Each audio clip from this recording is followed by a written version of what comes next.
Welcome to Charlie Audiobook Stories. Please like and subscribe. It helps us more than you can imagine. Subscribing and leaving a comment helps this channel more than you know, so please feel free to offer suggestion for future audiobooks or to just say hi. Thank you for listening. We hope you have an excellent day. Note, I do not own the rights to this audiobook. This audiobook is under fair use law. For entertainment purposes only. All rights goes to the original author who wrote this excellent masterpiece. DM for credits removal. This is a work of fiction. Names, characters, places, brands, media, and incidents are either the product of the author's imagination or are used fictitiously. Any resemblance to an actual person, living or dead, events, or locales is entirely coincidental.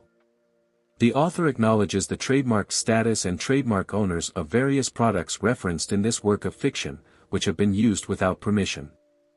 The publication, use of these trademarks is not authorized, associated with, or sponsored by the trademark owners. This book is intended for adults only. Spanking and other sexual activities represented in this book are fantasies only, intended for adults. The following story contains mature themes, strong language and sexual situations. All characters are 18+ years of age and all sexual acts are consensual. Chapter 1.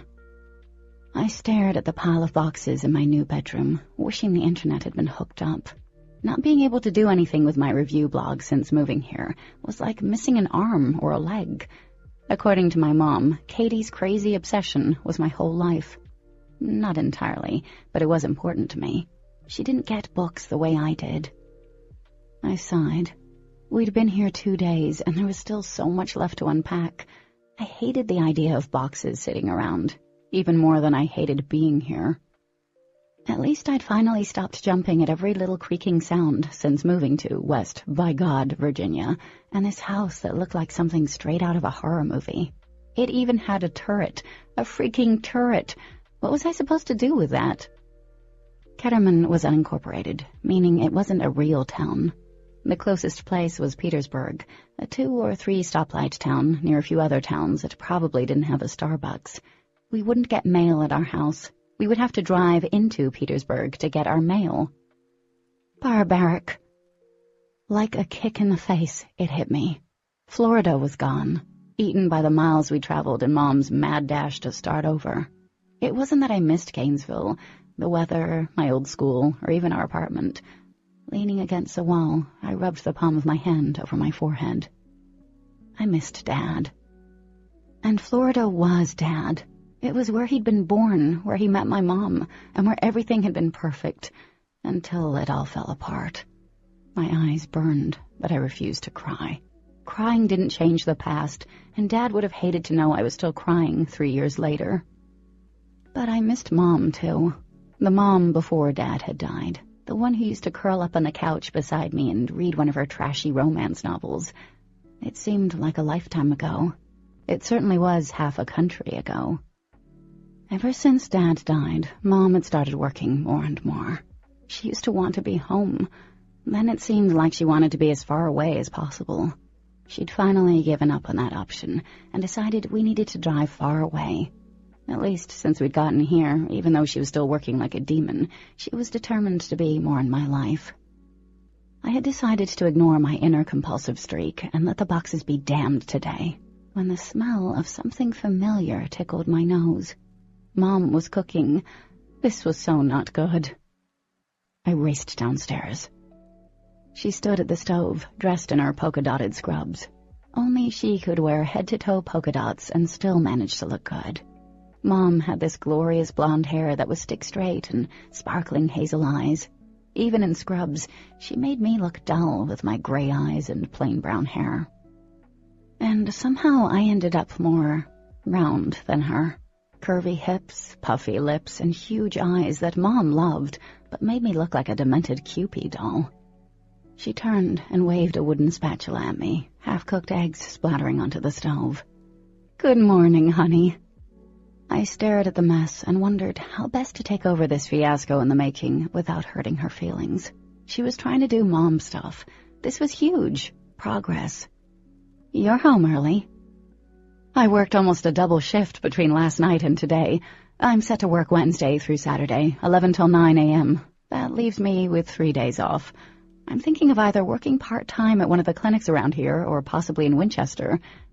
She scraped out the eggs onto 2 plates and set the half-burned offering in front of me. Yum. Guess it was too late for an intervention, so I rifled through a box resting on the far counter marked silverware and stuff.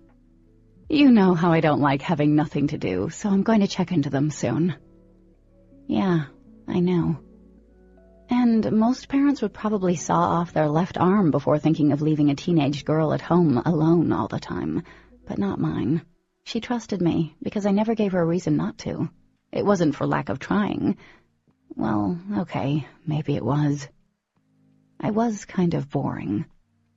In my old group of friends in Florida, I wasn't the quiet one, but I never skipped class, maintained a 4.0, and was pretty much a good girl.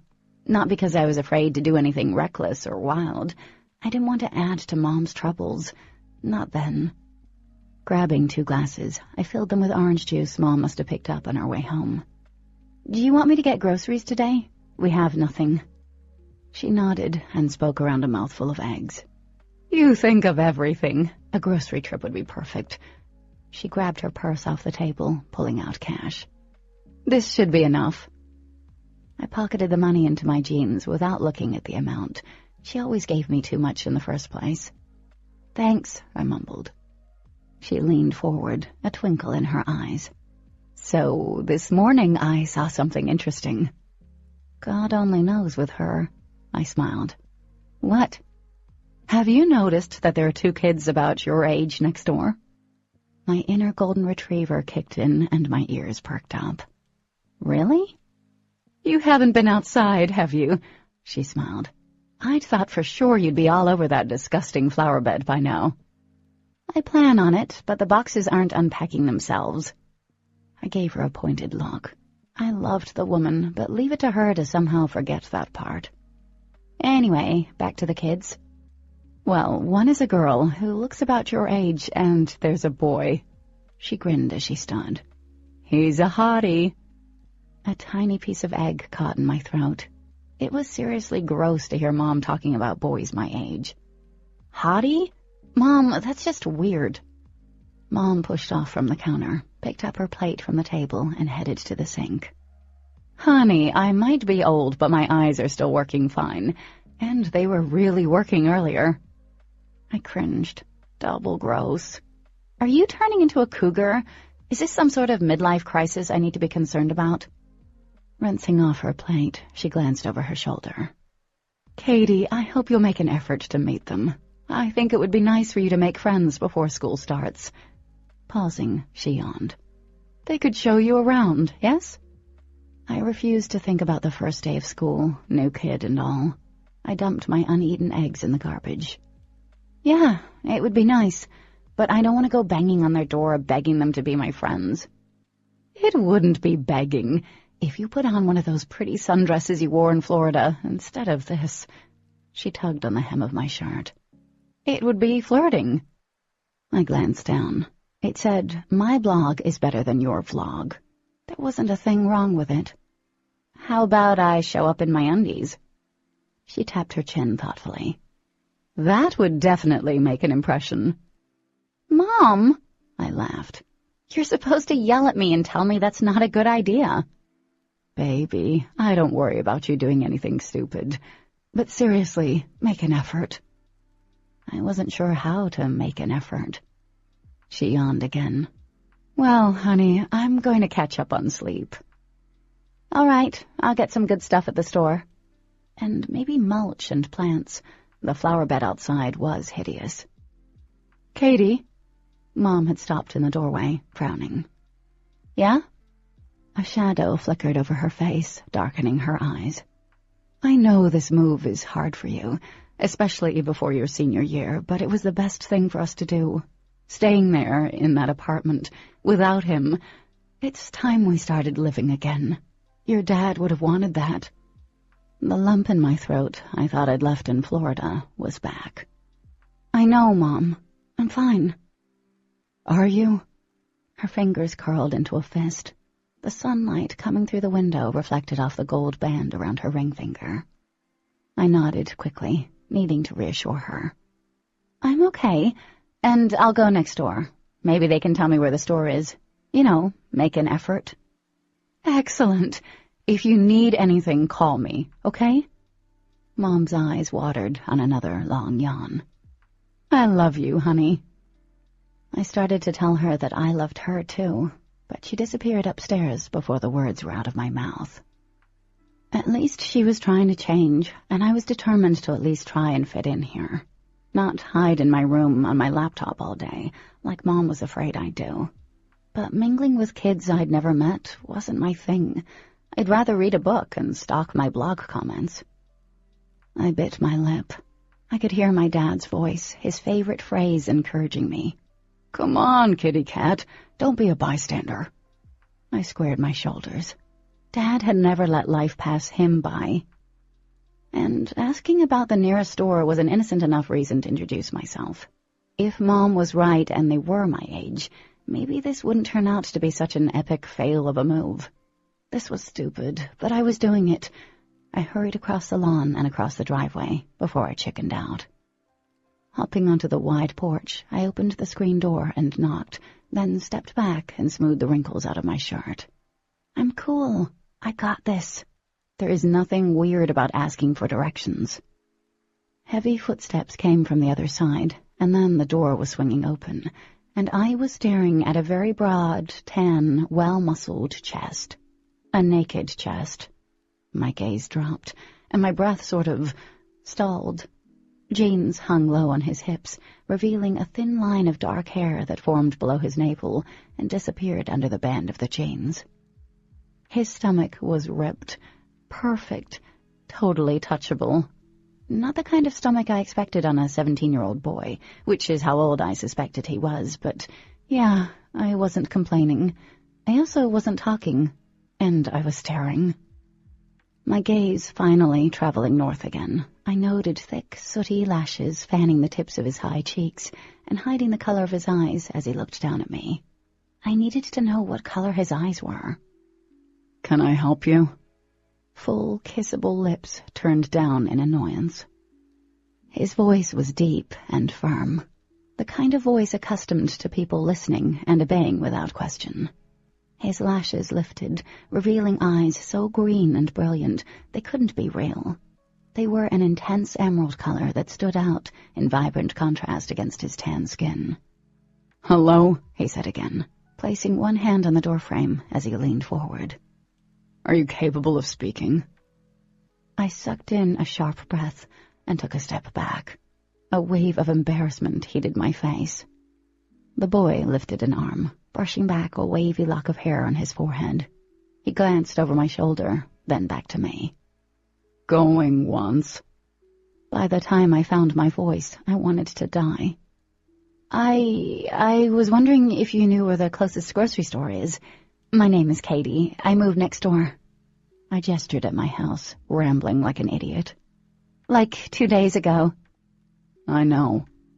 Okay. Well, I was hoping someone would know the quickest way to the grocery store, and maybe a place that sold plants. Plants? For some reason, it didn't sound as though he was asking me a question, but I rushed to answer anyway. Yeah, see, there's this flower bed in front. He said nothing, just cocked a brow with disdain. Okay. The embarrassment was fading, replaced by a growing surge of anger. Well, see, I need to go buy plants. For the flower bed. I got that. He leaned his hip against the doorframe and crossed his arms. Something glittered in his green eyes. Not anger, but something else. I took a deep breath. If this dude cut me off one more time... My voice took on the tone my mother used when I was younger and was playing with sharp objects. I'd like to find a store where I can buy groceries and plants. You are aware this town has only one stoplight, right? Both eyebrows were raised to his hairline now, as if he were questioning how I could be so dumb, and that's when I realized what I saw sparkling in his eyes. He was laughing at me, with a healthy dose of condescension. For a moment, all I could do was stare at him. He was probably the hottest guy I'd ever seen in real life, and he was a total douche. Go figure. You know, all I wanted was directions. This is obviously a bad time. One side of his lips curled up. Any time is a bad time for you to come knocking on my door, kid. Kid, I repeated, eyes widening. A dark, mocking eyebrow arched again. I was starting to hate that brow. I'm not a kid. I'm 17. Is that so? He blinked. You look like you're 12. No, maybe 13, but my sister has this doll that kind of reminds me of you. All big-eyed and vacant. I reminded him of a doll? A vacant doll? Warmth burned in my chest, spreading up my throat. Yeah, wow. Sorry to bother you. I won't be knocking on your door again. Trust me. I started to turn, leaving before I caved to the rampant desire to slam my fists into his face, or cry. Hey, he called out. I stopped on the bottom step, but refused to turn around and let him see how upset I was. What? You get on Route 2 and turn onto US 220 north, not south. Takes you into Petersburg. He let out an irritated breath, as if he were doing me a huge favor. The food land is right in town. You can't miss it. Well, maybe you could.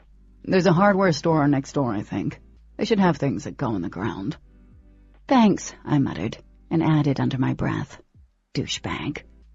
He laughed, deep and throaty.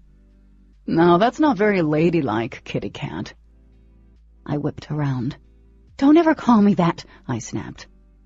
It's better than calling someone a douchebag, isn't it? He pushed out the door. This has been a stimulating visit. I'll cherish it for a long time to come. Okay, that was it. You know, you're right. How wrong of me to call you a douchebag, because a douchebag is too nice of a word for you, I said, smiling sweetly. You're a dickhead. A dickhead, he repeated. How charming. I flipped him off. He laughed again and bent his head. A mess of waves fell forward, nearly obscuring his intense green eyes. Very civilized, kitten. I'm sure you have a wild array of interesting names and gestures for me, but I'm not interested. I did have a lot more I could say and do, but I gathered my dignity, pivoted, and stomped back over to my house, not giving him the pleasure of seeing how truly pissed I was. I'd always avoided confrontation in the past, but this guy was flipping my bitch switch like nothing else. When I reached my car, I yanked open the door. See you later, kitten, he called out, laughing as he slammed the front door. Tears of anger and embarrassment burnt my eyes. I shoved the keys into the ignition and threw the car into reverse. Make an effort, Mom had said. That's what happens when you make an effort. Chapter 2. It took the entire drive into Petersburg for me to calm down. Even then, there was still a hot mix of anger and humiliation swirling inside me. What the heck was wrong with him? I thought people in small towns were supposed to be nice, not act like the son of Satan.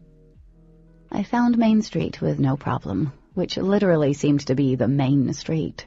There was the Grant County Library on Mount View, and I reminded myself I needed to get a library card. Grocery store options were limited. Foodland, which actually read Foo-land, brought to you by the missing letter D, was where douchebag had said it would be. The front windows were plastered with a missing persons picture of a girl about my age with long dark hair and laughing eyes. The data below said she'd last been seen over a year ago. There was a reward, but after she'd been missing for that long, I doubted the reward would ever be claimed. Saddened by that thought, I headed inside. I was a speed shopper, wasting no time strolling aisles. Throwing items into the cart, I realized I'd need more than I thought, since we only had the bare necessities at home.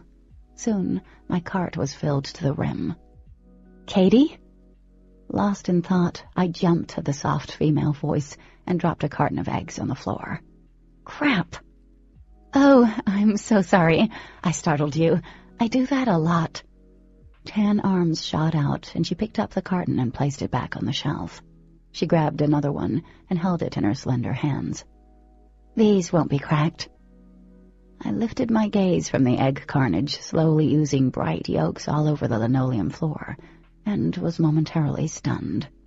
My first impression of the girl was that she was too beautiful to be standing in a grocery store with a carton of eggs in her hand. She stood out like a sunflower in a field of wheat. Everyone else was a pale comparison. Her dark hair was curly and longer than mine, reaching her waist. She was tall, thin, and her almost perfect features held a certain innocence. She reminded me of someone, especially those startling green eyes. I gritted my teeth. What were the odds? She grinned. I'm Daemon's sister. My name is Dee. She placed the undamaged carton of eggs in my cart. New eggs, she smiled. Daemon? Dee gestured at a hot pink purse in the front of her cart. A cell phone was lying on top of it. You talked to him about 30 minutes ago. You stopped by asking for directions? So the dickhead had a name. Daemon seemed fitting. And of course his sister would be as attractive as him. Why not? Welcome to West Virginia, the land of lost models. I was starting to doubt I was going to fit in here. Sorry, I wasn't expecting anyone to call out my name. I paused. He called you? Yeah. She deftly pulled her cart out of the way of a toddler, running amok through the narrow aisle.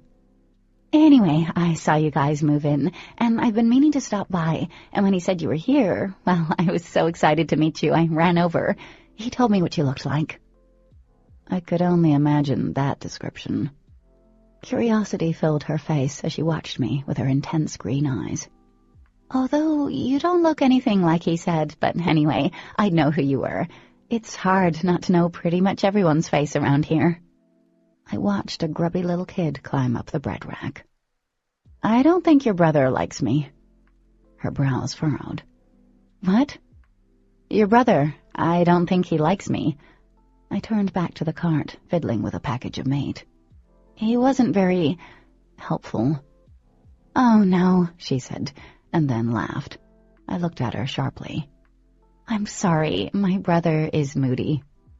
No shit. I'm pretty sure that was more than being moody. She shook her head. He was having a bad day. He's worse than a girl, trust me. He doesn't hate you. We're twins. Even I want to kill him on days that end with a Y. Anyway, Daemon's kind of rough around the edges. He doesn't get along with people. I laughed. You think? Well, I'm glad I ran into you here, she exclaimed, changing the subject yet again. I wasn't sure if I would have been bothering you if I popped over, with you getting settled in and all. No, it wouldn't have been a bother. I tried to keep up with the conversation. She went from one topic to the next like someone in bad need of Ritalin. You should have seen me when Daemon said you were our age. I almost ran home to hug him. She moved excitedly. If I'd known he was going to be so rude to you, I would have been likely to punch him instead. I can imagine. I grinned. I wanted to punch him, too. Imagine being the only girl in the neighborhood and stuck with your annoying brother most of the time. She glanced over her shoulder, delicate brows creasing. I followed her gaze. The little boy now had a carton of milk in each hand, which reminded me that I needed milk. Be right back. I headed over to the refrigerated section. Finally, the mother of the child had rounded the corner, yelling, Timothy Roberts, you put that back right now. What are you? The kid stuck out his tongue. Sometimes being around children was the perfect abstinence program. Then again, not like I needed a program. I carried my milk back to where Dee waited, staring at the floor. Her fingers twisted over the handle of her cart, squeezing until her knuckles blazed. Timothy, get right back here this instant! The mother grabbed his chubby arm. Strands of hair had escaped her severe bun. What did I tell you? She hissed. You don't go near them. Them? I expected to see someone else. Except it was Dee and me. Confused, I glanced at the woman. I was shocked to see her dark eyes filled with disgust, pure revulsion, and behind that, in the way her lips pressed into a hard line and trembled, there was also fear. And she was staring at Dee. Then she gathered the squirmy boy into her arms and hurried off, leaving her cart in the middle of the aisle. I turned to Dee. "What the heck was that about?" Dee smiled, but it was brittle. "Small town. The locals are weird around here. Don't pay any attention to them. Anyway, you must be so bored after unpacking and then grocery shopping. That's like two of the worst things ever. I mean, hell could be devised of those two things. Think of an eternity of unpacking boxes and grocery shopping." I couldn't help grinning as I struggled to keep up with Dee's nonstop chatter while we finished loading our carts. Normally, someone like that would wear me out in 5 seconds, but the excitement in her eyes and the way she kept rocking back on her heels was sort of contagious. "Do you have more stuff to get?" she asked. "I'm pretty much done. I really came to catch you and was sucked down the ice cream aisle. It calls to me." I laughed and looked at my full cart. "Yeah, I hope I'm done." "Come on then, we can check out together." As we waited in the checkout aisle, Dee rattled on, and I forgot about the weird incident in the milk aisle. Dee believed Petersburg needed another grocery store, because this one didn't carry organic food, and she wanted organic chicken for what she was making Daemon fix her for dinner. After a few minutes, I got past the difficulty of keeping up with her, and actually started to relax. She wasn't bubbly, just really alive. I hoped she rubbed off on me. The checkout line moved quicker than it did in larger cities. Once outside, she stopped next to a new Volkswagen and unlocked the trunk. "Nice car," I commented. They had money, obviously, or Dee had a job. "I love it." She patted the rear bumper. "It's my baby." I shoved groceries in the back of my sedan. "Katie?" "Yeah?" I twirled the keys around my finger, hoping asshat brother aside, she wanted to hang out later. There was no telling how late Mom was going to sleep. "I should apologize for my brother. Knowing him, I'm sure he wasn't very nice." I sort of felt sorry for her, being that she was related to such a tool. "It's not your fault." Her fingers twisted around her keyring, and her eyes drifted to mine. "He's really overprotective, so he doesn't take well to strangers." "Like a dog?" I almost smiled, but her eyes were wide, and she looked genuinely scared I wouldn't forgive her. Having a brother like him must suck. "It's no big deal. Maybe he was just having a bad day." "Maybe." She smiled, but it seemed forced. "Seriously, no worries. We're good," I said. "Thanks. I'm totally not a stalker, I swear." She winked. "But I'd love to hang out this afternoon. Got any plans?" "Actually, I was thinking of tackling the overgrown flower bed in the front. You want to help? Having company might be fun." "Oh, that sounds great. Let me get these groceries home and I'll head straight over," she said. "I'm really excited to garden. I've never done that." Before I could ask what sort of childhood didn't include at least the obligatory tomato plant, she'd dashed off to her car and zoomed out of the parking lot.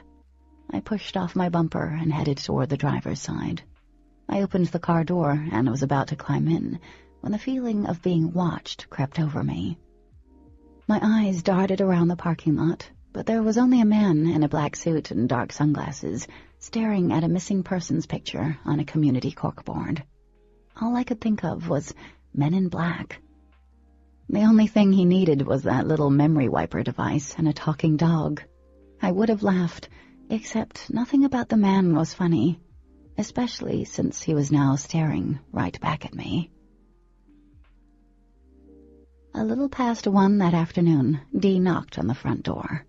When I stepped outside, I found her standing near the steps, rolling back on the heels of her wedge sandals. Not what I'd consider gardening attire. The sun cast a halo around her dark head, and she had an impish grin on her face. In that moment, she reminded me of a fairy princess. Or maybe a cracked-out Tinkerbell, considering how hyper she was. "Hey!" I stepped out on the porch, closing the door quietly behind me. "My mom's sleeping." "I hope I didn't wake your mom," she mock-whispered. I shook my head. "Nah, she'd sleep through a hurricane. It's happened, actually." Dee grinned as she sat on the swing. She looked timid, hugging her elbows. As soon as I came home with groceries, Daemon ate half a bag of my potato chips, 2 of my fudge pops, and then half of the peanut butter jar. I started laughing. Wow, how does he stay so hot, fit? It's amazing. She pulled her legs up and wrapped her arms around them. He eats so much. We usually have to run 2 to 3 trips a week to the store. She looked at me with a sly glint in her eyes. Of course, I can eat you out of house and home, too. I guess I shouldn't be talking. My envy was almost painful. I wasn't blessed with a fast metabolism. My hips and butt could attest to that. I wasn't overweight, but I really hated it when Mom referred to me as curvy. That's so not fair. I eat a bag of chips and gain 5 pounds. We're lucky. Her easy grin seemed tighter. Anyway, you must tell me all about Florida. Never been there. I propped myself up on the porch railing. Think non-stop shopping malls and parking lots. Oh, but the beaches. Yeah, it's worth it for the beaches. I loved the heat of the sun on my skin, my toes squishing in the wet sand. Wow, Dee said, her gaze darting next door, as if she were waiting for someone. It's going to take a lot for you to get used to living here. Adapting can be hard when you're out of your element. I shrugged. I don't know. It doesn't seem that bad. Of course, when I first found out, I was like, you have got to be kidding me. I didn't even know this place existed. Dee laughed. Yeah, a lot of people don't. We were shocked when we came here. Oh, so you guys aren't from here either? Her laugh died off as her gaze flicked away from mine. No, we're not from here. Did your parents move here for work? Although I had no idea what sort of jobs were around this place. Yeah, they work in the city. We don't see them a lot. I had the distinct impression there was more to it. That must be hard, but a lot of freedom, I guess. My mom is rarely here either. I guess you understand, then. A strange, sad look filled her eyes. We kind of run our own lives. And you'd think our lives would be more exciting than this, right? She looked wistful. Have you ever heard of be careful what you wish for? I used to think that. She towed the swing back and forth, neither of us rushing to fill the ensuing silence. I knew exactly what she meant. I can't remember how many times I'd lain awake at night and hoped Mom would snap out of it and move on, and welcome West Virginia. Dark clouds seemed to roll in out of nowhere, casting a shadow across the yard. Dee frowned. Oh no, it looks like we're going to get one of our famous afternoon rainstorms. They usually last a couple of hours. That's too bad. I guess we better plant a garden tomorrow instead. Are you available? Sure thing. Dee shivered in the suddenly chilly air. Wonder where the storm came from. It seemed to come out of nowhere, didn't it? I asked. Dee jumped up from the swing, wiping her hands on her pants. Looks that way. Well, I think your mom is up, and I need to wake Daemon. Sleeping? That's a little late. He's weird, Dee said. I'll be back tomorrow, and we can head to the garden shop. Laughing, I slid off the rail. Sounds good. Great. She skipped down the steps and twirled around. I'll tell Daemon you said hi. I felt my cheeks turn a fiery red. That won't be necessary. Trust me, it is. She laughed and then sprinted to the house next door. Joy. Mom was in the kitchen, coffee in hand. As she faced me, steaming brown liquid sloshed over the counter. The innocent look on her face gave it away.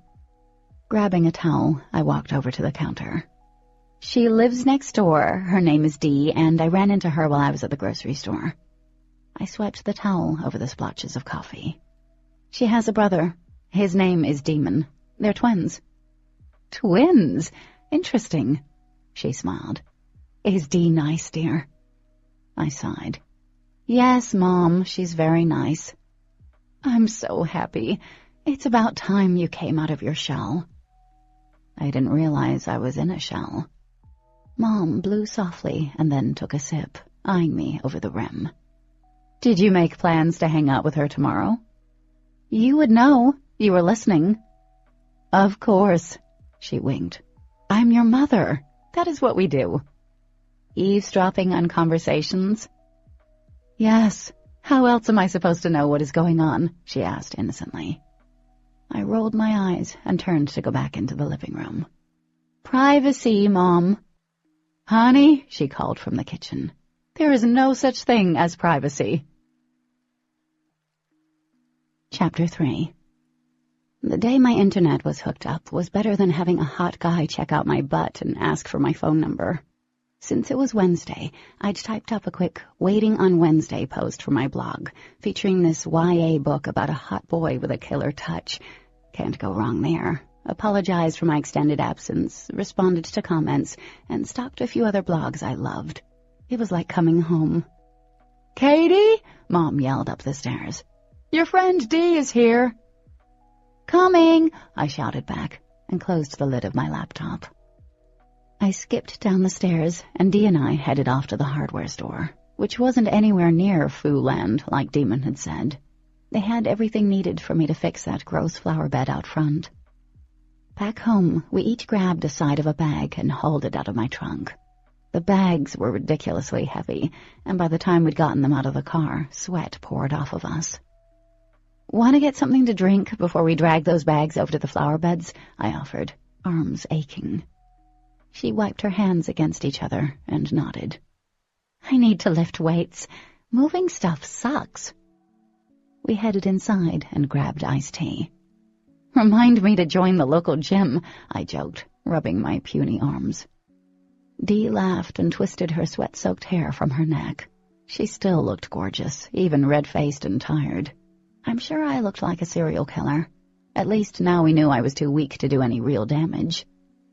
Ketterman, our idea of a gym is dragging your garbage can to the end of a dirt road, or hauling hay. I dug up a hair tie for her, joking about the uncoolness of my new small-town life. We'd only been inside 10 minutes tops, but when we went back out, all the bags of soil and mulch were stacked next to the porch. I glanced at her, surprised. How did they get over here? Dropping down on her knees, she started pulling up the weeds. Probably my brother. Daemon? She nodded. He's always the thankless hero. Thankless hero, I muttered. Not likely. I'd sooner believe the bags levitated over here on their own. Dee and I attacked the weeds with more energy than I thought we had. I've always felt pulling weeds was a great way to let off steam, and if Dee's jerky movements were any indication, she had a lot to be frustrated about. With a brother like hers, I wasn't surprised. Later, Dee stared at her chipped nails. Well, there went my manicure. I grinned. I told you you should have gotten gloves. But you're not wearing any, she pointed out. Lifting my dirt-stained hands, I winced. My nails were usually chapped.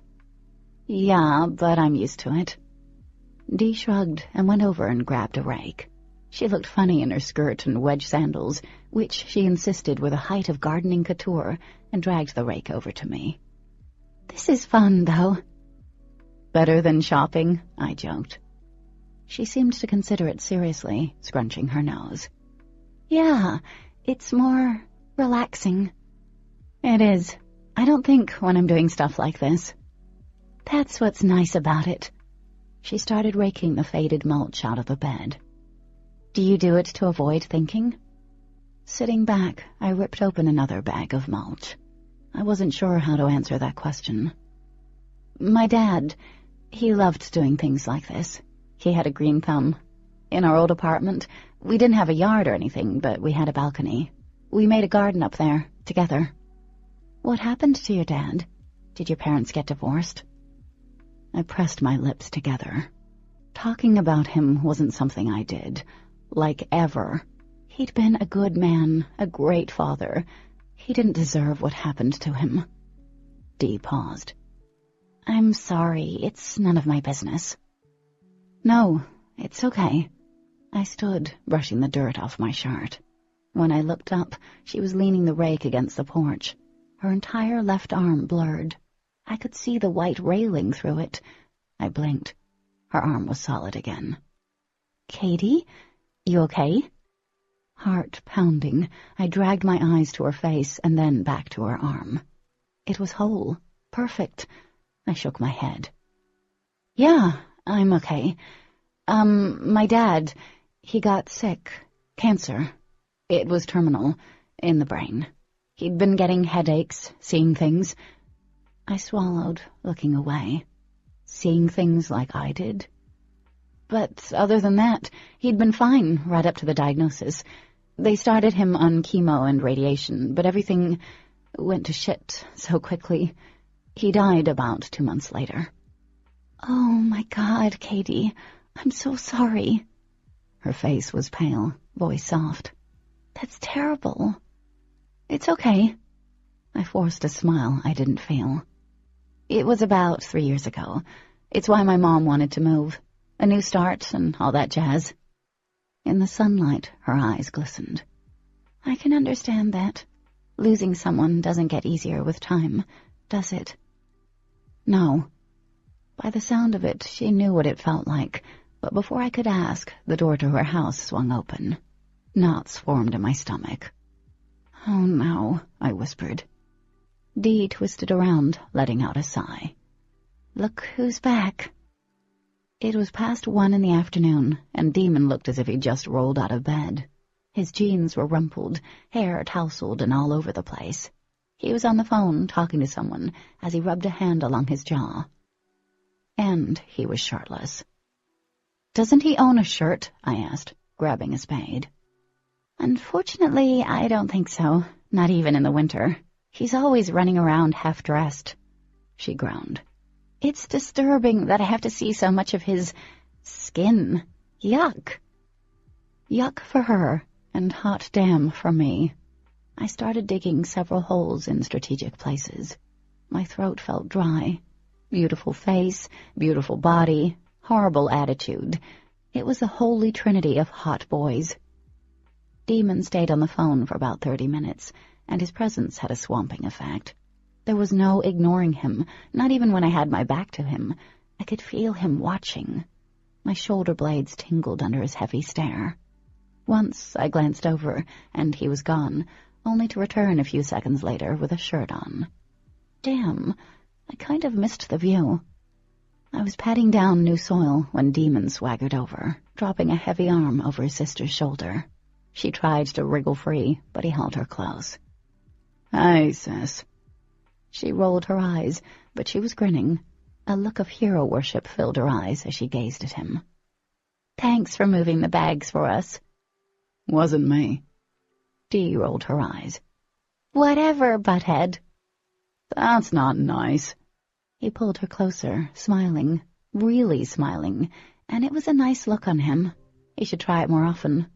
Then he glanced over at me, and his eyes narrowed, as if he just realized I was there in my yard. The smile was completely gone. "What are you doing?" I glanced down at myself. It seemed pretty obvious, considering I was covered with dirt, and there were several plants scattered around me. "I'm fixing—" "I wasn't asking you." He turned to his red-faced sister. "What are you doing?" I was not going to let him get to me again. I shrugged and picked up a potted plant.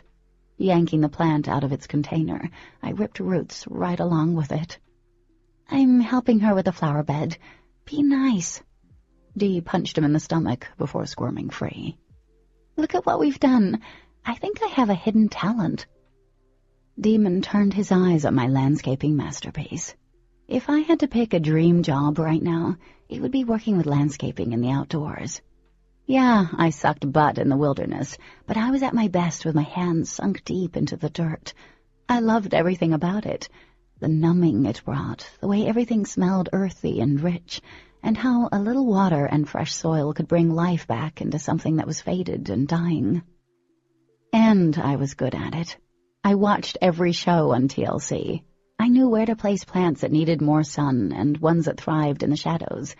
There was a layered effect, taller and leafy, sturdier plants in the back and flowers in the front. All I had to do was put down soil and voila. Daemon arched a brow. My insides tightened. What? He shrugged. It's nice, I guess. Nice? Dee sounded as offended as I felt. It's better than nice. We rocked this project. Well, Katie rocked it. I kind of just handed her stuff. Is this what you do with your spare time? He asked me, ignoring his sister. What? Are you deciding to talk to me now? Smiling tightly, I grabbed a handful of mulch and dumped it. Rinse and repeat. Yeah, it's kind of a hobby. What's yours? Kicking puppies? I'm not sure I should say in front of my sister, he replied, his expression turning wolfish. Ew! Dee made a face. The images I got then were totally R-rated, and I could tell by his smug expression he knew it. I grabbed more mulch. But it's not nearly as lame as this, he added. I froze. Pieces of red cedar floated from my fingers. Why is this lame? His look said, do I really need to explain? And yeah, gardening wasn't the height of coolness. I knew that, but it wasn't lame. Because I liked Dee, I clamped my mouth shut and started spreading the mulch out. Dee pushed her brother, but he didn't move. Don't be a jerk, please. I'm not being a jerk, he denied. I raised my eyebrows. What's that? Daemon said. You have something to say, kitten? Other than I'd like for you to never call me kitten? No. I smoothed the mulch out, then stood, admiring our work. Casting Dee a look, I grinned. I think we did good. Yes. She pushed her brother again in the direction of their house. He still didn't move. We did good, lameness and all. And you know what? I kind of like being lame.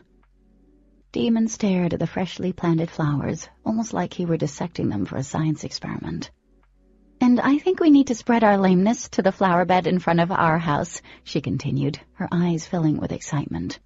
We can go to the store, get stuff, and you can... She's not welcome in our house, Daemon snapped, turning to his sister. Seriously. Surprised by the venom in his words, I took a step back. Dee, however, did not. Her delicate hands balled into fists. I was thinking we could work on the flower bed, which is outside, not inside, the last time I checked. I don't care. I don't want her over there. Daemon, don't do this, Dee whispered, her eyes filling with tears.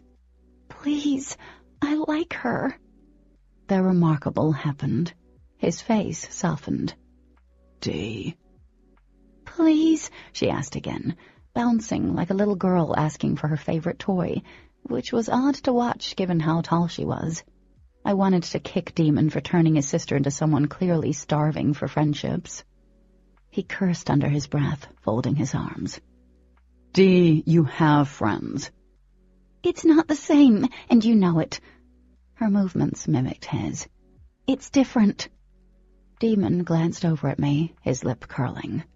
If I still held the spade, I might have chucked it at his head. They're your friends, Dee. They're like you. You don't need to be friends with someone like her. I'd kept quiet up to that point because I had no idea what was going on, and I didn't want to say anything that might upset Dee. Dickhead was her brother, after all, but that was way too much. What do you mean, someone like me? He tilted his head to the side and let out a long breath. His sister's eyes darted from me to him nervously. He didn't mean anything by it. Bullshit, he muttered. Now my hands were clenching into fists. What the hell is your problem? Daemon faced me. There was a strange look on his face. You. I'm your problem? I took a step forward. I don't even know you, and you don't know me. You're all the same. A muscle popped in his jaw. I don't need to get to know you, or want to. I threw my hands up, frustrated. That works perfectly for me, buddy, because I don't want to get to know you either. Daemon, Dee said, grabbing his arm. Knock it off. He smirked as he watched me. I don't like that you're friends with my sister. I said the first thing that came to mind. Probably not the smartest, and normally I wasn't the type of person to fire right back, but this guy got under my skin and made me see red. And I don't give two shits what you like.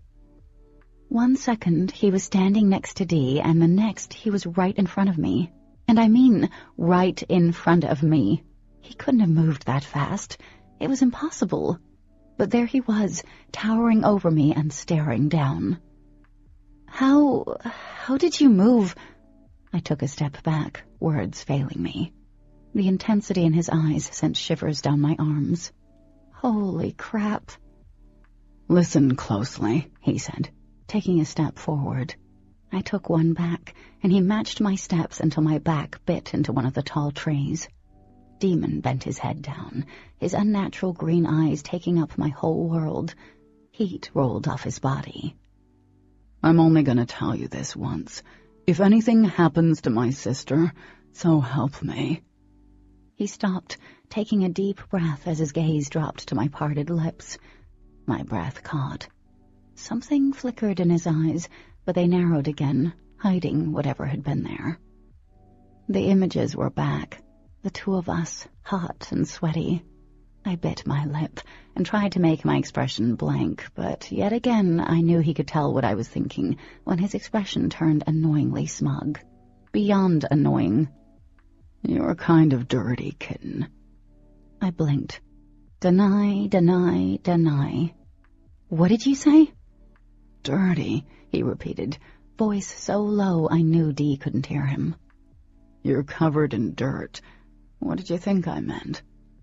Nothing, I said, wishing he'd back the hell up. Daemon being this close wasn't exactly comforting.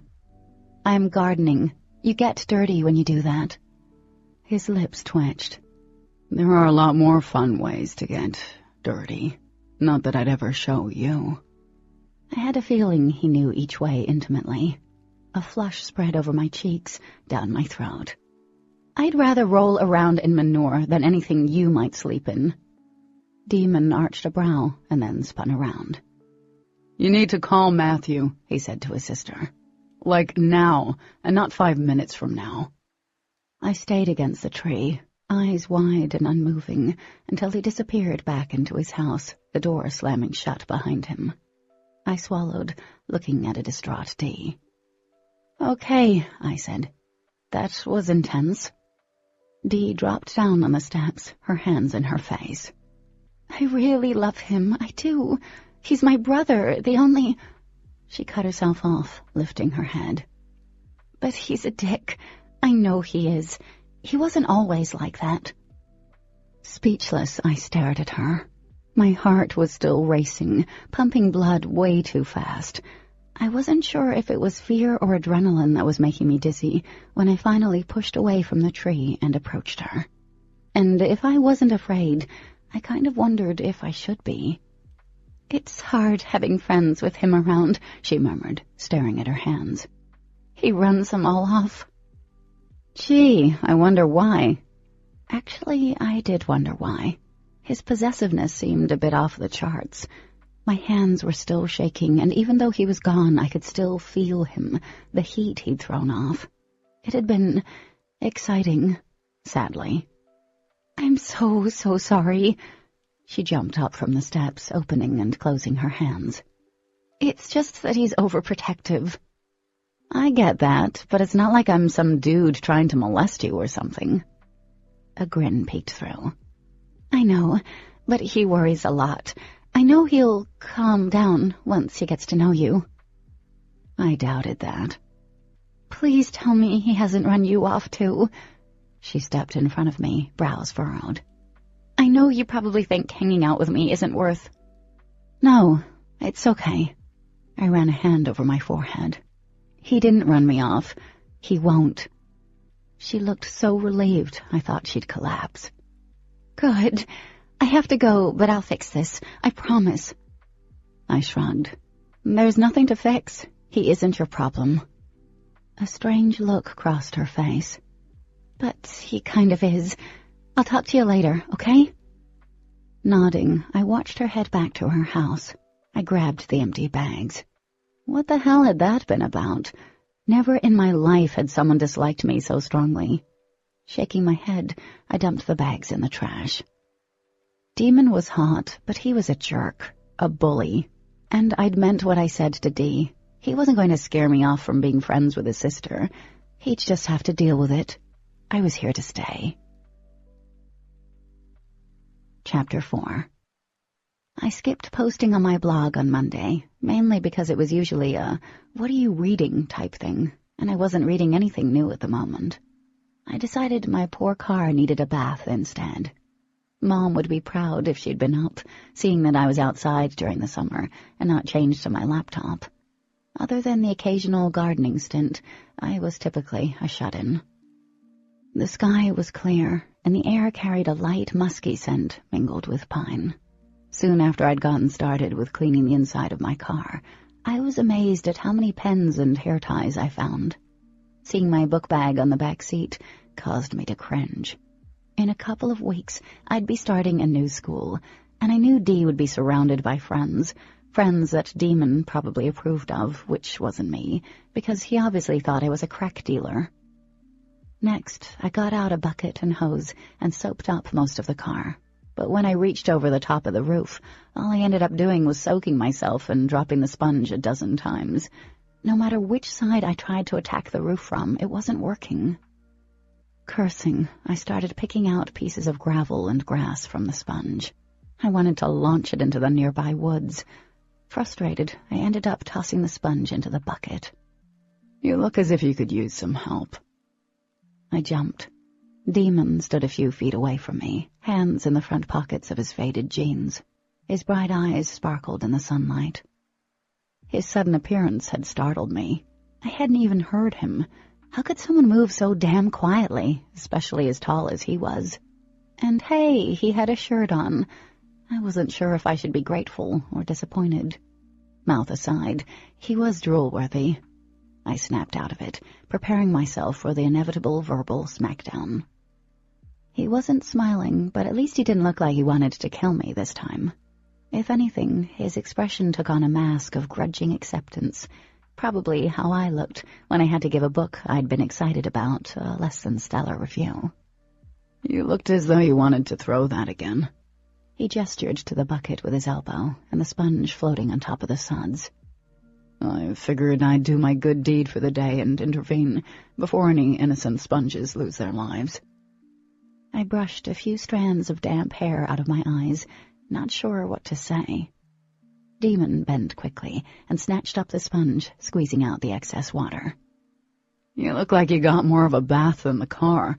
I never thought washing a car would be so hard, but after watching you for the last 15 minutes, I'm convinced it should be an Olympic sport." "You were watching me? Kind of creepy, kind of hot. No, not hot." He shrugged. "You could always take the car to the car wash. It would be a lot easier." "Car washes are a waste of money." "True," he said slowly. He knelt down and began cleaning a spot I'd missed on the fender around the tire before tackling the roof of the car. "You need new tires. These are about bald, and winter's crazy around here." I didn't care about my tires. I couldn't figure out why he was here talking to me when the last time we'd spoken he'd acted like I was the Antichrist and practically had me pinned to a tree, talking about ways to get dirty. And why hadn't I brushed my hair this morning? "Anyway, I'm glad you were out here." He finished with the roof in record time and picked up the hose. He flashed a half grin at me and started spraying the car with water, the suds running down the sides like an overflowing cup. "I think I'm supposed to apologize." "You think you're supposed to?" Daemon faced me, eyes narrowed against the bright sun, and I barely dodged the spray of water as he tackled the opposite side of the car. "Yeah, according to Dee, I needed to get my ass over here and make nice. Something about me killing her chances of having a normal friend." "A normal friend? What kind of friends does she have?" "Not normal," he replied. He preferred not normal friends for his sister. Well, apologizing and not meaning it kind of defeats the purpose of apologizing. He made an affirmative noise. "True." I stared at him. "Are you serious?" Yeah. He dragged the word out, making his way around the car as he continued to rinse off the soap suds. Actually, I don't have a choice. I have to make nice. You don't seem like a person who does anything he doesn't want to do. Normally I'm not. He moved around to the back of the car. But my sister took my car keys, and until I play nice, I don't get them back. It's too damn annoying to get replacements. I tried to stop it, but I laughed. She took your keys? He scowled, returning to my side. It's not funny. You're right, I laughed. It's freaking hilarious. Daemon shot me a dirty look. I folded my arms. I'm sorry, though. I'm not accepting your not-so-sincere apology. Not even when I'm cleaning your car? Nope. I smiled at the way his eyes narrowed. You may never see those keys again. Well, damn, there went my plan. A begrudging smile toyed with the corners of his mouth. I figured that if I really don't feel bad, then at least I could make up for it. Part of me was annoyed, but there was another part of me that was amused, reluctantly amused. Are you normally this warm and sparkly? He headed past me and turned the water off. Always. Do you usually stare at guys when you stop over asking for directions? Do you always answer the door half naked? Always. And you didn't answer my question. Do you always stare? Heat infused my cheeks. I was not staring. Really? He asked. That half grin was there again, hinting at dimples. Anyway, you woke me up. I'm not a morning person. It wasn't that early, I pointed out. I sleep in. It is summer, you know. Don't you sleep in? I pushed back a strand of hair that had escaped my ponytail. No, I always get up early. He groaned. You sound just like my sister. No wonder she loves you so much already. Dee has taste, unlike some, I said. His lips twitched. And she's great. I really like her, so if you're over here to play big bad brother, just forget it. That's not why I'm here. He gathered up the bucket and various sprays and cleansers. I probably should have helped him sort things out, but it was fascinating watching him take charge of my little cleaning project. Although he kept tossing me the odd half-smile, I could tell this little exchange was awkward for him. Good.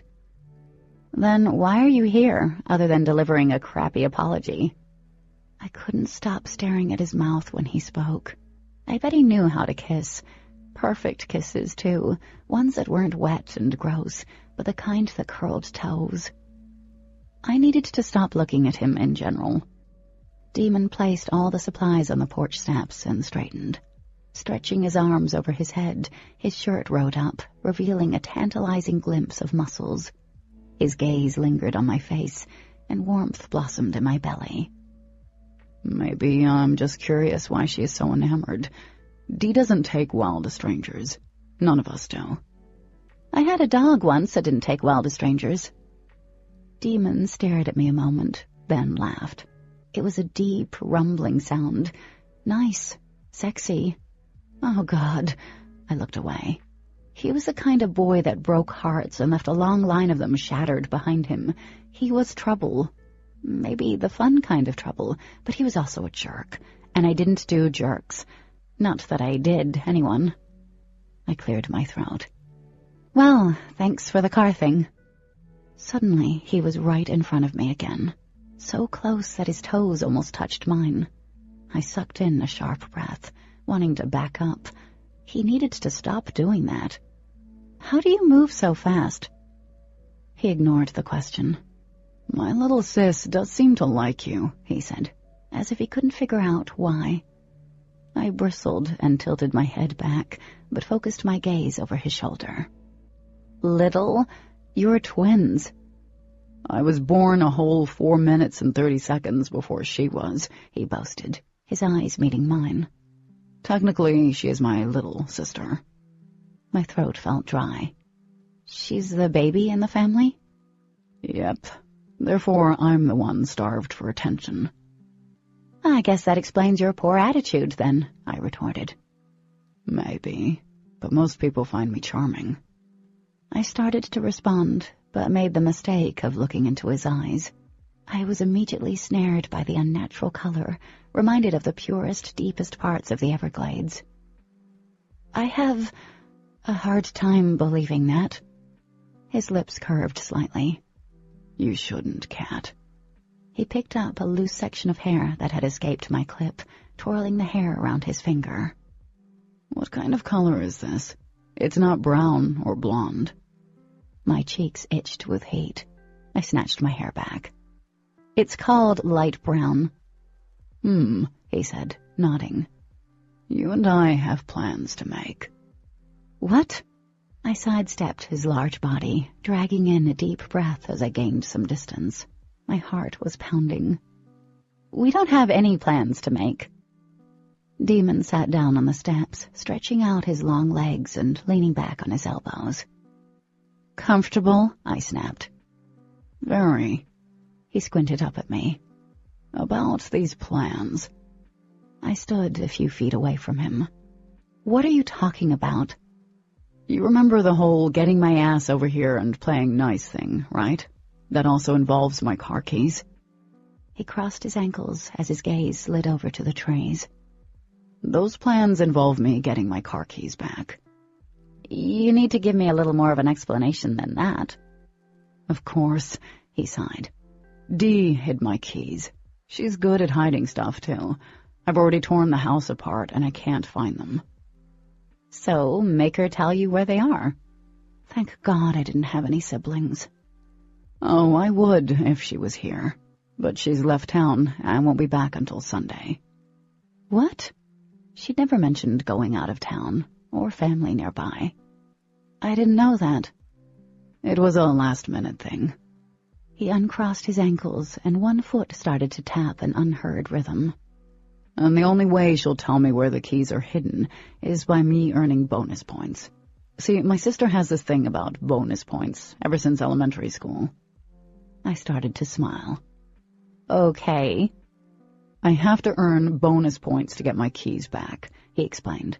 The only way I can earn those points is by doing something nice for you. I busted out laughing again. The look on his face was awesome. I'm sorry, but this is kind of funny. Daemon drew in a deep, disgusted breath. Yeah, it's real funny. My laughter faded. What do you have to do? I'm supposed to take you swimming tomorrow. If I do that, then she'll tell me where my keys are hidden, and I have to be nice. He had to be kidding, but the longer I stared at him, I realized he was being serious. My mouth dropped open. So the only way you get your keys back is by taking me swimming, and by being nice to me? Wow, you're a quick one. I did laugh again. Yeah, well, you can kiss your keys goodbye. Surprise shone on his face. Why?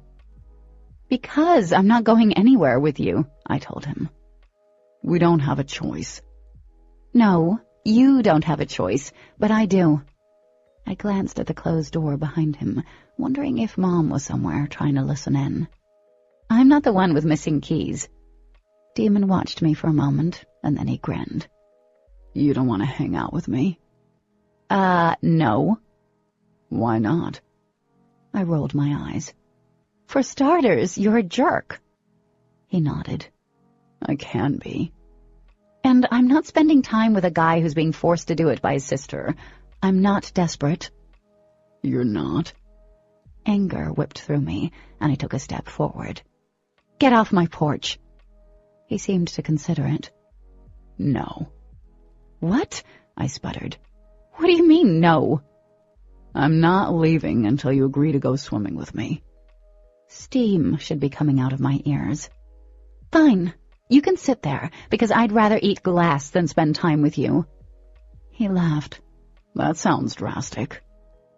Not nearly, I shot back, heading up the stairs. Daemon twisted around, catching my ankle. His grip was loose, his hand incredibly warm. I looked down at him, and he smiled at me, as innocent as an angel. I'll sit here all day and night. I'll camp out on your porch, and I won't leave. We have all week, kitten. Either get it over with tomorrow and be done with me, or I'll be right here until you do agree. You won't be able to leave the house." I gaped at him. "You can't be serious." "Oh, I am." "Just tell her we went and that I had a great time." I tried to pull my foot free, but he held on. "Lie." "She'll know if I'm lying. We're twins. We know these things." He paused. "Or are you too shy to go swimming with me? Does the idea of getting almost naked around me make you uncomfortable?" I grabbed the railing and yanked on my foot. The butthead was only lightly holding me, but my foot wouldn't budge. "I'm from Florida, idiot. I've spent half my life in a bathing suit." "What's the big deal?" "I don't like you." I stopped pulling and stood there. His hand seemed to hum around my skin. It was the weirdest feeling ever. "Let go of my ankle." Very slowly, he lifted each finger while holding my stare. "I'm not leaving, kitten. You're going to do this." My mouth opened, as did the door behind us. Stomach dropping, I turned to see Mom standing there in all her fuzzy bunny pajama glory. Oh, for the love of God. Her eyes went from me to Daemon, completely misinterpreting everything. The glee in her eyes made me want to vomit on Daemon's head. "You live next door?" Daemon twisted around and smiled. He had perfect white, straight teeth. "My name is Daemon Black." Mom smiled. "Kelly Swartz. Nice to meet you." She glanced at me. "You two can come inside if you want. You don't have to sit outside in the heat." "That's really nice of you." He stood and elbowed me, and not very gently. "Maybe we should go inside and finish talking about our plans." "No," I said, glaring at him. "That won't be necessary." "What plans?" Mom asked, smiling. "I support plans." "I'm trying to get your lovely daughter to go swimming with me tomorrow, but I think she's worried you wouldn't like the idea." He chucked me on the arm, and I almost fell into the railing. "And I think she's shy." "What?" Mom shook her head. "I have no problem with her going swimming with you. I think it's a great idea. I've been telling her she needs to get out. Hanging out with your sister is great, but—" "Mom!" I narrowed my eyes at her. "That's not really—" "I was just telling Katie here the same thing." Daemon dropped his arm over my shoulders. "My sister is out of town for the next week. I thought I'd hang with Katie." My mom smiled, pleased. "That is so sweet of you." I wrapped my arm around his narrow waist, digging my fingers into his side. "Yeah, that's sweet of you, Daemon." He sucked in a sharp breath and let it out slowly. "You know what they say about boys next door." "Well, I know Katie doesn't have plans tomorrow." She glanced at me, and I could practically see her envisioning Daemon and my future children. My mom was not normal. "She's free to go swimming." I dropped my arm and wiggled out from underneath Daemon's. "Mom!" "It's okay, honey." She started back inside, giving Daemon a wink. "It was nice to finally meet you." Daemon smiled. "You too." The moment my mom shut the door behind her, I whirled around and pushed Daemon, but he was like a brick wall.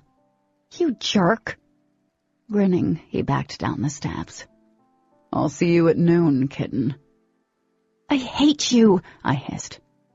"The feeling's mutual." He glanced over his shoulder. $20 says you wear a one-piece swimsuit. He was insufferable. Chapter 5. When the first cracks of light came through the windows, I rolled onto my side, still half asleep. I groaned. I had to hang out with Daemon today, and I'd tossed and turned all night, dreaming about a boy with shocking green eyes and a bikini that kept coming undone. Grabbing the latest novel I was reviewing from my nightstand, I spent the morning lounging in bed and reading, desperately trying to think of anything but our upcoming adventure. When the sun was nearly high in the sky, I set the book aside, threw off the covers, and headed to the shower. A few minutes later, I was standing in a towel and staring at my swimsuit options. Horror filled me. Daemon had been right. The idea of being half naked around him did make me want to spew my tater tots. Even though I couldn't stand him, and I actually think he might be the first person I ever hated, he was a god. Who knew the kind of girls he was used to seeing in bathing suits? Even though I wouldn't touch him for all the money in the world, I was big enough to admit there was a part of me that wanted him to want me. I only had 3 bathing suits that could be considered acceptable. A razorback one-piece, plain and boring, a 2-piece that was a bikini top and boy shorts, and a 3rd that was a red 2-piece bikini. I could have chosen a tent, and I'd still feel uncomfortable. Throwing the 1-piece back into the closet, I held up the other 2. My reflection stared back at me, a suit on each side, and I took a hard look at myself.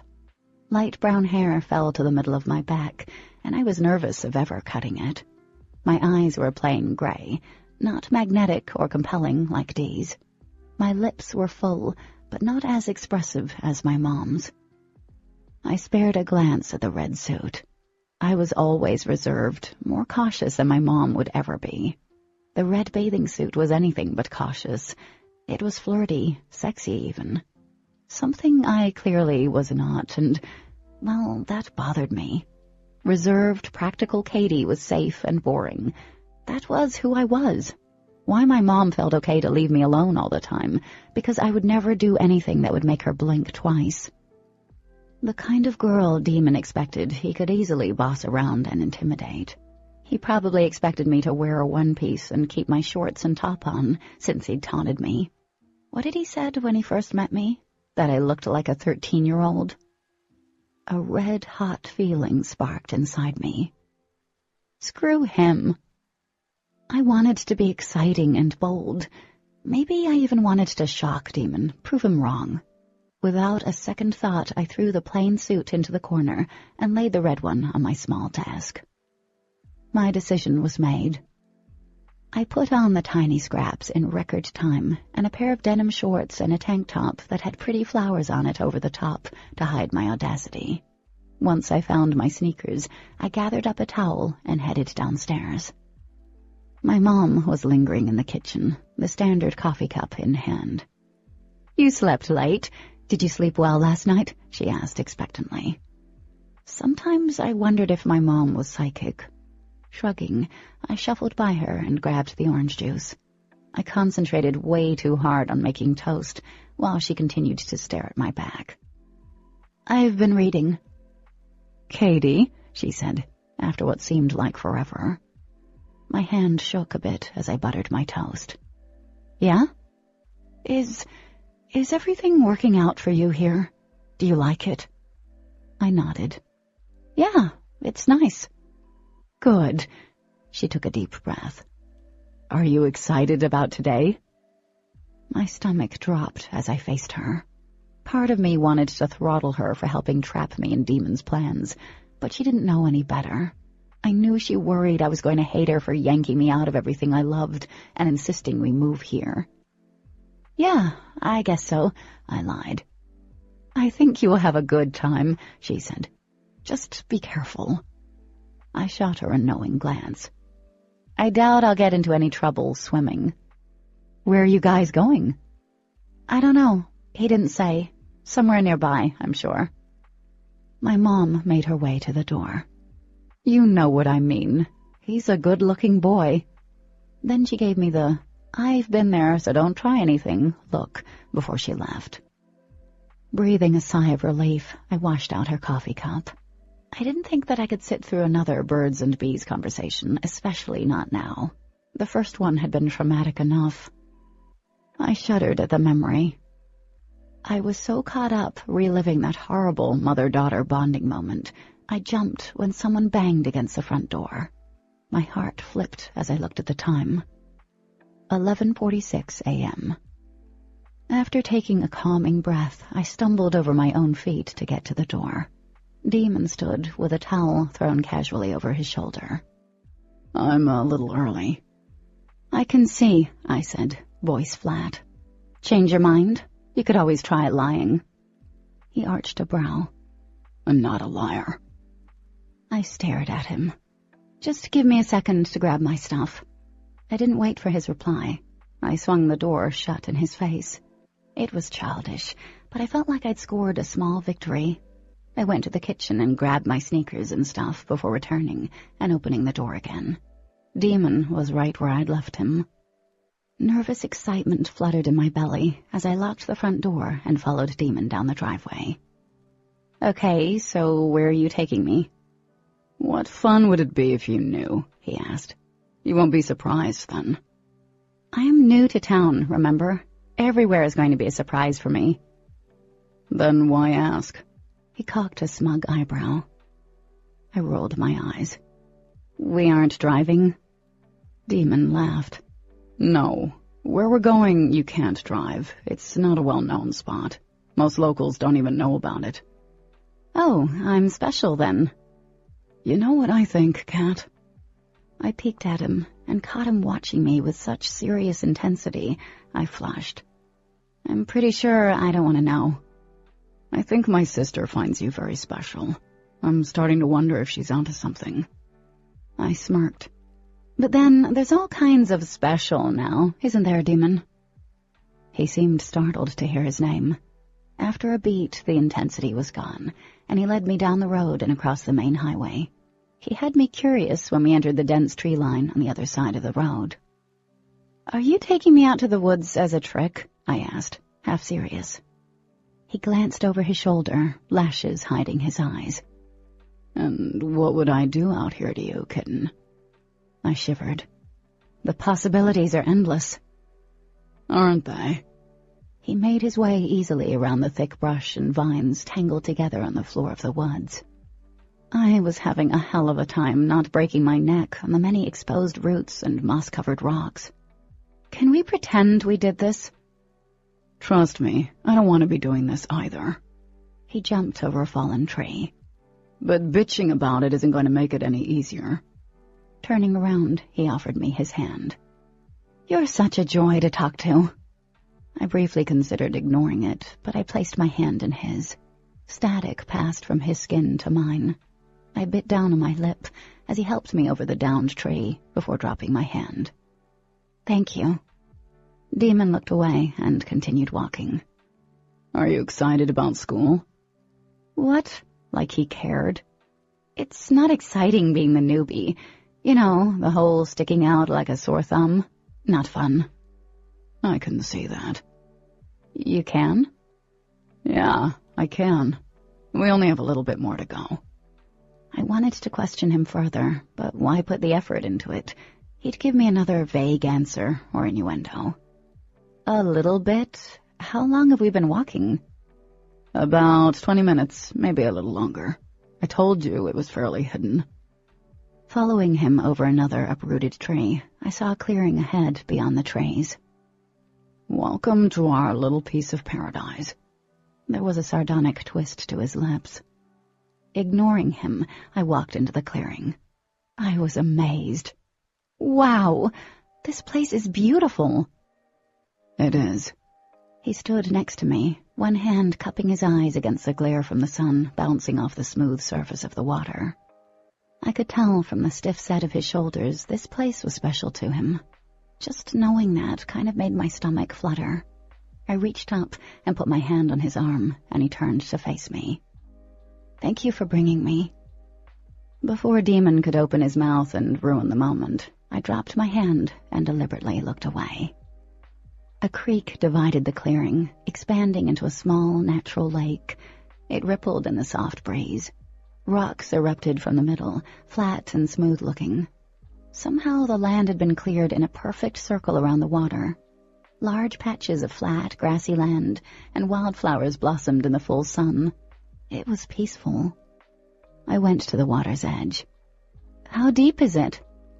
"About 10 feet in most parts, 20 feet on the other side of the rocks." He was right behind me, doing that creepy, quiet walking thing. "Dee loves it here. Before you came, she spent most of her days here." To Daemon, my arrival was the beginning of the end. The apocalypse. Kate Mageddon. "You know, I'm not going to get your sister in trouble." "We'll see." I'm not a bad influence, I tried again. Things would be much easier if we could just get along. I haven't ever gotten into trouble before.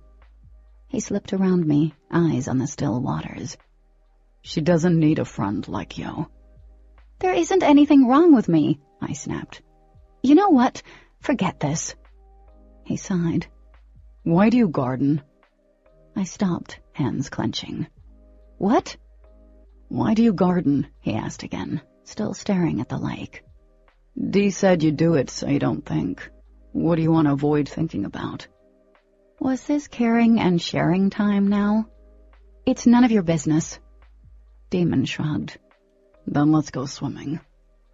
Swimming was the last thing I wanted to do. Drowning him? Maybe. But then he kicked off his sneakers and took off his jeans. Underneath he had on swim trunks. Then he whipped his shirt off in one quick motion. Damn! I'd seen guys without their shirts on before. I lived in Florida, where every guy felt the need to walk around half-dressed. Hell, I'd seen this half-naked guy before. This shouldn't be a big deal. But man, I was so wrong. He had a great build. Not too big, but more muscles than any boy his age should have. Daemon moved with a fluid grace to the water, his muscles flexing and stretching with every step. I wasn't sure how long I stood staring after him before he finally dived into the water. My cheeks were warm.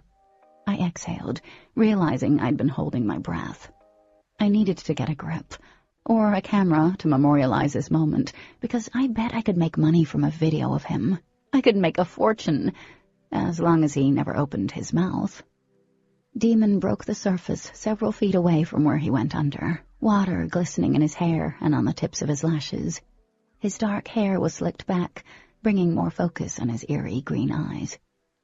Are you coming in? Recalling the red bathing suit I'd decided to wear, I wished I could run away. My earlier confidence had evaporated. I toed off my shoes with slow, deliberate movements, pretending to enjoy the surroundings, while my heart threw itself against my ribs. He watched for a few moments, curious. You sure are shy, aren't you, kitten? I stilled. Why do you call me that? Because it makes your hair stand up like a kitten. Daemon was laughing at me.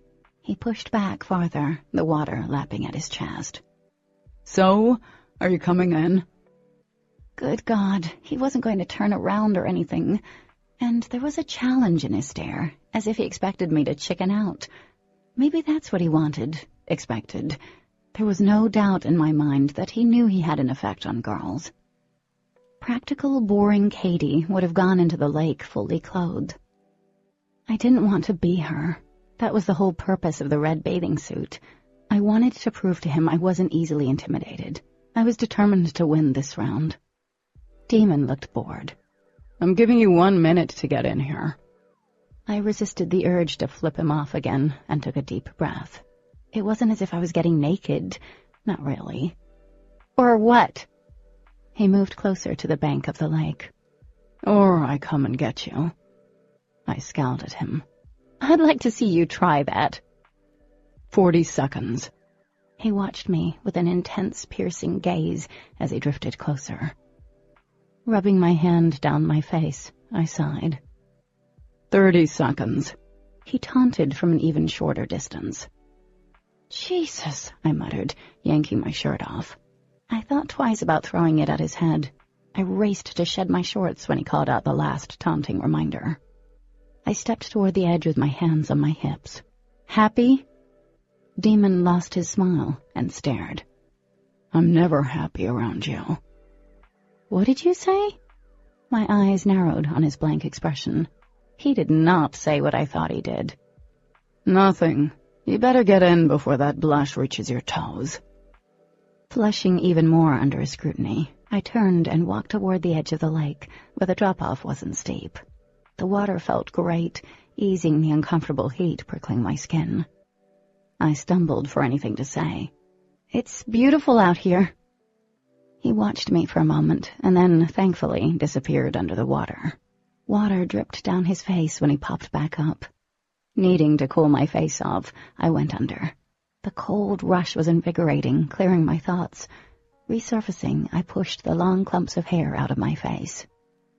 Daemon eyed me from a few feet away, his cheeks above the waterline, and his breath blowing the occasional bubble to break the surface tension.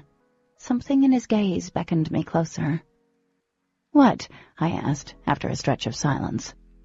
"Why don't you come here?" There was no way I was going near him, not even if he dangled a cookie in his hand. Trust and his name didn't go together. I twisted around, dipping under the water, heading for the rocks I'd seen in the middle of the lake. I reached them in a few strong strokes and pulled myself out of the water, onto the warm, hard surface. I started squeezing the water out of my hair. He treaded water in the middle of the lake. "You look disappointed." Daemon didn't respond. A curious, almost confused look crossed his face. "Wow, what do we have here?" I dangled my feet into the water and made a face at him. "What are you talking about now?" "Nothing." He waded closer to me. "You said something." "I did, didn't I?" "You're strange." "You're not what I expected," he said in a hushed voice. "What does that mean?" I asked, as he made a grab for my foot, and I moved my leg out of his reach. "I'm not good enough to be your sister's friend?" "You don't have anything in common with her." "How would you know?" I shifted again as he reached for the other leg. "I know." "We have a lot in common, and I like her. She's nice, and she's fun." I scooted back, completely out of his grasp. "And you should stop being such a dick and chasing off her friends." Daemon was quiet, and then he laughed. "You're not really like them." "Like who?" Another long moment passed. The water lapped around his shoulders, tiny ripples echoing from his chest as he pushed away. Shaking my head, I watched him disappear under the water again. I leaned back and closed my eyes. The way the warmth of the sun fell against my upturned face, and the way the heat from the rock seeped through my skin, reminded me of dozing off at the beach. Cool water tickled my toes. I could stay here all day, basking in the sun. Minus Daemon, it would have been perfect. I had no idea what he meant by the whole not like them or needing a friend like me. It had to be more than him being a psycho, overprotective brother. Pushing up, I expected to see him floating on his back, but he had disappeared. I didn't see him anywhere. I stood up, careful of the sloping rock, and scanned the lake, studying the twinkling surface for a mass of black, wavy hair. I made another turn on the rock, as unease bubbled in my stomach. Did he leave me here as a joke? But wouldn't I have hurt him? I waited, thinking that any second he would break out of the water, lungs gasping for breath. But seconds turned into a minute, and then another. I kept searching the calm surface for any sign of Daemon, growing more frantic with each sweep of my eyes. I dragged my hair behind my ears, cupping my hand against the harsh sun. There was no way he could have held his breath this long. No way. My breath hitched, then turned to ice in my tight chest. This was wrong. I scrambled across the rock and peered down into the still water. Had he hurt himself somehow? "Daemon!" I screamed. There was no response. Chapter 6. "Daemon!" 100 thoughts raced through my head. How long had he been under? Where had I seen him last? How long would it take for me to get help? I didn't like Daemon, and yeah, I might have briefly considered the idea of drowning him, but I didn't really wish the guy dead. "Oh my God," I whispered. "This can't be happening." I couldn't afford to think anymore. I had to do something. Just as I took a small step to dive into the water, the surface heaved and Daemon burst from the water. Surprise and relief rushed through me, followed by the intense urge to vomit, and then hit him. He levered himself onto the rock, the muscles of his arms popping from the strain. "Are you okay? You look a little freaked out." Snapping out of it, I grabbed his slippery shoulders in an effort to assure my queasy stomach he was alive and not brain damaged from lack of oxygen. "Are you okay? What happened?" Then I smacked his arm. Hard. "Don't you ever do that again!" Daemon threw his hands up. "Whoa there, what is your problem?" You were under the water for so long. I thought you drowned. Why would you do that? Why would you scare me like that? I hopped to my feet, dragging in a deep breath. You were under the water forever. He frowned. I wasn't down there that long. I was swimming. No, Demon, you were down there a long time. It was at least 10 minutes. I looked for you, called for you. I thought you were dead. He climbed to his feet. It couldn't have been 10 minutes. That's not possible. No one can hold their breath that long. I swallowed. You apparently can. Damon's eyes searched mine. You were really worried, weren't you? No shit. What part of I thought you drowned didn't you understand? I was shaking. Cat, I came up. You must not have seen me. I went right back down. He was lying. I knew it in every bone in my body. Was he just able to hold his breath for an extremely long time? But if that was the case, why wouldn't he say so? Does this happen often? He asked. My gaze snapped back to his. Does what? Imagining things. He waved his hand. Or do you have a horrible issue with telling time? I wasn't imagining anything, and I know how to tell time, you jerk. Then I don't know what to tell you. He stepped forward, which wasn't very far on the rock.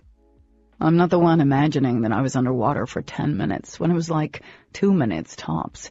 You know, maybe I'll buy you a watch the next time I'm in town, when I have my keys back. For some stupid reason, one I would probably never know, I'd forgotten the reason why we were here.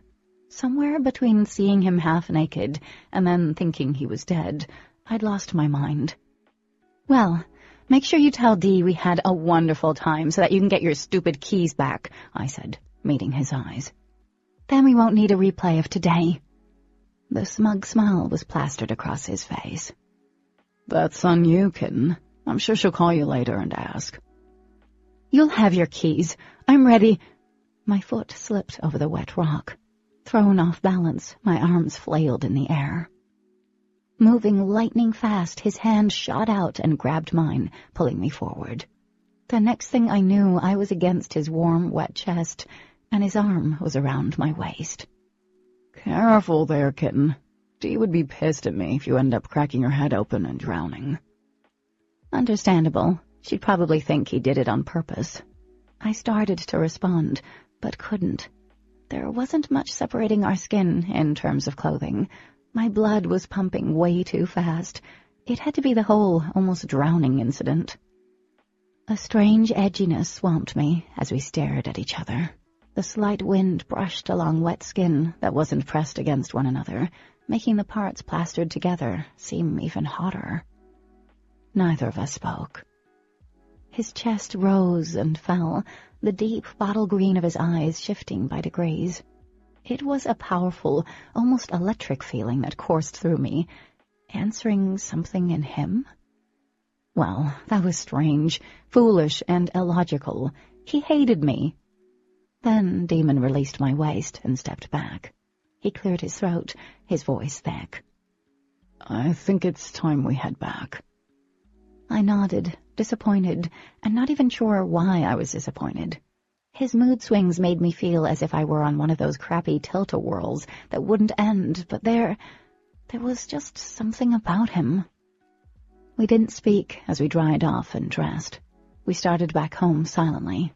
It seemed neither of us had anything to say, which was actually nice. I liked him better when he'd lost the ability to speak. But when we reached the driveway, he cursed under his breath. It felt like a blast of Arctic air had swept between us. I followed his troubled gaze. There was a strange car in his driveway, one of those expensive Audis that cost my mom's salary. I wondered if it was his parents', and if this was going to turn into Cat-mageddon round 2. Daemon's jaw flexed. Cat, A door opened and closed, banging off the side of the house. A man in his late 20s, early 30s, stepped out onto the porch. His light brown hair didn't match Daemon's and Dee's dark waves. Whoever he was handsome and dressed nicely. And he also looked pissed. The man came down the steps 2 at a time. He didn't even look at me, not once. What's going on here? Absolutely nothing. Daemon folded his arms. Since my sister is not home, I'm curious as to why you're in my house. Okay, definitely not family. I let myself in, he replied. I didn't realize that would be a problem. It is now, Matthew. Matthew. I recognized the name from the phone call Dee had to take. Finally, the man's steely gaze zeroed in on me. His eyes widened slightly. They were a bright, startling blue. His lip curled as he looked me up and down. Not in a checking me out kind of way either, but like he was sizing me up. Of all people, I'd think you'd know better, Daemon. Oh, hell, here we go again. I was beginning to wonder if I was flying a freak flag. The air was rife with tension, and all because of me. It didn't make any sense. I didn't even know this guy. Daemon's eyes narrowed. Matthew, if you value the ability to walk, I wouldn't go there. Weirded out to the max, I stepped to the side. I think I should go. I'm thinking Matthew should go, Daemon said, stepping in front of me. Unless he has another purpose other than sticking his nose where it doesn't belong. Even Daemon couldn't block the revulsion in the man's stare. I'm sorry, I said, voice wavering. But I don't know what's going on here. We were just swimming. Matthew's gaze swung on Daemon, who squared his shoulders. It's not what you're thinking. Give me some credit. Dee hid my keys, forced me to take her out to get them back. A hot flush swept through me. Did he really need to tell some dude I was a pity date? And then the man laughed. So, this is Dee's little friend. That would be me, I said, crossing my arms. I thought you had this under control.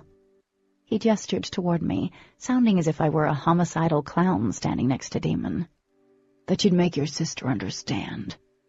Yeah, well, why don't you try to make her understand, Daemon retorted. So far, I'm not having much luck. Matthew's lips thinned. Both of you should know better. A crack of thunder startled me as they stared at one another.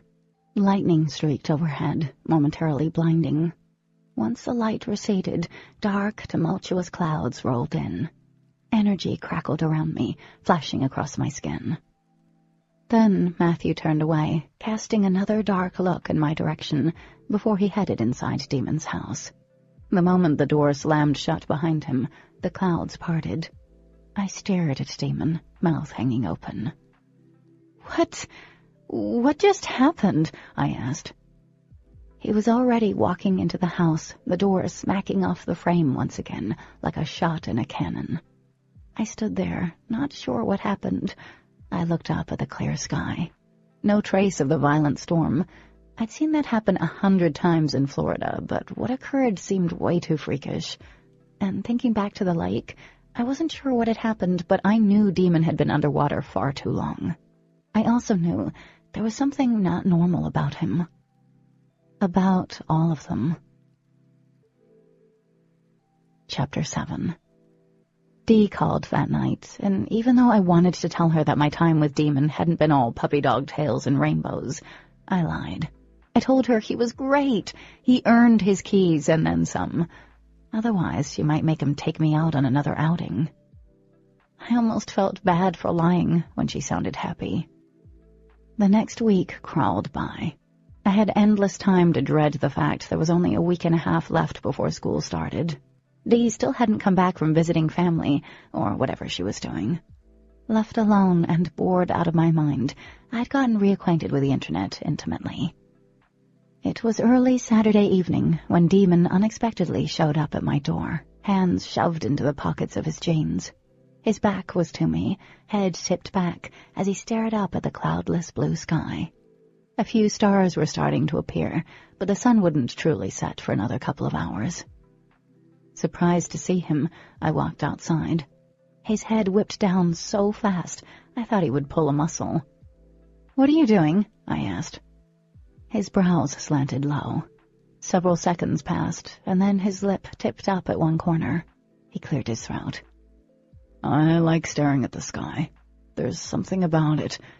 His gaze returned to the sky. It's endless, you know. Daemon almost sounded deep. Is some crazy dude going to run out of your house and yell at you for talking to me? Not right now, but there is always later. I wasn't sure if he was being serious or not. I'm okay missing later. Yeah, busy. Other than messing with my blog, no. You have a blog?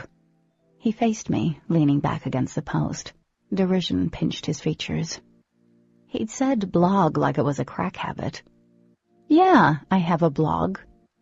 What's your blog's name? None of your business, I said, smiling sweetly. Interesting name. He returned my smile with a half grin. So what do you blog about? Knitting, puzzles, being lonely? Ha ha, smartass, I sighed. I review books. Do you get paid for them? I laughed out loud at that. No, not at all. Daemon seemed confused by that. So you review books and you don't get paid if someone buys a book based on your review? I don't review books to get paid or anything. Although that would be sweet, which reminded me I needed to get a library card. I do it because I like it. I love reading, and I enjoy talking about books. What kind of books do you read? All different kinds.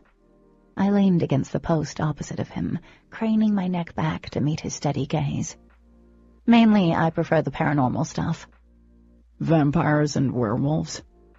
Man, how many questions could he ask? Yeah? Ghosts and aliens? Ghost stories are cool, but I don't know about aliens. E.T. really doesn't do it for me and a lot of readers. One single eyebrow arched. What does it for you? Not slimy green space creatures, I replied. Anyway, I also appreciate graphic novels, history stuff. You read graphic novels? Disbelief colored his tone. Seriously? I nodded. Yeah, so what? Are girls not supposed to like graphic novels and comics? He stared at me for a long moment, then jerked his chin toward the woods. Want to go on a hike? I'm not good with the whole hiking thing, I reminded him. A grin appeared. There was an edge to it. Rough, sexy. I'm not taking you up on the rocks. Just a harmless little trail. I'm sure you can handle it. Did Dee not tell you where your keys were? I asked, suspicious.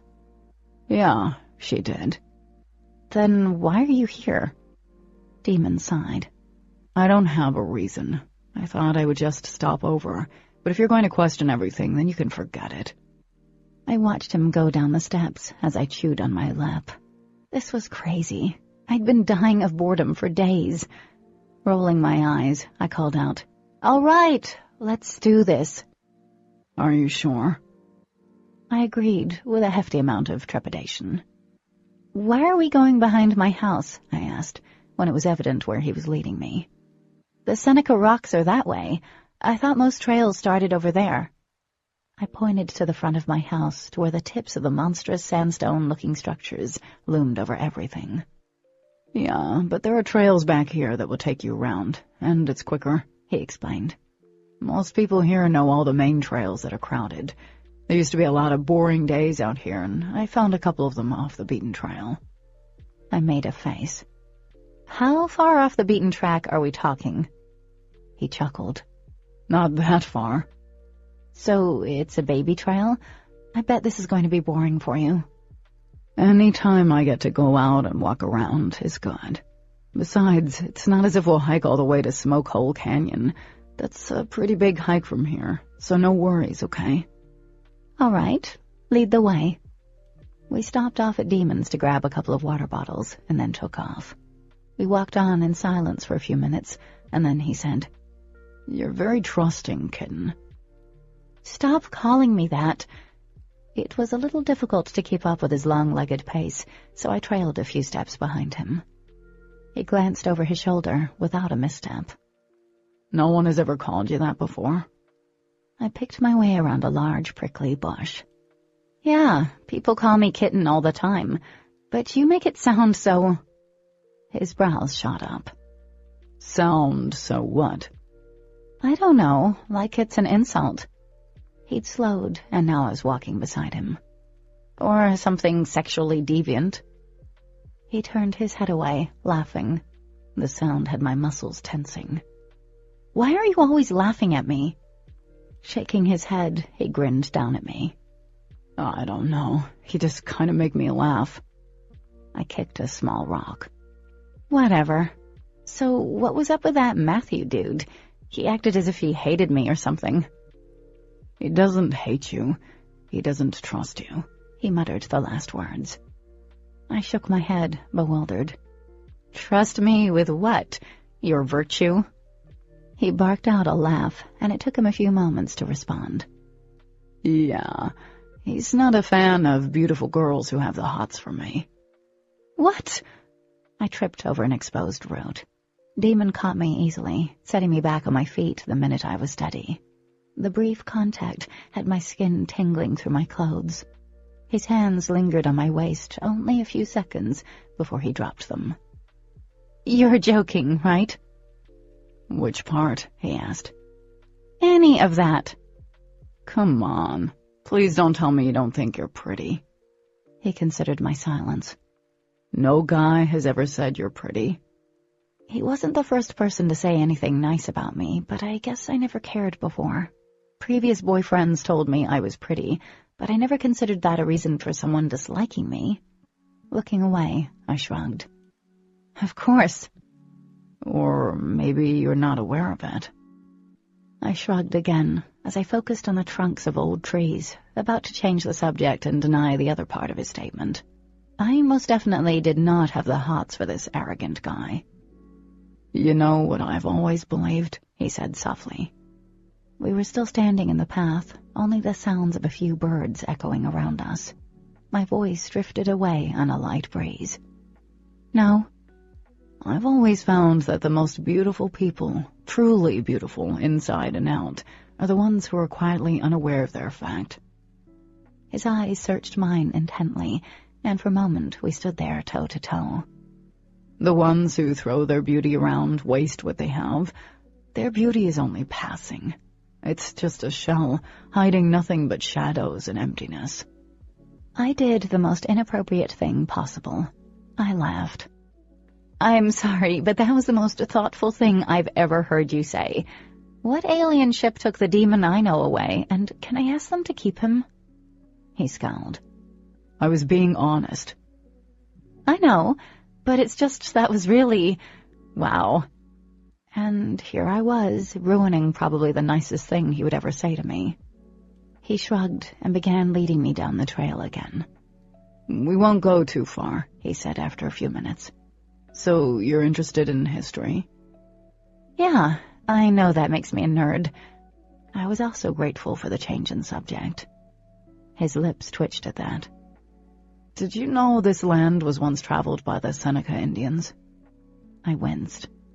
Please, tell me we aren't walking on any burial grounds. Well, I'm sure there are burial grounds around here somewhere, even though they just traveled through this area. It's not a stretch that some died on this very spot, and... Daemon, I don't need to know that part. I gave him a light push on the arm. He had that weird look again and shook his head. Okay, I'll tell you the story, and I'll leave some of the more creepy but natural facts out. A long branch stretched across the path, and Daemon held it up for me to duck under, my shoulder brushing against his chest as I passed, before he dropped the branch and took the lead again. What story? You'll see. Now pay attention. A long time ago, this land was forest and hills, which isn't too different than today, with the exception of a few small towns. His finger drifted over the lower hanging branches as we walked, pushing the lower ones aside for me. But imagine this place so sparsely populated that it could take days, even weeks, before you reached your nearest neighbor. I shivered. That seems so lonely. But you have to understand, that was the way of life hundreds of years ago. Farmers and mountain men lived a few miles away from one another, but the distance was all traveled by foot or horse. It wasn't usually the safest way to travel. I can imagine, I responded faintly. The Seneca Indian tribe traveled through the eastern part of the United States, and at some point they walked this very path toward the Seneca Rocks. His gaze met mine.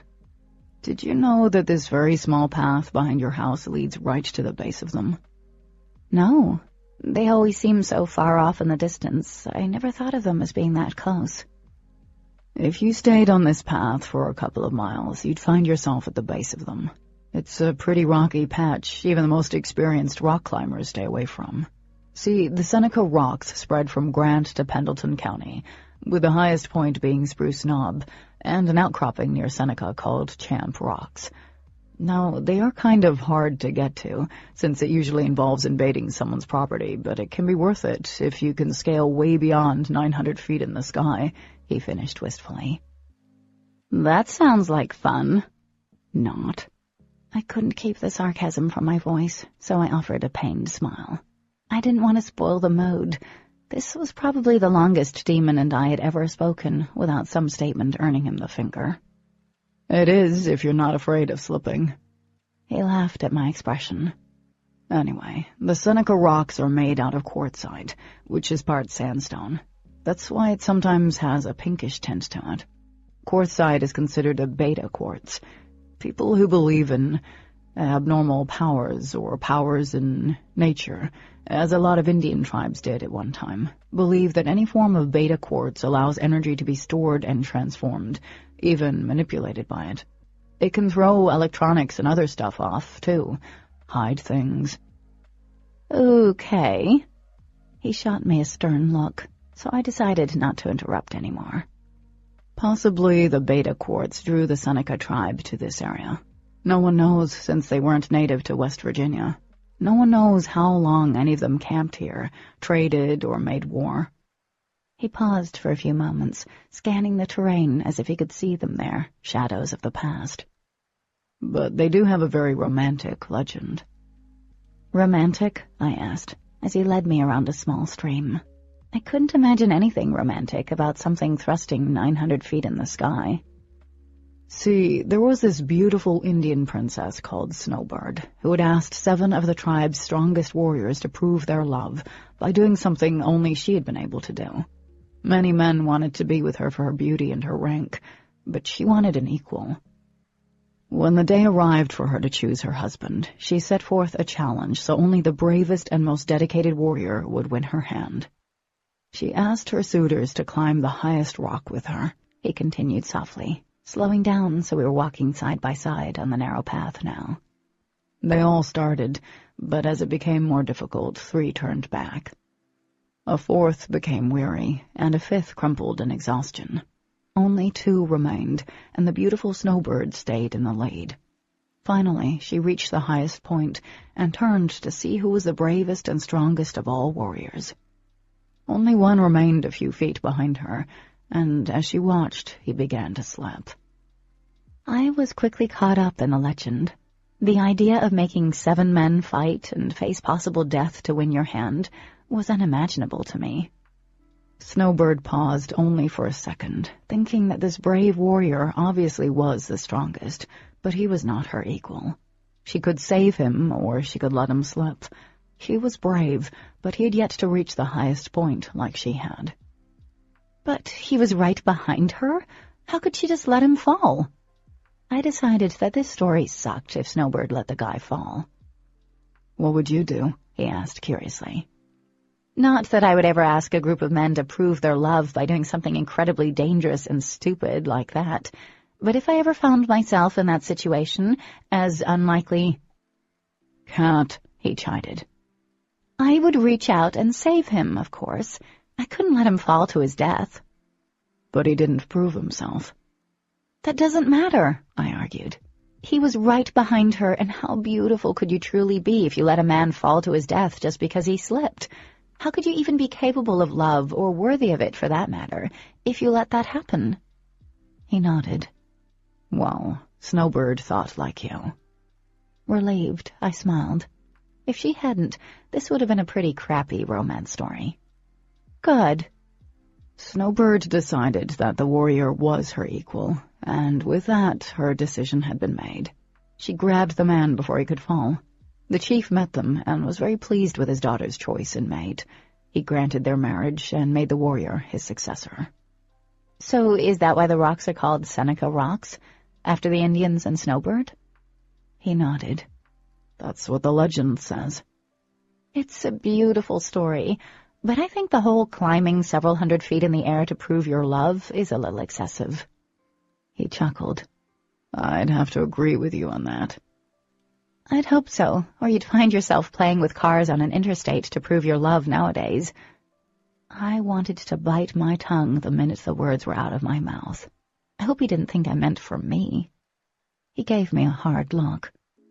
I don't foresee that happening. Can you get to where the Indians climbed from here? I asked curiously. He shook his head. You could get to the canyon, but that's serious hiking. Not something I would suggest you doing by yourself. I laughed at the thought. Yeah, I don't think you have to worry about that. I wonder why the Indians came here. Were they looking for something? I stepped around a large boulder. It's hard to believe that a bunch of rocks brought them here. You never know. His lips pursed, and he was quiet for a moment before speaking again. People tend to look on the beliefs of the past as being primitive and unintelligent, yet we're seeing more truth in the past every day. I peered up at him, trying to gauge if he was being serious. He sounded much more mature than any boy our age. What was it that made the rocks important again? He glanced down at me. It's the type of rock. His eyes widened suddenly. Kitten? Would you stop calling me? Be quiet, he hissed, gaze fixed over my shoulder. He placed his hand on my arm. Promise me you won't freak out. Why would I freak out? I whispered. Tugging me toward him, he caught me off guard. I placed my hands on his chest to stop from tumbling over. His chest seemed to hum under my hands. Have you ever seen a bear? Dread pushed through my calm and blossomed. What? There's a bear? I pulled out of his grasp and spun around. Oh, yeah, there was a bear. No more than 15 feet from us, a big bear, black and furry, sniffed the air with its long whiskered muzzle. Its ears twitched to the sound of our breathing. For a moment, I was kind of stunned. I'd never seen a bear, not in real life. There was something majestic about the creature. The way its muscles moved under the heavy coat of fur, how its dark eyes watched us as intently as we watched it. The animal moved closer, stepping under the rays of light that broke through the branches overhead. The fur had turned a glossy black in the sunlight. Don't run, he whispered. Like I could move even if I wanted to.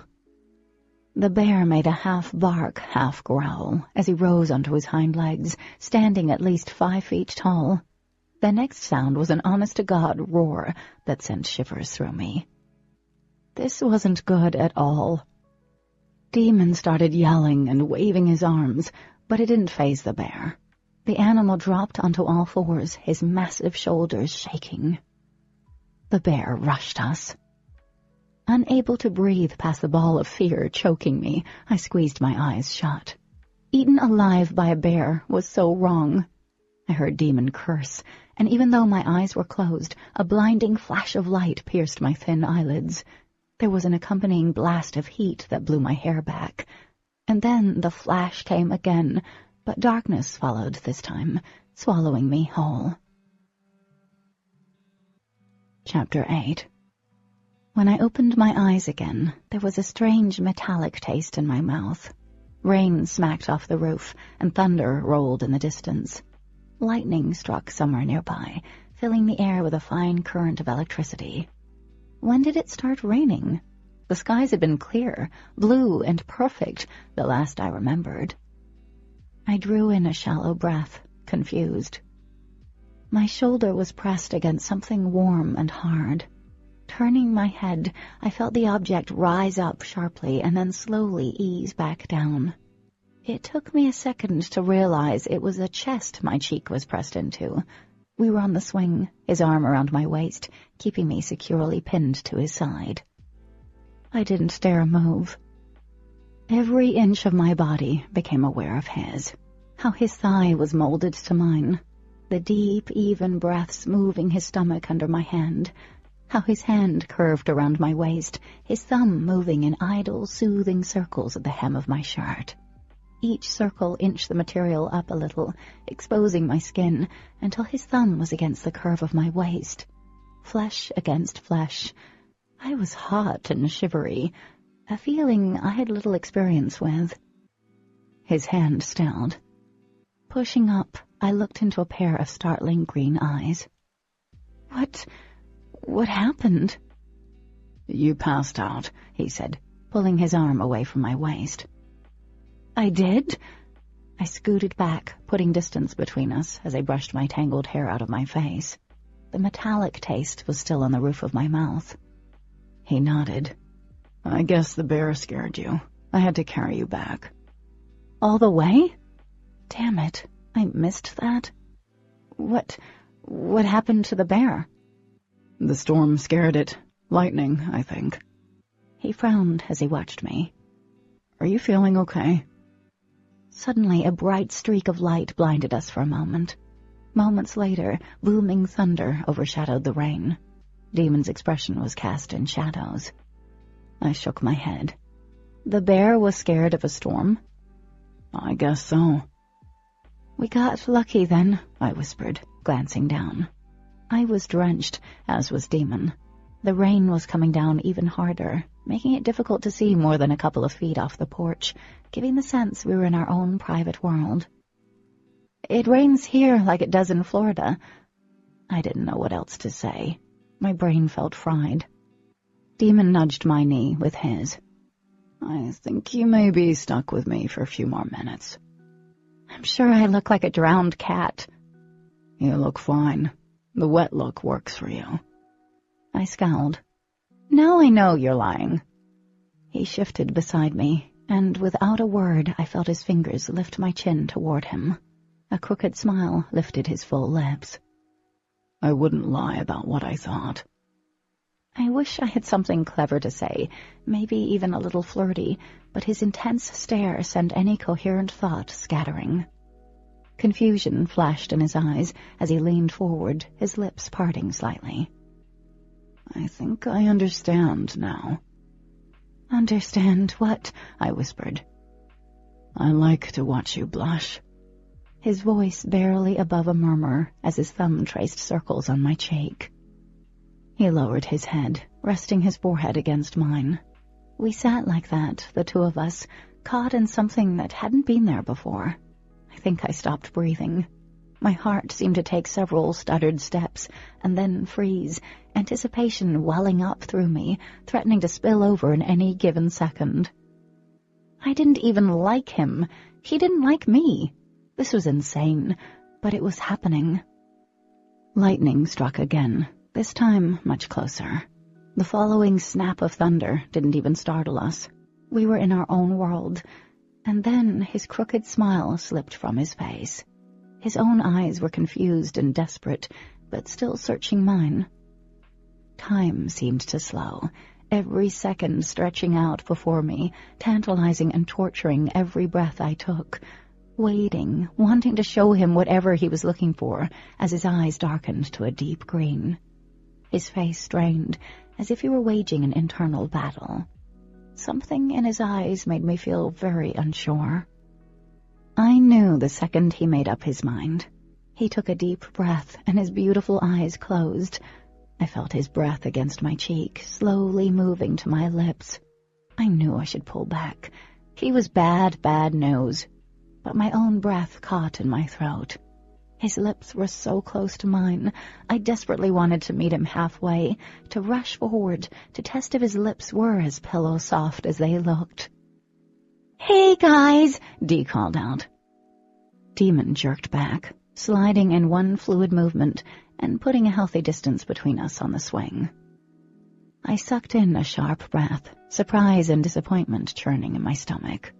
My body was still tingling, as if it had been deprived of oxygen. We'd been so absorbed in each other, neither of us had noticed the rain had stopped. Dee came up the steps, her smile fading as her gaze went from her brother to me. She squinted her eyes. I was sure my face was blood red, making it obvious that she'd interrupted something. But she only stared at her brother, her lips forming a perfect pouty O. He grinned at her, the same lopsided grin that gave the impression that he was secretly laughing. "Hey there, Sis. What's up?" "Nothing," she said, eyes narrowing. "What are you doing?" "Nothing," he replied, jumping from the swing. He glanced at me over one broad shoulder. "Just earning bonus points." His words whipped through the pleasant haze as he hopped off the porch and ambled toward his own house. I glanced at Dee, wanting to chase after Daemon and drop-kick him. Was almost kissing me a part of the deal to get his keys back, or to keep you happy? My voice was tight. My skin hurt. Dee sat beside me on the swing. No, that was never a part of the deal. She blinked slowly. Was he about to kiss you? I felt my cheeks burn even hotter. I don't know. Wow, she murmured, her eyes wide. That was unexpected. And this was awkward. I didn't want to even think about what would have happened if she hadn't showed, and definitely not while she was sitting here. You went to visit family? Yeah, I had to before school started. Sorry I didn't get a chance to tell you. It kind of happened all of a sudden. Dee paused. What were you and Daemon doing earlier, before the almost kissing part? We went on a walk, that's all. That's odd, she continued, watching me closely. I had to steal his keys, but he got them back. My face scrunched. Yeah, thanks for that, by the way. There's nothing like a boy being blackmailed into hanging out with you to boost the self-esteem. Oh, no, it wasn't like that at all. I thought he needed motivation to be nicer. He must really value his car, I muttered. Yeah, he does. Has he been spending a lot of time with you while I was gone? We haven't spent that much time together. We went to the lake one day and then just today. That's all. A curious look crossed her features, and then she smiled. Did you guys have a good time? Unsure of how to answer, I shrugged. Yeah, he was actually pretty decent. I mean, he has his moments, but it wasn't all bad. If I didn't count the fact he was being forced into spending time with me, had almost kissed me for bonus points. Daemon can be nice when he wants. Dee pushed back on the swing, using one foot on the floor to keep it moving. Where did you guys go for a walk? We followed one of the trails and talked, but then we saw a bear. A bear? Her eyes widened. Holy crap, what happened? I sort of passed out or something. Dee stared at me. You passed out? I flushed. Yeah, Daemon carried me back to the porch and, yeah, well, the rest is whatever. She was watching me closely again, curious. Then she shook her head. Changing the subject, she asked if she'd missed anything else while she was gone. I filled her in while my mind was completely elsewhere. Dee mentioned something about watching a movie later before she left. I think I agreed. Long after I'd gone inside and pulled on a pair of old sweats, I was still confused over Daemon. He'd seemed almost likable during our hike, before flashing back to super douche. Flushing and frustrated, I flopped on the bed and stared at the ceiling. There was a network of tiny cracks in the plaster. My gaze traveled over them as my mind replayed the events leading up to the almost kiss. My stomach flipped thinking about how close his lips had been to mine. Worse yet was the knowledge that I had wanted him to kiss me. Like and lust must not have anything in common. Let me get this straight. Dee frowned from where she'd perched herself in the old recliner in desperate need of being reupholstered. You have no idea where you want to go to college? I groaned. You sound like my mom. Yeah, well, you're entering your senior year. Dee paused for a second. Don't you guys start applying as soon as school starts? Dee and I were sitting in my living room, flipping through magazines, when my mom had oh-so-casually walked in and dropped a stack of college brochures on the coffee table. Thanks, Mom. Shouldn't you be applying? You're one of us, too." The interest that had been sparkling in her eyes dulled. "Yeah, but we're talking about you." I rolled my eyes and laughed. "I haven't decided what I want to do, so I don't see the need to pick a school." "But every school offers the same thing. You could pick a place, any place you wanted to go. California, New York, Colorado. Oh, you could even go overseas. That would be awesome. That's what I'd do. I'd go somewhere in England." "You can," I reminded her. Dee lowered her eyes. She shrugged. "No, I can't."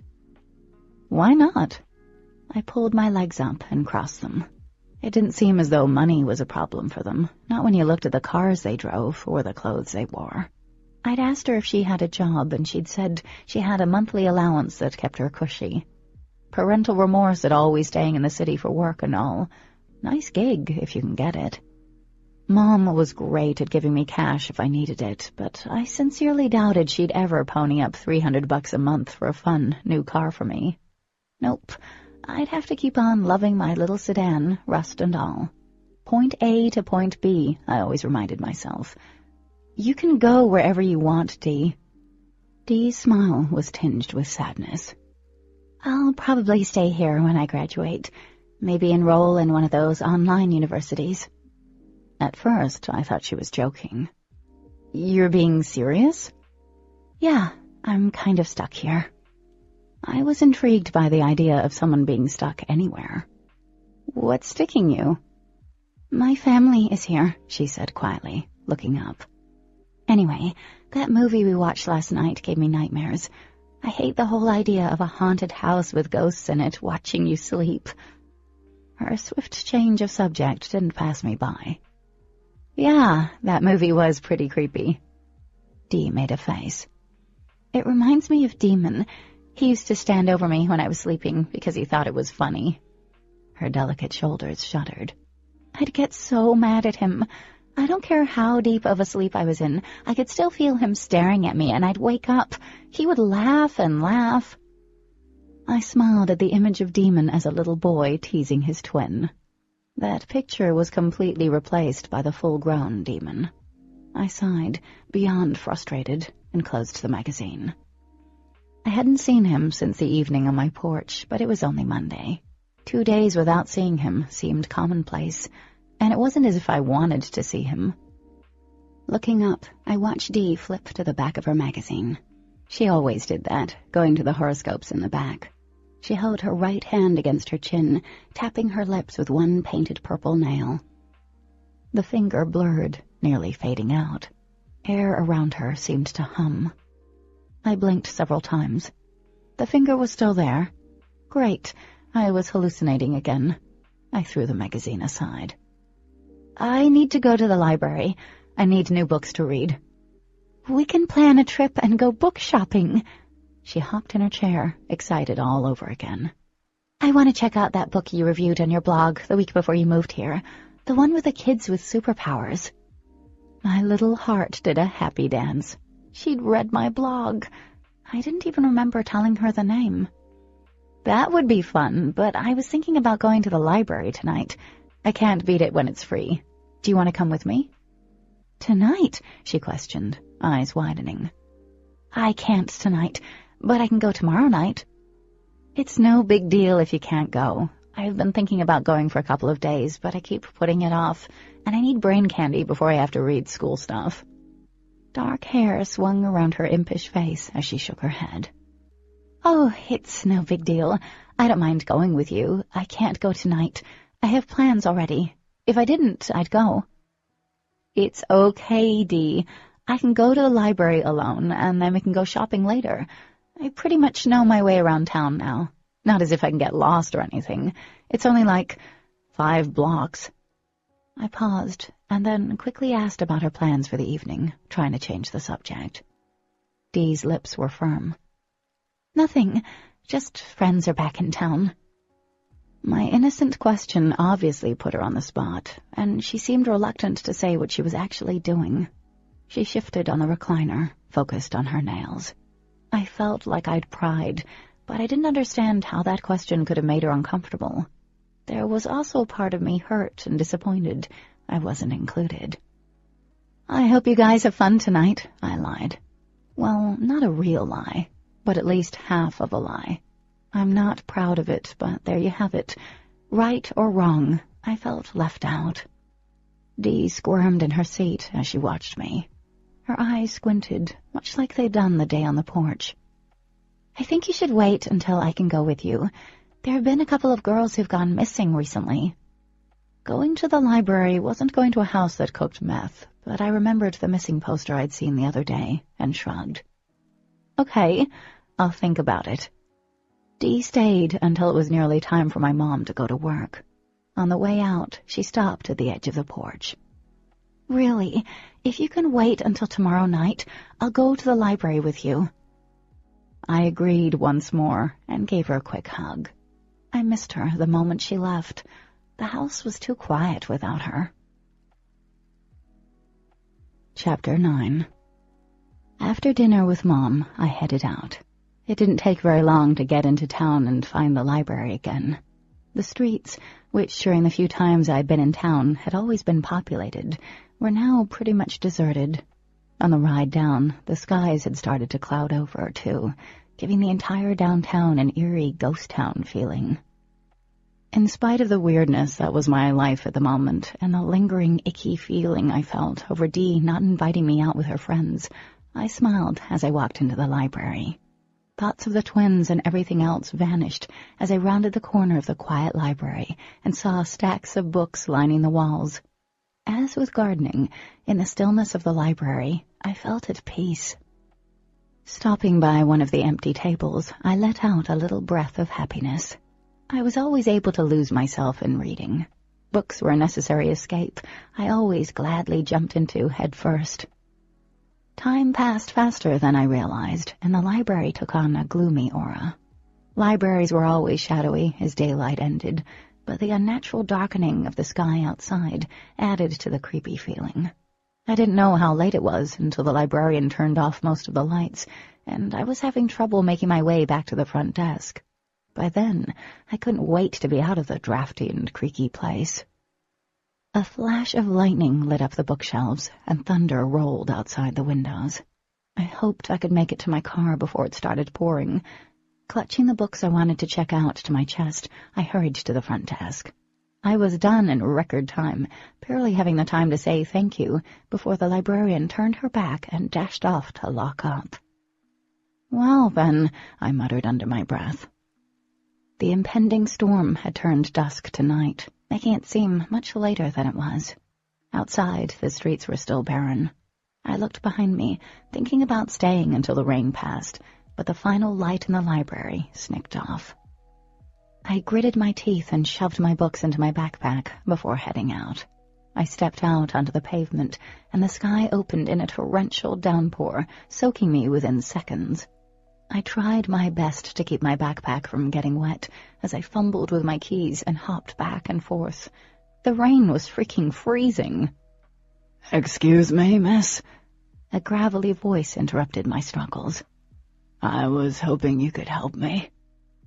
Intent on getting the door open and the books out of the rain, I didn't hear anyone approach. I shoved my backpack into the car and tightened the hold on my purse as I turned toward the sound. A man came out of the shadows and stood under the streetlight. Rain coursed down his light-colored hair, plastering the longish strands to his head. His wire-framed glasses slipped down the bridge of his crooked nose as he stood with his arms wrapped around his chest, his thin body shivering slightly. "My car back there." He gestured behind him, shouting a bit to be heard over the rain pounding against the hood. "Has a flat tire. I was hoping you had a tire iron." I did, but every fiber in my body was telling me to say no, even though the man looked as if he couldn't throw a stone very far. "I'm not sure." My voice was smaller than I intended. I pushed at my wet hair and cleared my throat. I shouted back, "I don't know if I have one or not." The man's smile was weary. "I couldn't have picked a better time, could I?" "No, you couldn't." I shifted from one foot to the next. Part of me wanted to leave him there with an apology, But then there was this other part of me, a huge part of me, that was never good at telling people no. I chewed my lower lip as I hovered by the door. I couldn't leave him in the rain. The poor man looked about to crumple over any second. Pity for him pushed away the sense of dread that always came when you were confronted with the unknown. I couldn't leave him stuck in the rain when I knew I could help. At least the rain was starting to let up. My decision made, I forced a weak smile. I can check. I may have one. The man beamed. He would be a savior if you did. He stayed where he was, not moving any closer, probably sensing my initial distrust. The rain seems to be letting off, but by those dark clouds coming in, I think we may be in for a heck of a storm. I shut the driver's side door and headed to the rear of the car. Opening the trunk, I ran my hand along the carpeted bottom, searching for the release to the spare tire. I think I may have one, to be honest. My back was to the stranger for only a few seconds when I felt a rush of chilly air stir the hair at the back of my neck. Adrenaline coursed through my veins, sending my heart slamming against my ribs, and painful tendrils of fear burrowing through my stomach. Humans are so stupid, so gullible. His voice was as cold as the wind on my neck. Before my brain could register his words, an icy, wet hand closed over mine in a painful grip. His breath was sticky against my neck, striking a chord of finality. I didn't even have a chance to respond. Using my hand, he swung me around. A cry escaped my throat as pain shot up my arm. I was face to face with him now, and he didn't seem as helpless as he had before. Actually, he seemed to have grown taller, broader. If you want money, you can take whatever I have. I wanted to throw the purse at him and take off. The stranger smiled and then pushed me, hard. The impact of the rough asphalt knocked the air out of me and jarred my wrist in scorching pain. With my good hand, I grabbed my purse and shoved it at him. Please, I begged. Just take it. I won't say anything. Just take it. I promise. My attacker crouched in front of me, lips curved in a sneer as he took my purse. Behind the glasses, his eyes seemed to shift colors. Your money? I don't need your money. He tossed the purse aside. I stared as little gasps of breath wheezed in and out of my lungs. I couldn't keep up with the idea that this was happening. If he wasn't robbing me, then what did he want? My mind shrunk from that line of thinking, instead echoing in terror. No, no, no. I couldn't keep my head afloat in the rush of thoughts and images that flooded me. But my body was moving, and I was scooting away from him, banging into the curb. Fear swamped me. I knew I needed to scream. I felt it welling up in my throat. I opened my mouth. Don't scream, he warned, his voice a biting command. I felt the muscles in my legs tense. I twisted, pulling my knees up, getting ready to run. I could make it. He wouldn't expect it. I could make it. Now. His arms shot out in a blur, grabbing both legs and yanking. My left arm and that side of my face hit the pavement, skin grating against rough cement in blinding pain. My eye started to swell in a matter of seconds, and warm blood trickled down my arm. My stomach heaved. I tried to pull my legs out of his grip, kicking when that failed. He grunted, but held on. Please, let me go. I tried again to kick my legs loose. The road scraped my arms, sending more pain, and something stronger. Anger coursed through me, pushing at the fear, trying to overcome it. The combination sent me into heady action. I kicked and bucked, pushed and shoved, but nothing seemed to budge him, not even an inch. Let go of me! This time I yelled, the sound torn from my throat until it was raw. He moved quickly, his face fading in and out like I'd seen Dee's hand do. And then he was on top of me, his hand covering my mouth. His weight was unbearable, even though he'd appeared so small before, so helpless. I couldn't breathe, couldn't move. He was crushing me, but the thought of what was to come next nearly destroyed me. Someone had to have heard me. It was my only hope. He lowered his head, sniffing my hair. A shudder of revulsion rolled through me. He hissed. I was right. You have their trace. He moved his hand from my mouth and gripped my shoulders. Where are they? I don't understand, I choked out. Of course you don't. His face contorted with disgust. You're nothing but a stupid walking mammal. Worthless. I squeezed my eyes shut. I didn't want to look at him. I didn't want to see his face. I wanted to go home. Please. Look at me. When I didn't, he shook me again. My head cracked against the ground. The fresh new pain startled me, and my one good eye opened against my will. He grabbed my chin with his icy hand. My gaze flickered across his face, and finally settled on his eyes. They were vast and empty. I'd never seen anything like it. And in those eyes I saw something worse. Worse than being robbed, worse than being degraded and abused. I saw death in them, my death, without an ounce of remorse.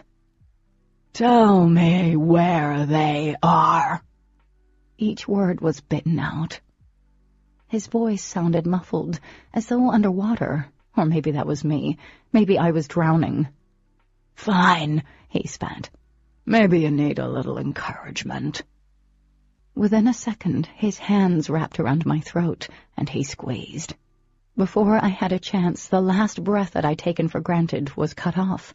Panic clawed through my chest as I tried prying his fingers off my neck, my legs kicking out in a vain attempt at freedom. His grip dug into my fragile windpipe. Are you ready to tell me? He challenged. No? I didn't know what he was talking about. My wrist was no longer throbbing. The torn flesh of my arms and face no longer seemed to sting with such fierceness as before, because new pains were replacing the old. There was no air, no more air. My heart pounded in my chest, demanding oxygen. The pressure in my head threatened to explode. My legs were going numb. Tiny lights danced through my vision. I was going to die. I would never see my mom again. Oh, God, she would be devastated. I couldn't die this way for no reason. I begged silently, prayed someone would find me before it was too late, but everything was fading. I slipped into an inky abyss. The pressure wasn't bad now. The rawness in my throat seemed to ease. The pain was leaving. I was leaving, fading into the darkness. Suddenly, his hands were gone, and there was a fleshy sound of a body hitting the road in the distance. It felt like I was at the bottom of a deep well, and the source of the noise was too far above. But I could breathe again. I gluttonously ate each breath, drawing the beautiful air down my bruised throat, already feeding my starved organs. I started to cough as I gulped air. Someone cried out in a soft, musical language I'd never heard before, and then there was another curse and punch being thrown. A body landed next to me, and I rolled slightly. Pain caused me to wince, but I welcomed it. It meant I was alive. They were fighting in the shadows. One of them, a man, grabbed another, holding him several feet into the air. The strength was shocking, brutal, inhuman, impossible. Rolling up, I was racked by another round of coughing. I leaned over, putting weight on my wrist, and yelped. Damn it! A deep voice exploded. There was a flash of intense red-yellow light. Street lamps down the street exploded, casting the entire block in darkness. I doubled over as I heaved. Gravel crunched, and tips of hiking boots came into view. I threw my arm out to keep whoever it was back. It's okay. He's gone. Are you okay? A gentle hand was on my shoulder, steadying me. In a distant part of my brain, I thought his voice sounded familiar. Just sit still. I tried to lift my head, but dizziness nearly stole my breath. My vision blurred and then cleared. My left eye was now swollen shut and throbbed with each beat of my pulse. Everything is okay. A warmth started in my shoulder, flowing down my arm and circling my wrist, easing sore muscles and delving deeper. I was reminded of days lying out on white beaches, basking in the sun. "Thank you for—" My words trailed off as my rescuer's face swam into focus. High cheekbones, straight nose, and full lips formed before my eyes. A face that was striking and so cold that it could not possibly belong to the same heat that was slowly swallowing my entire body. Vibrant, rare green eyes met mine. "Cat," Daemon said. Concern was etched in his forehead. "Are you still with me?" "You," I whispered, as my head lulled to the side. I vaguely noticed it was no longer raining. He arched a coal-black brow. "Yes, it's me." Dazed, I glanced down where he was holding my wrist. It wasn't throbbing any longer, but his touch was doing something else. I jerked my arm back, confused. "I can help you," he insisted, reaching for me again. "No!" I shrieked, and it hurt. He hovered a moment longer and then straightened, his eyes glancing down at my wrist. "Whatever. I'll call the police." I tried not to listen to him as he spoke to the police on the phone. Eventually, I was able to catch my breath. "Thank you." My voice was hoarse, and it hurt to speak. "Don't thank me." He dragged his fingers through his hair. "Damn it, this is my fault." How was this his fault? My brain wasn't working correctly yet, because that didn't make much sense. I leaned back carefully and peered up, way up, and I immediately wished I hadn't. He looked fierce and protective. "See something you like, kitten?" I dropped my gaze to his clenched hands. His knuckles weren't even scratched. "Light. I saw light." "Well, they do say there is light at the end of the tunnel." I shrank away from the reminder I'd almost died tonight. Daemon crouched down. "Damn it, I'm sorry. That was thoughtless. How bad are you hurt?" "My throat. It hurts." I touched it gently and winced. "So does my wrist. I'm not sure if it's broken." I lifted my arm gingerly. It was swollen and already turning an attractive shade of blue and violet. "But there was a flash of light." He studied my arm. "It might be broken or sprained. Is that all?" "All? The man, he was trying to kill me." His eyes narrowed. "I understand that. I was hoping you didn't break anything important." He stopped for a second, thinking. "Like your skull?" "No, I don't think so." He let out a breath. Okay. He stood and looked around. "Why were you out here anyway?" "I wanted to go to the library." I had to stop till the rawness in my throat subsided. "It wasn't that late. It's not like we're in a crime-ridden city. He said he needed help. Flat tire." His eyes were wide with disbelief. "A stranger approaches you for help in a dark parking lot and you go and help him? That has to be one of the most careless things I've heard in a long time." He crossed his arms and stared down at me. "I bet you think things through, though, right? Accept candy from strangers and get into vans with a sign that reads free kittens?" I gasped. He began to pace. "Sorry wouldn't have been helpful if I didn't come. Now would it?" I ignored the last statement. "So why were you out here?" My throat was finally feeling slightly better. It still hurt like a bitch, but at least every word wasn't like being pulled across concrete. Daemon stopped pacing and ran a hand over his chest above his heart. "I just was." "Jeez, I thought you guys were supposed to be nice and charming." He frowned. "What guys?" "You know, the knight in shining armor and saving the damsel in distress kind." I stopped at that point. I must have hit my head. "I'm not your knight." "Okay," I whispered. I slowly pulled my legs up and rested my head on my knees. Everything hurt, but not as bad as it did when that man had his hands around my throat. I shivered at the thought. "Where is he now?" "He took off. Long gone by now, Daemon assured. Cat. I lifted my head. His hulking frame loomed over me as he stared at me. His gaze was unnerving, piercing. I didn't know what to say. I didn't like how Daemon's body cast a shadow from the moonlight, and I made a move to try and stand. I don't think you should stand. He kneeled again. The ambulance and police should be here any minute. I don't want you passing out. I'm not going to pass out, I denied, finally hearing the sirens. I don't want to have to catch you if you do. He examined his knuckles for a few moments. Did he say anything to you? I wanted to swallow so badly, but it hurt too much. He said I had a trace on me, and he kept asking where they were. I don't know why. He hurriedly looked away, drawing a sharp breath. He sounds like a lunatic. Yeah, but who did he want? Daemon turned back to me, a deep scowl on his face. A girl stupid enough to help a homicidal maniac with his tire, maybe? My lips pressed into a hard line. You're such an ass. Has anyone ever told you that? He flashed a genuinely amused smile.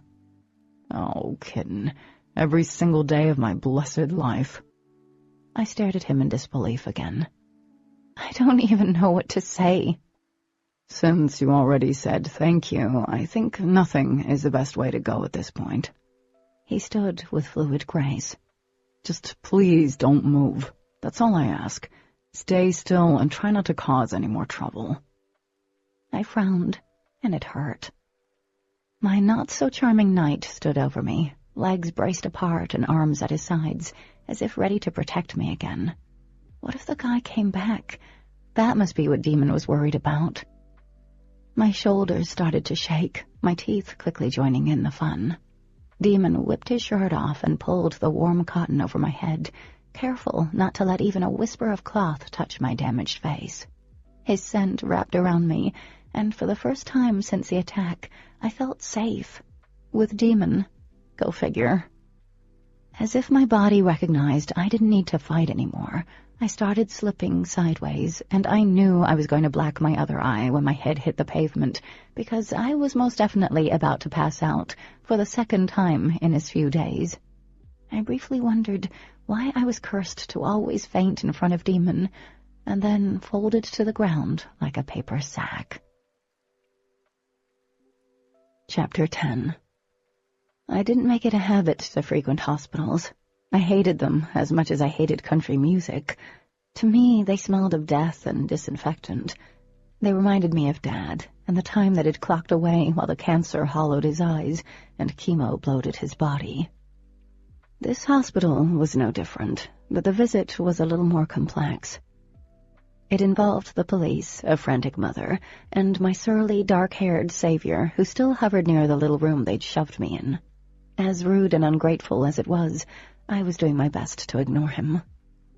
My mom, who'd been on shift at the hospital when the ambulance brought me in with a police escort, kept randomly reaching over and stroking my arm or face, the good side at least, as if that motion reminded her that I was alive and breathing and only bruised. I hated myself for it, but it was starting to annoy me. I was feeling the height of bitchiness. My head and back were aching something fierce, but the pain in my wrist and arm were the worst. After tons of poking, prodding, and half a dozen x-rays, nothing was broken. I had a sprained wrist and a torn tendon in my arm, in addition to numerous deep bruises and scratches. A brace already encased my left hand and forearm. There was this elusive promise of pain medication that had yet to arrive. The police officers were kind, if a little too brusque. They asked every question imaginable. I knew it was important I tell them everything I could remember, but the shock was beginning to wear off, and the adrenaline had long since faded. All I wanted was to go home. They thought it was an attempted robbery gone wrong, until I told them he hadn't asked for any money. After I'd told them what the attacker had said, they believed he may have been ill, or possibly a drug addict coming down from a high. When the police were done asking me questions, they moved on to Daemon. They seemed to be on familiar terms with him. One even clapped him on the shoulder and smiled. They were buddies. How sweet. I didn't get a chance to listen to what he was telling them because my mom had taken over the interrogation. I wanted them all to stop and go away. Miss Swartz? Surprised to hear my last name, I was pulled out of my own thoughts. One of the younger deputies was at my bed again. I couldn't remember his name, and I was too tired to even look for a name tag. Yes? I think we are pretty much done for tonight. If you remember anything else, please call us immediately. I nodded and wished I hadn't. I grimaced as pain shot through my head. Honey, are you okay? Mom asked, her tone pitched in worry. My head, it hurts. She stood. I'll go find the doctor so we can get those meds in you. She smiled gently. Then you won't feel a thing. That is what I needed, wanted, would love. The deputy turned to leave, but stopped. I don't think you have anything to worry about. The crackle of his radio interrupted anything else he was about to say. The dispatcher's voice broke through the static. All available units. We have code 18 on Wellsprings Road. Victim is a female, approximately 16 to 17 years of age. Possible DOA. EMT on the scene. Whoa. What were the odds that I'd be attacked on the same night another teenage girl died in such a small town? It had to be a coincidence. I glanced at Daemon. His eyes were narrowed. He'd heard it too. Jesus, the deputy said, then clicked on his radio. Unit 414 leaving hospital and en route. He turned from the bed, still talking into the radio, and laughed. With the exception of Daemon, lounging against the wall by the curtain, the room was empty. He raised a curious brow at me. I chewed on my lower lip and turned my head away, causing another ripple of pain to go from one temple to the other. I stayed like that until my mother came rushing back to my bed with a doctor in tow. Honey, Dr. Michaels has good news. As you already know, you have no broken bones, and also looks like you don't have a concussion. Once we can release you, you can go home and rest, he said, rubbing the area where speckles of gray peppered the hair near his temples. He glanced at Daemon before focusing on me again. Now, if you start experiencing dizziness or nausea, vision issues, or a loss of memory, we need you back here immediately. Okay, I said, eyeing the pills. I'd agree to anything at this point. After the doctor left, Mom hovered as I took the small plastic cup and pills from her, swallowing them quickly. I didn't even care what they were. On the verge of tears again, I reached for my mom's hand, but was interrupted by an excited voice in the hallway. Dee rushed into the room, her face pale and worried. Oh no, Katie, are you okay? Yes, just a little banged up. I lifted my arm and gave a weak smile. I can't believe this has happened. She turned to her brother. How could this have happened? I thought you... Dee, Daemon warned. She darted away from her brother, lingering on the other side of my bed. I'm so sorry about this. It's not your fault. She nodded, but I could tell she was harboring guilt. My mom's name was called over the loudspeaker. Her face strained. She excused herself and promised to be back in a few seconds. Can you leave soon? Dee asked. I dragged my attention back to her. I guess so. I paused. As long as my mom comes back. She nodded. Did you see the guy who attacked you? Yeah, he said some crazy stuff. I closed my eyes, and it seemed to take longer than normal to reopen them. Something about finding them. I don't know. I shifted on the hard bed. The bruises didn't hurt as much. Weird. Dee paled. I hope you can leave soon. I hate hospitals. I do too. Her nose wrinkled. They have such a strange smell to them. That's what I've always told Mom, but she thinks I make it up. Dee shook her head. No, it's not you. They have this musty smell. My eyelids flickered open again and focused on Daemon. He had his eyes closed as he leaned his head against the wall, but I knew he was listening to everything. Dee talked about taking me home if my mom couldn't leave. I was struck again by the twins. Daemon and Dee didn't belong here, but I did. I could blend easily with the whitewashed walls and pale green curtains. I was as plain as the linoleum, but these two seemed to light the room with their flawless beauty and demanding presence. Ah, the medication was kicking in. I was poetic and high. Bliss. Dee shifted, and my view of Daemon was blocked. I immediately felt panic rising and struggled to move until I could see him again. My pulse quieted the moment my gaze settled on his still form. He didn't fool me.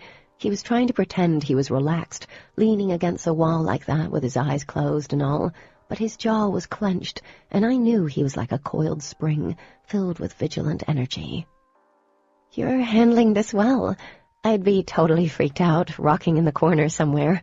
Dee smiled. "I'll freak out," I murmured. "Give me time." I wasn't sure how much time passed before my mother returned with a bothered expression on her pretty face. "Honey, I'm sorry to disappear on you," she said in a rush. "There was a bad accident, and they're bringing in multiple victims. You may have to stay here a while." "I have to stay, at least until we determine if we need to move them to a larger hospital. A bunch of nurses are off, and the hospital isn't staffed to handle this type of crisis." I stared at her, dumbfounded. I felt my bitchiness gaining ground. Screw everyone else. I'd nearly died tonight, and I wanted my mom. "Miss Swartz, we can take her home," Dee said. "I'm sure she wants to go home. I know I would, and it would be no problem for us to do it." I begged Mom with my eyes to take me home herself. I would feel better if she was here, or with me, in case she does have a concussion, and, well, I don't want anything else to happen. "We would never let anything happen." Dee's gaze was steady.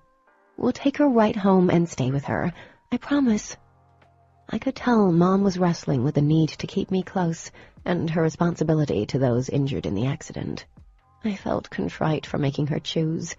Plus, I knew seeing me in the hospital had to be a painful reminder of Dad.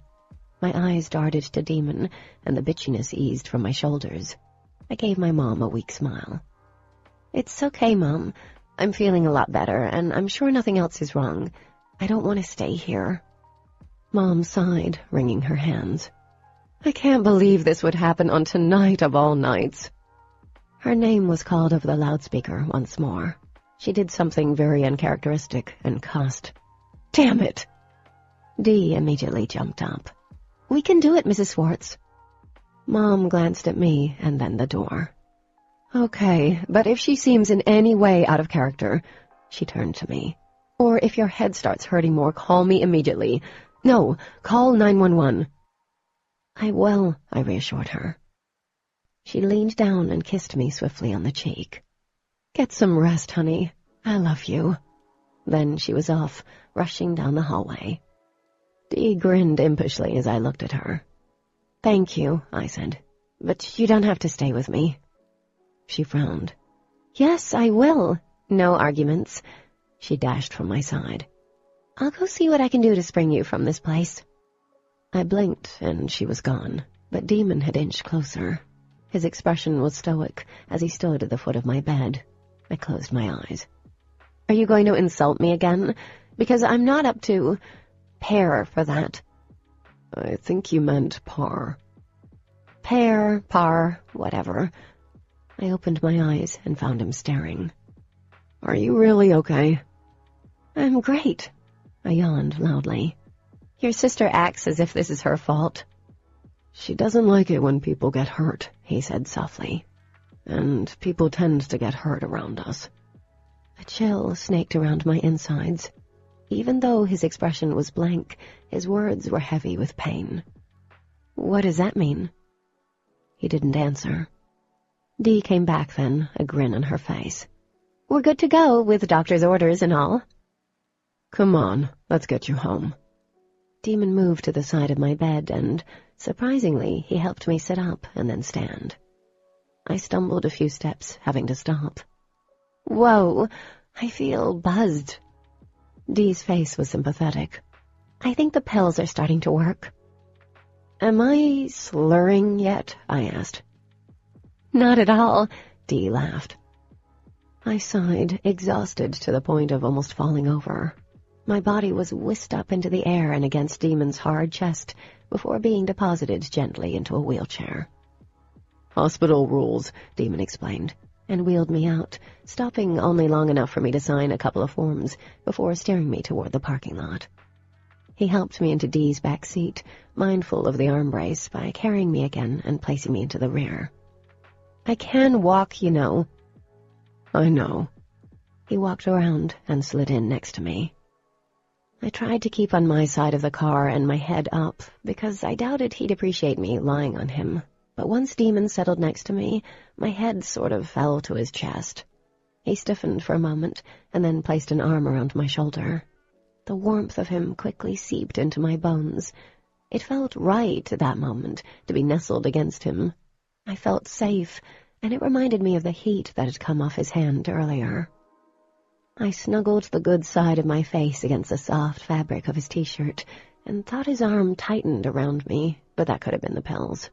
By the time the car started, I was already drifting away, one thought colliding into the next without any coherence. I wasn't sure if I was dreaming or not when I heard Dee speak, her voice sounding muted and far away.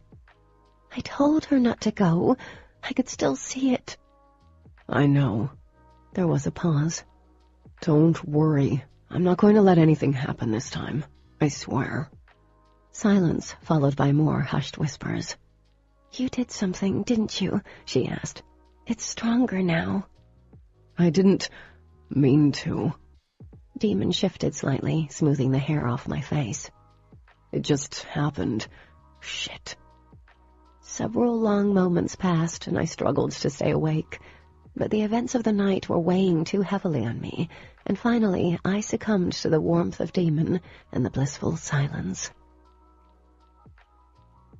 When I opened my eyes again, daylight peeked through the heavily curtained living room, catching small particles of dust that hung in a lazy pattern over the peaceful head of Dee. She was a few feet away, curled up on the recliner in a deep sleep. Her small hands were folded neatly under her cheek and lips slightly parted. She looked more like a china doll than a real person. I smiled and immediately winced. The spark of pain cleared the haze from my head, and the fear from last night doused my veins in ice water. I lay there for several moments, taking deep, calming breaths as I tried to gain control of my spiraling emotions. I was alive, thanks to Daemon, who apparently was also my pillow. My head was in his lap. One of his hands was resting on the curve of my hip. My heart sped up. He couldn't have been comfortable sitting up all night. Daemon stirred. "You okay, kitten?" "Daemon," I whispered, trying to gain control of my spiraling emotions. Sorry, I didn't mean to sleep on you." "It's okay." He helped me sit up. The room spun a little. "Are you okay?" he asked again. "Yeah. You stayed here all night?" "Yeah," was all he said. I remembered Dee volunteering, but not him. Waking up with my head in his lap was the last thing I'd expected. "Do you remember anything?" he asked quietly. My chest squeezed tight. I nodded, expecting it to hurt more than it did. "I was attacked last night." "Someone tried to mug you," he said. "No, that wasn't right. I remembered a man grabbing my purse, then falling down, but he hadn't wanted my money. He wasn't trying to mug me." "Cat?" "No." I tried standing up, but his arm returned, forming a band of steel around me that I couldn't break. "He didn't want my money, Daemon. He wanted them." Daemon stiffened. "That doesn't make any sense." "No shit." I frowned as I moved my arm and found that the splint was heavy. But he kept asking about where they were, and about a trace. "The guy was insane," he said, voice low. "You realize that, right? That he wasn't right in the head, that nothing he said means anything." "I don't know. He didn't seem crazy." "Trying to beat the crap out of a girl isn't crazy enough for you?" His brows rose. "I'm curious what you think is crazy." "That's not what I meant." "Then what did you mean?" He shifted, careful not to jar me, which kind of surprised me. He was a random lunatic, but you're going to make it bigger than it is, aren't you? I'm not making this anything. I took a steadying breath. Daemon, that wasn't a normal lunatic. Oh, you're an expert in crazy people now?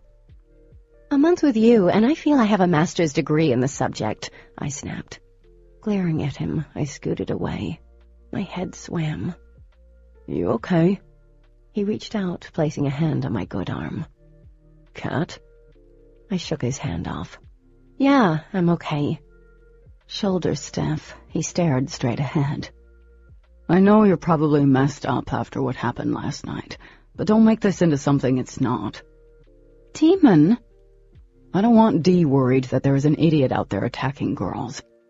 His eyes were hard, cold. Do you understand me? My lip trembled. Part of me wanted to cry. Another part wanted to wail on him. So all his caring was about his sister? How silly of me. Our eyes locked. There was such intensity in his, as if he were willing me to understand. Dee yawned loudly. I jerked away, breaking contact first. Of course, score 1 for Daemon. Good morning, Dee chirped, as one or both of her legs dropped to the ground, sounding surprisingly heavy for someone as slender as she was. Have you guys been awake long? Another sigh, much louder and more annoyed than the first, pushed through Daemon's hard lips. No, Dee. We just woke up and were talking. You were snoring so loudly we couldn't stay asleep any longer. Dee snorted. I doubt that. Katie, are you feeling okay this morning? Yeah, I'm a little sore and stiff, but overall okay. She smiled, but her eyes were still hooded with guilt, which made no sense. She tried to smooth down her curls, but they sprung back into disarray as soon as she removed her hands. I think I'm going to make you breakfast. Before I could respond, she dashed off to the kitchen, and I heard numerous doors open and close, pots and pans clanging against each other. Okay. Daemon stood and stretched. The muscles of his back were taut under his shirt. I looked away. I care more about my sister than I do anything in this universe, he said quietly, each word punctuated by truth. I'd do anything for her, to make sure she's happy and she's safe. Please don't worry her with crazy stories. I felt infinitely small. You're a dick, but I won't say anything to her. When I looked up, I found it hard to concentrate when his eyes were as bright as they were. Okay? Happy? Something flickered over his face. Anger, regret. Not really. Not at all. Neither of us looked away again. There was a heavy quality to the air, tangible. Daemon! Dee called from the kitchen. I need your help. We should go see what she's doing before she destroys your kitchen. He rubbed his hands down his face. It's possible. Keeping quiet, I followed him out into the hallway, where the light spilled in from the open door. I winced at the abrupt brightness, and suddenly remembered I hadn't brushed my hair or my teeth yet. I cringed away from Daemon. I think I need to go. He raised an eyebrow at me. Go where? I felt my cheeks turn hot. Upstairs. I need a shower. Surprisingly, he didn't fire back with the door I'd left open. He nodded and disappeared into the kitchen. At the top of the stairs, my fingers mindlessly went to my lips, and then another shiver rolled through me. How close to dying did I come last night? Is she really going to be okay? I heard Dee ask. Yeah, she'll be fine, Daemon responded patiently. You have nothing to worry about. Nothing is happening. Everything was taken care of when I came back here. I crept closer to the landing. Don't look like that. Nothing will happen to you. Daemon sighed with real frustration this time. Or her, okay? Another gap of silence followed. We should have expected something like this. Did you? Dee asked, her voice rising sharply. Because I was trying not to. I was trying to hope that we could have a friend, a real one, without them getting... Their voices lowered, becoming unintelligible. Were they talking about me? They had to be, but that didn't make sense. I stood in absolute confusion, trying to figure out what they could be talking about. Daemon's voice rose. Who knows, Dee? We will see how it plays out. He paused and then laughed. I think you're beating those eggs to death. Here, let me have them. I listened a few more moments as they bantered back and forth like normal before I peeled myself away from my spot. Without warning, another stolen conversation quickly resurfaced. The night before, as I coasted in and out of consciousness in the car, I'd overheard both of them whispering worries that I couldn't comprehend. I wanted to shrug off the nagging feeling that they were hiding something. I hadn't forgotten Dee's weird aversion to me going to the library, or the strange light I'd seen outside the library that reminded me so much of the light in the woods when I'd seen the bear and passed out, something that I'd never done before in my life. And then there was the day at the lake when Daemon had turned into Aquaman. I walked numbly to my bathroom and flipped on the light, expecting to see my face busted up. I tilted my head to the side, a startled gasp escaping my throat. I knew my cheek had been scraped raw last night, the pain I remembered, and my eye swollen shut. But my eye was only slightly bruised, my cheek pink, as if new skin had already grown. My gaze drifted along my neck. The bruises there were faint, as if the attack had happened days ago, and not last night. "What the heck?" I whispered. My wounds were almost healed, with the exception of my encased arm, but that too barely ached.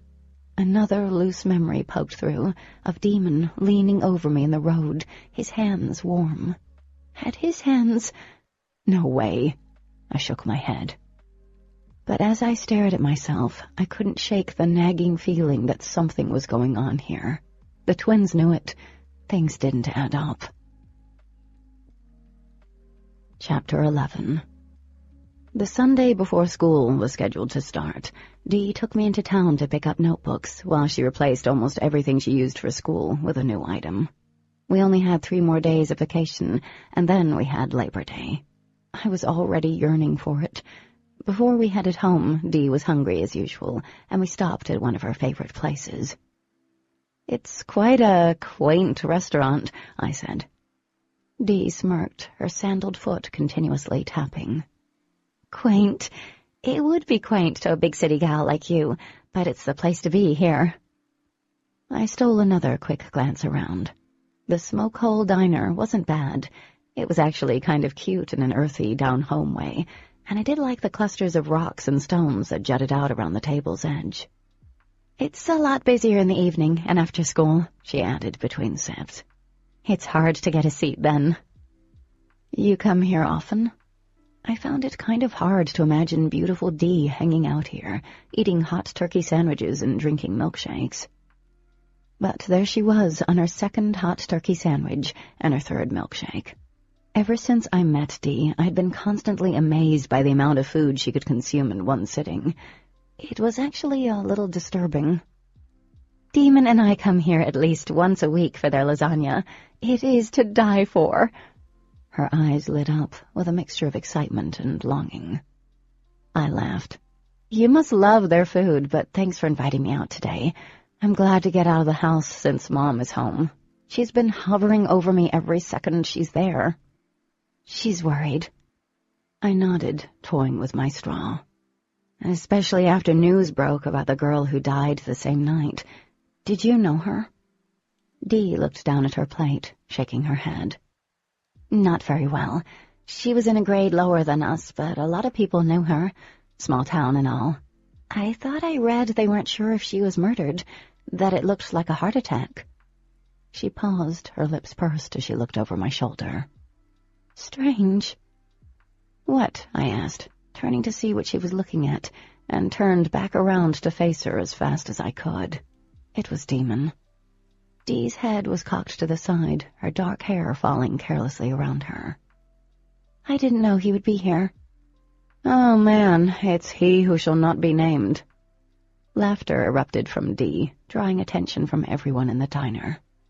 "Ah, that was funny." I sunk in my seat. After the morning he and his sister made me breakfast, he'd avoided me, and that was fine. I had wanted to thank him for sort of saving my life.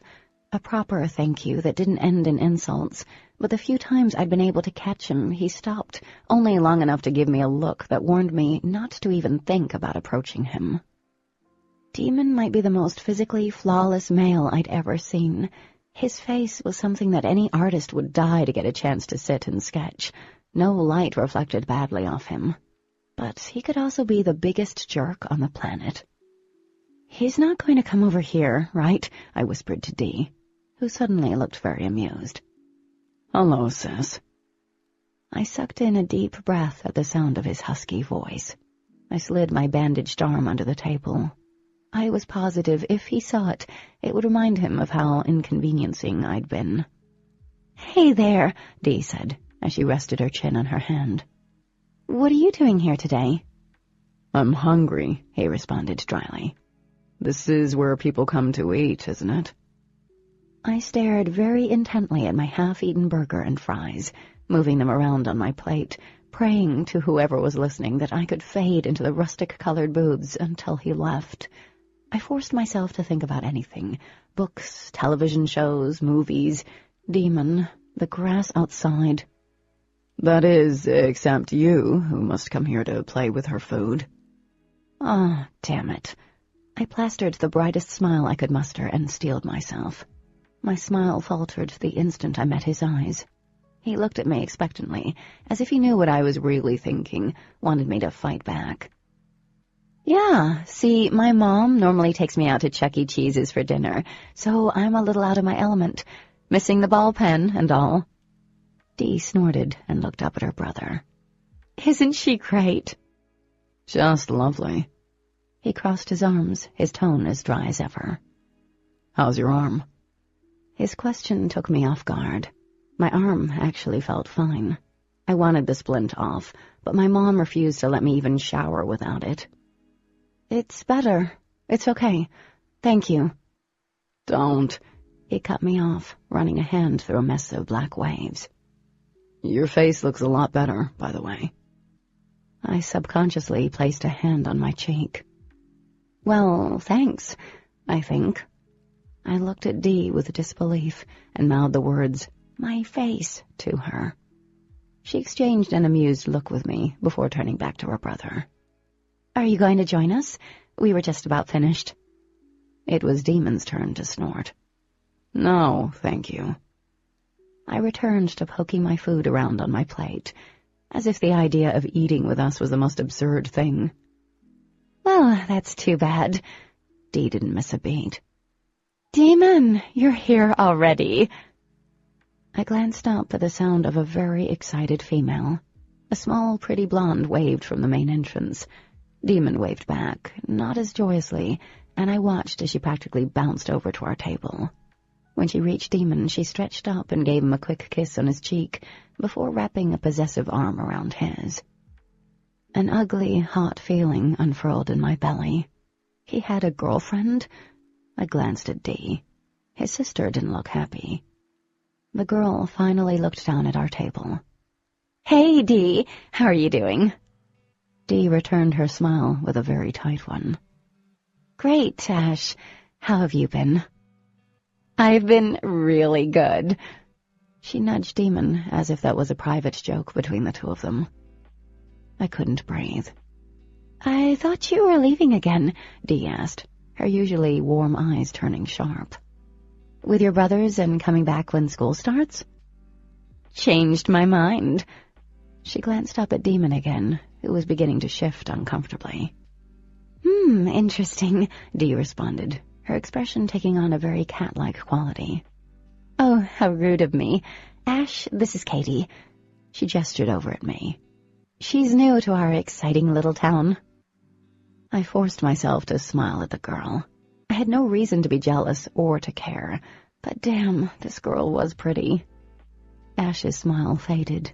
She took a step back. "This is her?" My eyes darted to Dee. "I can't do this, Daemon. Maybe you guys can be okay with this, but I'm not." Ash tossed her blonde hair back with a tan hand. This is wrong. Daemon sighed.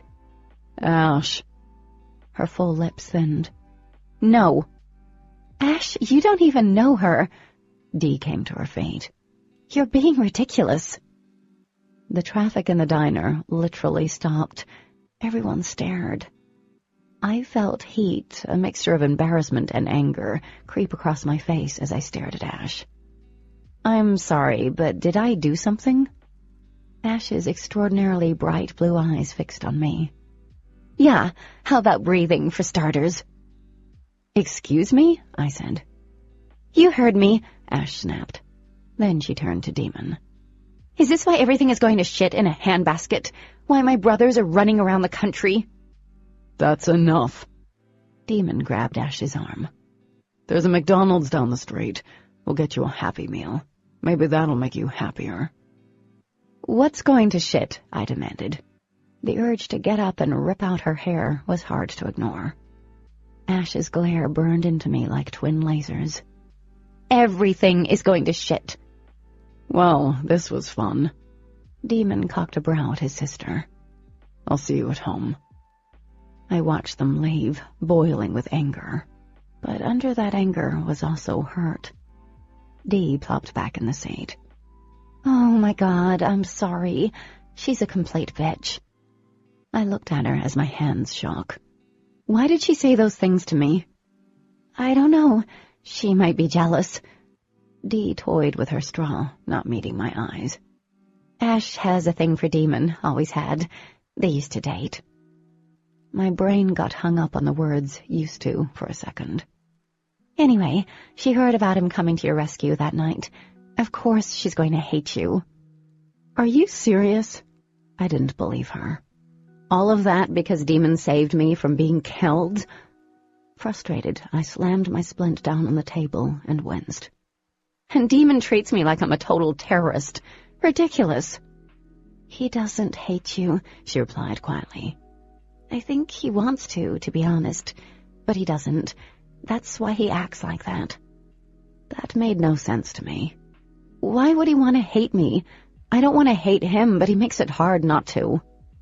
Dee glanced up, her eyes full of tears. Kat, I'm sorry. My family is a little weird. So is this town. So is Ash. See, her family is a friend of our family, and all of us have a lot in common. I stared at her, waiting for her to explain how in the hell that had anything to do with Ash's bitchiness. They are triplets, you know. Dee sat back against the booth, staring listlessly at her plate. She has 2 brothers, Adam and Andrew. Wait, I gaped at her. You're telling me there's a set of triplets here and you guys are twins? Her face scrunched up as she nodded.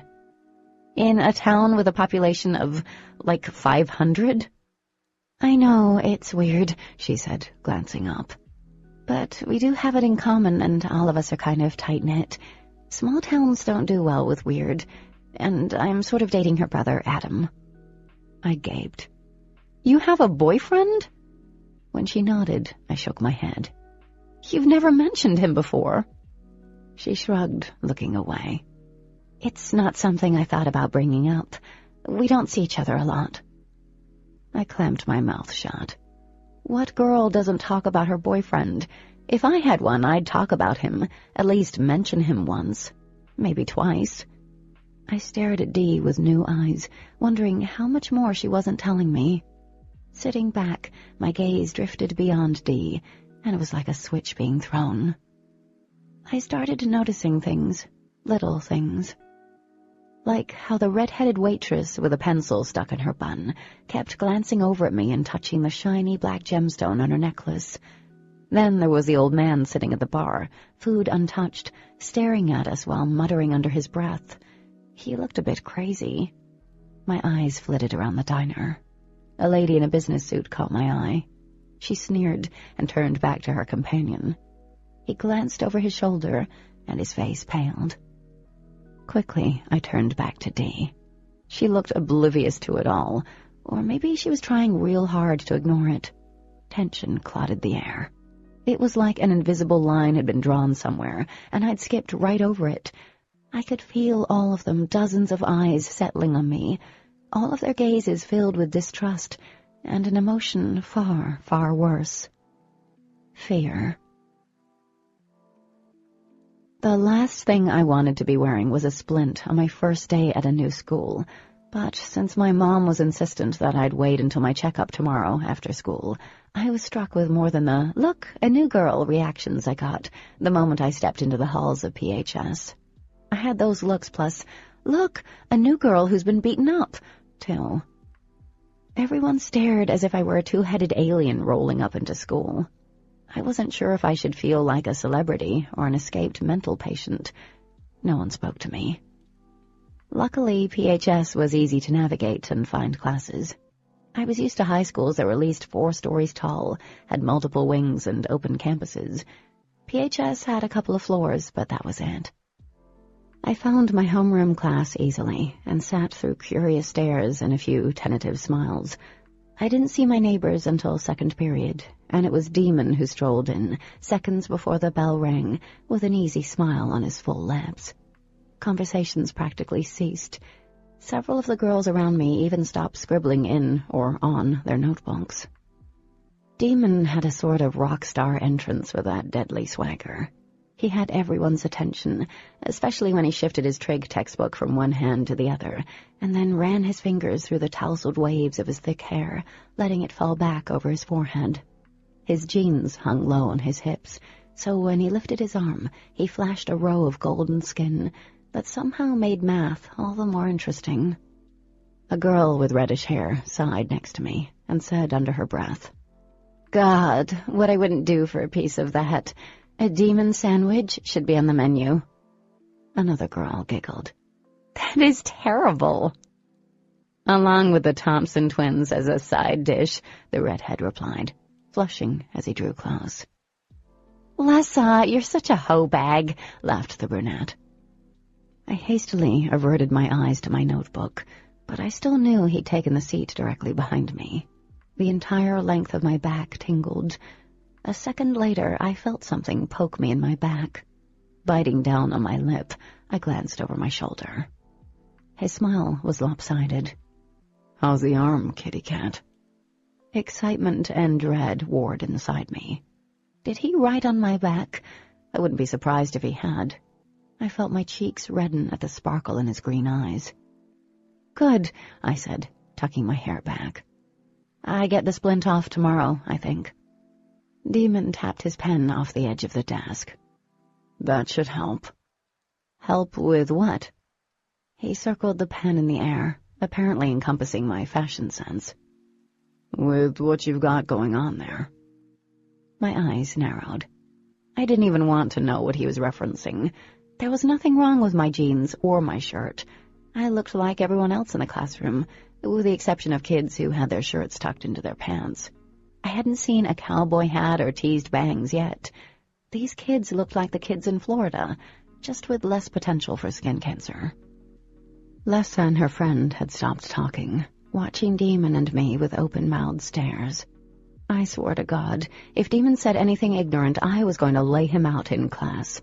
My splint was heavy enough to do damage. Leaning forward, his warm breath danced along my cheek when he spoke. "Less people will stare without the splint, is all I'm saying." I didn't believe for 1 second that was all he was talking about. On top of that, with him this close to my face, everyone was staring. And we weren't looking away from each other. We were stuck in the middle of an epic stare-down I refused to lose. Something passed between us, reminiscent of the strange current I'd felt with him before. A boy on the other side of Daemon gave a low whistle. "Ash is going to kick your ass, Daemon." Daemon's grin went up a notch. "Nah, she likes my ass too much for that." The boy chuckled. Eyes still on me, he tipped his desk forward even further. "Guess what?" "What?" "I checked out your blog." Oh, dear baby Jesus. How did he find it? Wait, more importantly was the fact that he had found it. Was my blog now Googleable? That was awesome sauce with an extra heaping of sauce. Stalking me again, I see. Do I need to get a restraining order? In your dreams, kitten. He smirked. Oh, wait. I'm already starring in those, aren't I? I rolled my eyes. Nightmares, Daemon. Nightmares. He smiled, his eyes twinkling, and I almost smiled back, but luckily the teacher started calling roll, forcing an end to, well, whatever was going on between us. I turned around in my seat, letting out a slow breath. Daemon laughed softly. When the bell rang, signaling the end of class, I couldn't get out of there quick enough. I did so without looking back to see what Daemon was doing. Math was going to suck butt more than it normally did if he sat behind me in class every day. Out in the hallway, Lessa and her friend fell in step with me. "You're new here," said the brunette. Observant. Lessa rolled her dark eyes. "That's not obvious, Carissa." Carissa ignored her friend, pushing her square-framed glasses up her nose as she deftly stepped out of the way of another stupid kid barreling through the crowded hall. "How do you know Daemon Black so well?" Considering the first kids to talk to me were doing so because I'd been talking to Daemon, I wasn't thrilled. I moved in next to them in the middle of July. I'm jealous." Lessa pursed her lips. "Half the population at this school would love to trade places with you." I'd gladly change positions with them. "By the way, my name is Carissa, and that's Lessa, if you hadn't figured it out yet. We've lived here our whole lives." Carissa waited. "My name is Katie Swartz from Florida."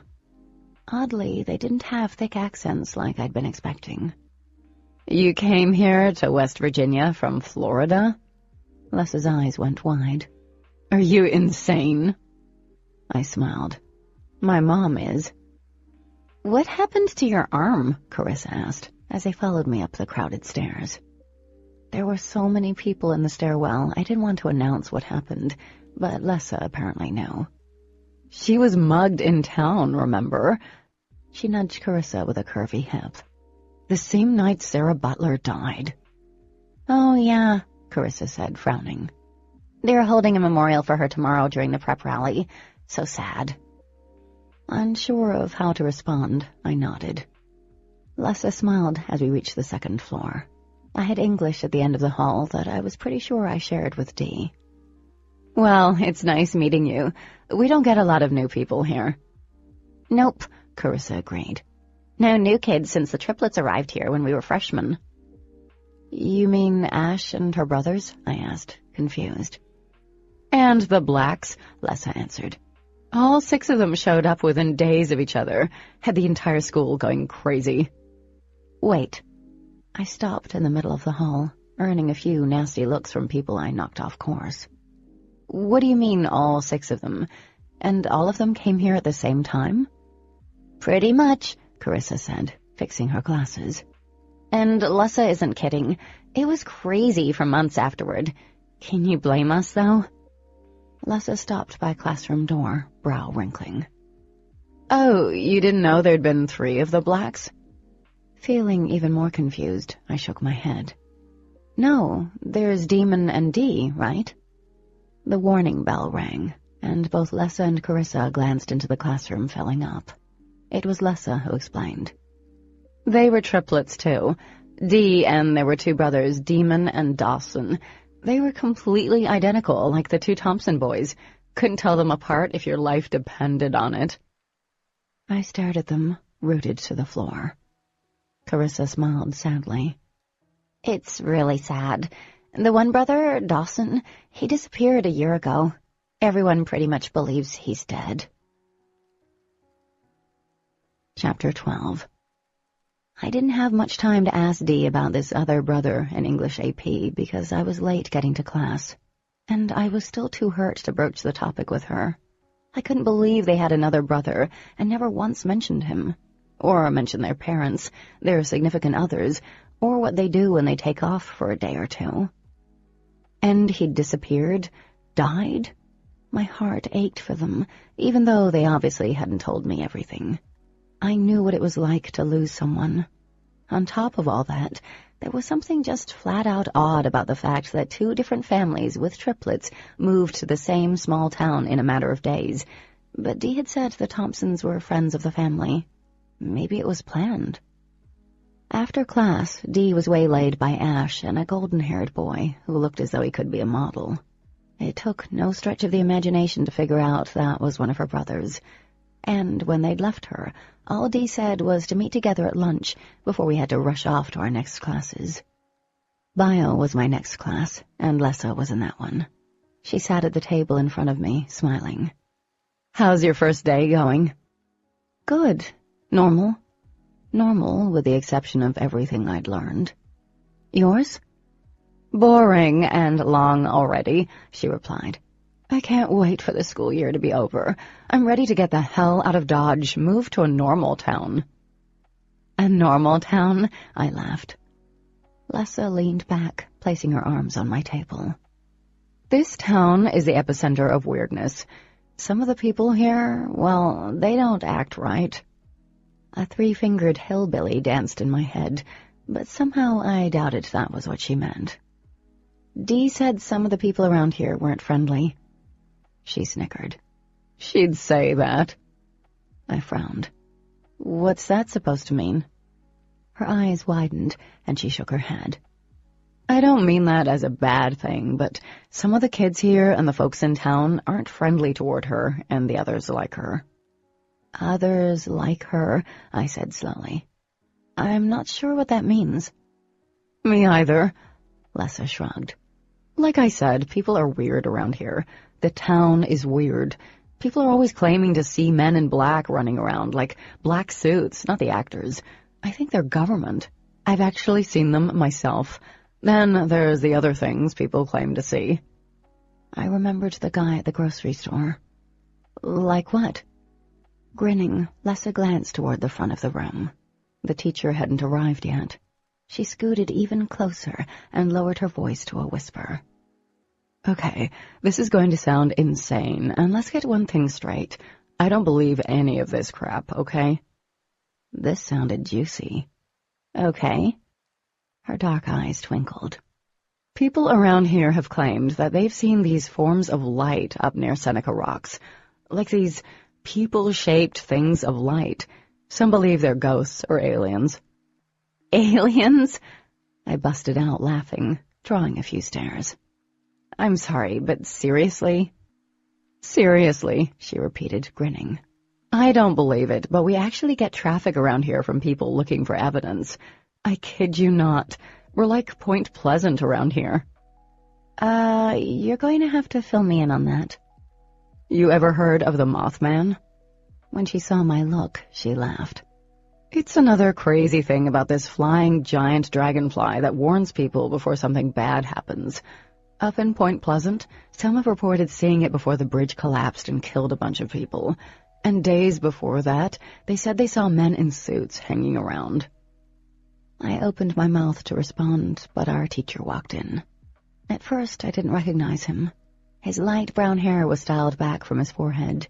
His polo was pressed, nothing like the worn shirt and jeans I'd last seen him in.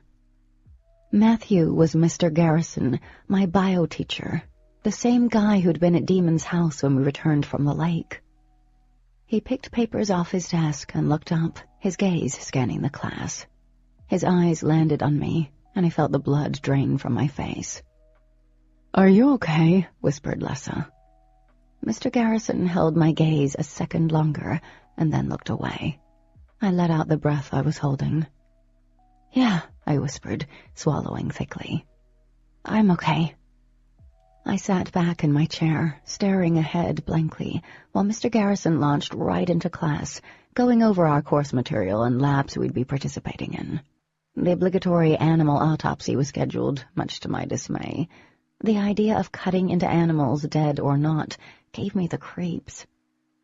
But not as badly as the creeps Mr. Garrison gave me. Throughout class, I'd feel his concentrated gaze on me, and it was as if he was seeing right through me. What the hell was going on around here? The school cafeteria was near the gymnasium, a long and rectangular space that smelled of overcooked food and disinfectant. Yum. White tables filled the room, and most of them were already occupied by the time I got there. Standing in line, I recognized Carissa. She turned, spotted me, and smiled. Spaghetti on the menu, or at least what they consider spaghetti. Grimacing, I plopped some on my tray. It doesn't look too bad. Not after you've seen the meatloaf.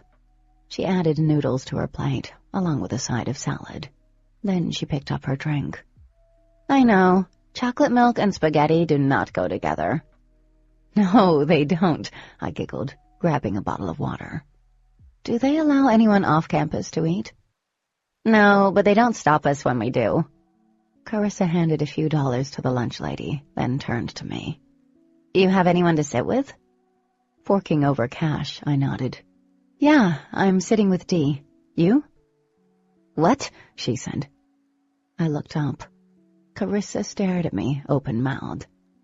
I'm sitting with Dee. I'm sure you can sit. No, I can't. Carissa grabbed my arm and pulled me out of the line. I arched a brow. Really? Why? Are they social lepers or something? She pushed her glasses up her nose as she rolled her eyes.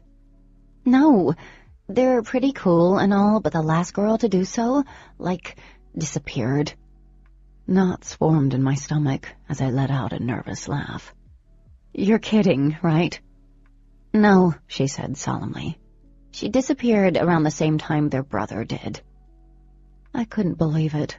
What else was I going to find out? Aliens, Men in Black, the Mothman? That the Tooth Fairy was real? Carissa glanced over at a table full of friends. A few seats were open. Her name was Bethany Williams. She transferred to this school in the middle of her sophomore year, a little after they got here. She tipped her head to the back of the cafeteria. And she struck up a relationship with Dawson, and they both disappeared around the start of junior year. Why did that name sound familiar? Did it matter? There was so much I didn't know about Dee. Anyway, do you want to sit with us? Carissa asked. I shook my head, feeling bad for turning down her offer. I promised Dee I would sit with her today. Carissa relented with a weak smile. Well, then maybe tomorrow? Yes, I smiled. Tomorrow, definitely. Readjusting my book bag, I took my plate of food toward the back of the cafeteria. I saw Dee immediately. She was chatting with one of the Thompson brothers while she twisted her midnight hair around her finger. Across from the one golden-haired god was another, with his back to me, half sitting on the table. I wondered which one was her kind of boyfriend. The table was full, except for 2 open spaces. All guys, except Dee. Then I saw Ash's ultra-shiny cap of blonde hair from behind the boy on the table. Oddly enough, she was sitting higher than everyone else. A moment later, I realized why. She was sitting on Daemon's lap. Her arms were draped around his neck, and I watched her press her chest right up against him, smiling at what he said. Hadn't he tried to kiss me on the porch? I was pretty sure I hadn't imagined that. Daemon was a douchebag to the highest order. "Katie!" Dee exclaimed. Everyone at the table looked up. Even the one twin turned in his seat. His sky-blue eyes widened upon seeing me. The other twin sat back, folding his arms. The scowl on his face was a work of art. "Sit," Dee said, smacking the top of the table across from her. "We were talking about—" "Wait," Ash said. Her red-painted lips twisted into a pout. "You did not invite her to sit with us, really?" The knots returned in full force, rendering me speechless. "Shut up, Ash," grumbled the twin that had turned around. "You're going to make a scene." "I'm not going to make anything happen." Her arm around Daemon's neck tightened. "She doesn't need to sit with us." Dee sighed. "Ash, stop being a bitch. She's not trying to steal Daemon from you." My cheeks flamed as I stood there awkwardly. Anger rolled off Ash in waves, spreading across the table, smacking into me. "That's not what I'm worried about." Ash snickered, her gaze drifting over me as her lip curled. "For real?" The longer I stood there, the stupider I felt. My eyes bounced from Dee to Daemon, but he was looking over Ash's shoulder, his jaw working. "Just sit," Dee said, motioning me forward. "She'll get over it." I started to put my plate down. Daemon whispered, and Ash smacked his arm. Not lightly, either. He pressed his cheek into her neck, and that dark and unwanted feeling sprung up deep inside me. I dragged my eyes away from them, focusing on Dee. "I don't know if I should." "You shouldn't," Ash snapped. "Shut up," Dee said, and then to me she said sweetly, "I'm sorry I know such hideous bitches." I almost smiled, but there was a burning in my chest that was spreading up my throat, down my back. "Are you sure?" I heard myself say. Daemon lifted his head from Ash's neck long enough to rake a long, confusing look over me. "I think it's obvious if you're wanted here or not." "Daemon," hissed Dee, her cheeks red. She turned to me, tears in her eyes. "He's not being serious." "Are you being serious, Daemon?" Ash turned in his lap, head cocked to the side. My heart was already pounding in my chest when his eyes met mine. His were sheltered. "Actually, I was being serious." He leaned over the table, staring up at me through thick lashes. "You're not wanted here." Dee spoke again, but I was beyond hearing. My face felt like it was on fire. People around us were starting to stare. One of the Thompson boys was smirking, while the other looked as though he wanted to crawl underneath the table for me. The rest of the kids at the table were staring at their plates. One of them snickered. I'd never been more humiliated in my life. Daemon turned away, staring over Ash's shoulder again. "Run along," Ash said, flicking her long, slender fingers at me. All the faces staring up at me, a mixture of pity and second-hand embarrassment, threw me back 3 years, to the first day I'd returned to school after my dad had died. I broke down in English class, crying when I learned we'd be reading A Tale of Two Cities, my dad's favorite story. Everyone had stared at me. Some felt bad. Others looked embarrassed for me. It reminded me of the same looks the police and the nurses had given me at the hospital the night I'd been attacked, reminding me of how helpless I'd been. I'd hated those looks then. And I hated them now. There was no excuse for what I did next, except that I wanted to, needed to. Hands clenching the edges of the plastic tray, I leaned over the table and turned my plate upside down over Daemon's and Ash's heads. Chunks of noodles and spaghetti sauce fell. Most of the red gunk hit Ash, and the noodles covered Daemon's broad shoulder. One long, stringy noodle slid over Daemon's ear and hung there, flopping around. There was an audible gasp that rang out through the surrounding tables. Dee smacked a hand over her mouth, her eyes wide and full of barely restrained laughter. Shrieking, Ash leaped from Daemon's lap, her hands out to her sides, palms up. One would think I dumped blood on her, considering the horrified look on her face. You, she sputtered, wiping the back of her hand down her sauce-stained cheek. Daemon plucked a noodle off his ear and seemed to inspect it before he dropped it on the table. Then he did the oddest thing of all. He laughed. He really laughed, a deep, stomach-rumbling kind of laughter that reached his minty eyes and warmed them, causing them to sparkle like his sister's. Ash lowered her hands, balling them into fists.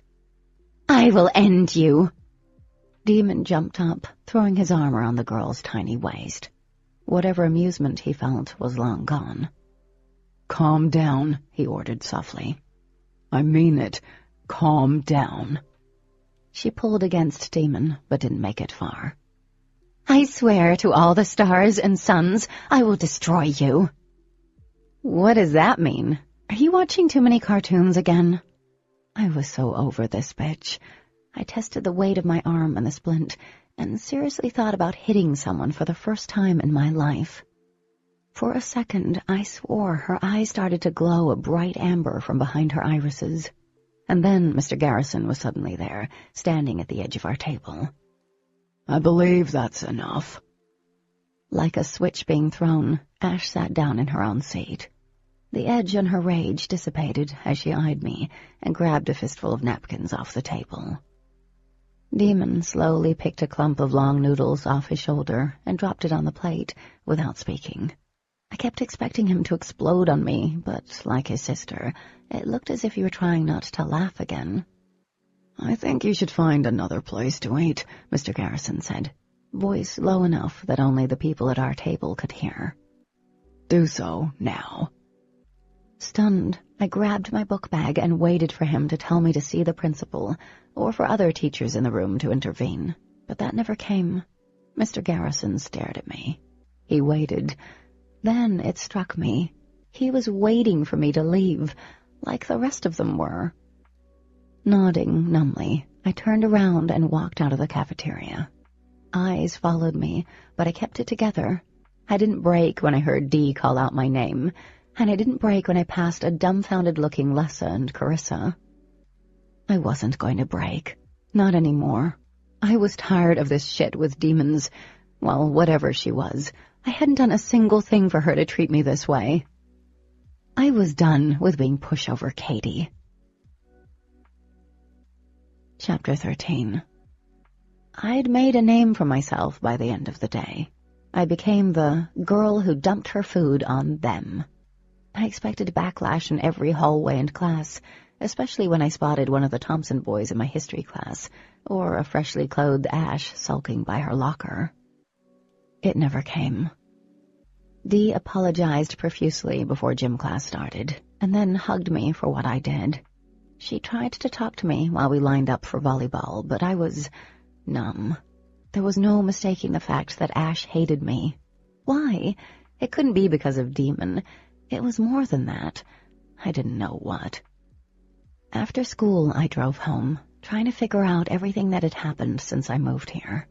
The first day, I'd felt something on the porch and in the house. The day at the lake, Daemon had sprouted gills. The flash of light with the bear and at the library had to be the same, and all that junk Lessa had been saying. Once I got home, though, and saw several packages on my front porch, all the crap from the day disappeared. A few had smiley faces on them. Squealing, I grabbed the boxes. Books were inside, new release books I'd pre-ordered weeks ago. I hurried upstairs and powered up my laptop. I checked on the review I'd posted last night. No comments. People sucked, but I did gain 5 new followers. People rocked. I closed out the page before I started redesigning everything. Then I Googled People of Light, and after initial results gave me a bunch of Bible study groups, I typed in Mothman. Oh, dear Lord. West Virginians were crazy. Down in Florida, every once in a while someone claimed to see Bigfoot out in the glades, or the chupacabra, but not a giant flying whatever he was. He looked like a huge satanic butterfly. Why in the hell was I looking at this? It was insane. I stopped myself before I started searching for aliens in West Virginia. As soon as I went downstairs, there was a knock on my door. It was Dee. "Hey," she said. "Can we talk?" "Sure." I shut the door behind me and walked outside. My mom's still asleep. She nodded as I sat on the swing. "Katie, I am so sorry about today. Ash is a complete bitch sometimes." "It's not your fault she acted like that," I said, meaning it. "But what I don't get is why she and Daemon acted like that." I stopped, feeling that stupid burn in my throat. I shouldn't have dumped my food on them, but I've never been more embarrassed in my life. Dee sat beside me, crossing her ankles. "I think it was actually kind of funny, what you did and not what they did. If I'd known they were going to be so terrible about everything, I would have made sure they didn't." "Water under the bridge," I guessed. She drew in a deep breath. "Ash isn't Daemon's girlfriend. She wants to be, but she's not." "It didn't look that way to me." "Well, they do hang out." "He's using her?" Disgusted, I shook my head. "What a douche." "I think it's mutual on both sides. Honestly, they did date last year for a little bit, but then it cooled off. Today was the most I'd seen him pay attention to her in months. She hates me, I said after a few minutes, sighing. I don't care about that right now. I wanted to ask you something. Okay. I bit my lip. We're friends, right? Of course. She looked at me with wide eyes. Honestly, Daemon scares everyone off, and you've lasted the longest, and, well, I think you're like my best friend. I was relieved to hear that. Not the part about me lasting the longest, because that sounded weird, like they broke their friends or something. Same here. She smiled broadly. Good, because I would have felt stupid for saying that if you decided you didn't want to be friends anymore with me. The sincerity in her voice struck a chord in me. Suddenly, I wasn't sure that I wanted to question her. Maybe it was something she didn't want to talk about because it was too painful. In the short time I'd known her, we'd grown close, and I didn't want to upset her. Why do you ask? She prodded. I tucked my hair back, staring down at the floor. Why didn't you ever tell me about Dawson? Dee froze. I don't even think she breathed, to be honest. Then she ran a hand up and down her arm, swallowing. I guess someone told you about him at school? Yeah, they told me he disappeared with a girl. Pressing her lips together, she nodded. I know you probably think it's weird that I'd never mentioned him, but I don't like talking about him. I try not to even think about him. She looked at me, eyes glistening with tears. Does that make me a bad person? No, I said fiercely. I try not to think about my dad, because it hurts too much sometimes. We were close, me and Dawson. She wiped a hand across her face. Daemon was always the quiet one, off doing things on his own, but Dawson and I were super close. We did everything together. He was more than a brother. He was my best friend. I didn't know what to say, but it certainly explained the almost desperate quality to Dee's friendship, and that common feeling we each recognized in the other, loneliness. I'm sorry. I shouldn't have brought it up. I didn't understand, and I was a nosy bitch. No, it's okay. She twisted toward me. I would be curious too. I totally understand, and I should have told you. I'm such a crappy friend that you find out about my other brother from kids at school. I was confused. There's been so much. I trailed off, shaking my head. Nothing. When you're ready to talk about him, I'm here, okay? Dee nodded. There's been so much what? Talking to her about all the weird crap wouldn't be good, and I'd promised Daemon not to talk about the attack. I forced a smile. It's nothing. So do you think I have to watch my back now? Go into the witness protection program? She let out a shaky laugh. Well, I wouldn't try to talk to Ash anytime soon. Figured that much. What about Daemon? Good question, she said, glancing away. I have no idea what he'll do.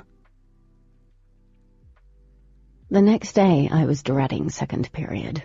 My stomach was twisted, and I'd been unable to eat breakfast without wanting to hurl. There was no doubt in my mind that Daemon believed revenge was a dish best served in my face. As soon as Lessa and Carissa arrived at class, they demanded to know what possessed me to dump my plate of spaghetti on Daemon's and Ash's heads. I shrugged. Ash was being a bitch. I'm sure I seemed a lot more confident than I felt. I actually wanted to take the whole thing back. Sure, Ash was being rude and embarrassed me, but hadn't I done the same thing to her? If I was the girl who dumped spaghetti on them, then she was the dumpee, and that's gotta be more embarrassing. I was ashamed. I'd never done anything to make anyone feel bad before. It was as though Daemon's obnoxious personality was rubbing off on me, and I didn't like it. I decided it would be best for everyone if I stayed the hell away from him from now on. Eyes wide, Lessa leaned across the aisle. And what about Daemon? He's always an ass, I told them. Carissa took off her glasses and giggled. I honestly wish I'd known you were going to do that. I would have filmed it. Thinking about that being up on YouTube, I cringed as I watched the door. Rumor around school is you and Daemon hooked up over the summer. Lessa seemed to wait for me to confirm the rumor. Not in this lifetime. People are ridiculous. I held their gazes until Carissa coughed and asked, "You're going to sit with us today?" She put her glasses back on with a push on the bridge. Surprised, I blinked at her. "You still want me to sit with you after yesterday?" I was figuring I'd be eating my lunches in the restroom for the rest of the year. Lessa nodded. "Are you kidding? We think you rock. We don't have any problems with them, but I'm sure there have been a few students who've wanted to do that." "And it was pretty badass," Carissa added, grinning. "You were like a food ninja." I laughed, relieved. "I'd love to, but I'm only here until 4th period. I'm getting my splint off today." "Oh, you're going to miss the pep rally," Lessa said. "Poor you. Are you going to the game tonight?" "No, football isn't my thing." "Neither is it ours, but you should still go." Lessa popped in her seat, her tight curls bouncing around her heart-shaped face. "Carissa and I usually just go to get out and do something. There isn't much to do around here." "Well, there are the field parties after the games." Carissa pushed her bangs out of her glasses. "Lessa always drags me to them." Lessa rolled her eyes. "Carissa doesn't drink." "So," Carissa said. "And she doesn't smoke, have sex, or do anything interesting." Lessa dodged out of the way of Carissa's swinging hand. "Yawn." "Excuse me if I have standards." Her eyes narrowed on Lessa. "Unlike some." "I have standards." Lessa faced me, a slight grin on her face. "But around here, you kind of have to lower them." I started to laugh. And then Daemon walked into class. I sunk in my seat, biting my lip. Oh, God. Wisely, both girls stopped talking. I picked up my pen, pretending to be engrossed in the notes I'd taken yesterday. Turned out I hadn't taken many notes, so I wrote the date on my notebook very slowly. Daemon took the seat behind me, and my stomach jumped clear into my throat. I was going to vomit, right here in class, in front. He poked me in the back with his pen. I froze. Him and that goddamn pen. The poke came again, this time with a little force behind it. I swung around, eyes narrowed. "What?" Daemon smiled. Everyone around us was staring. It was like a repeat of lunch. I bet they were wondering if I was going to dump my backpack on his head. Depending on what he said, there was a good chance it could happen. I doubted I'd get away with it this time, though. Tipping his chin down, he stared at me through his wickedly long lashes. "You owe me a new shirt." My jaw hit the back of my chair. "Come to find out," he continued softly, "spaghetti sauce doesn't always come out of clothes." Somehow I found my ability to speak. "I'm sure you have enough shirts." "I do, but that was my favorite." "You have a favorite shirt?" I arched a brow. "And I also think you ruined Ash's favorite shirt, too." He started to grin again, flashing a deep dimple in one cheek. "Well, I'm sure you were there to comfort her during such a traumatic situation." "I'm not sure she'll recover," he replied. I rolled my eyes, knowing I should apologize for what I'd done, but I couldn't find it in me. Yeah, I was becoming a terrible person. I started to turn around. "You owe me. Again." I stared at him for a long moment. The warning bell rang, but it seemed far away. My chest lurched. "I don't owe you anything," I said, low enough for only us to hear. "I have to disagree." Leaning closer, he tipped the edge of his desk down. There were only a few inches between our mouths. Totally inappropriate amount of space, really, since we were in class, and he had a girl on his lap yesterday. "You're nothing like I expected." "What did you expect?" I was sort of turned on by the fact I had surprised him. Weird. My eyes dropped to his poetic lips.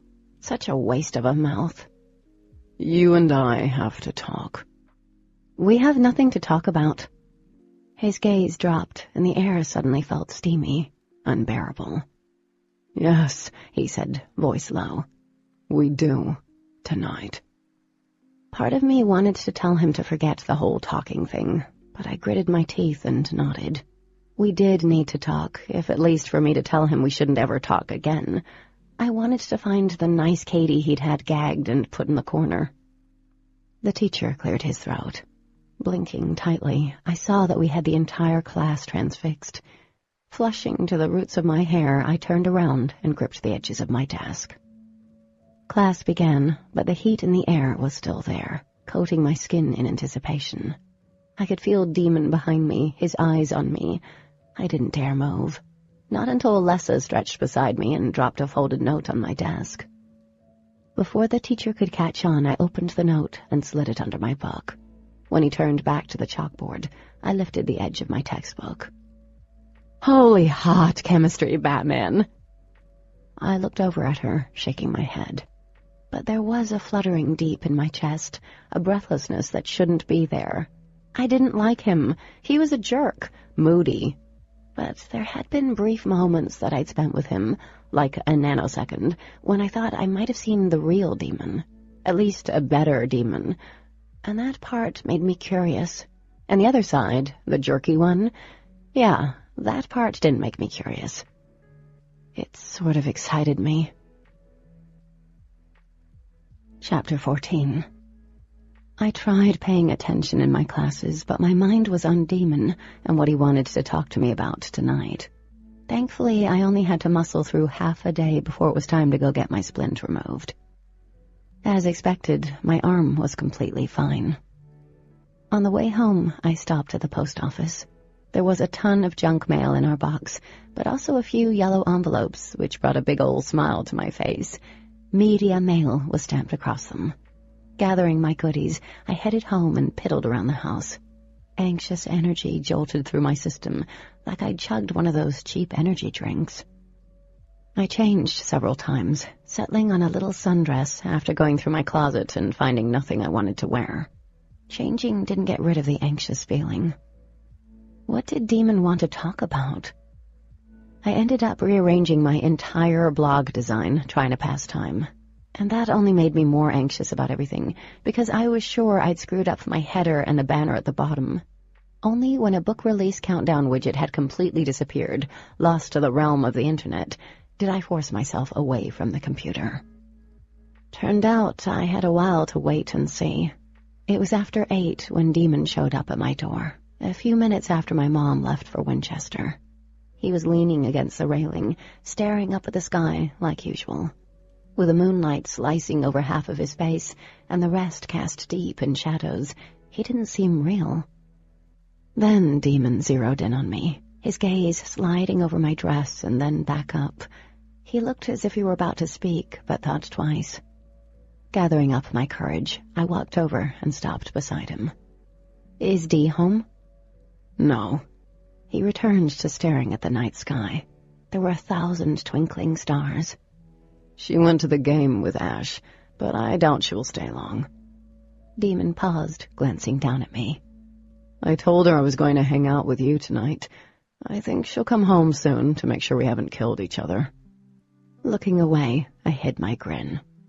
"Well, if you don't kill me, I'm sure Ash will be more than glad to do so." "Because of the spaghetti gate or something else?" he asked. I shot him a sidelong look. "You looked mighty comfy with her in your lap yesterday." "Ah, I see." He pushed off the railing, coming to stand beside me. "It makes sense now." "It does?" I held my ground. His eyes gleamed in the dark. "You're jealous." "Whatever." I forced a laugh. "Why would I be jealous?" Daemon followed me down the steps until we were standing in my driveway. "Because we spent time together." "Spending time together isn't a reason to be jealous, especially when you were forced to spend time with me." I realized how lame it was that I was sort of jealous. Ugh. "Is this what we need to talk about?" He shrugged. "Come on, let's take a walk." Watching him, I smoothed my hands over my dress. "It's kind of late, don't you think?"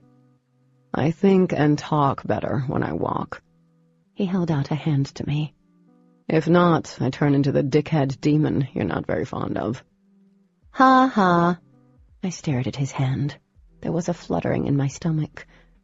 Yeah, I'm not holding your hand. Why not? Because I'm not going to hold hands with you when I don't even like you. Ouch. Daemon placed his hand over his chest, wincing. That was harsh.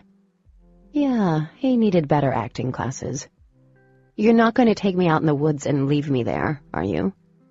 Sounds like a fitting case of revenge, but I wouldn't do that.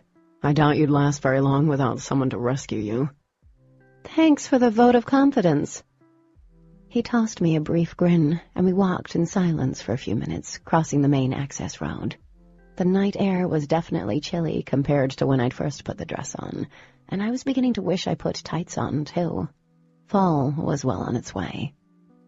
Soon we'd moved deep into the woods, where the moonlight struggled to make it through the thick trees. Daemon reached in his back pocket and pulled out a thin flashlight that gave off a surprisingly large amount of light. Every cell in my body seemed to be aware of how close he was while we walked in a cocoon of darkness, the light bouncing in front of us with each step.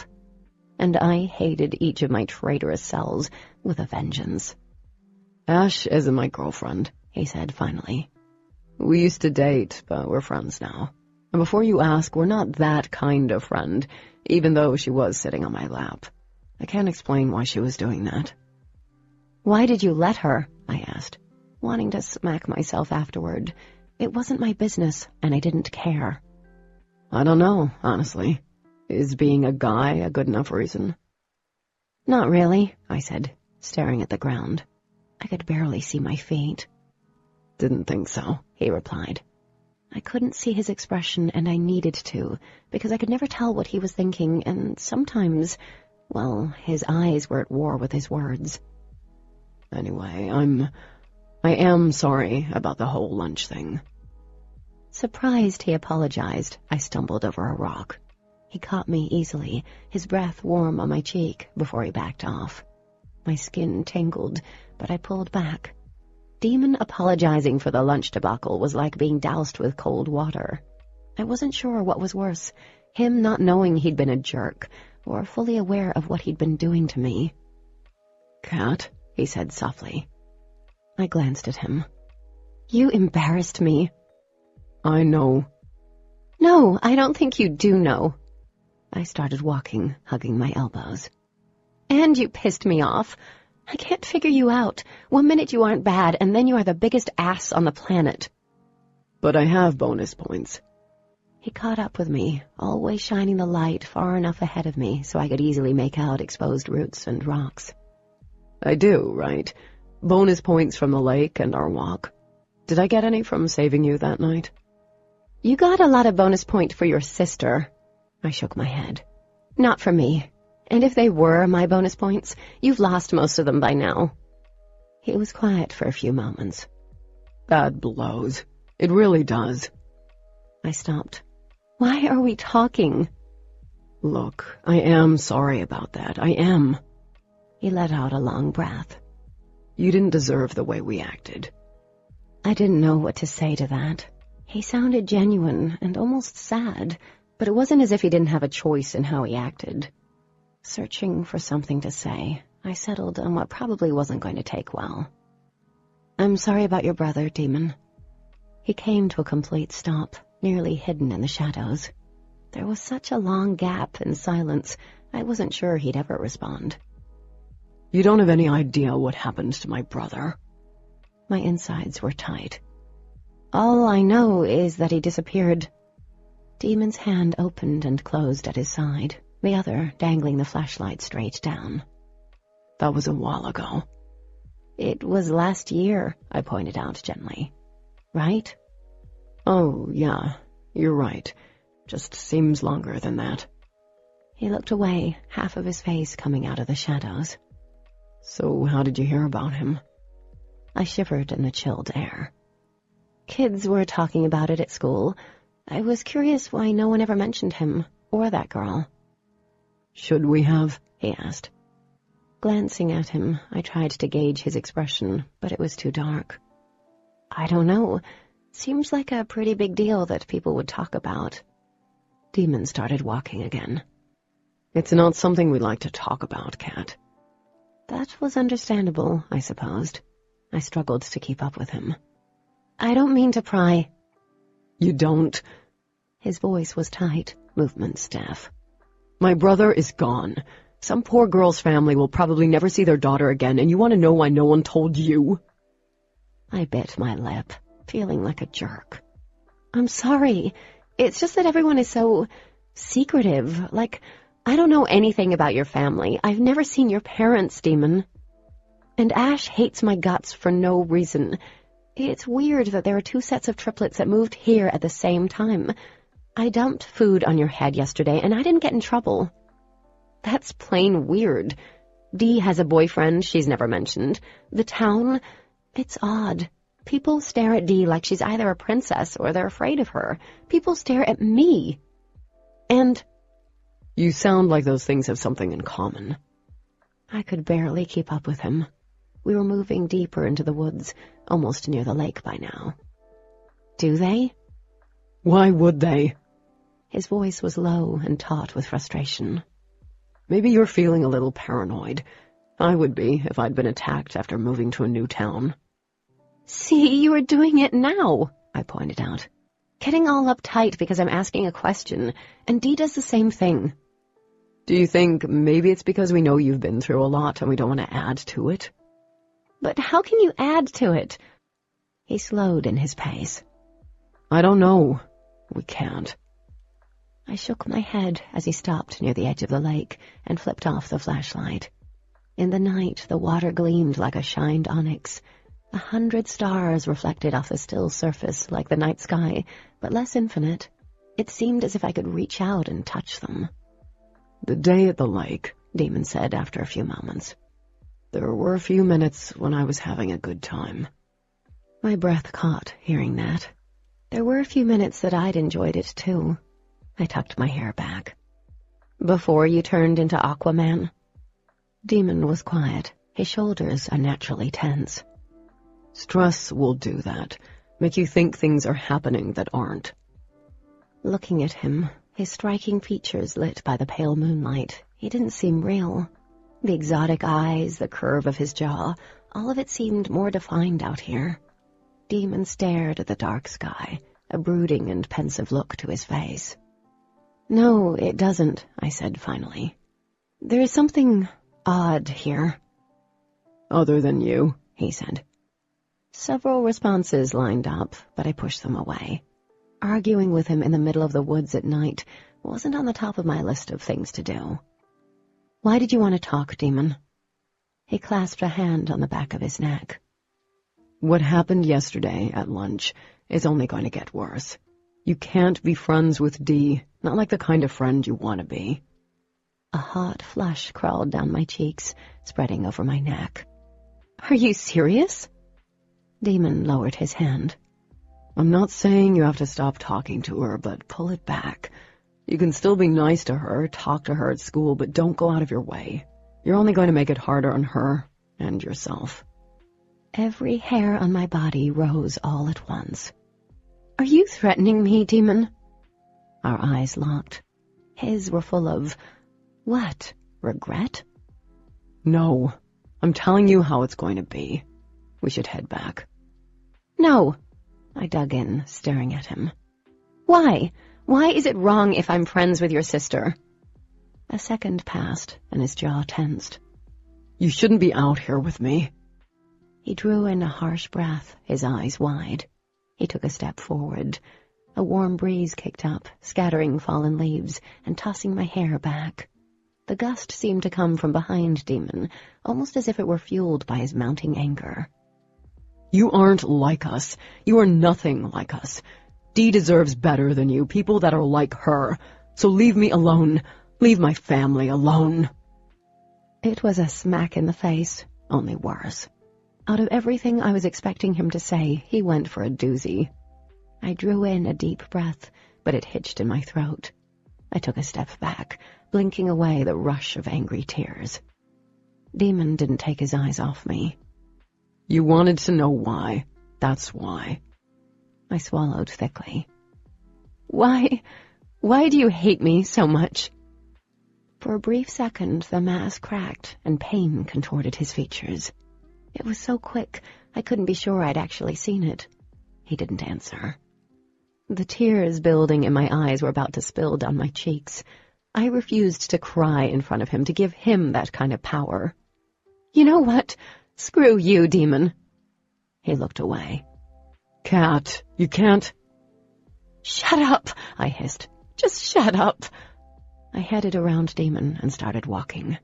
My skin felt hot and cold. My insides burned with fire and ice. I was going to cry. I knew it. That was what that choking feeling was in the back of my throat. "Cat," Daemon called out. "Please wait up." I picked up my pace until I was almost running. "Come on, Cat. Don't walk so far ahead. You're going to get lost. At least take the flashlight." As if he cared. I wanted to be free of him before I lost it. There was a good chance I'd hit him, or I'd cry, because whether I liked him or not, what he had said hurt, like there was something wrong with me. I stumbled over a few branches and rocks on the ground I couldn't see, but I knew I could find my way back to the road, and I could hear him behind me, his feet snapping twigs as he kept up with me. Raw hurt opened up in my chest. I stomped ahead, needing to get home, to call Mom, and somehow convince her that we needed to move, like, tomorrow. Run away. My hands curled into fists. Why should I run away? I hadn't done anything wrong. Angry and disgusted with myself, I tripped over a root sticking out of the ground. I nearly fell flat on my face. I grumbled. "Cat!" Daemon cursed from behind me. I gained my footing and rushed forward, relieved to see the road up ahead. I nearly broke into a dead run. I could hear his footfalls now, echoing in the distance. I reached the dark road, wiping the back of my hands over my face. Shit! I was crying. Daemon yelled, but his voice was drowned out by the twin headlights of a truck racing toward me, no more than 50 feet away. I was too shocked to move. It was going to hit me. Chapter 15. A loud crack of thunder, only more powerful, reverberated through the valley. It was like a sonic blast that shook me to the very core. There was no time for the driver to see me or stop. I threw up my arms as if they could somehow protect me. The truck's loud roar filled my ears. I braced myself for the bone-shattering impact, my last thought of my mom and what my mangled body was going to do to her, but the impact never came. I could have kissed the bumper. It was that close, my hands mere inches from the hot grill. Slowly, I lifted my head. The driver sat motionless behind the wheel, eyes wide and empty. He didn't move, didn't blink. I wasn't even sure if he was breathing. A cup of coffee was in his right hand, frozen halfway to his mouth. Frozen. Everything was frozen. A metallic taste filled the corners of my mouth. My mind balked. The engine was still running, roaring in my face. I turned from the frozen driver to see Daemon. He seemed to be concentrating, his breathing heavy, and his hands were clenched at his sides. And his beautiful eyes were different, wrong. I took another step back, now out of the path of the truck, my hand held in front of me as if to ward him from coming close to me. "Oh my God," I whispered, my already pounding heart faltering for a mere beat. Daemon's eyes glowed iridescent in the dark, lit from the inside. The light seemed to be growing more intense, and his fist started to shake, the trembling moving up his arms until his entire body seemed to be reverberating in tiny, minuscule waves. And then Daemon began to fade out, his body, along with his clothes, disappearing and being replaced by an intense reddish-yellow light that swallowed him whole. People made of light. Holy crap! Time seemed to stop. No, time had already stopped. Somehow he'd kept that truck from hitting me, stopped a 7-ton truck from surely breaking every bone in my body with what? A word? Thought? So much power. It caused the air to vibrate around us unnaturally. The ground shivered under his sheer strength. I knew if I tried hard enough, I could reach down and feel it quake. In the distance, I heard Dee, confusion pouring from her voice, calling to us. How had she found us? Right. Daemon was lighting up the entire street. He was that bright. I looked back to the truck and saw that not only was it shaking, but the driver was too. It was trying to break past the invisible barrier that seemed to hold it, frozen in time. The metal beast shuddered, and the engine screamed, the driver's foot still on the gas pedal. I ran, not out of the road, but beyond that. I vaguely heard the truck howl past me. I ran up the twisting road that led to our houses, nestled at the mouth of nowhere. I briefly saw Dee running up to me before I dodged her. I only knew she had to be like him. What were they? They weren't human. What I saw was not possible. No human could do that. No human could stop a truck on command, stay underwater for several minutes, or fade in and out. All the strange things I'd been noticing seemed to make sense now. I continued to run past my driveway, having no idea where I was running or why. My brain wasn't working. Instinct had taken over. Branches ripped at my hair, at the pretty dress I'd worn. I tripped over a large rock, but I pushed myself from my knees to keep moving. Suddenly, there were footsteps racing behind me. Someone called out to me, but I didn't stop, pushing faster into the dark woods ahead of me. I was not thinking at this point. I only wanted to get away. A curse sounded from close behind, and then a hard body crashed into me. I went down, surrounded in warmth. Somehow he managed to cushion the brunt of the fall with his own body by twisting in mid-air. Then he rolled me under him, pinning me. I pushed on his chest and tried to kick him. None of it worked. I closed my eyes, too afraid to see if his eyes still held that eerie glow. "Get off!" Daemon grabbed my shoulders, shaking me gently. "Stop it!" "Get away from me!" I screamed at him, trying to inch away, but he held me down. "Cat, stop it!" he yelled again. "I'm not going to hurt you." How could I believe him? Some small part of my brain that was still thinking reminded me that he had saved my life. I stopped thrashing. Daemon stilled above me. "I won't hurt you, Cat." His tone was softer, but still laced with fury as he tried to control me without doing any real damage. "I could never hurt you." His words made my stomach quiver. Something inside me answered, believed him, even as my mind rebelled at the idea. I didn't know what part of me was that foolish, but it seemed to be the part winning. My breathing still rough, I tried to calm down. He loosened his hold on me, but he still loomed above. His breath was ragged against my cheek. Pulling back, Daemon put a finger under my chin to turn my head to face him. "Look at me, Cat. You need to look at me right now." I kept my eyes closed. I didn't want to know if his eyes were still freaky. Daemon shifted up, moving his hands from my shoulders to my cheeks. I should have made my escape then, but the moment his warm hands touched my cheeks, I couldn't move. Carefully, his fingers smoothed over my face. "Please." His voice lost its furious edge. Letting out a shaky breath, I opened my eyes. His gaze searched mine. His eyes were still that strange, intense green, but they were his, not the ones I'd seen minutes before. The pale light of the moon broke through the trees above, slowly sliding over his high cheekbones, bouncing off his parted lips. "I'm not going to hurt you," he said again, softly. "I want to talk to you. I need to talk to you. Do you understand?"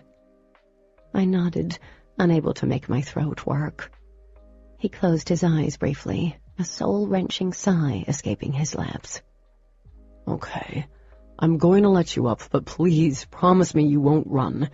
I don't feel like chasing you anymore right now. That last little trick nearly wiped me out." He paused, waiting for my answer. His face did look tight with fatigue.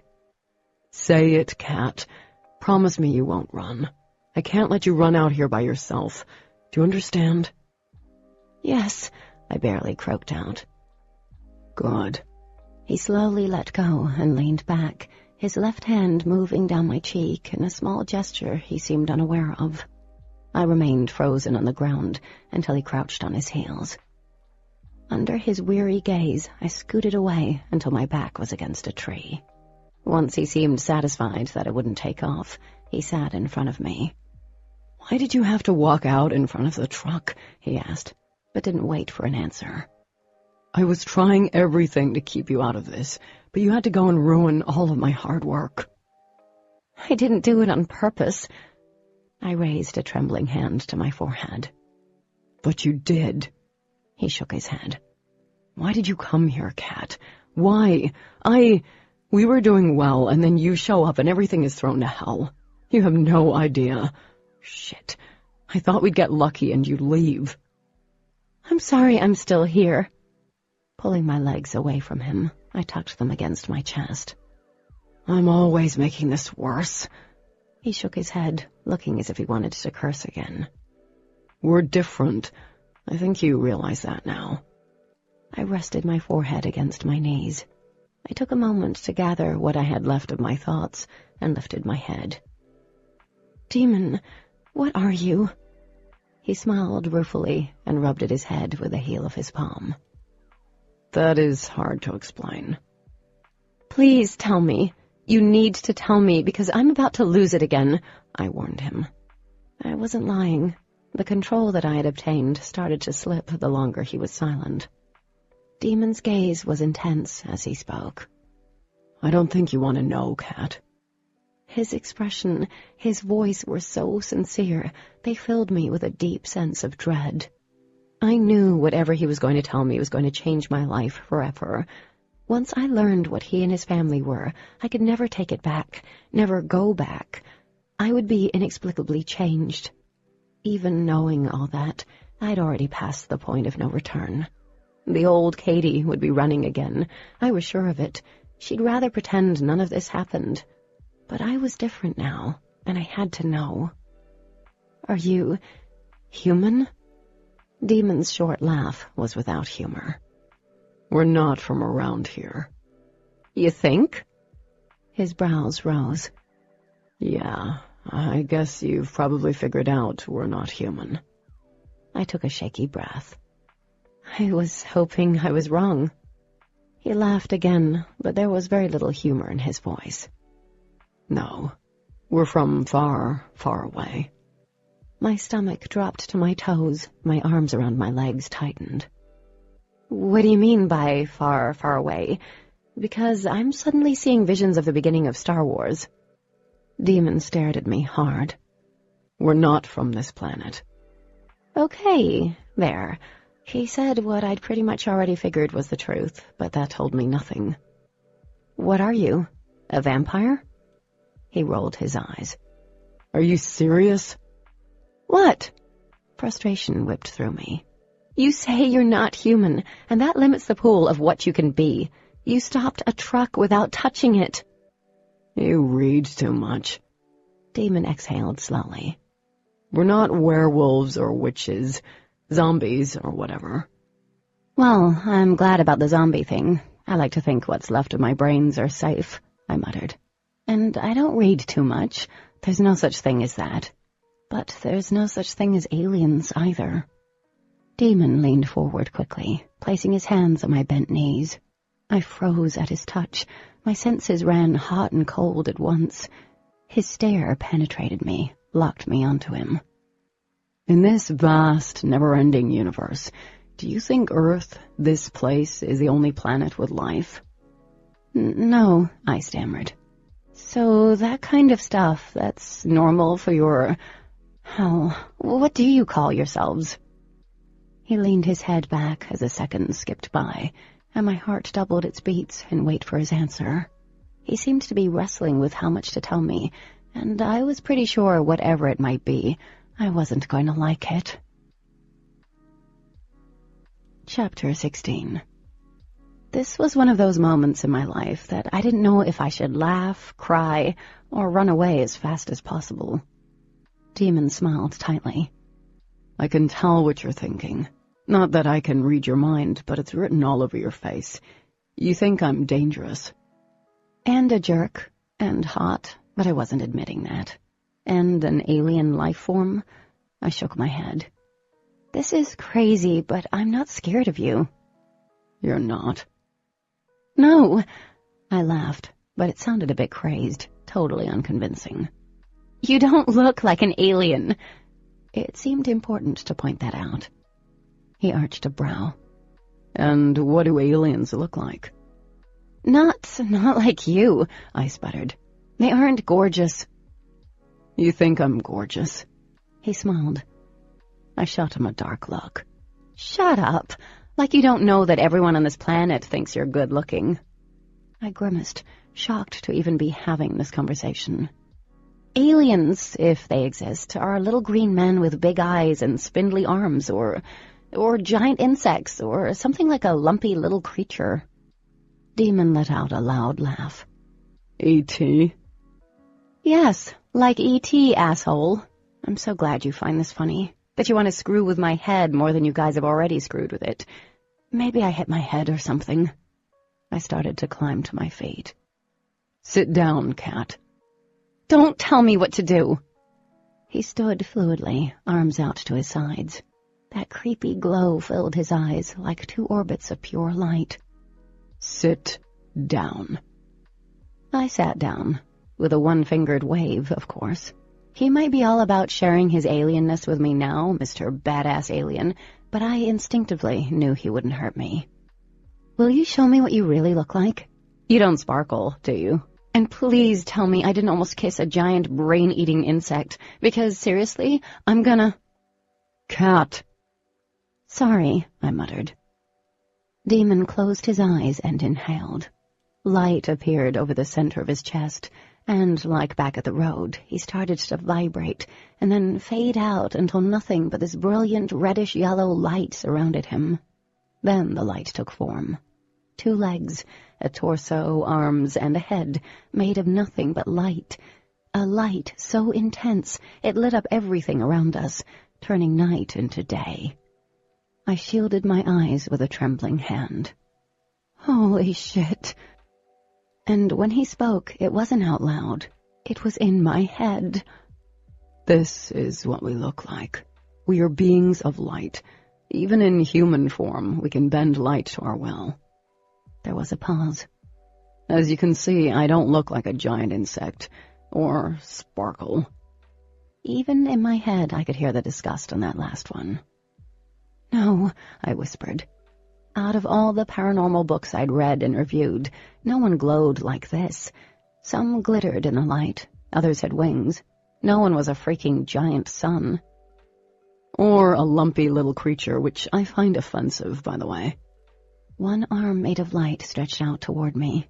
A hand and fingers formed, opening palm up. You can touch me. It won't hurt. I imagine that it's pleasant for humans. For humans? Sweet baby Jesus. Swallowing nervously, I raised one hand. Part of me didn't want to touch him, but to see this, to be next to something so, well, out of this world, I had to. My fingers brushed over his, and a jolt of electricity danced over my hand, up my arm. The light hummed along my skin. I sucked in a sharp breath. Daemon had been right. It didn't hurt. His touch was warm, heady. It was like touching the surface of the sun without being burned. I curled my fingers around his, watching as the light grew, until I could no longer see my hand.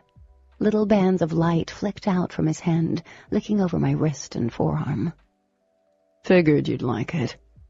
He pulled his hand free and stepped back.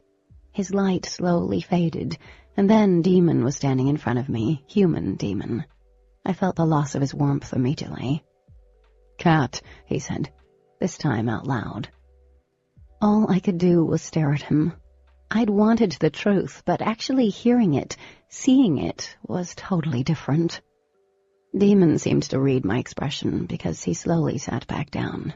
He looked relaxed, but I knew he was more like a wild animal, coiled and ready to spring in case I made the wrong move. Cat. You're an alien. My voice was weak. Yep, that's what I've been trying to tell you. Oh, wow. I curled my hand back to my chest, staring at him blindly. So, where are you from? Mars? He laughed. Not even close. He closed his eyes briefly. I'm going to tell you a story, okay? You're going to tell me a story? Nodding, he dragged his fingers through his tousled hair. All of this is going to sound insane to you, but try to remember what you saw, what you know. You saw me do things that are impossible. Now, to you, nothing is impossible. He paused, seemed to gather himself. Where we're from is beyond the Able. The Able? It's the farthest galaxy from yours, about 13 billion light-years from here. And we're about another 10 billion or so. There is no telescope or space shuttle powerful enough to travel to our home. There never will be. He glanced down at his open hands, his brow lowered. Not that it matters if they did. Our home no longer exists. It was destroyed when we were children. That's why we had to leave, find a place that is comparable to our planet in terms of food and atmosphere. Not that we need to breathe oxygen, but it doesn't hurt. We do it out of habit now, more than anything else. Another memory tugged loose. So you don't need to breathe? No, not really. He looked sort of sheepish. We do out of habit, but there are times we forget, like when we're swimming. Well, that explained how Daemon had stayed underwater for so long. Go on. He watched me for a few moments, then nodded. We were too young to know what the name of our galaxy was, or even if our kind felt the need to name such things, but I do remember the name of our planet. It was called Lux, and we were called Luxon. Lux, I whispered, recalling one of my freshman classes. That's Latin for light. He shrugged. We came here in a meteorite shower 15 years ago, with others like us. But many came before us, probably for the last 1,000 years. Not all of our kind came to this planet. Some went farther out in the galaxy. Others must have gone to planets they couldn't survive on. But when it was realized that Earth was sort of perfect for us, more came here. Are you following me?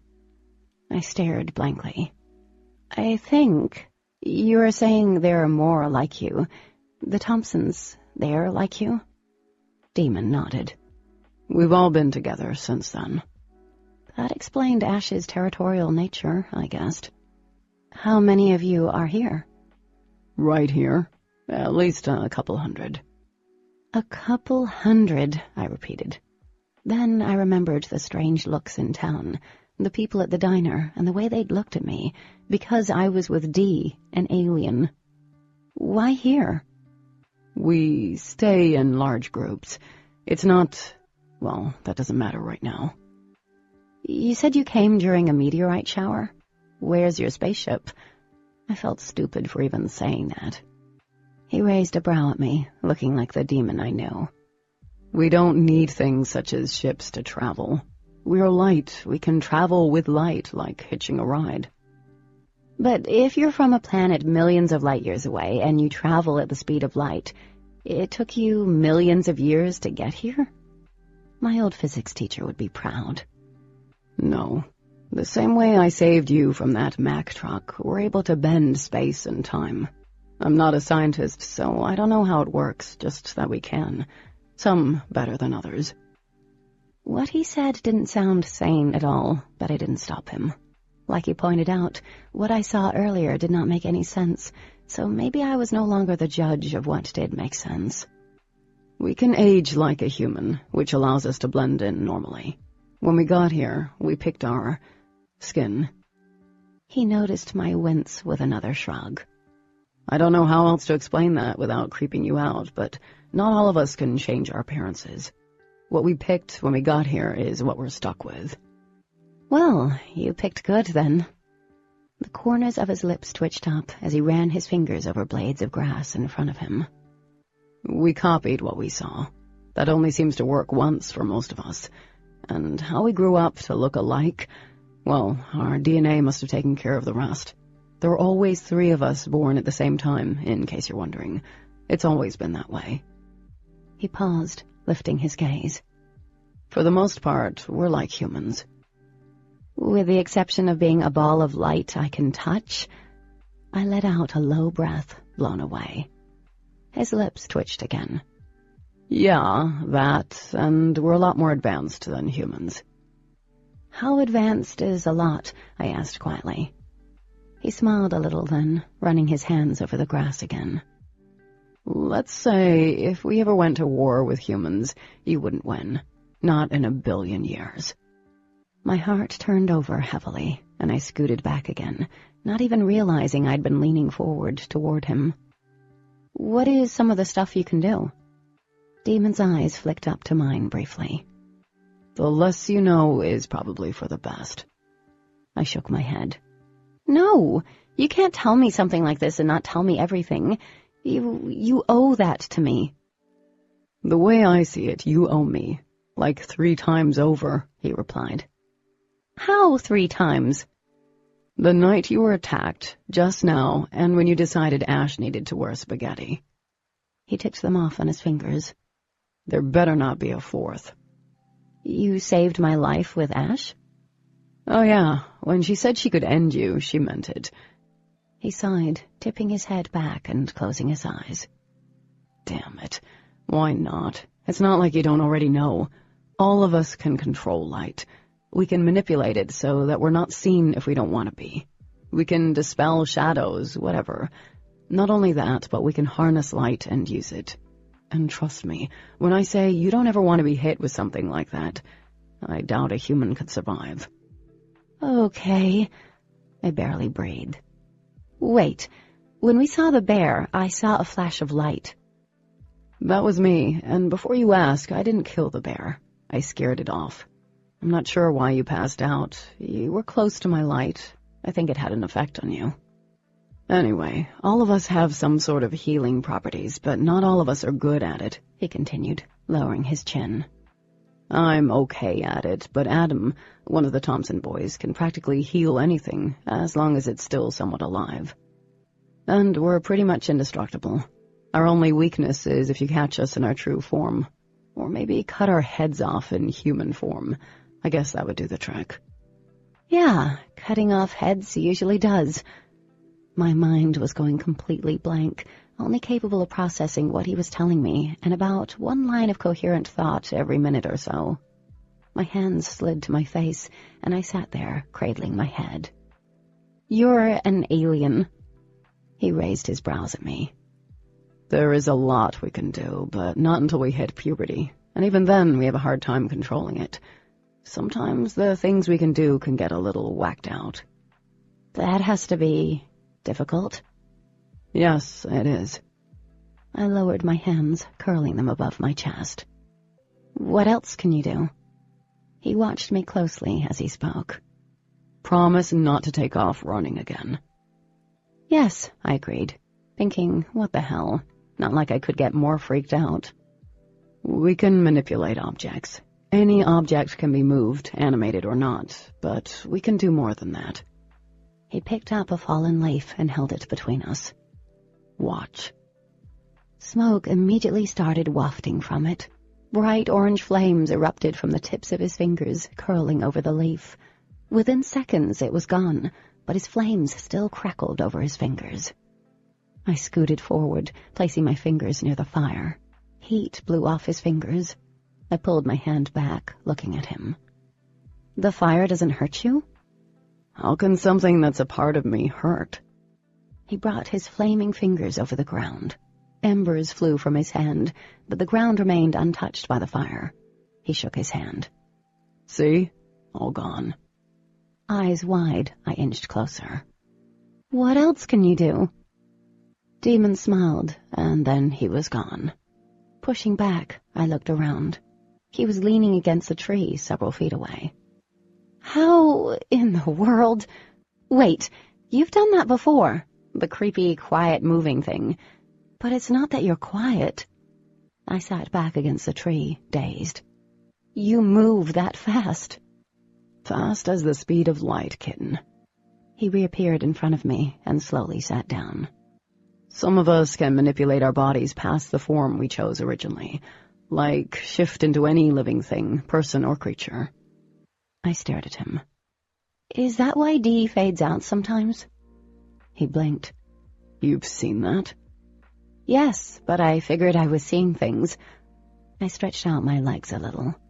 She used to do it when she was feeling comfortable, it seemed. Just her hand or the outline of her body would fade in and out. Daemon nodded. Not all of us have control over what we can do.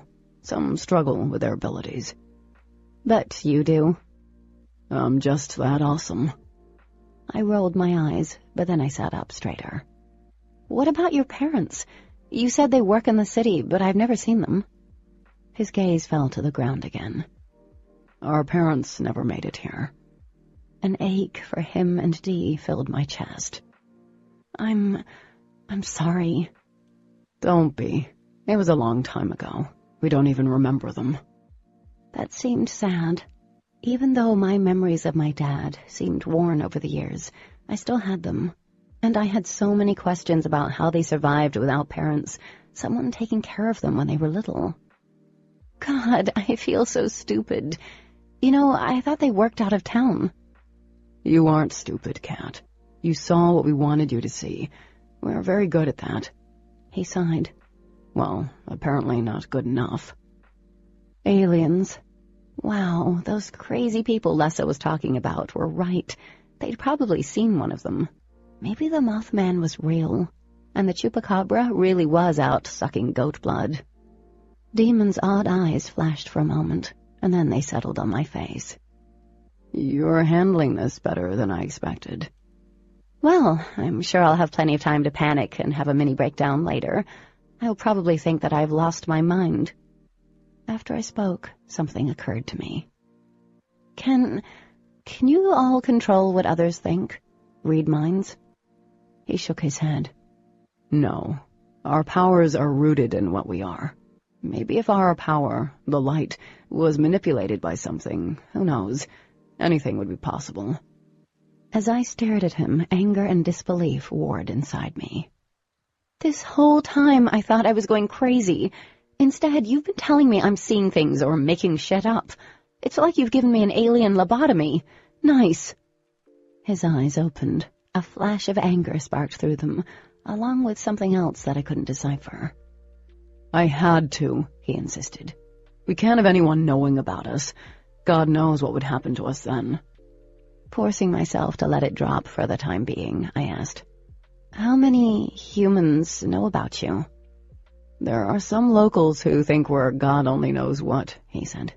There's a branch of the government that knows of us within the Department of Defense, but that's about it. They don't know about our powers. They can't, he nearly growled, meeting my eyes. The DOD thinks we're harmless freaks. As long as we follow their rules, they give us money, our homes, and leave us alone. So when any one of us goes power crazy, it's bad news for several reasons. We try not to use our powers, especially around humans. Because it would expose what you are. That, and... He rubbed his jaw. Every time we use our power around a human, well, it leaves a trace on that person, enables us to see that they've been around another one like us. So we try not to ever use our abilities around humans, but you... Well, things never went according to plan with you. When you stopped the truck, did that leave a trace on me? He blinked and looked away. And when you scared the bear away, that's traceable by others like you? I swallowed down the cold lump of fear. So the Thompsons and any other alien around here knows I've been exposed to your alien mojo? Pretty much, he said. And they aren't exactly thrilled about it. Then why did you stop the truck? I'm obviously a huge liability to you. Daemon slowly turned back to me. His eyes were sheltered, closed. Again, he didn't answer. I drew in a deep breath, ready to run, fight. What are you going to do with me? When he did speak, his voice wavered. What am I going to do with you? Since I know what you are, that makes me a risk to everyone. You can light me on fire, God knows what else. Why would I have told you everything if I were going to do anything to you? Good point. I don't know. He moved forward, and when I flinched away from him, he stopped short of touching me. I'm not going to do anything to you, okay? I bit my lip. How can you trust me? He paused again, and then finally reached out to take my chin in his hand. I don't know. I just do. And honestly, no one would believe you. And if you made a lot of commotion, you'd bring the DOD in, and you don't want that. They will do anything to make sure the human population isn't aware of us. I remained still and quiet as Daemon still held me in his soft grip. Several emotions swept through me. Looking at him now, as his presence encircled me, it was all too easy to fall into something I knew I would probably never resurface from. I pulled back. So that's why you said all those things earlier? You don't hate me? Daemon glanced down at his still outstretched hand. He lowered it. I don't hate you, Cat. And this is why you don't want me to be friends with Dee, because you were afraid that I'd find out the truth? That, and you're human. Humans are weak. They bring us nothing but trouble. My eyes narrowed. We aren't weak, and you're on our planet. How about a little respect, buddy? Amusement flickered in his emerald eyes. Point taken. He paused, his eyes roaming over my face. How are you handling all of this? I'm processing everything. I don't know. I don't think I'm going to freak out anymore. Daemon stood. Well then, let's get you back before Dee thinks I killed you. Would she really think that? A dark look crept over his face. I'm capable of anything, kitten. Killing to protect my family isn't something I'd hesitate over, but that's not what you have to worry about. Well, that's good to know. He tilted his head to the side. There are others out there who will do anything to have the powers that the Luxon have, especially mine. And they will do anything to get to me and my kind. Anxiety clawed its way back into my chest. And what does that have to do with me? Daemon crouched before me, his gaze roaming the dense forest surrounding us. The trace I've left on you from stopping the truck can be tracked, and you're lit up like the 4th of July right now. My breath caught. They will use you to get to me. Daemon reached out, pulling a leaf from my hair. His hand lingered near my cheek for a second before dropping to his knee. And if they get a hold of you, death would be a relief. This audiobook has been broken into multiple parts to make the download faster. You have reached the end of a part, but not the end of the complete audiobook. So please check your library for the next part of this audiobook. Audible hopes you have enjoyed this program. This is Audible. Obsidian by Jennifer Armentrout. Narrated by Justine Eyre. Chapter 17. Bright light pushed through the windows, piercing the darkness that I'd been so comfortable in. I groaned and pushed my head into the soft pillow. My mouth was dry, and my head throbbed viciously. I didn't want to wake up yet. I couldn't remember exactly why I thought it was best I stay asleep as long as possible, but I knew there must be a good reason. My muscles ached as I rolled over and pried my eyes open. 2 vibrant green eyes stared intently into mine. I choked on a scream and jumped in surprise. In my shock, my legs tangled in the light blanket, and I stumbled out of the bed. "Holy Mother!" I croaked. Dee caught me, holding me upright while I untangled my legs. "Sorry, I didn't mean to scare you." I pushed the blanket until it settled in a messy puddle at my feet. My legs were bare, and the oversized shirt was so not mine. My cheeks flushed when I remembered Daemon tossing the shirt into the room. It had his scent, a lush mix of spice and the outdoors. "What are you doing here, Dee?" The tips of her cheeks flushed as she sat down on the chaise lounge across from the large bed. "I was watching you sleep." I made a face. "Okay, that's creepy." She looked even more embarrassed. It wasn't like I was watching you. It was more like waiting for you to wake up. She pushed at her tousled hair. I wanted to talk to you. I needed to talk to you. I sat on the bed. Dee did look tired, almost as if she hadn't slept all night. There were dark smudges under her eyes, and her arms hung lifelessly at her sides. Still, it was a little unexpected. I paused.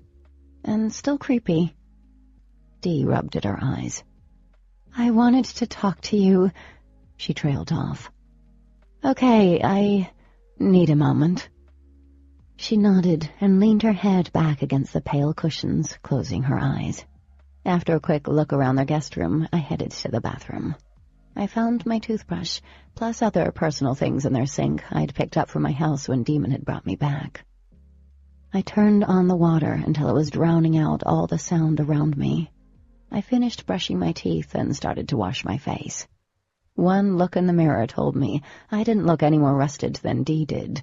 I looked like hell. My hair was a tangled mess. There was a red line that etched across my cheek like a fine scratch. I cupped my hands under the hot water splashing my face. The scratch stung. Funny how a little spark of pain unleashed something more powerful than the fleeting ache it caused. Memories of last night crashed through me. I remembered everything. And felt dizzy. Oh my God! I gripped the cool marble of the sink until my knuckles throbbed. My best friend's an alien. Spinning around, I threw open the door. Dee stood on the other side, her hands folded behind her back. You're an alien! She nodded slowly. I stared at her. Maybe I should have felt fear or more confusion, but that wasn't what burned inside me. Curiosity, intrigue. I stepped forward.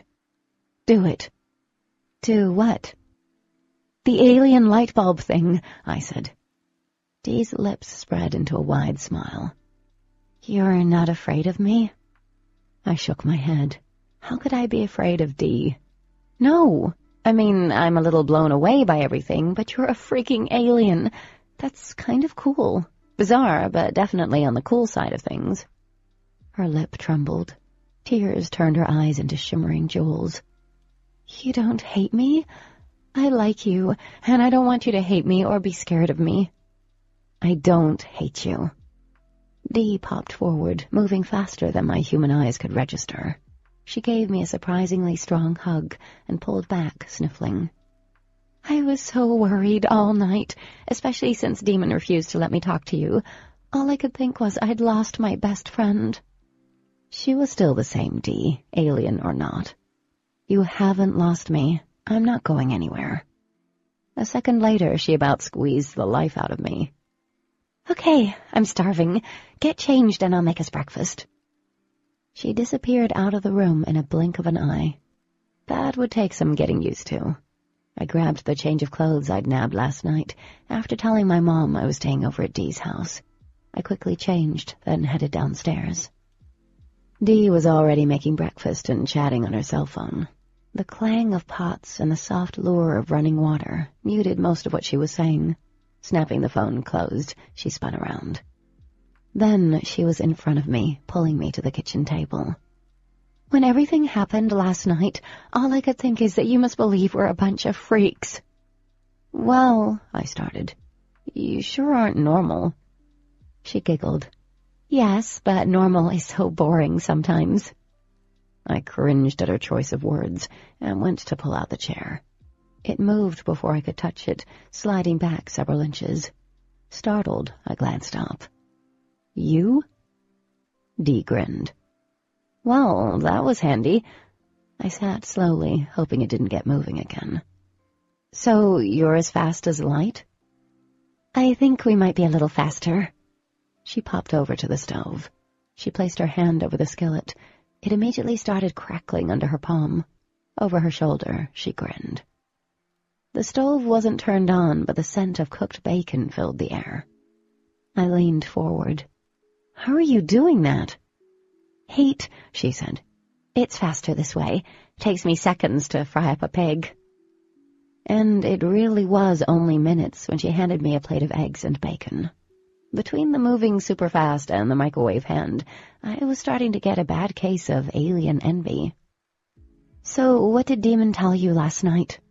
She sat down, a mountain of eggs on her plate. "He showed me some of your cool alien tricks." The food smelled delicious, and I was starving. "Thank you for the breakfast, by the way." "You're welcome." She pulled her hair up into a messy knot. "You have no idea how hard it's been, pretending to be something we're not.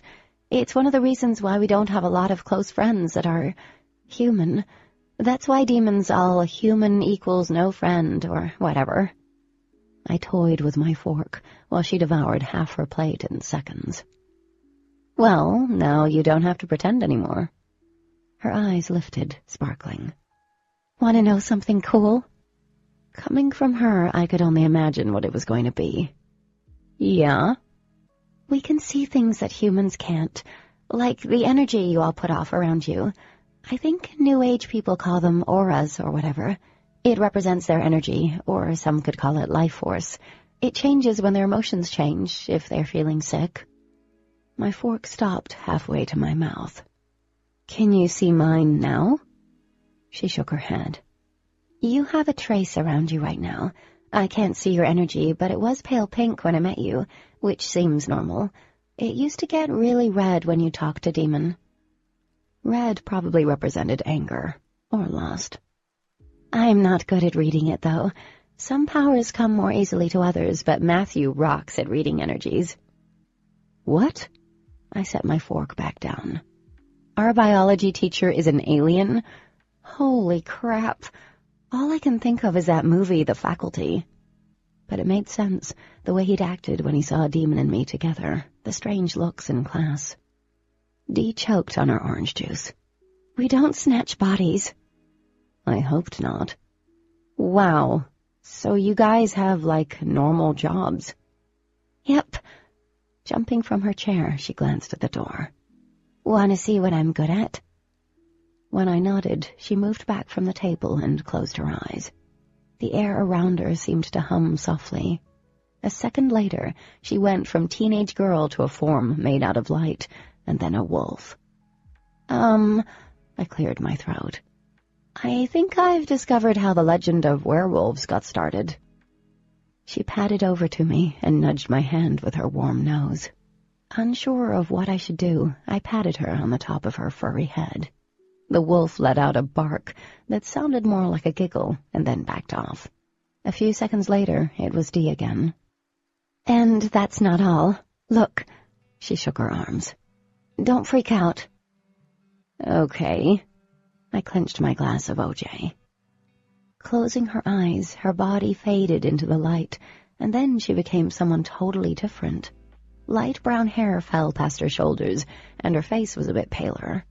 Eyebrows arched over large doe eyes, and her rosy-colored lips formed a half-smile. She was shorter, a little more normal-looking. "Me?" I squeaked. I was staring at me. "Hey," Dee as me said. "Can you tell us apart?" Heart pounding, I started to stand, but didn't make it. My mouth moved, but no words came out. "This is weird." I squinted. "Does my nose really look like that? Turn around." She did. I shrugged. "My butt doesn't look bad." The exact replica of me laughed and then faded out. For a moment, I could see the outline of a body, but I could see the fridge through the center. A second later, she was Dee. She sat down again. "I can look like anyone, except for my brother.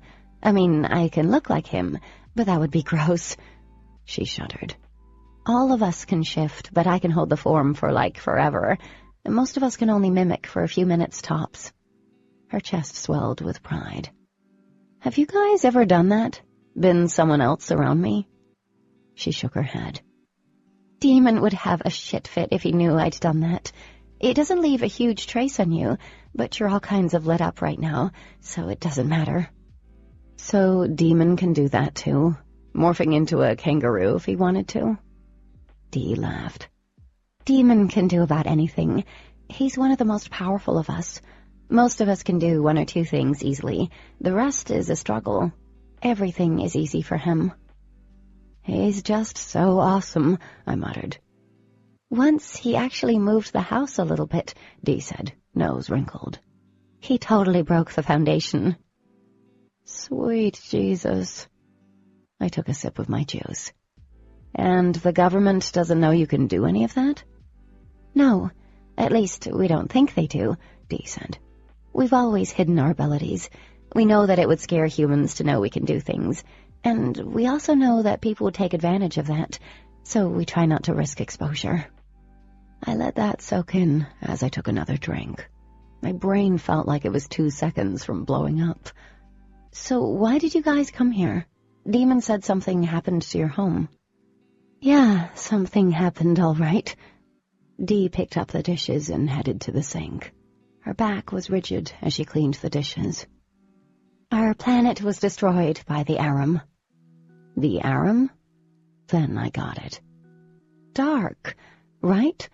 Are those the people that are out to, steal your abilities? Yes. She glanced over her shoulder, nodding. They are our enemies. Pretty much the only enemies of the Luxon, besides humans, if they decided to stop being kosher with us being here, I guess. The Arum are like us, only opposite, coming from our sister planet. They destroyed our home. My mom used to tell me a bedtime story that when the universe was formed, it was filled with the purest light, shining so brightly it made the shadows envious. The Arum are the children of the shadows, jealous and determined to suffocate all light in the universe, not realizing for one to exist, so must the other. Many Luxon feel that every time an Arum is killed, a light in the universe fades away. It's the only thing I remember about Mom. And your parents died in this war? I asked, then immediately regretted doing so. I'm sorry, I shouldn't have asked that. Dee stopped washing the dishes. No, it's okay. You should know, but it shouldn't scare you. I didn't know how their parents' deaths could scare me, but I'd begun to feel alarmed by what I might find out. There are Arum here. The government thinks they're a Luxon. We have to keep it that way, or there's a chance the DoD could learn of our powers through the Arum. Dee faced me, placing her hands on the edge of the sink. And now, you're like a beacon to them. Appetite gone, I pushed my plate away. Is there any way to get the trace off? It will fade over time. Dee forced a smile.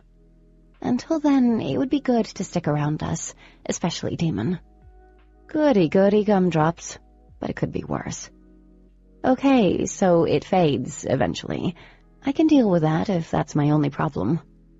It's not, she said. We need to make sure the government doesn't know that you know the truth. Their job is to make sure we don't expose ourselves. Can you imagine if the human population knew we existed? Images of rioting and looting flickered in my head, which was how we reacted to everything we didn't understand. And they will do anything to make sure we stay secret. Dee's eyes locked onto mine. You can never tell anyone, Katie. I wouldn't. I would never do that. The words rushed from me. I would never betray any of you like that. And I meant it. Dee was like a sister to me, and Daemon was, well, he was whatever, but I would never betray them. Not after they trusted me with something so amazing. I won't tell anyone. Dee knelt beside me, and she placed her hand on mine. I trust you, but we can't let the DoD find out about you, because if they ever did, then you'd disappear. Chapter 18. Katie, you've been so quiet today. What's on your mind? I winced, wishing my mother wasn't so good at reading me. I'm just tired. I forced a smile for her benefit. Are you sure that's all? Guilt aided me. I rarely spent time with my mother, and I wished I hadn't been distracted. I'm sorry, Mom. I guess I am a little out of it today. She started washing our dinner dishes. How are things with Daemon and Dee? We'd made it all day without talking about them. They're doing great. I think I may go watch a movie with them later. She smiled. Are you going with both of them? I narrowed my eyes. Mom, please. Honey, I'm your mother. I do have a right to ask. I'm not sure, really. I don't even know if we're going. It was just an idea. I grabbed an apple out of the fruit bowl and took a bite. What are you doing with your evening, Mom? She tried to look nonchalant. I'm going out and having coffee with Mr. Michaels tonight. Mr. Michaels? And who is he? I asked between bites. Wait, is he that fine-looking doctor at the hospital? Yes, the one and only. Is this a date? I leaned against the counter, grinning around the apple. Go, Mom! My mother blushed, actually blushed. It's just coffee, not a date. That explained why she kept picking out dresses today, going as far as making me choose at least 2 of the pretty things from her closet. Well, I hope you have fun in your not a date, but sounds like a date. Smiling, she chattered on about her evening plans, and then about a patient she had yesterday. Before she left to get ready, she brought me a couple of dresses she'd found in the back of her closet. Well, if you go out tonight, why don't you wear one of these? You'll look pretty in them. They always looked too young for me to wear. My nose scrunched. Mom, I'm not the one who has a date tonight. She scoffed. I don't either. Whatever, I yelled as she raced up the stairs. It didn't take her long to get ready and leave. Since it wasn't technically a date, she was meeting him at a little diner in town. I hoped she had a good time. She deserved to have fun. Since Dad had passed away, I don't think she'd even looked twice at a guy, which meant Mr. Michaels must be special. Other than Dee mentioning that we should get together, there hadn't been any plans for the night. I knew Daemon was keeping an eye on me from next door all day, but I'd refused to let him hover at my house. They'd told me the Aram were stronger at night and preferred to attack then. I felt pretty safe during the day. I'd wanted to spend a normal day of reading and blogging and hanging out with my mom. But it was strange going about normal stuff after such a huge secret. I felt like they should be out stopping accidents, curing world hunger, and saving kittens caught in trees. Tossing the apple core in the garbage, I fiddled with the ring on my finger as I looked over the dresses on the table. I wouldn't be wearing them on a date anytime soon. A sharp knock on the back door jarred me out of my thoughts. I went to the door, and Daemon stood there. Even dressed in casual jeans and a plain white shirt that strained against his upper body, he looked utterly magnificent. It was unsettling, and what was even more unnerving was the way he stood there and stared at me. His brilliant jade gaze was intense and consuming. "Hey," I said. He nodded, giving me no clue what kind of mood he was in. "Oh, boy. Do you want to come in?" He shook his head. "No, I thought maybe we could go do something." "Do something?" Amusement flashed in his eyes. "Yeah, unless you have a review to post or a garden that needs tending." "Ha, ha." I started to shut the door in his face. He threw his hand out, easily stopping it without touching it. "Okay, let me try that again. Would you like to do something with me?" Not really, but I was curious, and a part of me was beginning to understand why Daemon was so standoffish. Maybe, just maybe, we could do this without wanting to kill one another. "Where did you have in mind?" Daemon pushed away from the house and shrugged. "Let's go to the lake." "I'll check the road before I cross this time." I followed him, avoiding his amused look. I shoved my hands in the pockets of my shorts and decided to not beat around the bush. "You're not taking me out in the woods because you changed your mind and decided your secret is not safe with me, are you?" Daemon busted out laughing.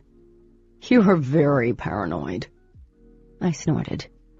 "Okay, that is coming from an alien who apparently can toss me into the sky without touching me." "You haven't locked yourself in any rooms or rocked in any corners, right?" I rolled my eyes and began walking again. "No, Daemon, but thanks for making sure I'm mentally sound and all."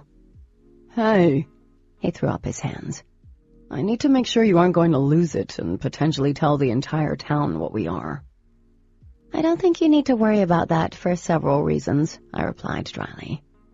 Daemon gave me a pointed look. You know how many people we've been close to? I mean, really close to? I made a face. It wasn't hard to imagine what he meant. Oddly, I found myself not liking those images. His chuckle was deep and throaty. Then one little girl goes and exposes us. Can you see how hard that is for me to trust? I'm not a little girl, but if I could go back in time and do it all over, I wouldn't have stepped out in front of that truck. Well, that is good to know, he responded. But I don't regret finding out the truth. It explains so much. Wait, can you go back in time? I asked seriously. The possibility hadn't crossed my mind before, but now I honestly wondered. Daemon sighed and shook his head. We can manipulate time, yes, but it's not something we'd do, and only going forward. At least, I've never heard of anyone being able to bend time to the past. My eyes felt like they were going to pop out. Jesus, you guys make Superman look lame. He smiled as he dipped his head down to avoid a low-hanging branch. Well, I'm not telling you what our kryptonite is. Can I ask you a question? I asked, after a couple of moments of us walking along the leaf-covered trail. When he nodded, I took a deep breath. The Bethany girl that disappeared, she was involved with Dawson, right? He cut me a sharp, sidelong glance. Yes. And she found out about you guys? Several seconds passed before he answered. Yes. I glanced at him again. His face was stoic as he stared straight ahead. And that's why she disappeared? Again, there was a gap of silence. Yes. Okay, he was only going to give me one-word answers. Nice. Did she tell someone? I mean, why did she have to disappear? Daemon sighed heavily. It's complicated, Cat. Complicated meant a lot of things. Is she dead? He didn't answer. I stopped, digging an odd-shaped pebble out of my sandal. You're just not going to tell me? He grinned at me with infuriating ease. So why did you want to come out here? I shook the rock out and put my sandal back on. Because it's fun for you to be all evasive? Well, it is amusing to watch your cheeks get all pink when you're frustrated.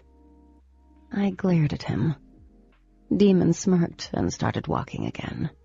We didn't say anything until we reached the lake. He went to the edge and glanced back to where I stopped a few feet behind him. Besides the twisted fact that I like watching you get all bent out of shape, I figured you'd have more questions. Well, it was sick he liked pissing me off. Even sicker was the fact I liked watching him get all pissy, too. I do. Some I won't answer. Some I will. Daemon paused, looking thoughtful. Might as well get all your questions out of the way. Then we don't have a reason to bring any of this up again, but you're going to have to work for those questions. Never bring up the fact that they were aliens? Ha! Okay. What do I have to do? Meet me on the rock. He turned back to the lake and kicked off his shoes. What? I'm not wearing a bathing suit. So? He turned around, grinning. You could almost strip down. Not going to happen. I folded my arms. Figured, he replied. Haven't you ever gone swimming in your clothes before? Yes, who hadn't? But it wasn't even that warm. Why do we have to go swimming for me to ask questions? Daemon stared at me a moment, then his lashes lowered, fanning his cheeks. It's not for you, but for me. It seems like a normal thing to do. The tips of his cheekbones turned pink in the sun. The day we went swimming? Yes, I said, taking a step forward. He looked up, his eyes meeting mine. The green churned slowly, giving an appearance of vulnerability. Did you have fun? When you weren't being a jerk, and if I ignore the fact that you were bribed into it, then yes. A smile pulled at his lips as he looked away. I had more fun that day than I can remember. I know it sounds stupid, but... It's not stupid. My heart lurched. At once, I sort of understood him better. Underneath it all, I think he wanted to be normal. Okay, let's do this. Just don't go underwater for 5 minutes. Daemon laughed. Deal. I kicked off my sandals while he tugged off his shirt. I tried not to stare at him, especially since he was watching me like he expected me to change my mind. Tossing him a quick grin, I stepped up to the water's edge and dipped my toes in. Oh my God, the water is cold! He winked at me. Watch this. His eyes took on that eerie glow, his whole body vibrating and breaking apart into a fiery ball of light that flew up into the sky and dove straight in, lighting the lake like a pool light. He zipped around and around the rocks in the center at least a dozen times in as many seconds. Show off. Alien powers? I asked, teeth chattering. Water ran off his hair as he leaned over the edge of the rock, extending a hand. Come in. It's a little warmer now. Gritting my teeth in preparation for the icy water, I was shocked to discover its temperature wasn't too bad. It wasn't warm, but it wasn't icy cold anymore. Stepping all the way in now, I waded out to the rocks. Any other cool talents? I can make it so that you can't even see me. I took his hand, and he pulled me out into the water and onto the rock, wet clothes and all. He let go, scooting back. Shivering, I welcomed the warmth of the sun-baked rock. How can you do things without me seeing? Leaning back on his elbows, he looked unaffected by the cold swim. We're made of light. We can manipulate the different spectrums around us using them. It's like we're fracturing the light, if that makes any sense. Not really. I needed to pay more attention in science class.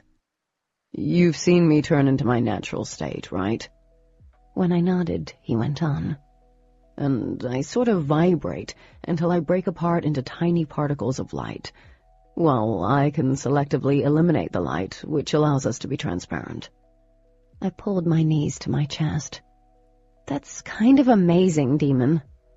He smiled up at me, flashing a dimple in one cheek, before he laid back on the rock, folding his hands behind his head. I know you have questions. Ask them.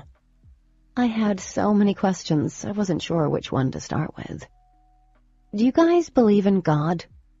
He seems like a cool guy. I blinked, not sure whether to laugh at that or not.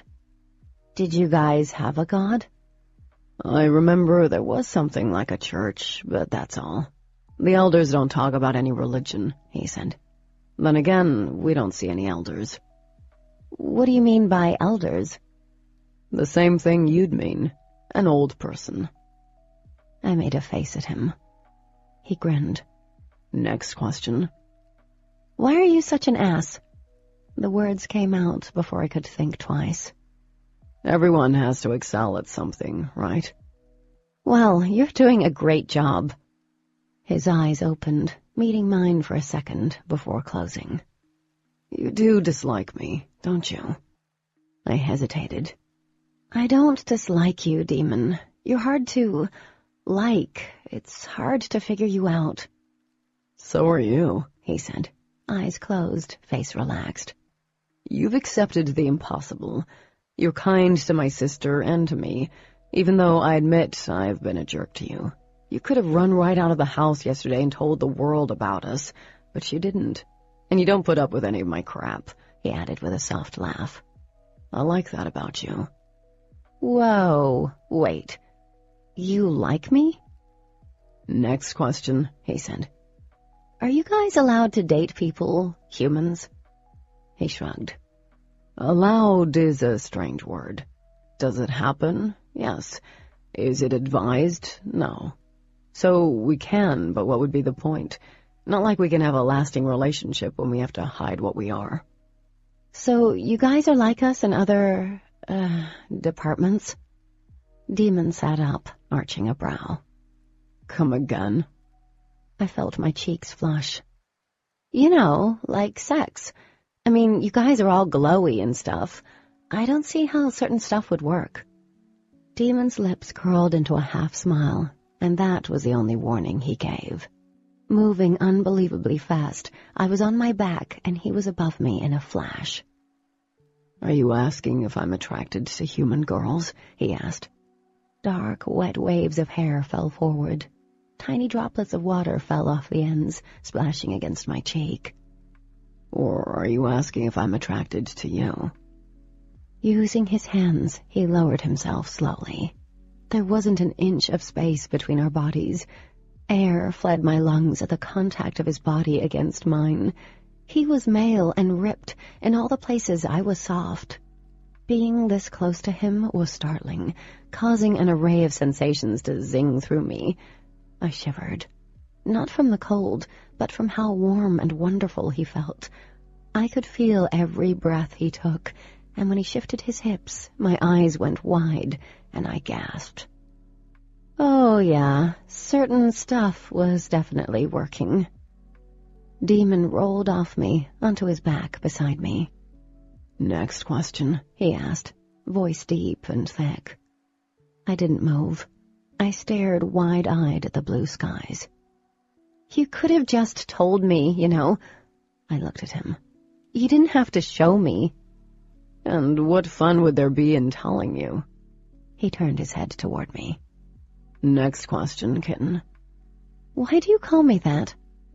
"You remind me of a little fuzzy kitten, all claws and no bite." Okay, that makes no sense. He shrugged. I searched my scattered thoughts for another question. I had so many, but he'd totally blown my train of thought to smithereens. Do you think there are more Aram around? Only the barest hint of emotion flitted across his face. He tipped his head back, studying me. "They're always around." "And they're hunting you?" "It's the only thing they care about." He returned to staring at the sky. "Without our powers, they're like humans, but vicious and immoral. They're into ultimate destruction and whatever." I swallowed hard. Have you fought a lot of them? "Yep." He eased onto his side, using his hand to support his head. A lock of hair fell over his eye. "I've lost count of how many I've faced and killed, and with you lit up like you are, more will come." My fingers itched to brush that strand of hair back. Then why did you stop the truck?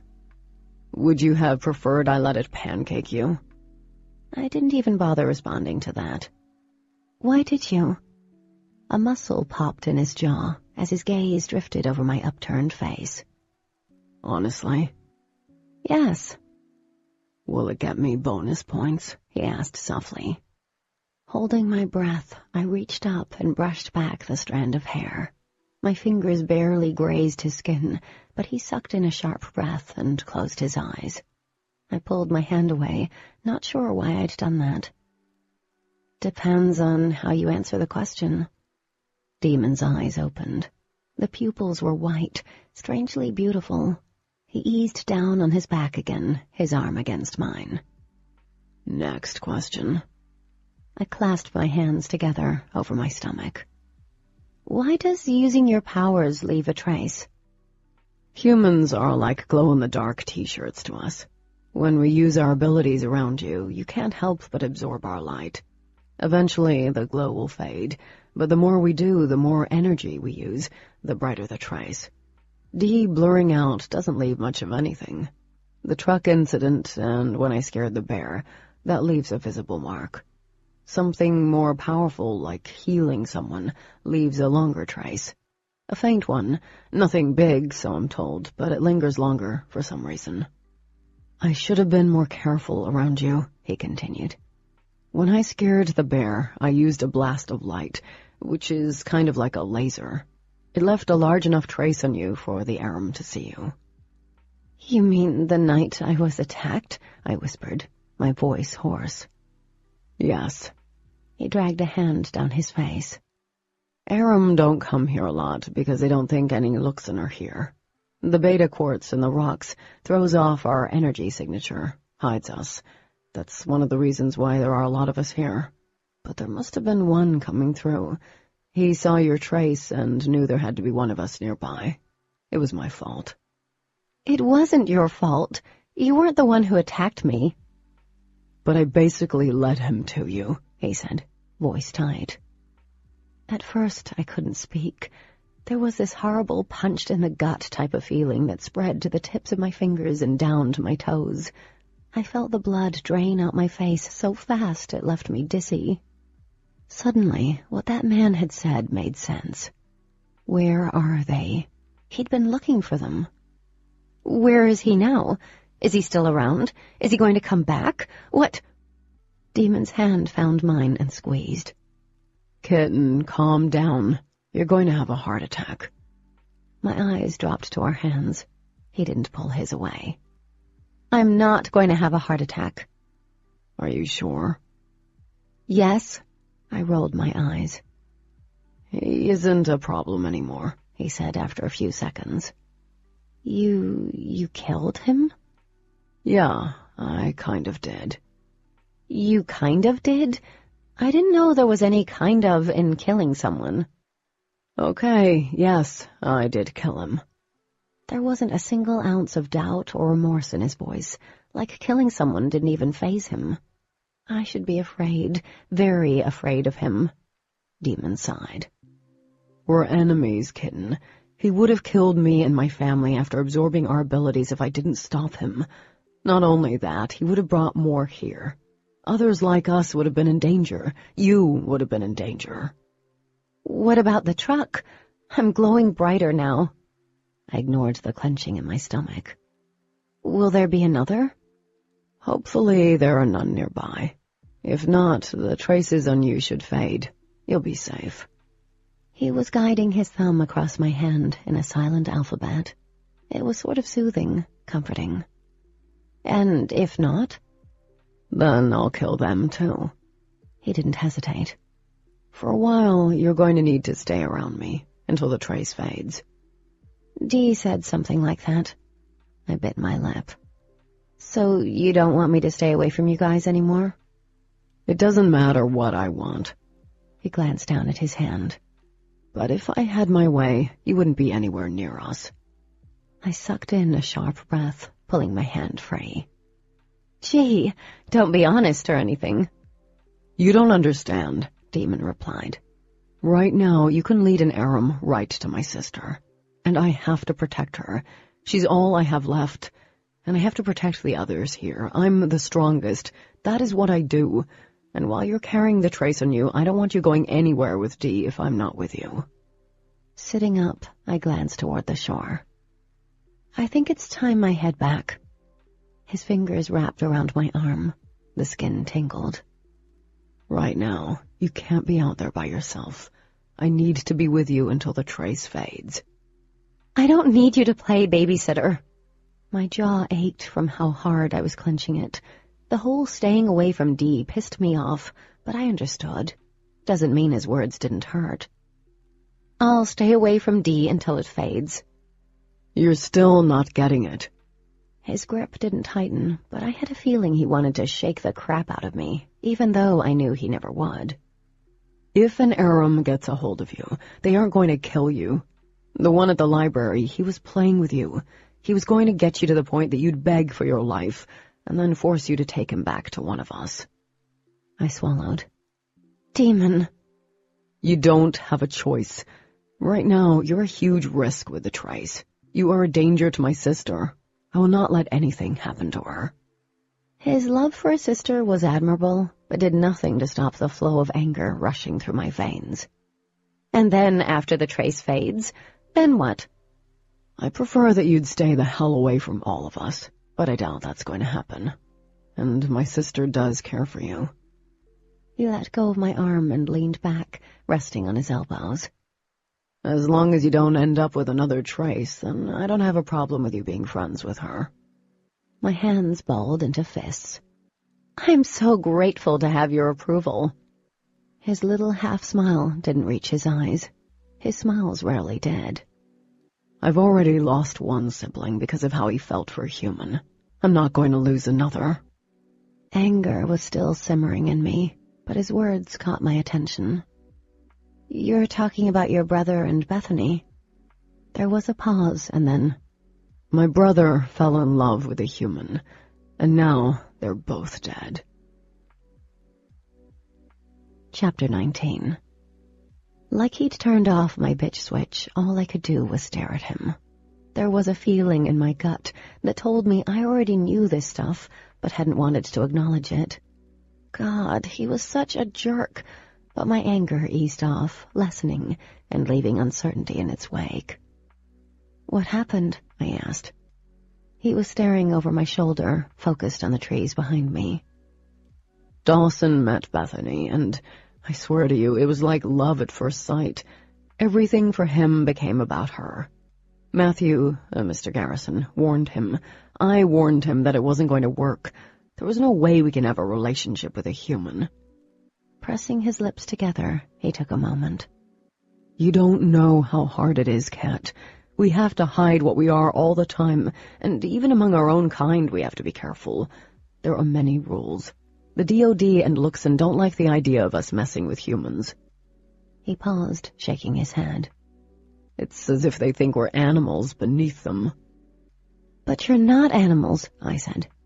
They were definitely not like us, but they weren't beneath us. Do you know any time we apply for something, it's tracked by the DOD? He glanced at me, eyes troubled, angry. Driver's license, they know. If we apply for college, they see it. Marriage license to a human? Forget it. We even have a registration we have to go through if we want to move. I blinked. Can they do that? He laughed humorously. This is your planet, not ours. You even said it, and they keep us in place by funding our lives. We have random check-ins so we can't hide or anything. Once they know we're here, that's it. Not sure what to say, I remained quiet. Everything about their life seemed controlled, chronicled.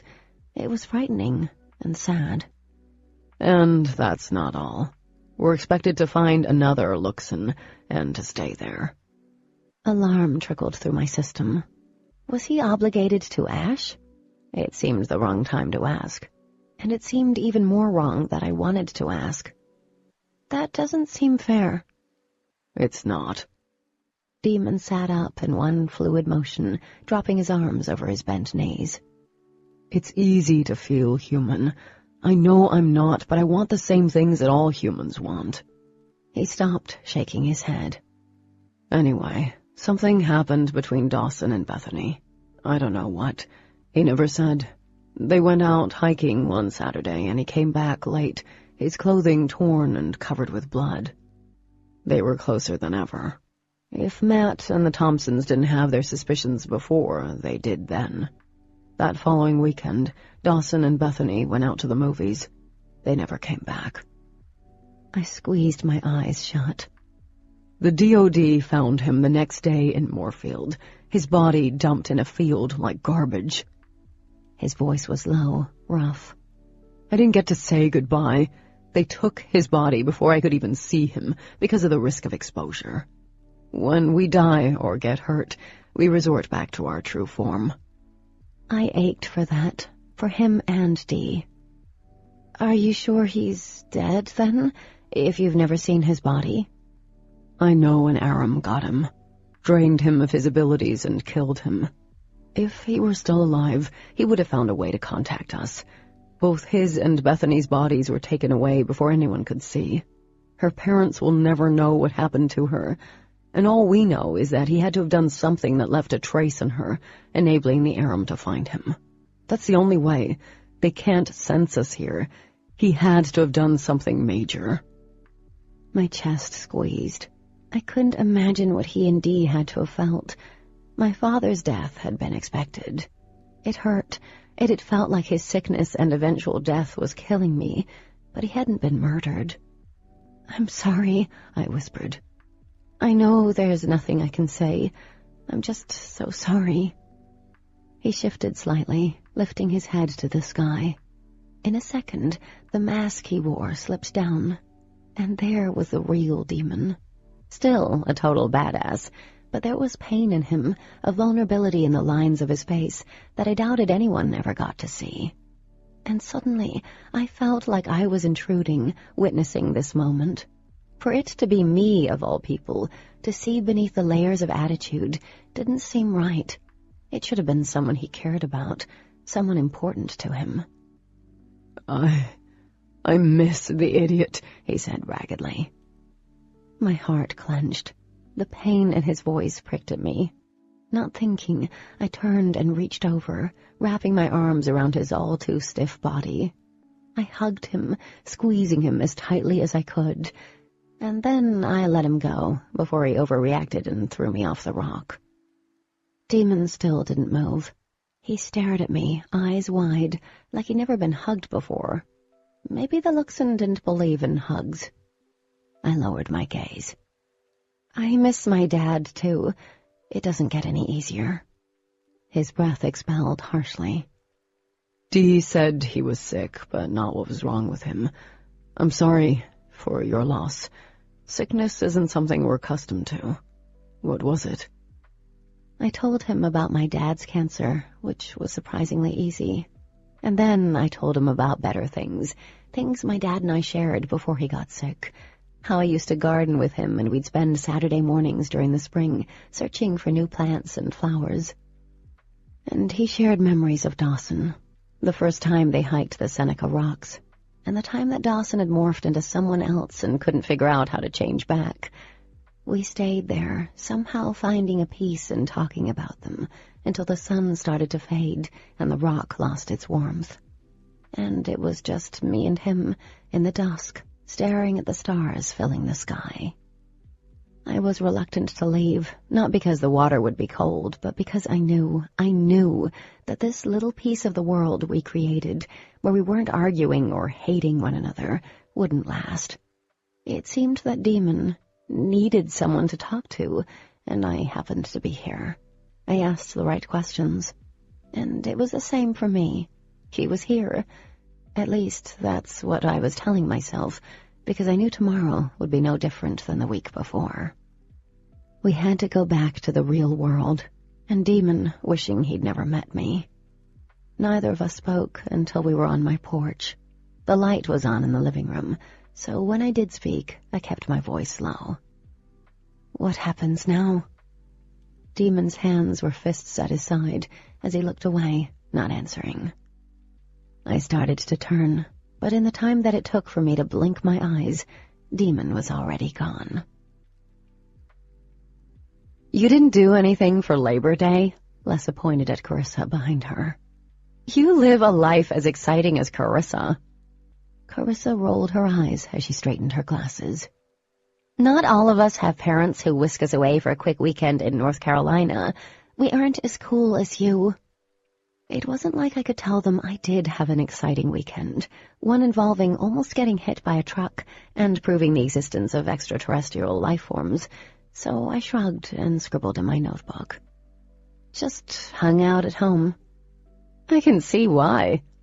Lessa tipped her chin toward the front of the classroom. I would too, if I lived next to that. You should have been born as a man, Carissa remarked, and I hid a smile.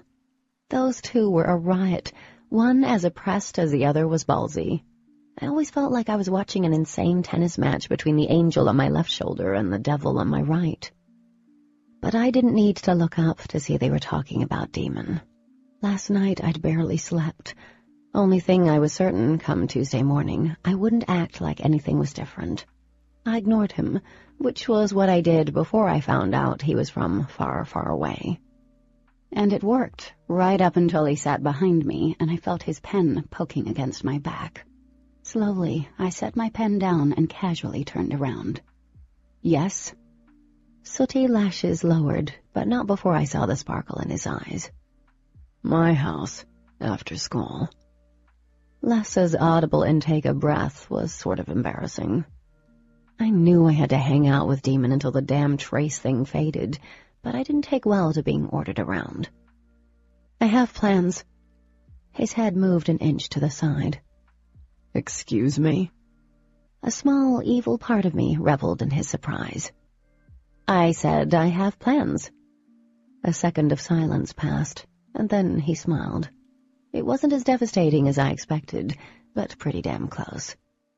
You don't have plans. How would you know? I do. Well, you're wrong. He wasn't. I didn't have any plans. His gaze slid to the girls. Is she hanging out with either of you after school? Carissa opened her mouth, but Lessa cut her off. Nope.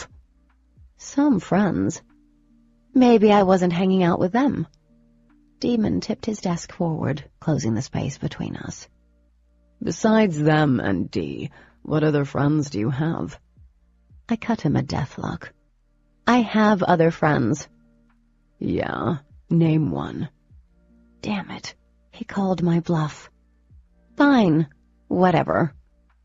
He gave me a sexy smirk and settled back in his seat, tapping his pen on his desk.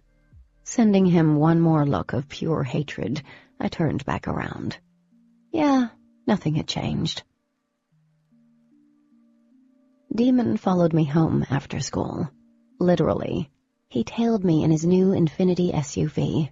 My old Camry, with its leaky exhaust and loud muffler, was no match for the speeds he wanted to go. I'd brake-checked him several times. He'd blown his horn. It made me feel all warm and fuzzy inside. As soon as I stepped outside of my car, he was right in front of the driver's side. Jesus! I rubbed my chest. Would you please stop doing that? Why? He leaned his head down. You know about us now. Yeah, but that doesn't mean you can't walk like a normal human being. What if my mom saw you? He grinned. I'd charm her into believing she was seeing things. I shoved past him. I'm having dinner with my mom. Daemon popped in front of me, causing me to shriek. I swung at him, but he moved to the side. God, I think you like to do that to piss me off. Who, me? His eyes were wide with innocence. What time is dinner? 6. I stomped up the steps. And you are not invited. Like I want to eat dinner with you, he retorted. I flipped him off without looking back. You have until 6:30 to be next door, or I'm coming after you. Yeah. I went inside without looking back. Mom was standing by the window in the living room, holding a picture frame she was dusting. It was her favorite picture of us. She'd stopped a random teenager and asked him to take our picture while we'd been at the beach. One smile from her and the kid couldn't help but obey. I remembered being embarrassed she'd stopped the boy. I looked sullen next to her, put out and frustrated. I hated that picture. How long have you been standing there? Just long enough to see you give Daemon the middle finger. He deserved it, I grumbled, dropping my backpack on the floor. I'm going over there after dinner. She wrinkled her nose. Do I even want to know?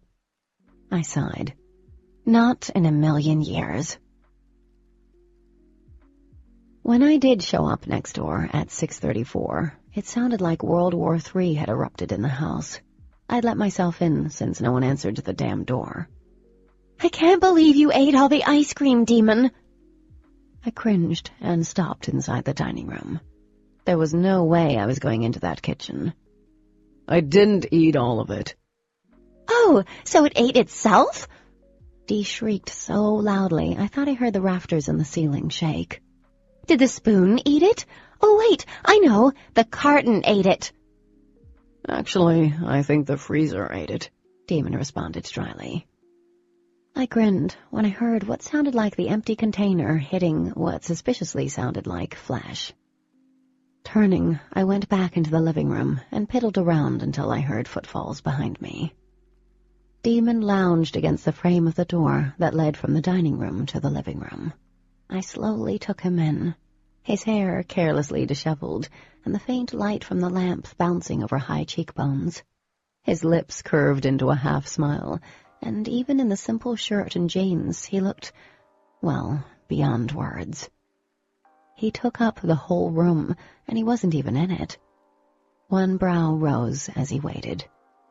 Cat. Mentally kicking myself, I looked away. Did you get hit by an ice cream carton?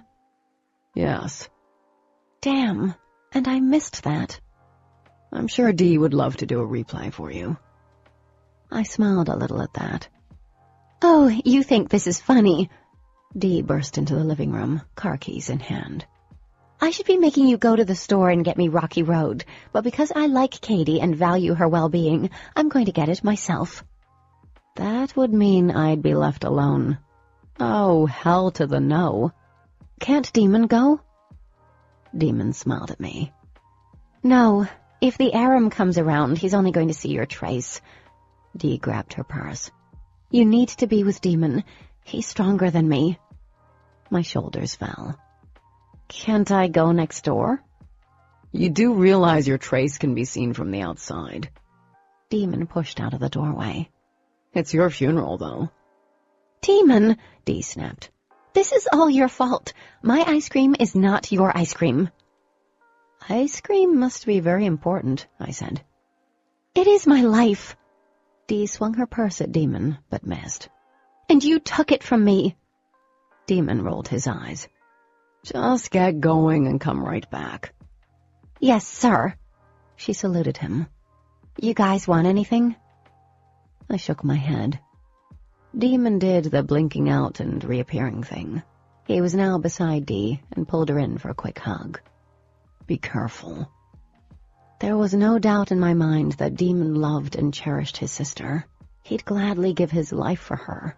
The way he was always looking out for her was more than admirable. There wasn't a good enough word for it, and it made me wish I had a sibling. "As always." She smiled, gave me a quick wave, and darted out the door. "Wow. Remind me never to eat her ice cream." "If you do, even I wouldn't be able to save you." He flashed a sardonic grin. "So, kitten, if I'm going to be your babysitter for the evening, what's in it for me?" My eyes immediately narrowed. "First off, I didn't ask you to babysit me, and you made me come over here, and don't call me kitten." Daemon tipped his head back and laughed. The sound sent shivers through me, reminding me of waking up with him, my head in his lap. "Aren't you feisty tonight?" "You ain't seen nothing yet." Still chuckling, he turned toward the kitchen. "I can believe that. Never a dull moment when you're around." He paused. "Are you coming or not?" I took a deep breath and exhaled slowly. "Going where?" He pushed open the kitchen door. "I'm hungry." "Didn't you just eat all of the ice cream?" "Yeah, still hungry." "Good Lord, aliens can eat." I stayed put. Daemon glanced over his broad shoulder. "I have this strong inclination that I need to keep an eye on you. Where I go, you go." He waited for me to move, and when I didn't, his smile turned devilish. "Or I can forcibly move you." I was pretty sure I didn't want to know how he planned to do that. "All right, let's go." I shuffled past him and plopped down in his seat at the table. Daemon grabbed a plate of leftover chicken. "Want some?" I shook my head. Unlike them, I didn't eat 10 square meals a day. He was quiet as he moved around the kitchen. Since the night on the rock, we hadn't been at each other's throats. It wasn't like we were getting along, but it seemed like an undeclared truce existed. I had no idea what to do with him, since we weren't trying to tick each other off. Resting my cheek on my palm, I had a hard time pulling my eyes off him. He was broad and tall, but he moved like a dancer. Each step was smooth and supple. Even the simplest movement looked like a form of art. Then there was his face. At that moment, he peered up from his plate. "So how are you holding up?" I tore my eyes from him and focused on the plate of food that was already half-eaten. How long had I been staring at him? This was getting ridiculous. Did the trace turn me into a walking hormone? "I'm doing okay." He took a bite of chicken and chewed slowly. "You are. You've accepted all of this. I'm surprised." "What did you think I'd do?" Daemon shrugged. "With humans, the possibilities are endless." I bit my lip. "Do you think that we are somehow weaker than you are because we're human?" "It's not that I think you're weaker. I know you are." He eyed me over his glass of milk. I'm not trying to be obnoxious by saying that. You are weaker than us.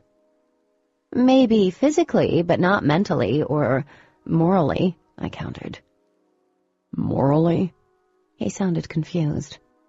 Yeah, like I'm not going to tell the world about you guys to get money. And if I was captured by an Aram, I wouldn't bring them back to you all. Wouldn't you? Offended, I leaned back and folded my arms. No, I wouldn't. Even if your life was threatened? Disbelief colored his tone. Shaking my head, I laughed. Just because I'm human doesn't mean I'm a coward or unethical. I'd never do anything that would put Dee in danger. Why would my life be more valuable than hers? Now yours, debatable, but not Dee. He stared at me for several seconds, then went back to his food. If I was expecting an apology, I wasn't going to get one. Big surprise there. So how long will it take for this trace to fade? My eyes went right back to him. Very annoying. Daemon's eyes were intent and bright, the green hue seeming to burn through me. He took a long, healthy drink. I swallowed, my throat dry. Probably a week or two, maybe less, he said, squinting. It's already starting to fade. It was weird that he was talking about this light around me that I couldn't see. What do I look like? A giant light bulb or something? He chuckled, shaking his head. It's a soft white glow that's around your body, kind of like a halo. Oh, well, that's not too bad. Are you done? When he nodded, I grabbed his plate out of habit. Not to throw it at him, but mainly out of something to do. At least I don't look like a Christmas tree. You look like the star atop the tree. His breath stirred the hair around my cheek. Gasping, I turned around. Daemon stood directly behind me, our bodies separated only by a foot or two. Placing my hands on the edge of the counter, I dragged in a deep breath. I hate it when you do that alien super speed thing. Smiling, he cocked his head to the side. Kitten, what are we going to get into? 1,000 images flashed. Thank God reading thoughts wasn't one of his alien powers. Such a strange thickness invaded the air around me, and this overwhelming yearning from deep inside sprung to life. Why not hand me over to the DOD? I blurted out. Daemon took a step back, surprised. What? I wished I hadn't gone there, but I did, and there was no coming back from it. Wouldn't everything have been easier for you if you handed me over to the DOD? Then you wouldn't have to worry about Dee or anything. Daemon stood in silence. The color of his eyes went up a notch, becoming brighter. I wanted to take a step back, but there was nowhere to go. Voice low, he said, I don't know, kitten. You don't know? You risk everything and you don't know why? That's what I said. I stared at him, bewildered by the fact that he'd put everything on the line and seemed to have no idea why. That was crazy to me, absurd. Admittedly, it was unnerving, because it could mean many things. Things I didn't dare acknowledge. His arms quickly shot out, landing heavily against the counter. Bands of muscle created a very successful trap, pinning me in place without even touching. He lowered his head, and dark waves spilled over his eyes. Okay, I do know why. At first, I had no idea what he was talking about. You do? Daemon nodded. You wouldn't survive a day without us. You don't know that. Oh, I know. He tilted his head to the side. Do you know how many Aram I have faced? Hundreds. And there have been times I barely escaped. A human doesn't stand a chance against them or the DOD. Fine. Whatever. Can you move? Standing his ground, Daemon smiled. God, he was exasperating. I could either stand here, stare at him like an idiot, or I could move past him. I opted for the latter. My plan was to muscle my way around him as quickly as possible. Not that I got very far. He was like a brick wall only a freight train could knock out of the way. He grinned wider, entertained by my lack of progress. "Asshole," I muttered. Daemon laughed. "You have such a mouth on you. Do you kiss boys with that thing?" My cheeks heated. "Do you kiss Ash with yours?" "Ash?" His smile disappeared, and his eyes were suddenly hooded, less clear. "You would like to know that, wouldn't you?" An unreasonable spark of jealousy flared in me, but I pushed it aside. I smirked. "No, thank you." Daemon leaned in even more. His spicy and earthy scent surrounded me. "You aren't a very good liar, kitten. Your cheeks get red whenever you lie." "Do they? Oh, hell." I tried pushing past him, but he reached out, taking a hold of my arm. It wasn't a tight grip, but I still felt it down to my bone. His hand hummed. Tingles were sharp and startling, yet pleasant. I didn't want to look at him, but I didn't seem capable of stopping myself. We were too close, and there was too much tension between us. His gaze burned as it latched onto mine. He lowered his head, and I forgot how to breathe. Fascinated, I watched his lips slowly curved into a smile. It was hard to pay attention to his words when he spoke, but they somehow made it through the strange fog clouding my brain. "I have a strange idea that I should test this out." "Test what?" My eyes dropped to his lips. I felt myself sway. "I think you would like to know." He moved closer, his hand sliding up my arm and resting carefully at the nape of my neck. "You have beautiful hair." "What?" "Nothing." His fingers spread along the back of my neck, slowly weaving themselves through strands of loose hair. His deft fingers moved against the base of my skull. My lips parted, and I waited. He dropped his hand and reached out again as I stood there, eager, maybe too eager, to discover if he felt the same unexpected ache, if he was any bit as affected as I was. Instead, Daemon plucked up a bottled water off the counter. I slumped against the counter. What the holy hell? His eyes danced with laughter as he turned back to the table. "What was it that you were asking, kitten?" "Stop calling me that." He took a drink. "Did Dee pick up a movie or something?" I nodded. "Yeah, she mentioned it earlier in class." "Well, come on. Let's go watch a movie." I pushed away from the counter and followed behind him. I lingered by the door as he held the DVD up and frowned. "Whose idea was this?" I shrugged and then watched his brows rise as he read the blurb on the back. "Whatever," he muttered. Clearing my throat, I took one step into the room. "Look, Daemon, you don't have to sit and watch a movie with me. If you have other things you want to do, I'm sure I will be fine." He glanced up from the movie and then shrugged. "I have nothing to do." "Okay." I was still unsure. Imagining him enjoying a movie night with me was more far-fetched than the idea of aliens living among humans. I dragged myself across the room and sat on the couch as he fiddled with the movie. After sliding the disc in, he approached the couch and sat down on the far end. Then the television came on, and I would swear he'd left the remote by the TV. It was probably a good thing I didn't have his power. I'd be beyond lazy. He glanced at me, and I immediately faced the television. "If you fall asleep during this movie, you'll owe me." I turned to him with a frown. "Why?" Daemon spared me a wolfish smile. "Just watch the movie." I made a face but remained quiet. Daemon shifted. The couch dipped, and the distance between us grew smaller. I held my breath until I had to come up for air. He didn't seem to notice as the open credits rolled over the screen.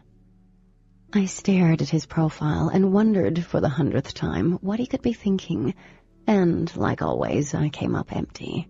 Out of frustration, I turned back to the movie and decided the strange pull I felt for him had to be my imagination. It couldn't be anything more. Tense and unused to what I was feeling, I counted the minutes until Dee returned. Chapter 20. Daemon was surprisingly subdued in math on Wednesday. The inevitable pen poke only came once, and that was to remind me the only plans I had after school were with him. Yeah, whatever, like I could forget. In bio, like the day before, Mr. Garrison's keen stare kept coming back to me. I knew he saw the trace, and I had no clue what he was thinking. Daemon hadn't mentioned if he and Dee had said anything to the other Luxon. Throughout the day before, several teachers had given me weird looks. Today, one of the coaches I passed on the way to the cafeteria stopped in the middle of the hall and looked me up and down. Either he was a perv or an alien, or both, which would be a winning combination. While standing in the lunch line, I did everything in my power to not look toward the back of the cafeteria. Staring at the food, I stepped forward and nearly bounced off the back of a walking mountain. Simon Cutters turned around and then looked down. He smiled when he saw me. Hey there, Katie. I handed my money to the checkout lady and turned to Simon. Sorry about that. No problem. He waited for me at the end of the line, his plate full of food. He ate almost as much as Dee. Did you have a clue what Monroe was talking about in Trig? I swear it was a different language. Considering I'd spent most of the class ignoring the boy behind me, I have no clue. I'm hoping someone took notes. I shifted my plate. We have a test next week, right? Simon nodded. Right before the game, too. I think Monroe does that. Someone reached in to grab a drink, forcing us to take a step back from one another, which wasn't necessary since anyone could have easily walked around us. When I inhaled the crisp scent, I realized who it was.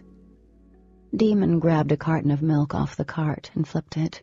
Passing me an unreadable glance, he turned to Simon. Both of them were the same height, but Simon was much broader. Still, Daemon gave off a more badass vibe. How are you doing, Simon? He asked, flipping the carton again. Blinking as he backed up, Simon cleared his throat. Good. Doing good. Heading over to my table. He looked at me nervously. See you in class, Katie. Frowning, I watched Simon trip over his own feet to get to his table. I turned back to Daemon.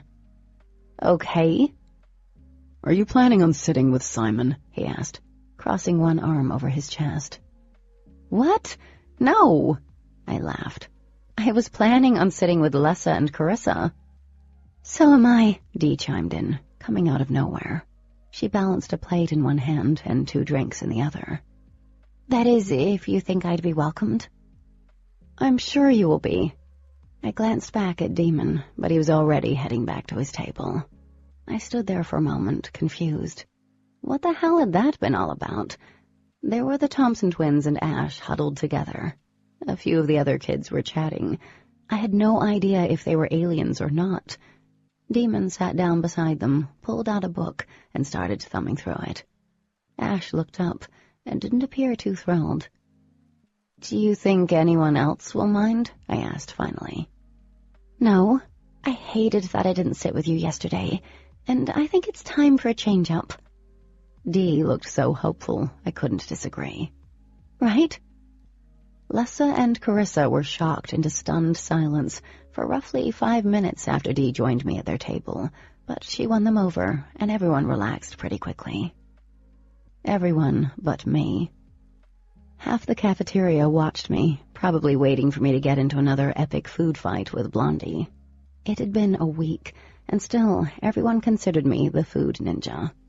Every so often Ash glanced over at our table, a deep scowl on her beautiful face. She had on an electric blue tube top that matched her eyes. The white shirt she wore over it was unbuttoned, revealing that she had a kick-ass body. God, what was up with alien DNA? I got that they were otherworldly, but Jesus, did that include perfect breasts too? Dee nudged me with her elbow, while Carissa and Lessa chatted with a freckle-faced boy at the end of the table. What? I asked. She leaned into my shoulder, speaking so only I could hear. What's going on with you and my brother? I took a bite of my pizza, mulling over how to answer that. Nothing. You know, the same old. Dee arched a perfectly groomed brow. Yeah, he was gone all day Sunday, and so were you. And while he was gone, a certain someone came looking for him. My slice flopped in my hand. She picked up her drink, smiling slightly. I didn't get to tell you yesterday since he was up our butts, but you can't tell me you haven't noticed Ash giving you the stink eye. I have, Lessa cut in, plopping her elbows on the table. She looks like she's wishing you dead. I made a face. Gee, that's nice. And you have no idea why? Dee asked, angling her body so her back was to their table. Pretend you're looking at me, right now. I am looking at you right now, I pointed out, taking another bite of my pizza. Lessa laughed. Look over her shoulder, genius, toward their table. Rolling my eyes, I did as they instructed. At first, I noticed that one of the blonde boys was turned in his seat, talking it up with a boy at the table in front of them. Then I shifted my gaze, and my eyes locked with Daemon's. Even though several tables separated us, my breath caught. There was something wicked in those emerald-colored eyes, consuming. I couldn't look away, and he didn't either. The distance between us seemed to evaporate. A second later, he smirked and turned away, focusing on what Ash was saying to him. Drawing in a shallow breath, I focused on my friends. Yeah, Lessa murmured dreamily. That's why. There's no reason. My face felt on fire. Did you see him? He's only making the lip thing at me. That lip thing is sexy. Lessa glanced at Dee. Sorry, I know he's your brother and all. It's okay, I'm used to it. Dee rested her chin in her hand. Remember the day on the porch? I narrowed my eyes at her. What happened on the porch? Lessa asked, curious enough that her dark eyes gleamed. Nothing, I said. They were like this close. Dee held up her finger and her thumb so that there was barely a centimeter between the two. And I'm sure they've gotten closer. My mouth dropped open. We have not, Dee. We don't even like each other, like on a basic level. Carissa took her glasses off and blew on them. What's going on? Lessa filled her in, much to my horror. Oh, yeah, Carissa nodded. They were googly-eyed in class on Friday. It was pretty steamy, the whole I'm screwing you with my eyes thing they had going on. I choked on my drink. That was not what we were doing. We were talking. Katie, you were so doing it. Lessa picked up a napkin and started rolling it. Nothing to be ashamed of. I'd do it if he'd be game. I stared at her a second, then busted out laughing. You guys are insane. There's nothing going on. I looked at Dee. And you should know that. I know a lot of things, she said innocently. My brows furrowed. What's that supposed to mean? She shrugged and pointed at my second slice. You going to eat that? I picked it up and handed it over. She ignored my look while she happily devoured my extra slice of pizza. Oh, did you guys hear about Sarah? Carissa flipped closed her cell phone, looking up. I almost forgot. No. Lessa glanced over at me. Carissa's older brother, Ben, is friends with Sarah's brother. They go to WVU together. Oh. I turned my drink around and started peeling off the label. When I thought of Sarah, I thought of the hospital and how I'd heard about her death. And I thought of the Aram and how they were around. Robbie told Ben that the police don't think it was a heart attack or a natural cause. Carissa looked around the table, lowering her voice. Or at least no natural causes that they are aware of. Dee lowered the pizza from her mouth. That's how I knew this was serious. What do you mean? Apparently, there was so much damage to her heart that there was no way it could be like that, regardless of if she had any heart conditions, Carissa explained. Dee shrugged. I know, but what else could it be? I glanced at Dee, having an idea of what or who it could have been. After lunch, I dragged her to the side. "Was it one of them?" I asked. "One of the Aram?" Dee bit down on her lip, and then she tugged me away from the cafeteria doors and her brother, who was coming out of the room. Down the hall, she stopped. "It was, but Daemon took care of him." I hesitated. "It was the same one who attacked me?" "It was." Dee glanced behind her, lips thin. "Daemon thinks it was purely coincidental, that the Aram stumbled across her. She didn't know us, I swear." That didn't make any sense to me. "Then why?" Dee met my stare. "They don't need a reason, Katie. The Aram are evil. They kill us for our powers." She paused, paling. "And they kill humans for the fun of it." Chapter 21. Astonishingly, things were sort of normal now. My trace did fade in a week and a half. Daemon had acted like he'd been released from a 20-year jail sentence, and he was never around when I was with Dee anymore. September and most of October passed without anything happening. Mom continued to work both jobs, and she had a couple more dates with Mr. Michaels. She liked him, and I was happy for her. It had been so long since I'd seen her smile, not tinged with sorrow. Carissa and Lessa both had been to my house, and many times we'd gone to the movies or the mall in Cumberland with Dee. Even though I'd grown close to the two human girls and had a heck of a lot more in common with them, I was closer to Dee. We did everything together. Everything except talk about Daemon. She tried several times. "I know he likes you," she'd said once, while we were supposed to be studying. "I see the way he looks at you.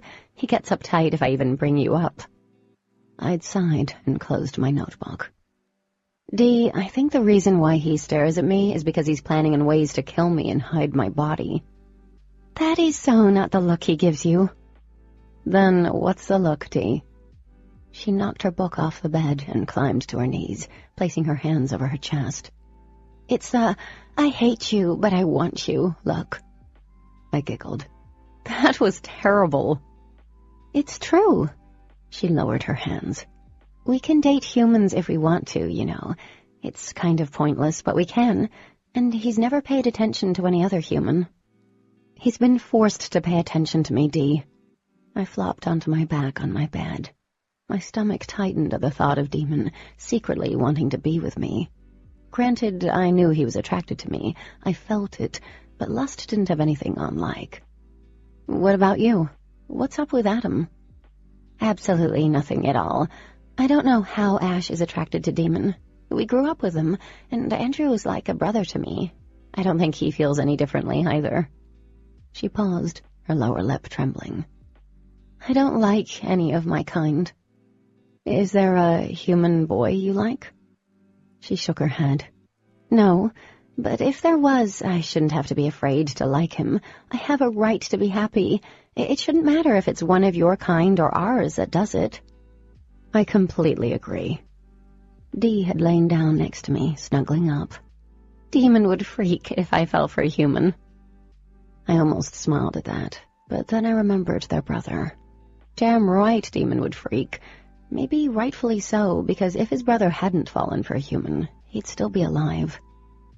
I hoped for Dee's sake she never fell for one. Daemon would most definitely go nutso.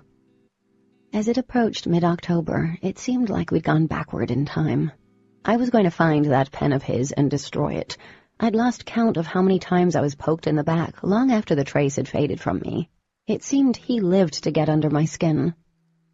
And there was a part of me that kind of looked forward to it, only because it was entertaining.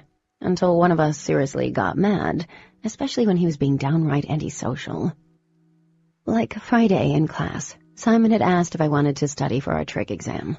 Before I could even respond, Simon's backpack had flown off his desk, scattering its contents across the floor as if someone had swept his arm across his desk. Red-faced and confused, Simon had been successfully distracted by the laughing class, while he gathered up his notebooks and scattered pencils. I'd glanced back over my shoulder at Daemon, suspecting he was behind the flying backpack, but all he did was smile lazily at me.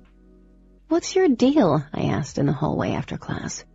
"I know you did that." He shrugged. So? So? I stopped by my locker, surprised to find that Daemon had followed me there. That was rude, Daemon. You embarrassed him. Then I lowered my voice to a whisper. And I thought using your stuff would draw them here. That was barely a blip on the map. That didn't leave a trace on anyone. He lowered his head until the edges of his dark curls brushed my cheek. I was caught between wanting to crawl into my locker and crawl into him. Besides, I was doing you a favor. I laughed. And how is that doing me a favor? Daemon smiled at me and then lowered his gaze so his thick, dark lashes shielded his eyes. Studying math wasn't what he had in mind. That seemed debatable, but I decided to play along. I wasn't backing down from him, not even when he could toss me in the air with a single thought. And what if that's the case? You like Simon?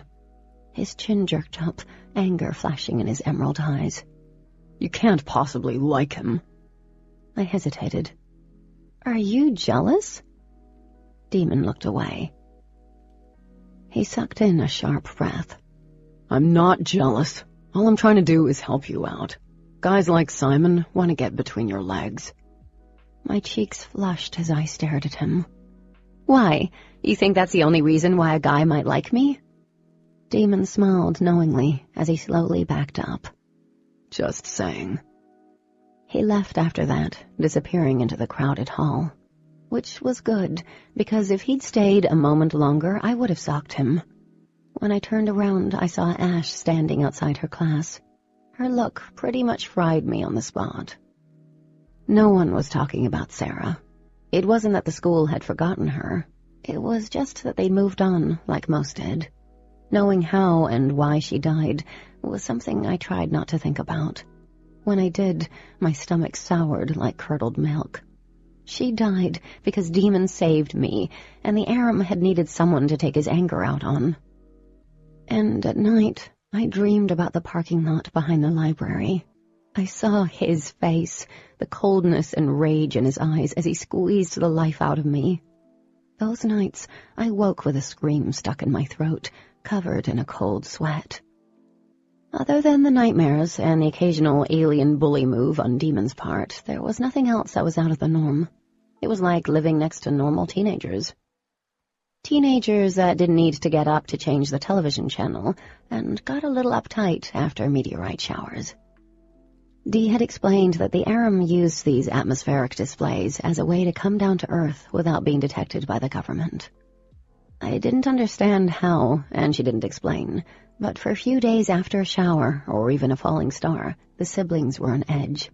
They would also disappear, sometimes taking a 3-day weekend or missing a Wednesday without any warning. Dee eventually explained that they'd been checking in with the DOD. They continued to tell me that the Aram weren't a problem, but I didn't believe them. Not when they took such great lengths to avoid discussing them. But Dee was on edge for a whole different reason in class on Thursday. Homecoming was next weekend, and she hadn't found a dress. She had a date with Andrew. Or was it Adam? I couldn't tell the incredible blonde duo apart. Everyone was excited about homecoming, it seemed. Streamers hung from the hallways. Banners announced the game against the other school and the dance. Tickets were selling left and right. Lessa and Carissa also had dates. Neither of them had dresses from the sound of yesterday's lunch conversation. I, on the other hand, didn't have a date. They tried to convince me yesterday that going stag wasn't the height of social disaster, and I knew that, but standing along the wall all night or playing third wheel wasn't my cup of tea. Everybody knew each other in a school as small as PHS. Couples had been together their entire high school stint. Friends were shacking up with one another to go to the dance. And I, having no real connection to anyone, seemed dateless. Total killer for the self-esteem. After spending math class ignoring Daemon's attempts to tick me off, Simon appeared by my locker while I switched out one heavy, useless book for another heavy, useless book. "Hey," I said, smiling. I hoped Daemon was nowhere nearby, because God only knew what he'd do. "You looked like you fell asleep in class today." He laughed. "I kind of did. and I was dreaming about formulations. It was all very frightening. I laughed, shoving the textbook into my backpack as I nudged my locker door shut with my hip. I can imagine. Simon wasn't bad-looking, not if you had a thing for big, burly jocks who looked like they tossed bales of hay during the summer. He had arms the size of tree trunks and a charming enough smile. Pretty blue eyes, too, and when he smiled, the skin around those baby blues crinkled. But his eyes weren't green, his lips not poetic. "I've never seen you at any of our games," he said, his skin doing that crinkly thing. "Not a fan of football?" Simon was a starting fullback, or lineback. Honestly, I had no clue. "I went to one," I told him. And I'd left at halftime with Dee. Both of us had been bored out of our minds. Football isn't my thing. I expected him to leave after that, because football was like a religion around here. But he leaned against the locker next to me, folding his arms over his chest. "So, I was wondering if you had plans next Saturday." My eyes went up to the red and black banner above his head. Next Saturday was homecoming. My throat dried like a cornered animal, and my eyes got all buggy. No plans at all." "You're not going to the dance?" he asked. Do I say I don't have a date, or does that sound way too lame? I settled on shaking my head. Simon looked relieved. "Would you like to go together?" My first thought was to say no. I barely knew the guy, and I thought he'd been dating one of the limber cheerleaders, and I wasn't interested in him. But going with Simon didn't mean I was going to marry him, or even date him. I would be going to a dance with him, and a horrible thought popped in my head. I couldn't wait to see Daemon's face when he learned I had a date. I told him yes, and we exchanged numbers, and that was that. I was going to the homecoming dance, and now I also needed a dress. Mom would be thrilled by this. At lunch, I broke the news to Dee, thinking she'd be excited. "Simon asked you to the dance?" Dee's mouth had dropped open. She even stopped eating for 5 whole seconds. "Did you say yes?" I nodded. "Yeah, so what?" "Simon has a reputation," Carissa said, eyeing me over the rim of her glasses. "Like he wants to be the PHS bicycle?" "He wants to give everyone a ride," Lessa clarified with a shrug. "But he is cute. I like his arms." "Just because he has a reputation, that doesn't mean I'm going to add to it." I poked my salad around my plate. Meatloaf had been on the menu today, so was not braving that. And he was kind of cute when he asked. "Him and Kimmy broke up a week or so ago," Carissa said. "Supposedly he was cheating on her with Tammy." Ah, Kimmy. That was the limber cheerleader's name. Does he have a thing for girls' names that end in Y? Lessa snorted. "Oh, just like you. It's a match made in heaven." I rolled my eyes. "Well, whatever. You got a date. Now all of us can shop for dresses this weekend." Carissa clapped her hands. "Oh, and maybe we can carpool together. Sounds fun, right? How about you, Dee?" "Huh?" Dee blinked. Carissa repeated her question, and Dee nodded with a faraway look in her eyes. "I'm sure Adam would be okay with that."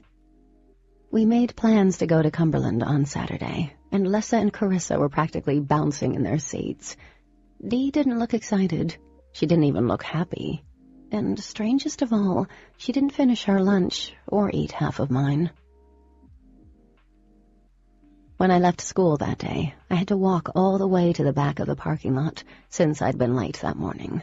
The lot lined up with the track and football field, which was empty. It was a total bitch to park there. Cold wind whipped down from the mountains, blasting that entire area of the gravel lot. "Katie!" I turned around, recognizing the deep voice. My heart leapt in my throat. I didn't feel the wind anymore. Squeezing the strap on my bag, I waited for him to catch up to me. Daemon stopped in front of me and reached out, fixing the twisted strap on my bag. "You know how to pick a parking spot." Caught off guard by the gesture, it took me a moment to respond. "I know." We made it to my car, and while I threw my bag in the back seat, Daemon waited beside me, his hands shoved into his pockets. There was a dark look to his gaze, a tightness to his lips. My stomach dropped a little. Is everything okay? It's not... No. Daemon ran a hand through his hair.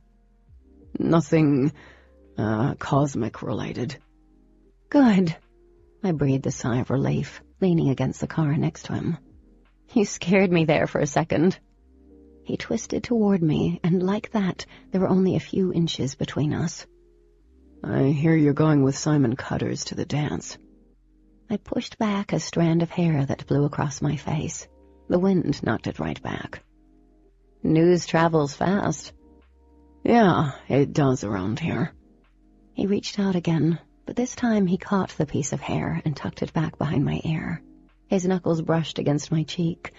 The slight touch brought that weird tingle, along with a shiver that had nothing to do with the cold. I thought you didn't like him. He's not bad, I said. Kids were rolling out on the track, stretching and getting ready to run. He's kind of nice, and he asked me. You're going with him because he asked you? Isn't that how things worked? I nodded. He didn't immediately respond while I fiddled with my car keys. Are you going to the dance? Daemon inched closer, his knee brushing my thigh. Does it matter? I bit back a string of curses. Not really. His body angled toward me. You shouldn't go with someone just because he asked you. I glanced down at the keys, wondering if I could stab someone in the eyeball with them. I don't see why this has anything to do with you. You're my sister's friend, and therefore it has something to do with me. I gaped at him. That is the worst logic I have ever heard. I started around the car, but stopped at the hood. Shouldn't you be more concerned with what Ash is doing? Ash and I aren't together. A stupid part of me liked the idea of them not being together. Shaking my head, I went for the driver's door. Save your breath, Daemon. I'm not backing out because you have a problem with it. Cursing under his breath, he followed me. I don't want to see you get into any kind of trouble. What kind of trouble? I yanked open my car door. He caught the door. One dark eyebrow arched. Knowing you, I can't even begin to imagine how much trouble you'd get in. Oh, yeah, because Simon's going to leave a trace on me that attracts killer cows instead of killer aliens.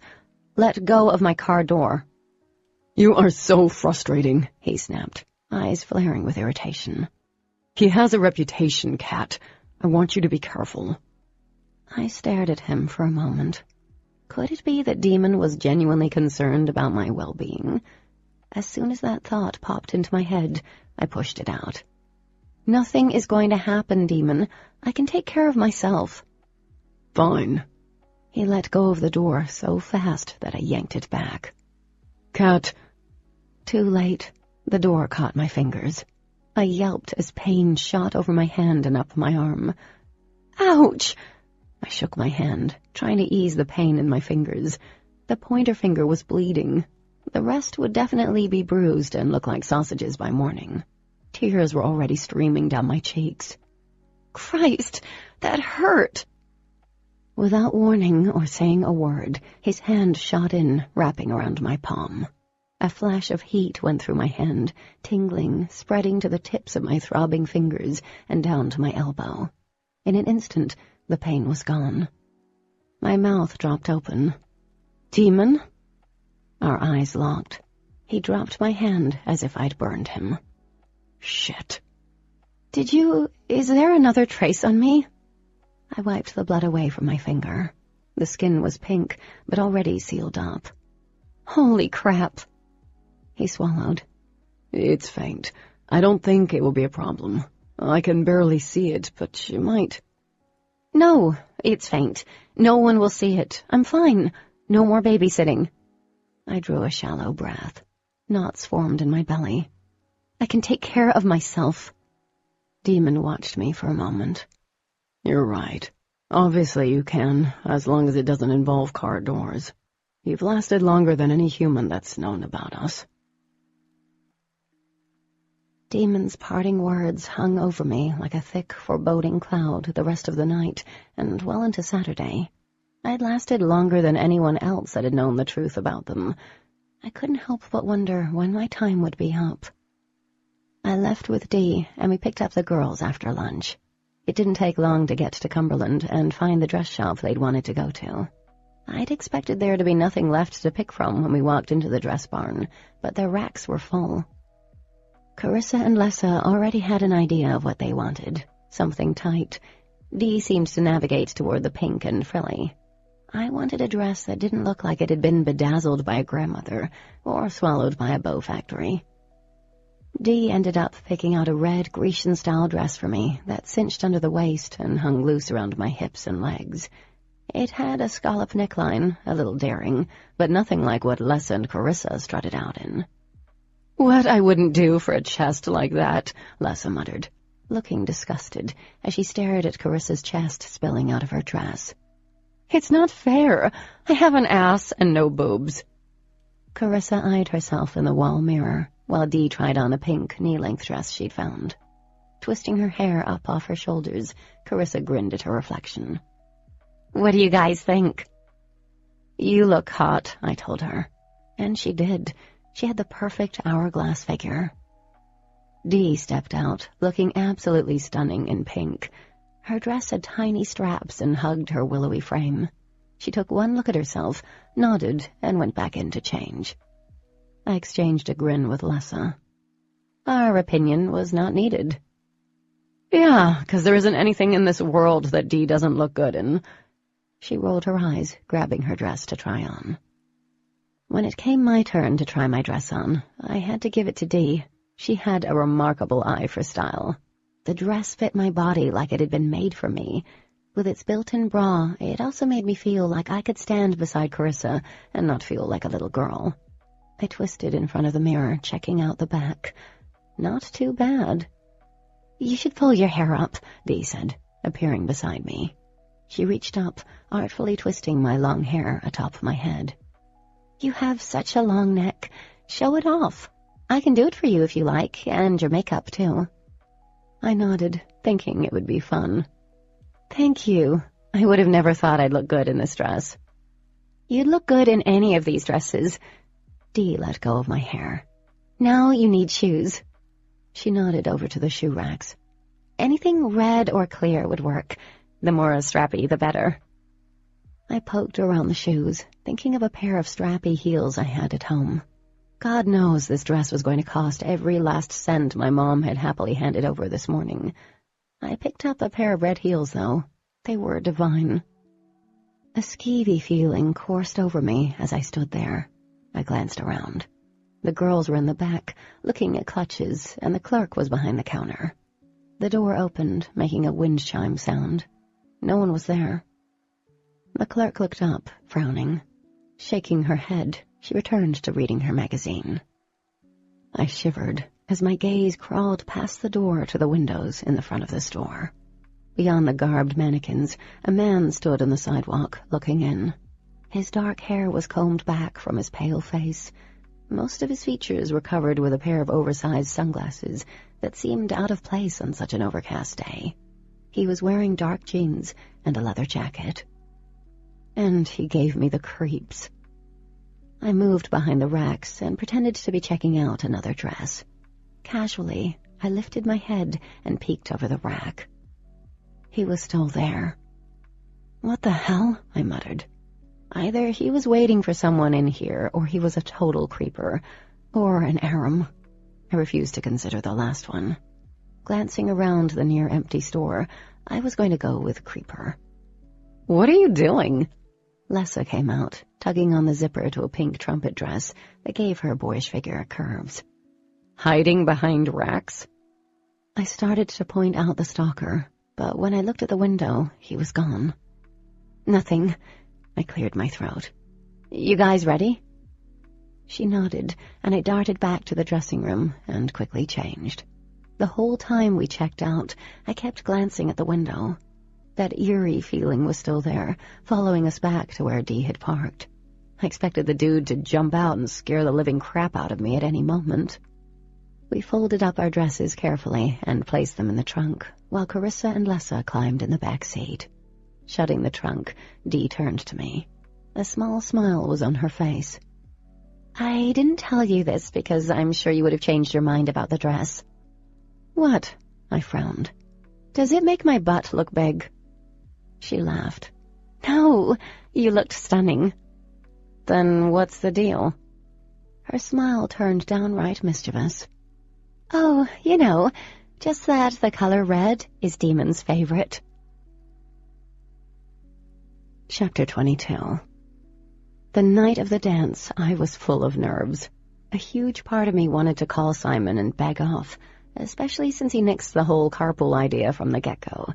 But my mom had bought the dress, and Dee had done an outstanding job making me look pretty. My hair had been curled and twisted up, exposing my neck. A few strategically placed curls hung over my temples and rested on my bare shoulders. She even sprayed this vanilla-scented glittery stuff in my hair, so when I turned, my hair shimmered. My eyes were a warm brown due to the smoky outline she'd given them. I was also pretty sure she'd applied fake eyelashes because my lashes had never been this long or thick. Her final touch before she rushed off to meet up with Lessa was a gloss she painted on my lips, turning them a perfect shade of rupee. I inspected myself in the mirror before I went downstairs.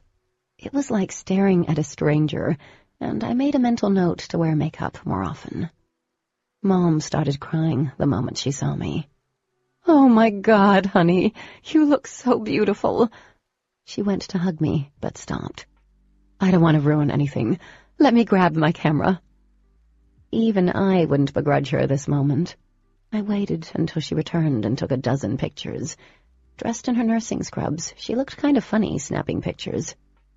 "Now, this Simon guy," she started, her forehead wrinkling.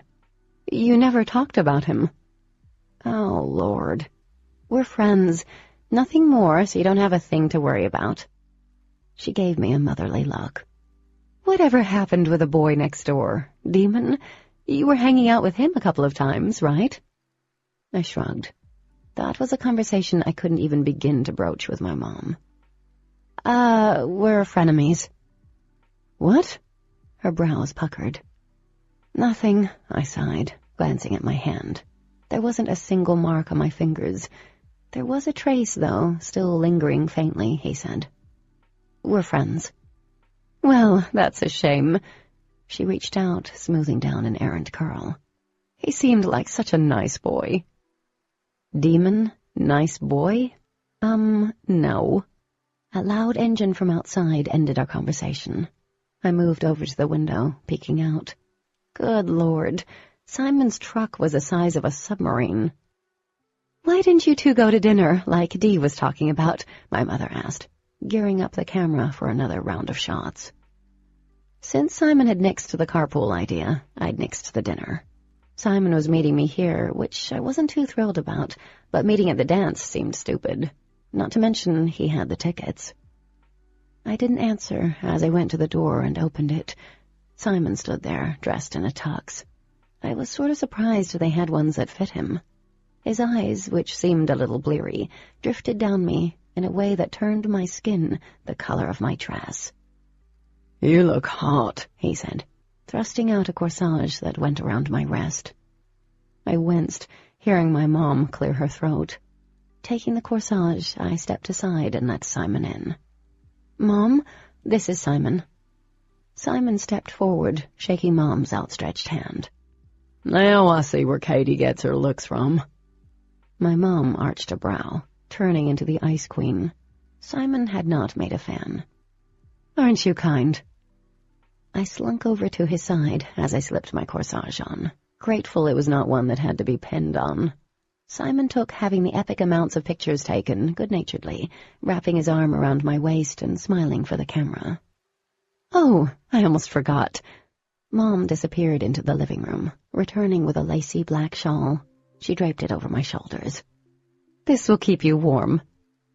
"Thank you," I said, hugging it closer, more grateful for the coverage than she could ever imagine. The dress had seemed fine earlier, but now, with Simon practically drooling on my cleavage, I felt uncomfortable bearing so much skin. Mom pulled me aside while Simon waited outside. "Make sure you call me when you get home. If anything happens, call me, okay? I'm working in Winchester tonight." She glanced out the door, frowning. "But I can leave if need be." "Mom, I'll be fine." I leaned over, kissing her cheek. "I love you." "Love you too." She ushered me to the door. "You do look gorgeous." Before the tears could fill her eyes again, I fled the house. Getting in the truck required strategic climbing. I was surprised that I didn't need a stepladder. "Man, you do look hot." Simon popped a breath mint in his mouth before he backed out of the long driveway. I hoped he wasn't planning to use those breath mints later. "Thanks. You look nice, too." That was the extent of our conversation. Turns out Simon wasn't a witty conversationalist. Shocking. The ride to school was long and awkward, and I was gripping the edges of my shawl like there was no tomorrow. Several times he glanced over, smiled, and popped another breath mint. I couldn't wait to get to the dance. When we arrived in the parking lot, I found out why he was popping so many breath mints. Simon pulled a silver flask from the inside of his tux and took a long swig. He offered it to me next. He was drinking. This was already starting off great. I declined the offer, already making plans to find another ride home. Drinking didn't bother me. Ending up with a drunk driver did. Seeming not to care, he shoved it back in his jacket. "Hold on, I'll help you get down." Well, that was nice of him, because I was wondering how in the world I was supposed to get down. He opened the door, and I smiled. "Thank you." "Did you want to keep your purse in here?" he asked. "Oh, hell no." I shook my head and let the tiny clutch dangle from my wrist. Simon took my hand and helped me down from the truck. He pulled a little too hard, and I stumbled against his thick chest. "Are you okay?" he asked, smiling. I nodded, trying to ignore the icky feeling building in my stomach. Outside, I could hear the steady thump of music from the gymnasium. We stopped before the fogged-over doors, and Simon pulled me toward him in an awkward hug. "I'm glad you wanted to go to the dance with me," he said, his breath minty and tinged with a harsh smell of liquor. "Same here," I said, trying to mean it. I placed my hands on his burly chest and pushed back. "We should go in." Smiling, he slid his arms away. One of his hands slipped down my back, over the curve of my hip. I stiffened and told myself it was an accident. It had to be. He surely didn't just cop a feel like that. We hadn't even danced yet. The gymnasium had been converted over to an autumn-themed dance. Strings of fall foliage hung from the ceilings and covered the doors. There were pumpkins and cornucopia horns full of leaves stacked in the corners and lining the stage. As soon as we stepped inside, we were surrounded by Simon's friends. Some of them looked me over and gave Simon a not-so-discreet high-five or clap on the back. It was like now they could tell I had boobs, I was suddenly cool. Boys could be so juvenile. While they passed around the flask Simon had brought in, I exchanged strained greetings with the other guys' dates. They were all cheerleaders. Yawn. I scanned the crowd, spying Lessa with her date. "I'll be right back." Before Simon could stop me, I darted off toward her. She turned when her date nodded in my direction. I smiled. "You look gorgeous!" I had to yell to be heard over the music. "So do you!" She gave me a quick hug and then pulled back. "Is he behaving himself?" "So far. Do you mind?" I placed my shawl and clutch on their table when she shook her head. "They did a nice job on this." Lessa nodded. "Still a gym, though." She laughed. "It has that smell." That was true. Carissa quickly joined us, tugging both of us out onto the dance floor, minus the guys. I didn't mind. We danced with each other, giggling and being plain-out stupid. Lessa danced like a double-jointed hooker, and I think Carissa did the running man at one point. I caught a glimpse of Dee talking to Adam near the stage. Giving the girls a quick wave, I made my way over to them. "Dee!" She turned toward me, her eyes glistening under the dazzling lights. "Hey." I stopped short. my eyes bouncing between them. Adam gave me a tight smile before stalking off into the throng of dancers. "Is everything okay?" I took her hand, squeezing it. "Have you been crying?" "No, no!" She wiped under her eye with her free hand, using her pinky. "It's just that I don't think Adam wanted to go with me, and I'm not sure I want to even be here, and it's—" She shook her head and pulled her hand free. "Anyway, you look great. That dress is to die for."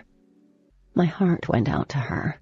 It didn't seem fair that she was limited to who she could go out with, especially considering every male Luxon I'd met was a douche. Since they all grew up together, it must be like going to the dance with her brother. "Hey," I said, getting an idea. "We can bail on this if you want. Go get movies and eat ice cream in our pretty dresses. Sounds like fun, right? We can rent Braveheart. You love that movie." Dee laughed, eyes tearing up again as she pulled me in for a tight hug. "No, we're going to enjoy ourselves here. How's your date?" I glanced around, not seeing him.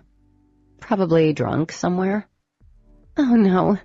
She brushed a strand of hair back. She'd worn her hair down and straightened it so that it fell over her shoulders like a wave of dark water. "Bad?" "Not yet, but I was wondering if I could catch a ride home with you guys."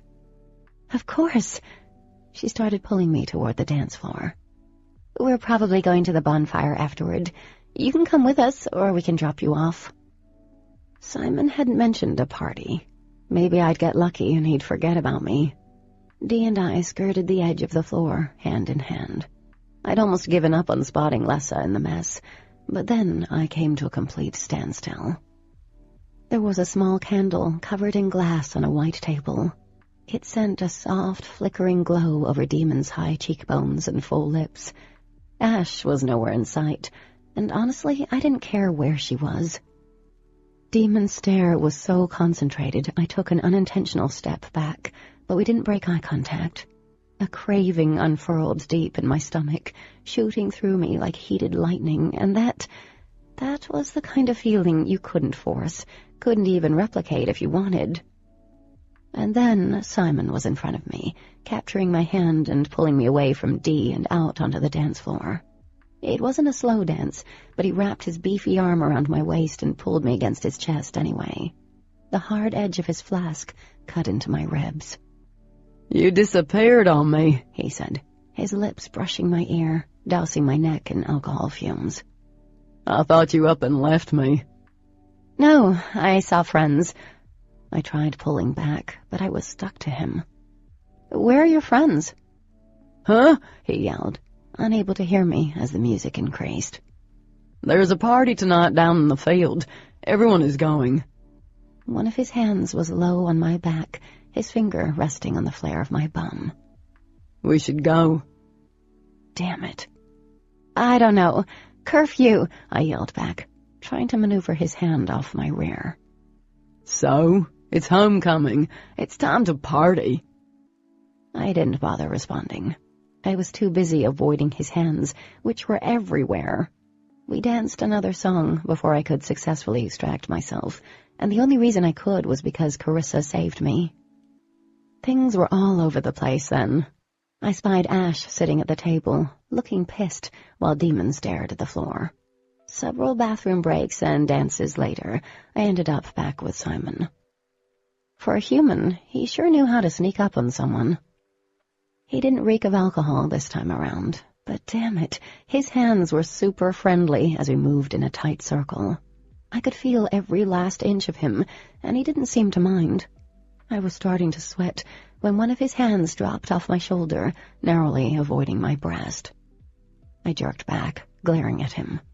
"Simon!" "What?" He looked innocent. "Sorry, my hand slipped." His hand slipped my rosy red butt. I looked away, debating what to do.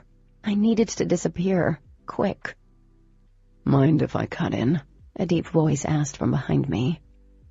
Simon's blue eyes widened as I twisted around. Daemon stood there, a hard look on his face. He wasn't looking at me. His eyes were focused on Simon in challenge, as if he dared the boy to say no. After a terse second, Simon released me. Perfect timing. I needed to get a drink anyway. He cocked a brow at Simon and then looked at me. Dance. Having no idea what he was up to, I gingerly placed my hands on his shoulders. This is a surprise. He didn't say anything as he wrapped one arm around my waist and reached up, taking hold of one of my hands.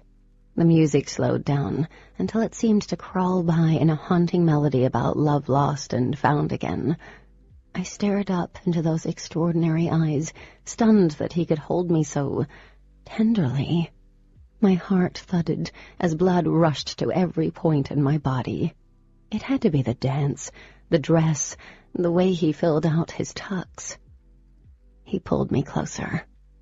Excitement and dread warred inside me. The dazzling lights overhead reflected in his midnight hair. Are you having a good time with Ash? Are you having a good time with happy hands? I bit down on my lip. Such a constant smartass.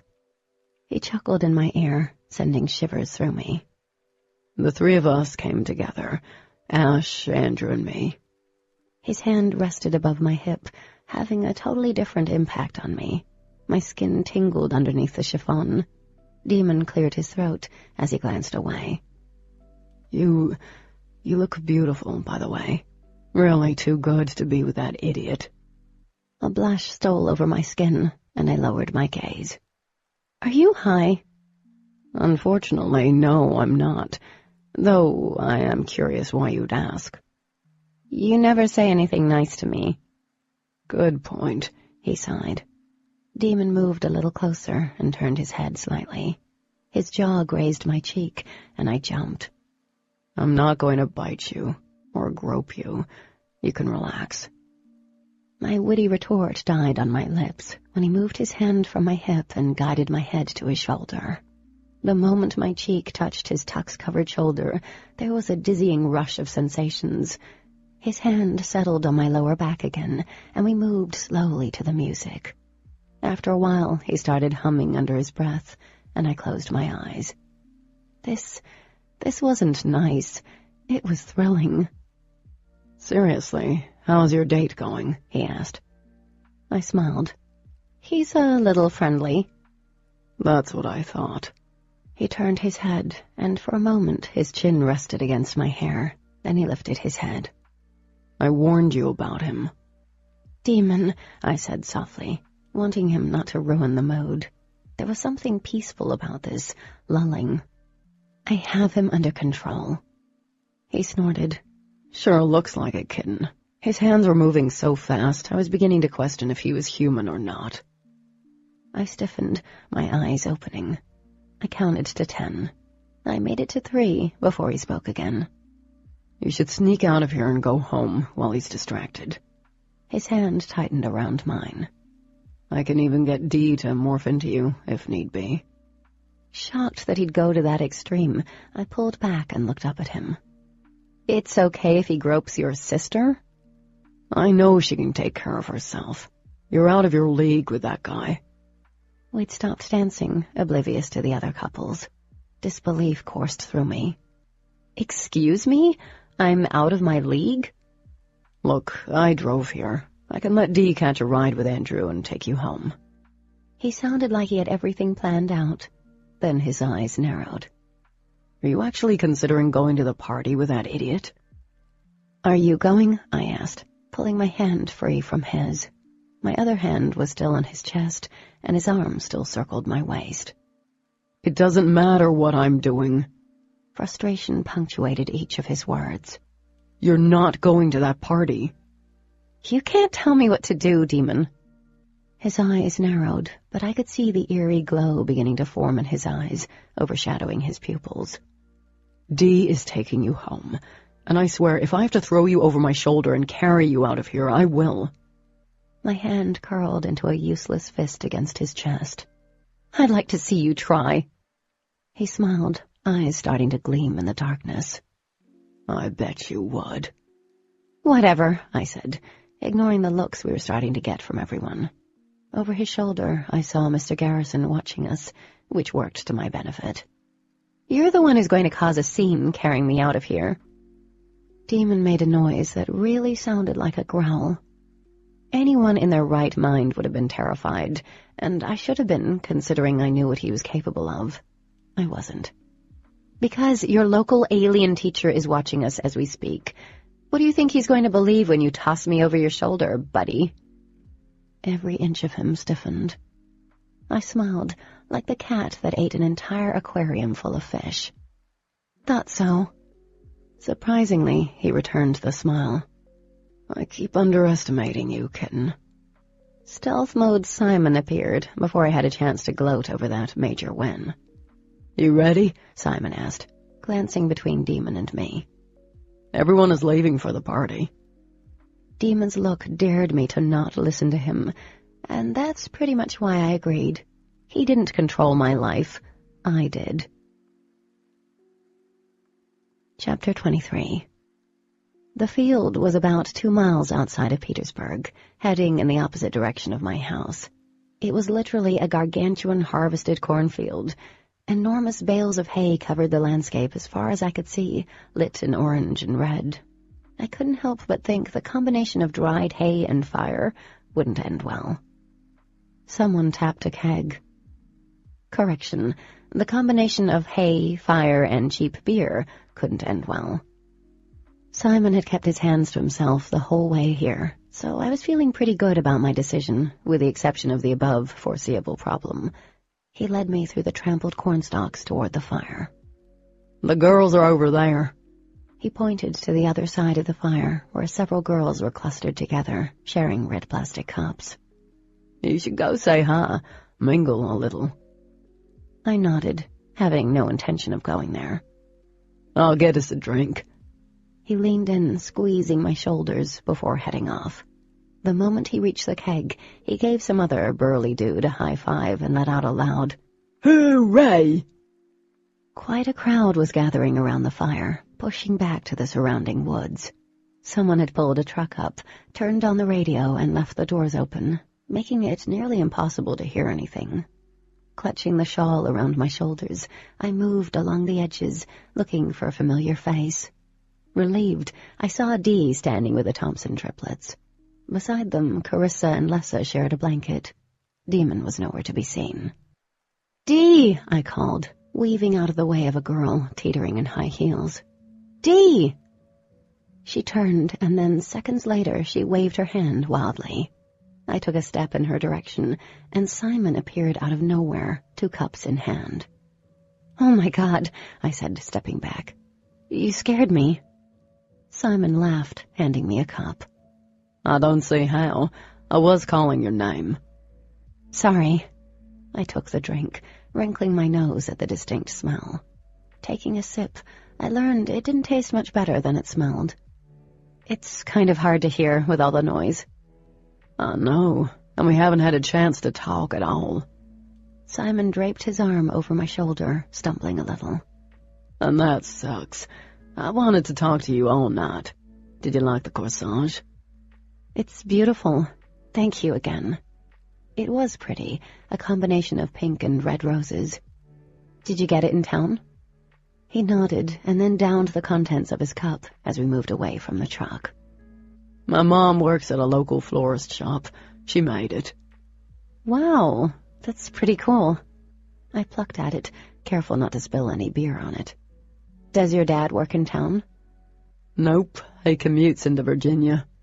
He tossed the cup to the side and pulled out the flask. "He's a lawyer," he boasted, unscrewing the lid with one hand. "Handles personal injury claims. His brother is a doctor in town, though." "My mom, she's a nurse and works in Virginia, too." All of his movements were pulling on the shawl. It was halfway off my shoulders. "Do you know where you're going to college yet?" I asked, struggling for something to say. Friendly hands aside, he was sort of nice. "Going to WVU with the buds." He frowned at my own untouched drink. "You don't drink?" "Oh, no, I do." I took a sip to prove it. He smiled and looked off, talking about which of his friends was planning on going to Marshall instead of WVU.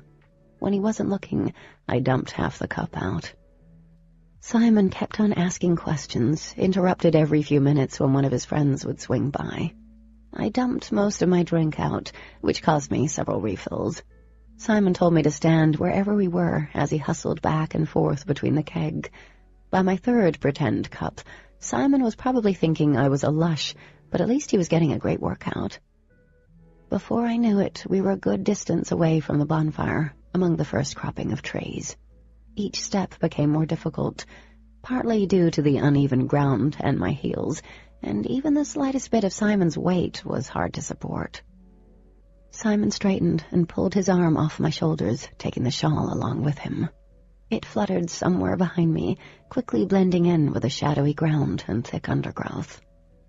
"Crap," I said, turning around, squinting. "What?" He slurred a little. "My shawl, I dropped it." I took a couple steps back toward the fire. You look better without," he said. "That dress? Damn."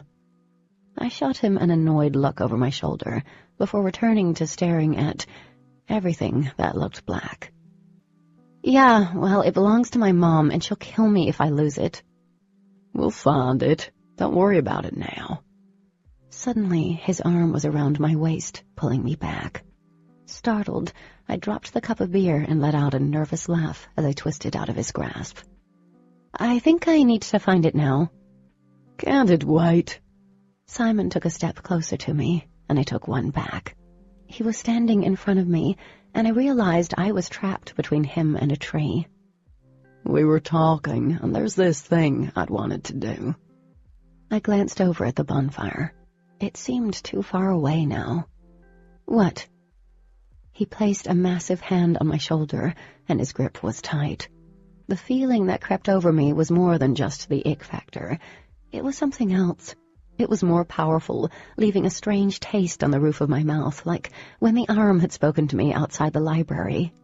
He leaned in, pulling me forward at the same time, dipping his head. I froze for a second, and that was all it took. His mouth was on mine, tasting of beer and breath mints. He made a sound and pushed forward. My back was against a tree before I could shove him back, and he still kept pushing forward, kissing my tightly sealed lips. I couldn't breathe.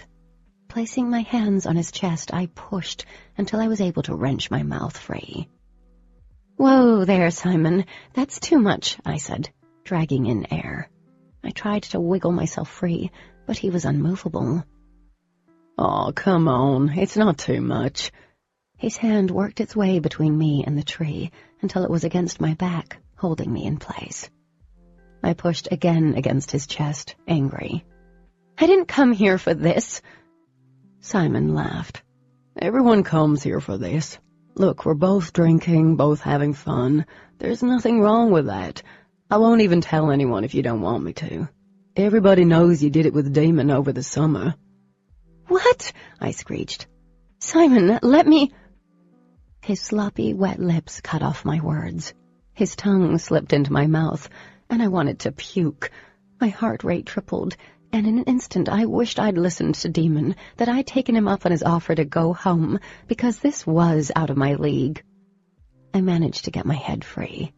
"Simon, stop!" And then Simon did stop. I sagged against the tree, dazed and breathless. There was a sound of someone hitting the ground and then a wounded cry. Someone was bending over a sprawled Simon, reaching down and picking him up by the scruff of his neck. "Do you have a problem understanding simple English?" I recognized that deep baritone. It was the same voice Daemon had used the day I'd been gardening.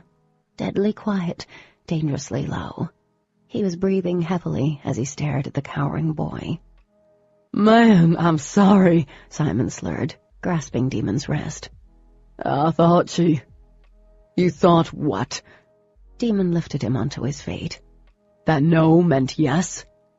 "No, yes, I thought—" Daemon raised his hand, and Simon just stopped.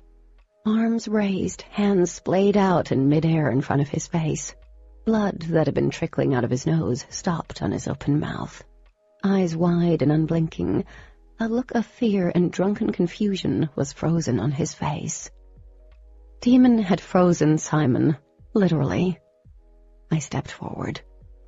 "Daemon, what did you do?" He didn't look at me, his eyes trained on Simon. "It was either this or I'd kill him." There was no doubt in my mind that he was capable of killing him. I poked Simon's arm. It felt real, but stiff, like a corpse. I swallowed. "Is he alive?" "Should he be?" he asked. A look passed between us, heavy with understanding and regret. Daemon's jaw tensed. "He's fine. Right now, it's like he's sleeping." Simon looked like a statue, a drunk and pervy statue. God, what a mess. I backed up, wrapping my arms around myself. How long will he stay like this? "As long as I want," he replied. "I could leave him out here, let the deer piss on him and the crows crap on him." You can't do that. You know that, right? Daemon shrugged. You need to turn him back, but first I'd like to do something. Daemon cocked a brow in curiosity. Dragging in a deep breath, which still tasted like cheap beer, mince, and Simon's tongue, I kicked him straight between the legs. Simon didn't react, but he'd feel it later. "Whoa!" Daemon let out a strangled half-laugh. "Maybe I should have killed him." He frowned when he saw the expression on my face. He turned back to Simon and waved his hand. The boy doubled over, cupping his hands between his legs. "Shit!" Daemon pushed Simon back. "Get the fuck out of my face, and I swear if you so much as look at her again, it will be the last thing you do." Simon was 3 shades whiter as he wiped his hand over his bloodied nose. His eyes darted from me to Daemon. "Katie, I'm sorry." "Get out of here," Daemon bit out, taking a threatening step forward. Simon spun around and took off, stumbling and limping over bushes. Dead silence fell between us. Even the music seemed to have become muted. Daemon turned around slowly and stalked off. I stood there, shivering. Daemon was going to leave me here. I didn't blame him. He warned me several times, and I hadn't listened. Tears of anger and frustration burned my eyes. But then he returned, clutching my shawl in his hands. He handed it to me, cursing under his breath. Hands shaking, I took the shawl from him and saw that his eyes were glowing. How long had they been like that? I could feel his eyes on me, heavy and intense. "I know," I whispered, clutching the shawl to the front of my torn dress. "Please don't say it." "Say what? That I told you so?" He sounded disgusted. "Even I'm not that much of an ass. Are you okay?" I nodded and drew in a deep breath. "Thank you." Daemon cursed again, and then he was moving closer, dropping something warm that smelled like him over my shoulders. "Here," he said gruffly. "Put this on. It will cover up everything." I looked down. The lacy shawl did nothing to hide the ripped bodice of my dress. Flushing, I slipped my arms into his tux jacket. Tears were clogging my throat now. I was angry at Simon, at myself, and embarrassed. Once I had the jacket on, I hugged it and the shawl close. Daemon was never going to let me live this one down. Right now, he might not be throwing it in my face, but there was always tomorrow. Daemon's fingers brushed over my cheek, tucking a strand of hair that had fallen loose behind my ear. "Come on," he whispered. I lifted up my head. There was an unexpected softness in his eyes. I swallowed the lump in my throat. Now he'd be nice? "I'm taking you home." This time it wasn't an arrogant command or assumption. It was just simple words. I nodded. After the disaster that happened and the fact I figured I had another trace on me, I wasn't going to argue. Then it struck me. Wait. He looked like he was ready to come through on his earlier threat and throw me over his shoulders. "Cat!" Won't Simon have a trace on him like me? If the thought had crossed his mind, it didn't look like it bothered him. He does. But Daemon was in my face in the blink of an eye. It's not my problem right now. Then he took my arm. His grasp wasn't tight, but it was firm. We didn't talk as he led me through the brisk night air toward his SUV parked near the main road. Several of the cars we passed were fogged up. Some were even moving. Every time I glanced at him, his eyes were narrowed and jaw clenched. Guilt chewed through my insides like acid. What if the arm were still around and they saw the trace on Simon? Yeah, he was borderline date rapist, but what would the arm do to him? We couldn't leave him out there roaming around with a trace on him. He let go of my arm and opened the passenger door of his SUV. I got in, wiggling the clutch's strap off my wrist and placing it beside me. I watched him head around the car, texting on his phone. Daemon climbed into the driver's seat, passing me a sheltered look. I let Dee know I was taking you home. When I got here, she said she saw you but couldn't find you. Nodding, I started yanking on the seatbelt, but it wouldn't move. All my frustration rose up and I pulled on it hard. Damn it! Daemon leaned over me and pried my fingers off. In such a small space, there wasn't much room to move around, and before I could protest, he was already tugging on the seatbelt. His jaw grazed my cheek, and then his lips followed. There were quick touches, all accidental, but I found it hard to breathe nonetheless. Daemon got the seatbelt unstuck, and as he brought it across my stomach, the back of his knuckles grazed over the front of my dress. I jerked in the seat. He lifted his head, startled, and I was just as surprised. Our mouths were nearly touching. His breath was warm and sweet, intoxicating. His gaze dropped to my lips, and my heart started doing all kinds of crazy stuff in my chest. Neither of us moved for what seemed like an eternity. And then he clicked it in and returned to his seat, breathing raggedly. He clutched the steering wheel for several strained minutes, while I tried to remember how important it was to take normal breaths and not gulps of air. Without saying a word, he pulled out onto the road. There was a thick, strained silence in the car. The ride home was near torturous.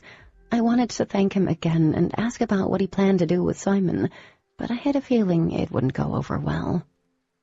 I ended up resting my head back against the seat, feigning sleep. Cat, he said, about halfway home. I pretended I didn't hear him. Childish, I know, but I didn't know what to say. He was a complete mystery to me. Every action was in contradiction of another action. I could feel his eyes on me, and it was hard to ignore that, just as hard as it was to ignore whatever it was between us. Shit! Daemon exploded, slamming on the brakes. My eyes snapped open, shocked to find a man in the middle of the road. The SUV skidded to a halt, throwing me forward, and then the seatbelt painfully biting into my shoulder and yanking me back. Then the car simply turned off, engine, lights, everything. Daemon spoke in a language that was soft and musical. I'd heard it before, when the arm had attacked at the library. I recognized the man in front of our car. He wore the same dark jeans, sunglasses, and leather jacket I'd seen the day outside the dress shop. And then another man appeared, nearly identical to him. I couldn't even see where he came from. He was like a shadow slipping out from the trees. Then a third appeared, joining the other to stand behind the first guy. They didn't move. "Daemon," I whispered, my heart leaping into my throat. "Who are they?" A fierce light, blinding white, lit up in his eyes. Harem. Chapter 24. Fear rose so quickly it left me dizzy, almost numb. And how could I be so numb when surely I should be feeling a dozen emotions? Daemon reached down and yanked up his pants leg. There was a ripping sound like Velcro. He held something long, dark, and shiny. Only when he shoved it into my shaky hands did I realize it was some kind of black glass shaped into a dagger, sharpened to a fine point on one end and a leather binding on the other. This is obsidian, volcanic glass. The edge is wicked sharp and will cut through anything, he explained quickly.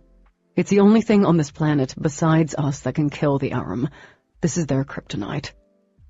I stared at him as my fingers wrapped around the leather sheath. Come on, pretty boy, yelled the Aram in the front, his voice sharp as razors and guttural. He had a thick, foreign-sounding accent. Come out and play. Daemon ignored them and grabbed my cheeks, his hands steady and strong. Listen to me, Cat. When I tell you to run, you run, and you don't look back no matter what. If any of them, chase you, all you have to do is stab them anywhere with the obsidian. Daemon! No. You run when I tell you to run, Cat. Say you understand. There were 3 of them and only 1 of Daemon. The odds weren't good. Please don't do this. Run with me. I can't. Dee is at that party. His eyes met mine for a second. Run when I tell you. And then he turned, letting out a resigned sigh, and opened the car door. Daemon's shoulders squared, and his swagger was full of confidence. That cocky smile, the one I'd wanted to smack off his face many times, appeared on his lips. Wow, Daemon said. You guys are uglier as humans than in your true form. Didn't think that was possible. You look like you've been living under a rock. See the sun much? The one in the front, presumably their leader, snarled. You have your arrogance now, like all Luxon. But where would your arrogance be when we absorb your powers? In the same place as my foot, Daemon replied, hands balling into fists. The leader looked confused. You know, as in up your ass. Daemon smiled, and the 2 Aram hissed. Wait, you guys look familiar. Yeah, I know. I've killed one of your brothers. Sorry about that. What was his name? You guys all look alike to me. Their forms started flickering in and out, turning from human to shade and back again. I reached for the door handle, clenching the dagger in my hand. Blood pumped through my body so fast, everything slowed down. I'll rip your essence from your body, the Aram growled. And you will beg for mercy. Like your brethren did, responded Daemon, voice low and cold. Because he begged, he cried like a little girl before I ended his existence. And that was it. The Aram bellowed in unison, the sound of howling winds and death. My breath caught in my throat. Daemon threw up his hands and a great roar started under the car, shaking the road, and the trees thrashed outside.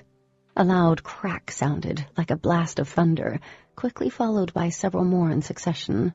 The earth seemed to shake and rumble. I turned to the window and gasped. Trees were being ripped from out of the ground, their thick and gnarled roots dripping clumps of moist dirt. An earthy scent filled the air. Oh my God, Daemon was uprooting trees. One smacked right into the back of an Aram, taking him several feet down the road. Trees toppled over. Some landed in the road, cutting off the potential for any innocent driver to happen upon the scene. Branches broke off, flying through the air like daggers. The other 2 Aram avoided them, blinking in and out as they advanced on Daemon, the branches shooting through their shade form without resistance. The ground under the SUV trembled. All along the side of the road, chunks of the shoulder broke free from the road. Huge sections of asphalt spun into the air, turning bright orange as though heated from within, and zinged straight at the Aram. Good God, I was so going to reconsider pissing Daemon off next time. The Aram dodged the asphalt and trees, throwing back what looked like globs of oil. Where the murky stuff landed, the road smoked. Burnt tar filled the air. Then Daemon was nothing but blinding white light, a being that was not human but otherworldly, beautiful and frightening in the same breath. The glow heightened around his outstretched limbs, forming a crackling ball of energy that snapped. Light dripped onto the road. Power lines overhead snapped and then exploded. The Aram blinked out, but their shadows couldn't hide from Daemon's light. I could see them moving toward him still. One darted out to the side, brushing him. Daemon brought his hands together, and the blast that followed shook the car. Light erupted from him, zinging straight into the one nearest, sending the arm spinning up into the air, where for a moment he was in a human form. Dark sunglasses shattered. Pieces floated in the air, suspended. Another clap followed, and the arm exploded in an array of dazzling lights that fell like 1,000 twinkling stars. Daemon threw out his arm, and the other arm flew back several feet, spinning and tumbling through the air, but he landed in a crouch. "Run!" The voice came in my head. "Run now, cat! Don't look back! Run!" I threw the car door open and stumbled out. Falling to my knees, I scrambled down the ditch, wincing at the sound of the Aram's howls. I made it to the first tree that was still standing, and stopped. Instinct told me to keep running, to do as Daemon instructed, but I couldn't leave him there. I couldn't run away. With my heart leaping into my throat, I turned around. The two remaining Aram were circling him, fading out to nothing more than shadows, and then reforming back into the tall, imposing figures. Thick globs of midnight oil shot past Daemon, narrowly missing the halo of light surrounding him. One of the dark streams smacked into a tree on the other side of the road, splitting it in two. Daemon retaliated by throwing balls of light at them, wicked fast and deadly. They whizzed through the air, forming walls of flames that fizzled out when they didn't hit one of the Aram. The Aram were not as fast as Daemon, but they managed to avoid each of his missiles. After about 30 were lobbed, I could tell Daemon's light form was slowing down, the time between bombs stretching longer and longer. I remembered what he'd said after he'd stopped the truck. Using his powers wore him out. He couldn't keep this up. Terror trickled through me as I saw them close in on Daemon, their darkness nearly enveloping his light. A ball of bright red flames formed and shot out toward the Aram, but Daemon missed. The ball of fire skidded across the road, fizzing out harmlessly. One of the Aram flickered out completely, while the other kept throwing oily bombs at Daemon over and over, never slowing down. Daemon flickered in and out, reappearing a few feet away from each projectile. He was moving so fast, the entire scene started to look like I was watching it unfold under strobe lights. Daemon was focused on the one Aram lobbing oil bombs, and he didn't see the other reappear behind him. The shadowy arms wrapped around what appeared to be Daemon's head, bringing him down to his knees on the side of the road. I cried out, but the sound was lost in the Aram's laugh. "Ready to beg?" the Aram in front of him taunted, taking human form. "Please do. It would mean a lot to hear the word please leaking from your lips as I take everything from you." Daemon didn't respond, but his light was crackling and intense. "Silence to the end, eh? So be it." The Aram stepped forward, lifting his head. "Baruch, it is time." Baruch forced Daemon to stand. "Do it now, Sarafeth." A part of my brain clicked off. I was moving without thinking, running toward the very thing Daemon had ordered me to run away from. The obsidian grew warm in my hand as I rushed up the gully, burning like coals. A heel on my shoe snapped off when it became tangled in the downed branches, but I kept going. I wasn't brave. I was desperate. Sarafeth turned into a shadow, thrusting an arm forward into the center of Daemon's chest. Daemon's scream tore through me, heightening the fear, flipping it into anger and desperation. Daemon's light flared, blinding and concentrated. The ground shook with a giant tremor. Only a few feet behind Sarafeth now, I threw my arm back, obsidian in hand, and jumped forward, and brought it down with every ounce of strength I had. I expected to meet resistance, flesh and bone, but the obsidian cut through the shadow, like Sarafeth was made of nothing more than smoke and air, and I stumbled to my knees. Sarafeth jerked back, pulling his arm free of Daemon's light. He spun around, his shadowy arms reaching for me. I scrabbled backward, falling down. The obsidian glowed in my hand, humming with energy. And then Sarafeth stopped. Pieces of him broke free from his form, clumps of darkness drifting into the sky, obscuring the stars, and all of him was there 1 minute and floating away the next. Baruch released Daemon, taking a step back.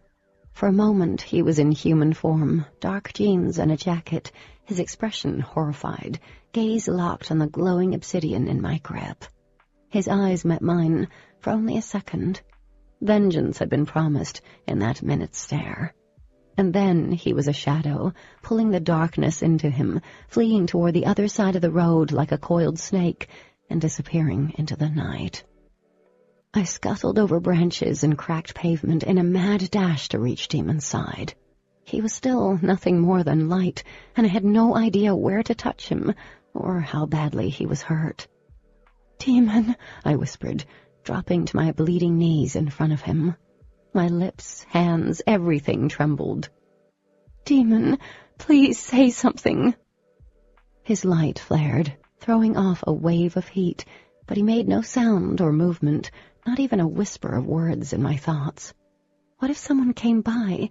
How in the world could I explain any of this? And what if he was injured, dying? A sob rose in my throat. My cell phone. I could call Dee. She'd know what to do. She had to. I started to stand when I felt a hand on my arm. I whipped around, and there was Daemon, in human form, kneeling on the ground, his head bowed but grip strong. "Daemon! Oh, God, are you okay?" I knelt, placing my hand on his warm cheek. "Please tell me you're okay. Please!" He slowly lifted his head, placing his other hand on mine. "Remind me," he paused, drawing in a stuttered gasp, "to never piss you off again. Christ, are you secretly a ninja?" I laughed and sobbed in the same breath. Then I threw my arms around him, almost knocking him flat on his back. I buried my face in his neck, inhaling his earthy scent.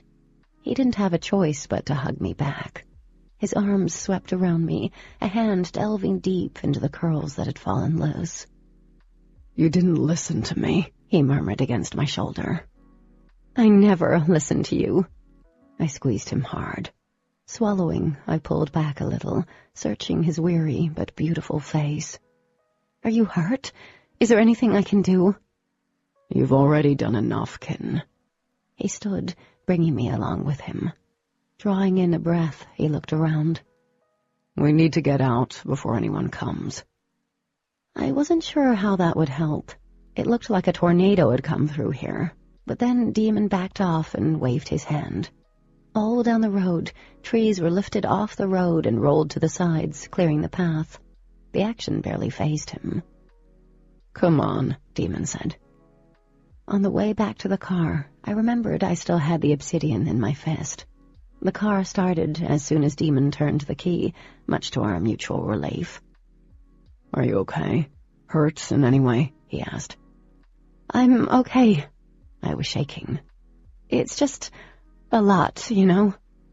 He gave a short laugh, but then he hit the steering wheel with his fist. "I should have known there would be more coming. They travel in fours. Damn it!" I held his obsidian closer, staring straight ahead. The adrenaline was fading, and I was trying to process everything that had happened tonight. There were only 3 of them. "Yeah, 'cause I killed the first one." He pulled his cell phone out of his pocket. "And I'm sure they were pissed about that." We'd killed 2 more, so I figured that meant the one remaining would be really pissed. Angry aliens. A small, hysterical laugh bubbled up, and I clamped my mouth shut.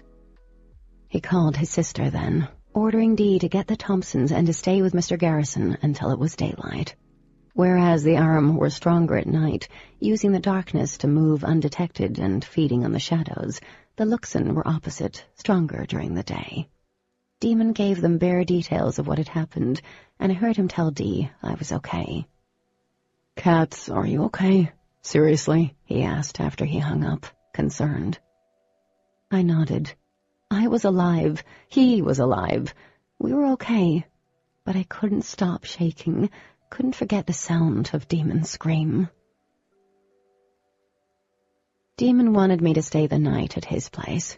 His reasoning was the bare truth. There was another one out there, and until they knew where the arm was, it was safer being with him.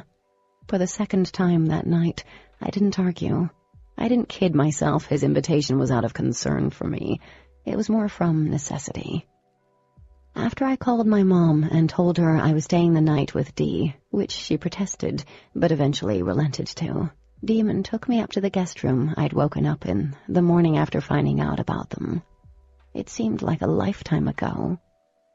Daemon had been quiet since we arrived at his house, his thoughts a million miles away.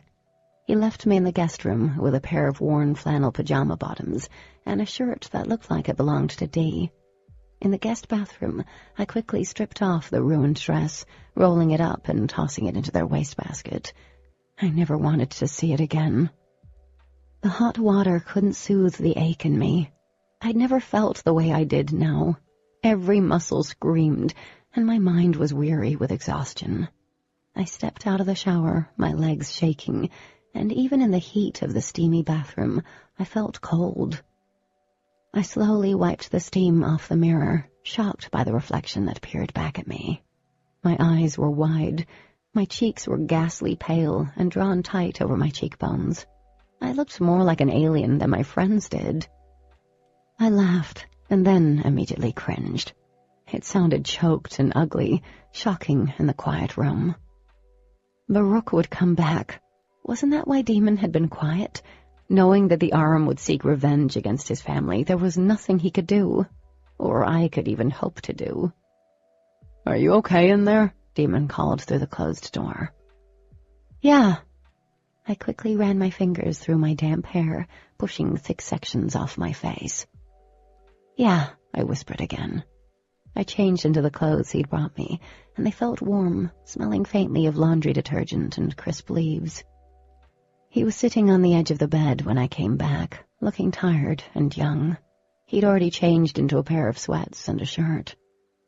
"Are you okay?" I asked. He nodded.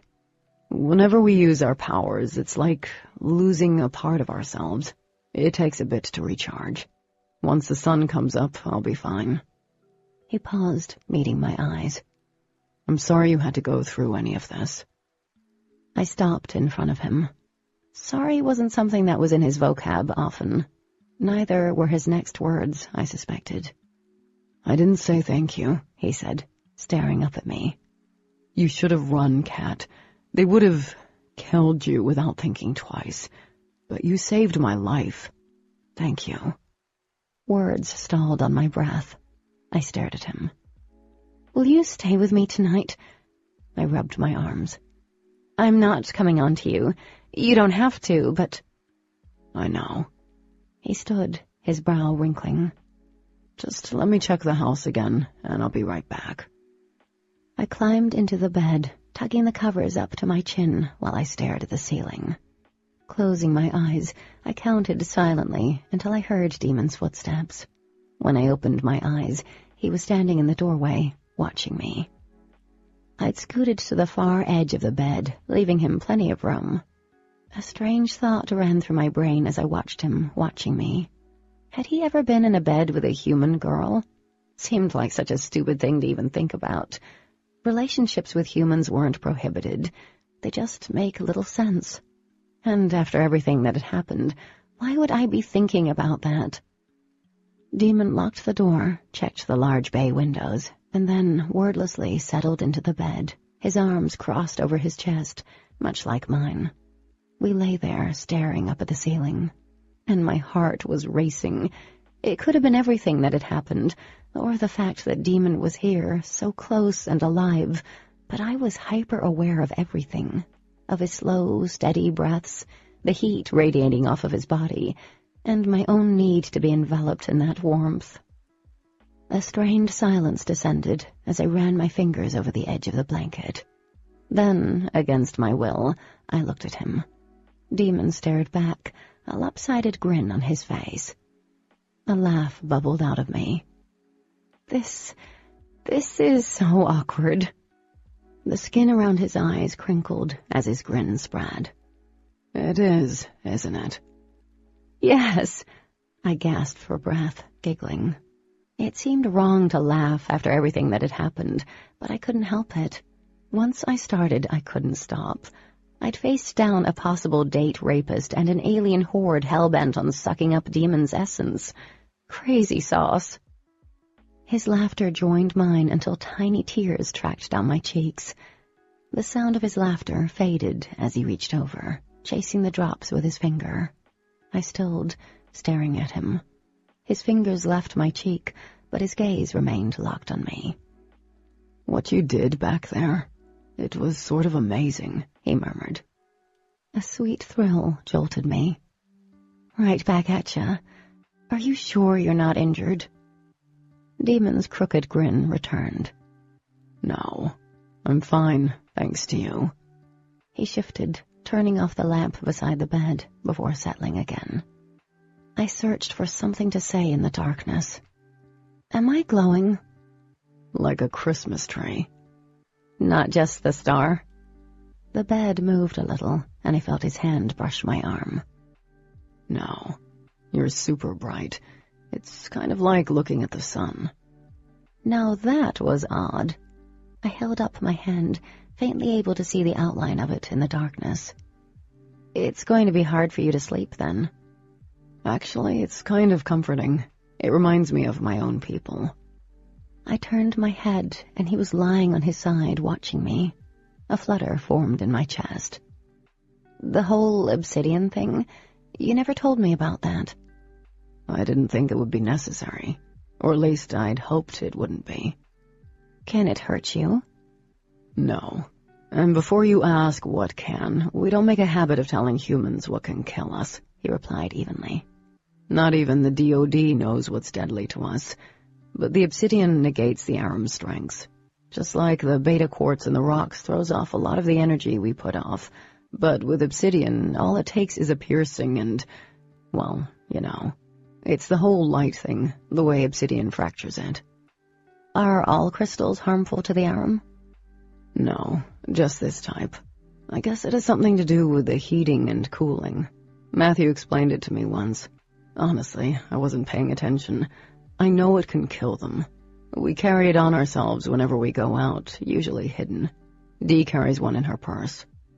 I shuddered. I can't believe I killed someone. "You didn't kill someone. You killed an alien, an evil that would have killed you without thinking twice. That was going to kill me," he added as an afterthought, absently rubbing his chest. "You saved my life, kitten." Still, knowing that the guy had been evil didn't change how it settled in my stomach. "You were like Snowbird," Daemon said finally. His eyes were closed, face relaxed. It was possibly the first time I'd seen him so open. "How do you figure?" A small smile played across his lips. "You could have left me there and ran, like I said. But instead, you came back and you helped me. You didn't have to." I couldn't leave you there." I averted my gaze. "It wouldn't have been right, and I would have never been able to forgive myself." "I know. Get some sleep, kitten." I was tired, exhausted, but it felt like the bogeyman was waiting outside the door. "But what if the last one comes back?" I paused, realizing a new fear. "Dee's with Mr. Garrison. He knows I was with you when they attacked. What if he turns me in? What if the DOD—" "Shh," Daemon murmured, his hand finding mine. His fingers brushed over the top of mine. Such a simple touch, but I felt it all the way to my toes. "He won't come back. Not yet. And I won't let Matthew turn you over." "But—" "Cat, I won't let him, okay? I promise you, I won't let anything happen to you." The fluttering was there again, but now it felt like a dozen butterflies had taken flight at once. I tried to stamp down the feeling. Alien business aside, Daemon and I, well, we were like magnets that repelled one another. Feeling anything other than annoyance toward him wasn't possible, but that damn fluttering was there. "I won't let anything happen to you." My chest swelled. His touch seared me. Those words filled me with a longing that was overwhelming, unexpected, and it felt good being next to him. My body relaxed. Seconds, maybe minutes later, I drifted off to sleep beside the one boy I couldn't stand.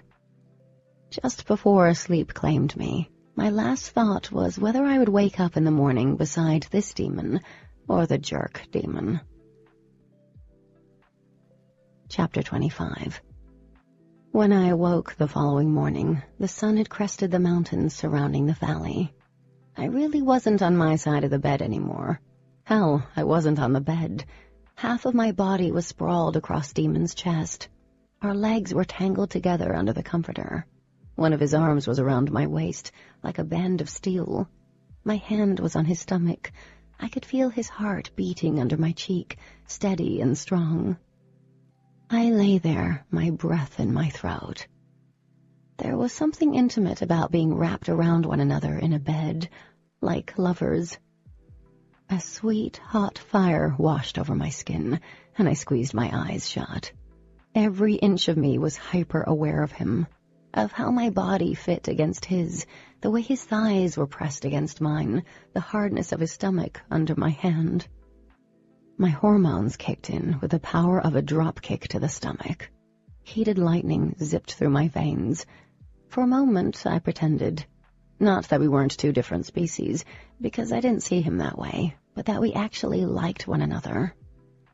And then he shifted and rolled. I was on my back, and he was still on the move. His face burrowed into the space between my neck and shoulder, nuzzling. Sweet baby Jesus. Warm breath danced over my skin, sending shivers down my body. His arm was heavy against my stomach, his leg between mine pushing up and up. Scorched air fled my lungs. Daemon murmured in a language I couldn't understand. Whatever it was, it sounded beautiful and soft, magical, unearthly. I could have woken him up, but for some reason I didn't. The thrill of him touching me was far stronger than anything else. His hand was on the edge of the borrowed shirt, his long fingers on the strip of exposed flesh between the hem of the shirt and the band of the worn pajama bottoms. And his hand inched up under the shirt, across my stomach, where it dipped slightly. My pulse went into cardiac territory. The tips of his fingers brushed my ribs. His body moved, his knee pressed against me. I gasped. Daemon stilled. No one moved. The clock on the wall ticked. And I cringed. He lifted his head. Eyes like pools of liquid grass stared at me in confusion. They quickly cleared, though, turning sharp and hard within seconds. "Good morning," I squeaked. Using his powerful arms, he lifted himself up. His eyes never left mine. Daemon seemed to drag in a deep breath. I wasn't sure if he let it out. Something passed between us, unspoken and heavy. His eyes narrowed. I had the funny feeling that he was sizing up the situation, and somehow I was to blame for his sleepy, albeit really, really nice, fondling. Like any of this was my fault. Without saying a word, he disappeared above me. The door opened and slammed shut behind him, without my even catching a glimpse of him. I stayed there, staring at the ceiling, heart pounding. Cheeks flushed, my body way, way too hot. Not sure of how much time passed, but the door opened again, at normal human speed. Dee popped her head in, her eyes wide. "Did you two?" Funny that out of everything that had happened in the last 24 hours, that was the first question she asked. "No," I said, barely recognizing my own voice. I cleared my throat. "I mean, we slept together, but not slept together." I rolled over, burying my face into a pillow. It smelled like him, crisp and warm, like autumn leaves. I groaned. I was sure that if someone had told me I'd find myself sitting in a room with half a dozen aliens on a Saturday afternoon, I would have told them to get off the drugs. Yet here I was, sitting in a recliner in the black household, legs tucked under me, but ready to run for the door if necessary. Daemon was perched on the arm of the recliner, arms folded over his chest. The very chest I'd woken up on. A flush crept up my throat. We hadn't spoken, not a single word, which was okay by me. But his current position had been duly noted by everyone. Dee looked oddly smug. A deep, unforgiving scowl had settled on Ash's and Andrew's faces, but the fact I was here overshadowed any reason why Daemon could be playing guard dog. Mr. Garrison had come up short. What is she doing here? She's lit up like a freaking disco ball, Ash said accusingly. I could probably see her from Virginia. Somehow she made the whole glowing thing sound like I was covered in boils instead of light. I glared at her openly. She was with me last night when the Aram attacked, Daemon responded calmly. You know that. Things got a little explosive. There was no way I could cover what happened. Mr. Garrison ran a hand through his brown hair. Daemon, of all people. I expected you to know better, to be more careful. What the hell was I supposed to do exactly? Knock her out before the Aram attacked? Ash arched a brow. The look on her face said it wasn't such a bad idea. Katie has known about us since the beginning of school, Daemon said. And trust me when I say I did everything possible to keep her from knowing. One of the Thompson boys sucked in a sharp breath. She's known this entire time? How could you allow this, Daemon? All of our lives have been in the hands of some human? Dee rolled her eyes. Obviously, she hasn't said a word, Andrew. Chill out. Chill out? Andrew's scowl matched Ash's perfectly. And now I knew which one was Andrew. I could tell them apart. Andrew had an earring in the left ear. Adam, who was quiet, did not. She's a stupid... Be careful with what you say next. Daemon's voice was low, but carried. Because what you don't know and what you can't possibly understand will get a bolt of light in your face. My eyes widened, as did pretty much everyone's in the room. Ash swallowed thickly and turned her cheek, letting her blonde hair cover her face.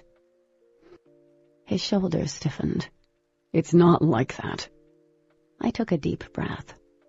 I'm not going to tell anyone about you guys. I know the risks to you and to me if I did. You all don't have anything to worry about. And who are you for us to trust? Mr. Garrison asked. His eyes narrowed on me.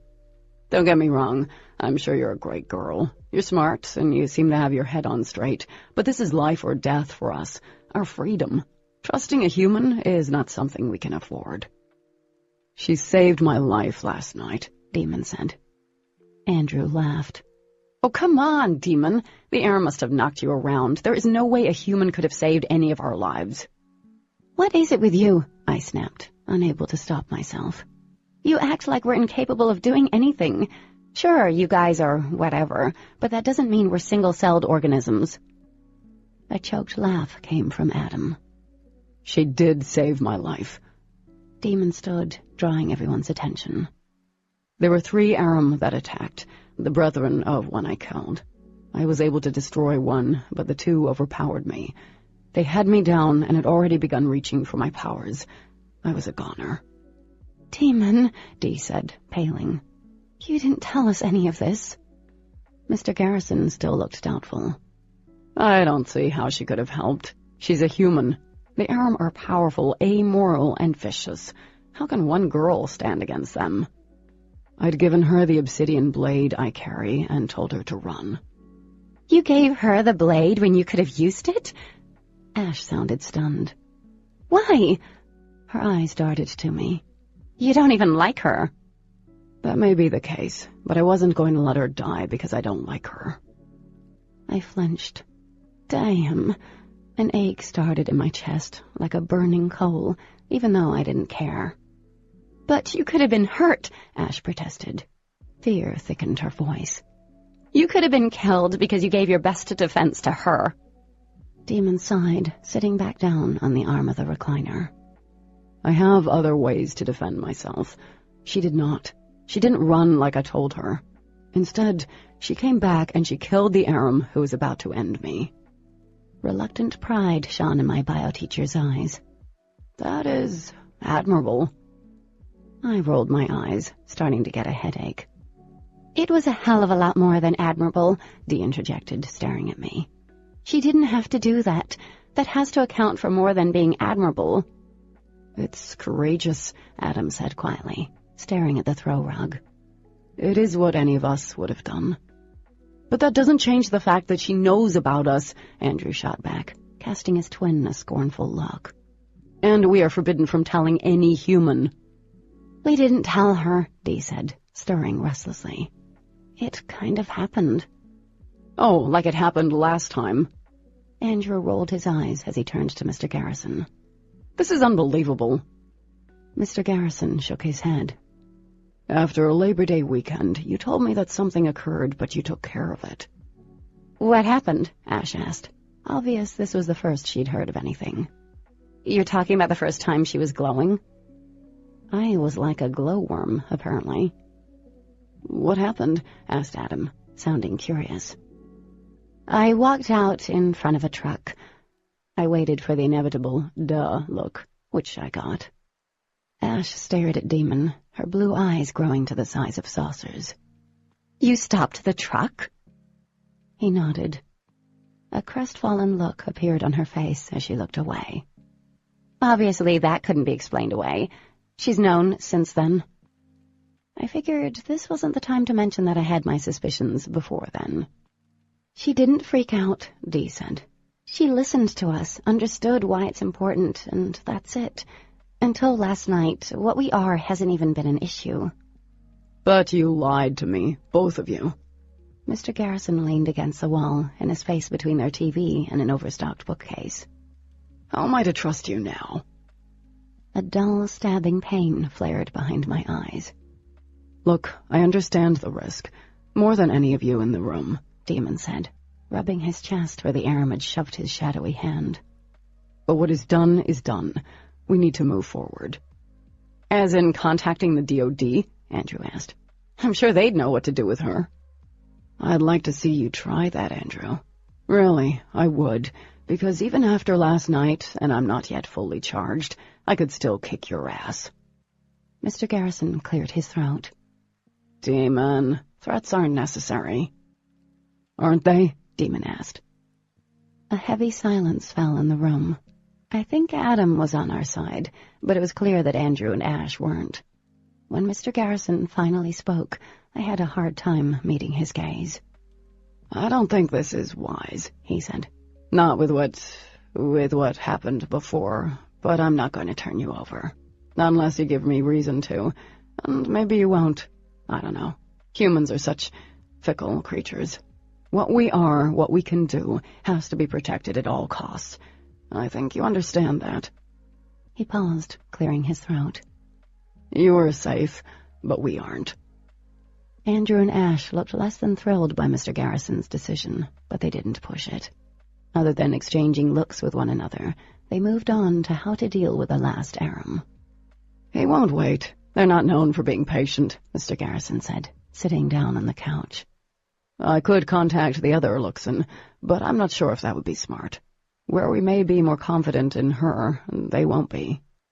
And there's the problem that she's a megawatt light bulb right now, Ash added. It doesn't even matter if we don't say anything. The moment she goes anywhere in town, they're going to know that something big happened again. I scowled at her. Well, I don't know what I'm supposed to do about that. Any suggestions? Daemon said. Because the sooner she's not carrying a trace, the better all of this is going to be. Yeah, because I bet he was looking forward to babysitting me again. Who cares? Andrew said, rolling his eyes. We have the Aram issue to worry about. He's going to see her no matter where we put her. All of us right now are in danger. Any of us near her are in danger. We can't wait around. We have to find the last Aram. Dee shook her head. If we can get the trace off her, then that will buy us time to find him. Getting rid of the trace should be the first priority. I say we drive her out to the middle of nowhere and leave her ass there, Andrew muttered. Thanks, I said, rubbing my temples. You're so very helpful with all of this. He smiled at me. Hey, just offering my suggestions. Shut up, Andrew, Daemon said. Andrew rolled his eyes. Once we get the trace off her, she'd be safe, Dee insisted, and tucked her hair back, face pinched. The Aram don't mess with humans, really. Sarah, she'd been in the wrong place at the wrong time. They launched into another discussion about what was more important, locking me up somewhere, which didn't make sense because my light could be seen through anything, or trying to figure out a way to make the trace fade other than killing me. And I seriously think Andrew believed that was a valid consideration. Asshole. I have an idea, Adam said. Everyone looked at him. The light around her is a byproduct of us using our power, right? And our power is concentrated energy, and we get weaker when we use our powers and use more energy. Mr. Garrison blinked, his eyes sparking with interest. I think I'm following you. I'm not, I muttered. Our powers fade the more we use them, the more energy we exert. Adam turned to Daemon. It should work the same with our traces, because the trace is just residual energy we are leaving on someone. We get her to exert her own energy. It should fade what's around her. Maybe not completely, but get it down to levels that aren't going to draw every Aram on Earth to us. That hardly made any sense to me, but Mr. Garrison was nodding. It should work. Daemon scratched his chest, his expression doubtful. And how are we going to get her to exert energy? Andrew grinned from across the room. We could take her out to a field and chase her around in our cars. That sounds fun. Oh, fuck! Daemon's laugh cut me off. I don't think that's a good idea. Funny, but not a good idea. Humans are fragile.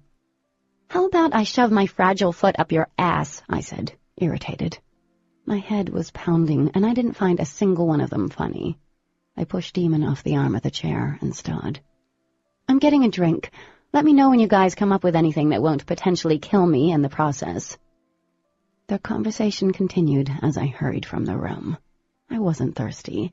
I just had to get out of there, away from them. My nerves felt shot. Entering the kitchen, I ran my hands through my hair. Blissful silence eased some of the pounding in my head.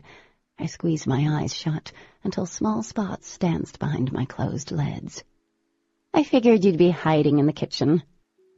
I yelped at the sound of Ash's quiet voice.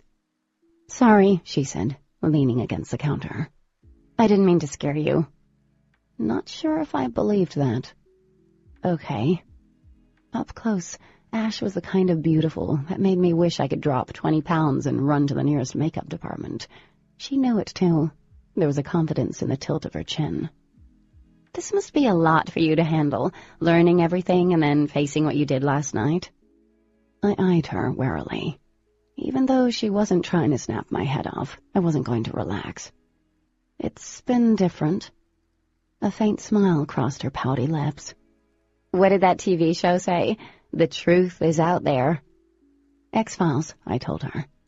I wanted to watch Close Encounters of the Third Kind ever since I found out. Seems like the most realistic of all the alien movies. Another small smile, and then she looked up, meeting my eyes. I'm not going to pretend we're ever going to be best friends, or that I trust you. I don't. You did dump spaghetti on my head. I winced at that, but she went on. And yeah, maybe I was being a bitch, but you don't understand. They're all I have. I'll do anything to keep them safe. I would never do anything to put them in danger. She moved closer, and I fought every instinct to back up. I held my ground. But you already have. How many times has Daemon intervened on your behalf, run the risk of exposing what we are and what we can do? You being here is putting each of us at risk. Anger tore through me like a fire. I'm not doing anything. And last night you saved Daemon's life. Great. Good for you. She tucked her uber-straight hair behind her ear. Of course, Daemon's life wouldn't have needed saving if you hadn't led the Aram straight to him. And what do you think you have with Daemon? You don't. Oh, for the love of babies everywhere. I don't think I have anything with Daemon. You like Daemon, don't you? Smirking, I grabbed a water bottle off the counter. Not really. Ash cocked her head to the side. He likes you. My heart didn't do a stupid little leap in my chest. He doesn't like me. You even said so yourself. I was wrong. She folded her slender arms as she studied me intently. He's curious about you. You're different. New, shiny. Boys, even our kind, like shiny new toys. I took a long drink of the water. Well, this is one toy he has no intention of playing with. When he was awake, that is. And really, the arm will end up killing him. Her tone didn't change one bit. It remained flat and motionless. Because of you, little human, he will get himself killed, protecting you. Chapter 26. Honey, are you sure you're feeling okay? Mom hovered over the couch, frowning. She'd been at it all day since I'd woken up. Do you need anything? Some chicken soup? Hugs? Kisses? I laughed. Mom, I'm fine. You sure? She asked, pulling the Afghan over my shoulders. Did something happen at the dance? No, nothing happened. Nothing, if I didn't count the billion text messages Simon had sent me, apologizing for how he'd acted, and the attack of the killer aliens afterward. Nope, nothing at all. I'm okay. I was tired after spending most of Saturday in a house full of arguing aliens. 2 of them didn't trust me. One of them thought I was going to be the death of Daemon. Adam didn't seem to hate me, but he wasn't overly friendly. I'd snuck out before the pizza they ordered arrived. Ash had been right. They were a family, all of them, and I didn't fit. When Mom left for work, I snuggled down and tried watching a movie on sci-fi, but it turned out to be an alien invasion. Their aliens weren't beings of light, but giant insects that ate humans. I turned the channel. It was pouring outside, so hard I could barely hear anything over it. I knew Daemon would be nearby, especially until they figured out how to get me to exert enough energy to fade the trace. All of their suggestions involved the outdoors and extreme physical exertion, which wasn't happening today. The sound of rain was lulling. After a while, my eyes were too heavy to keep open. As I was about to doze off, a knock on the door jarred me. I threw the Afghan off and padded over to the door. Doubting the arm would knock, I opened the door. Daemon stood there, barely wet, even though rain fell in sheets behind him. There were a few darker dots of gray across the shoulders of his long-sleeved shirt. I bet he used super alien speed. Who needed an umbrella? And why in the hell was he in jogging pants? What's up? Are you going to invite me in? He asked. Pressing my lips together, I stepped aside and let him in. He moved past me, scanning the rooms. What are you looking for? Your mom's not home, right? I shut the door. Her car is not outside. His eyes narrowed. We need to work on fading your trace. It's pouring outside. I moved past him, grabbing the remote to turn the TV off. Daemon beat me to it. The thing switched off before I pressed the button. Show off, I muttered. Been called worse. He frowned and then laughed. What are you wearing? I glanced down, cheeks flaming. One thing I wasn't wearing was a bra. Christ, how could I forget? Shut up. He laughed again. What are they? Keebler elves? No, they're Santa's elves. I love these pajama bottoms. My dad got them for me. His smug grin faded a little. You wear them because they remind you of him. I nodded. He didn't say anything. Instead, he shoved his hands into the front pockets of his jeans. My people believe that when we pass on, our essence is what lights the stars in the universe. Seems stupid to believe in something like that, but when I look at the sky at night, I like to think that at least 2 of the stars out there are my parents, and one is Dawson. That's not stupid at all. I paused, surprised by how touching that belief actually was. Wasn't it the same as ours, believing our loved ones were in heaven watching over us? Maybe one of them is my dad. His eyes met mine, then flitted away. Well, anyway, the elves are sexy.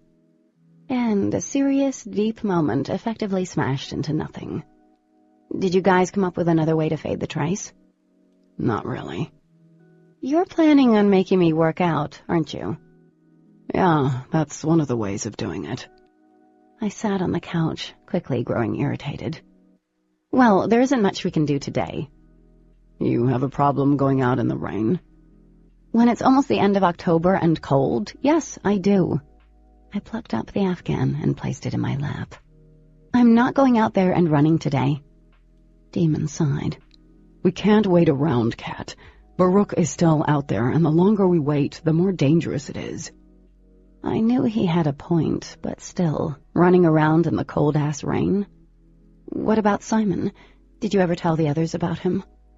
Andrew is keeping an eye on him. Since he had a game yesterday, it faded most of his trace. It's very faint now, which proves that this idea is going to work. I snuck a peek at him.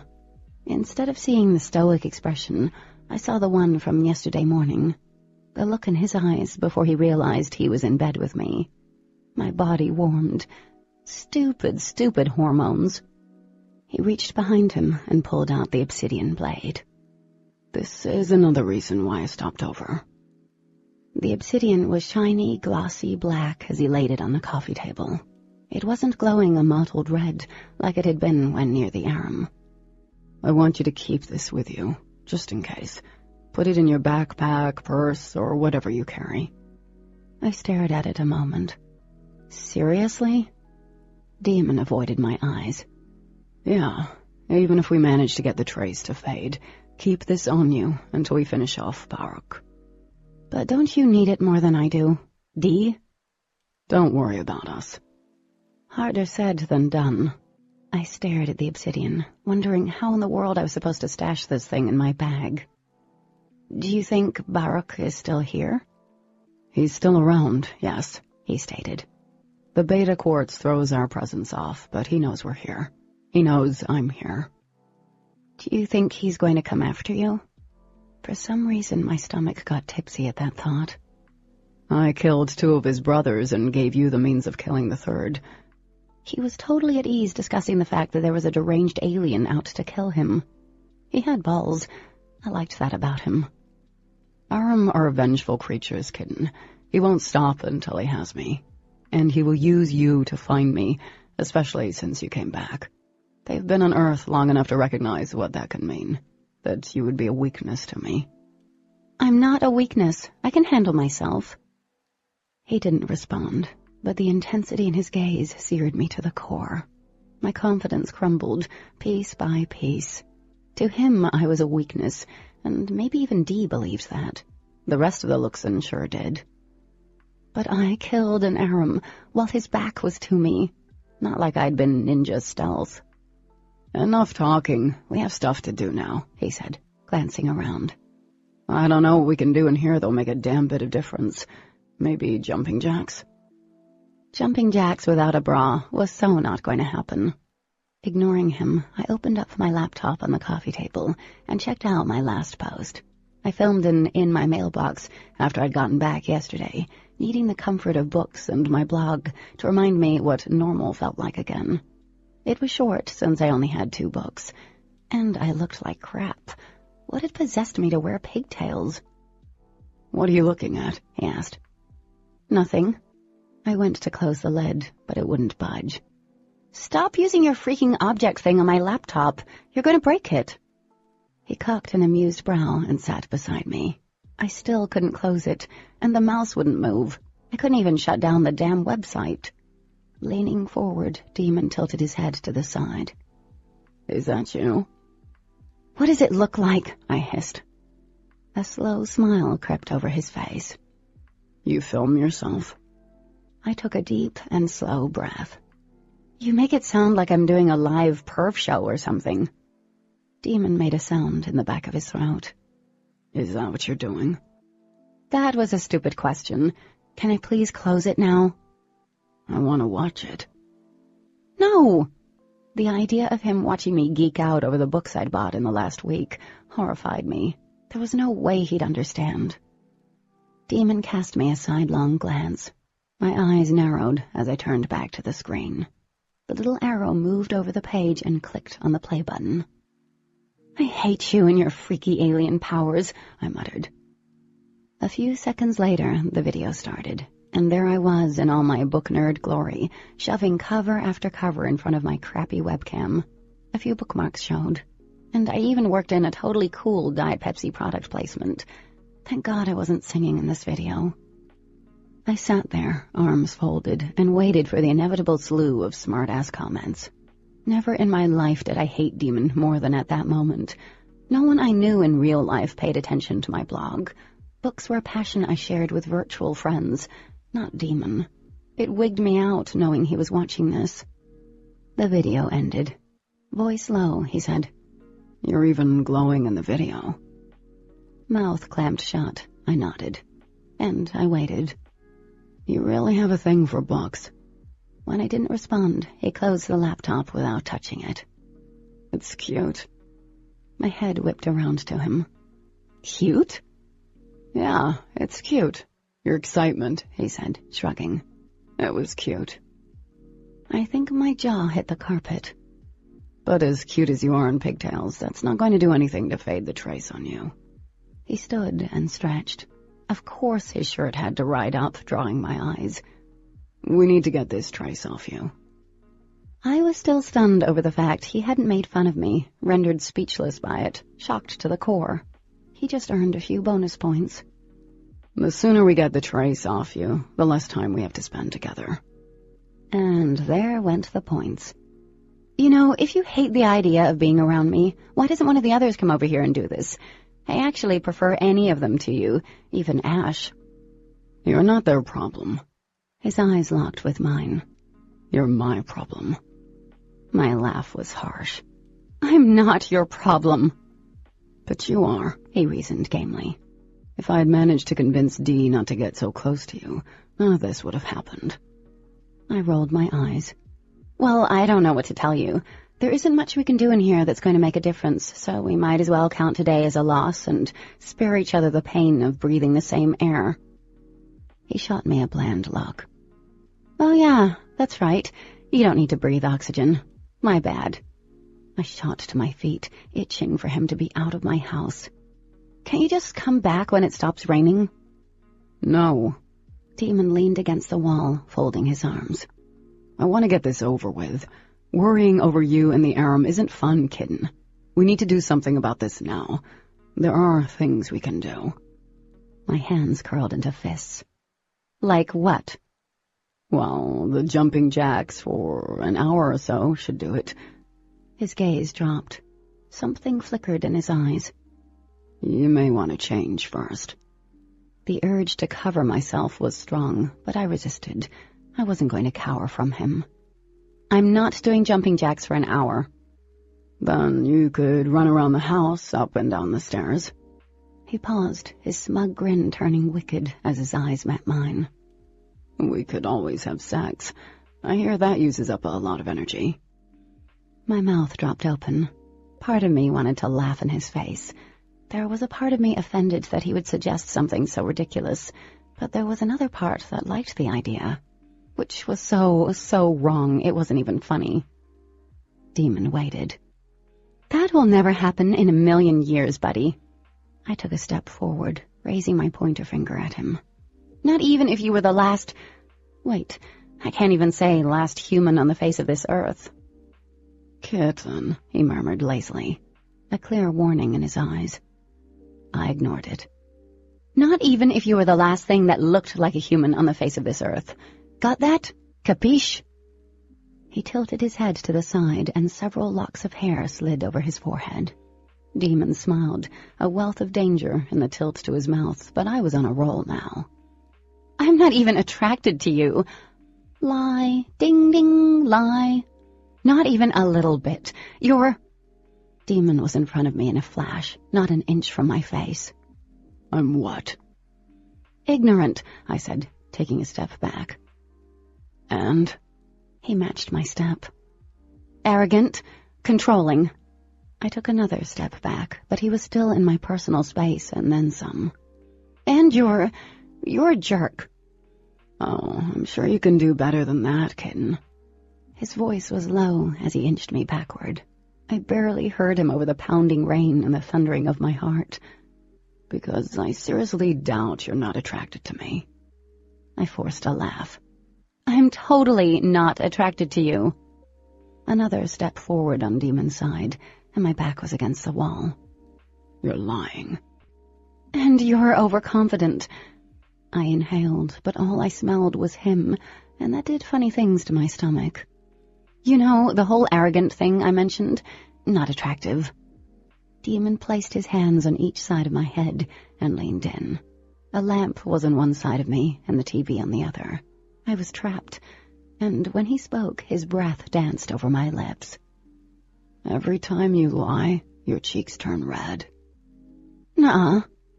Not the most eloquent thing I'd ever said, but it was the best I could come up with. His hands slid down the wall, stopping beside my hips. I bet you think about me all the time, non-stop. You're insane! I pressed back against the wall, breathless. You probably even dream about me. His gaze lowered to my mouth. I felt my lips part. I bet you even write my name in your notebooks over and over again, with a little heart drawn around it. I laughed. In your dreams, Daemon. You're the last person I think... Daemon kissed me. There wasn't a moment of hesitation. His mouth was on mine, and I stopped breathing. He shuddered, and there was a sound from the back of his throat, half growl, half moan. Little shivers of pleasure and panic shot through me as he deepened the kiss, parting my lips. I stopped thinking. I pushed off the wall, sealing the tiny space between us, pressing against him, digging my fingers into his hair.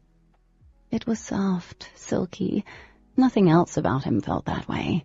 I sparked alive. My heart swelled to the point of near bursting. The rush of sensations crawling across my body was maddening, scary, thrilling. His hands were on my hips, and he lifted me up as if I were made of air. My legs wrapped around his waist, and we moved to the right, knocking into a floor lamp.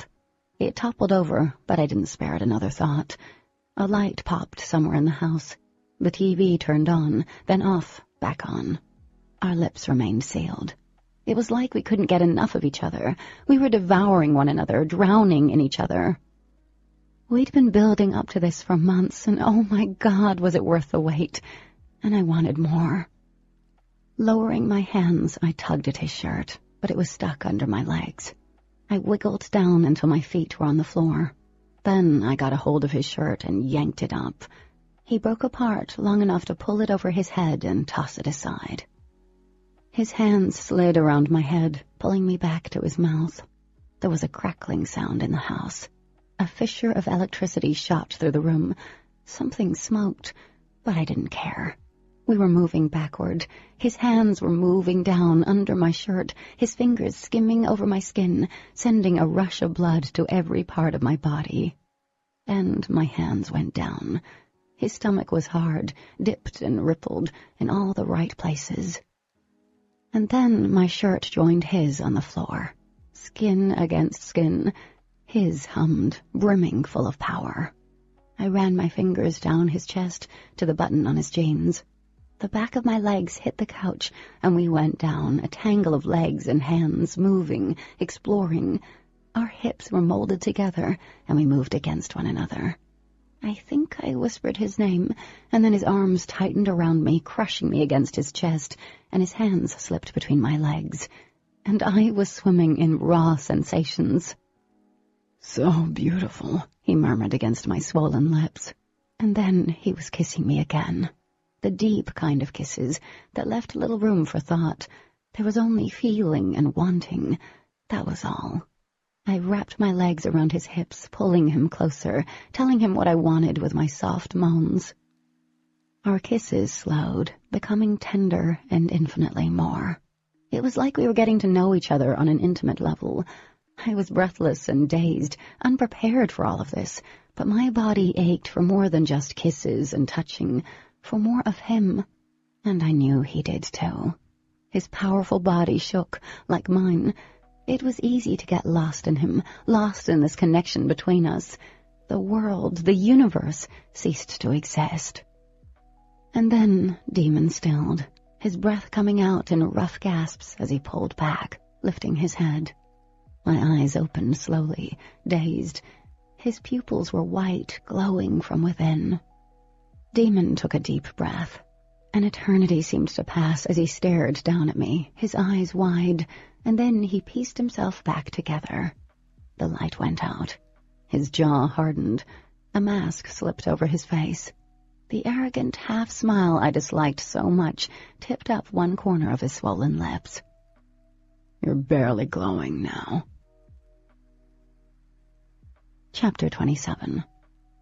I hated Demon Black, if that was even his real name, with a vengeance that equaled the solar power of 1,000 suns.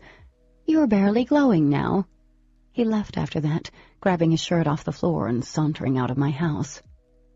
The son of a bitch blew up my laptop. That was what had been smoking. His alien mojo apparently has a major effect on lights and most electronics. Now I had to rely on school computers to update my blog. Ugh. And I'd spent a good hour after I peeled myself off the couch, replacing light bulbs in the house. Luckily, the TV hadn't been fried. But my brain had. What had I been thinking, doing? It had to have been all the arguing between us. That was the only explanation for why there was such a massive explosion from such a heavy make-out session. And he wasn't as unaffected as he pretended. No one could fake that.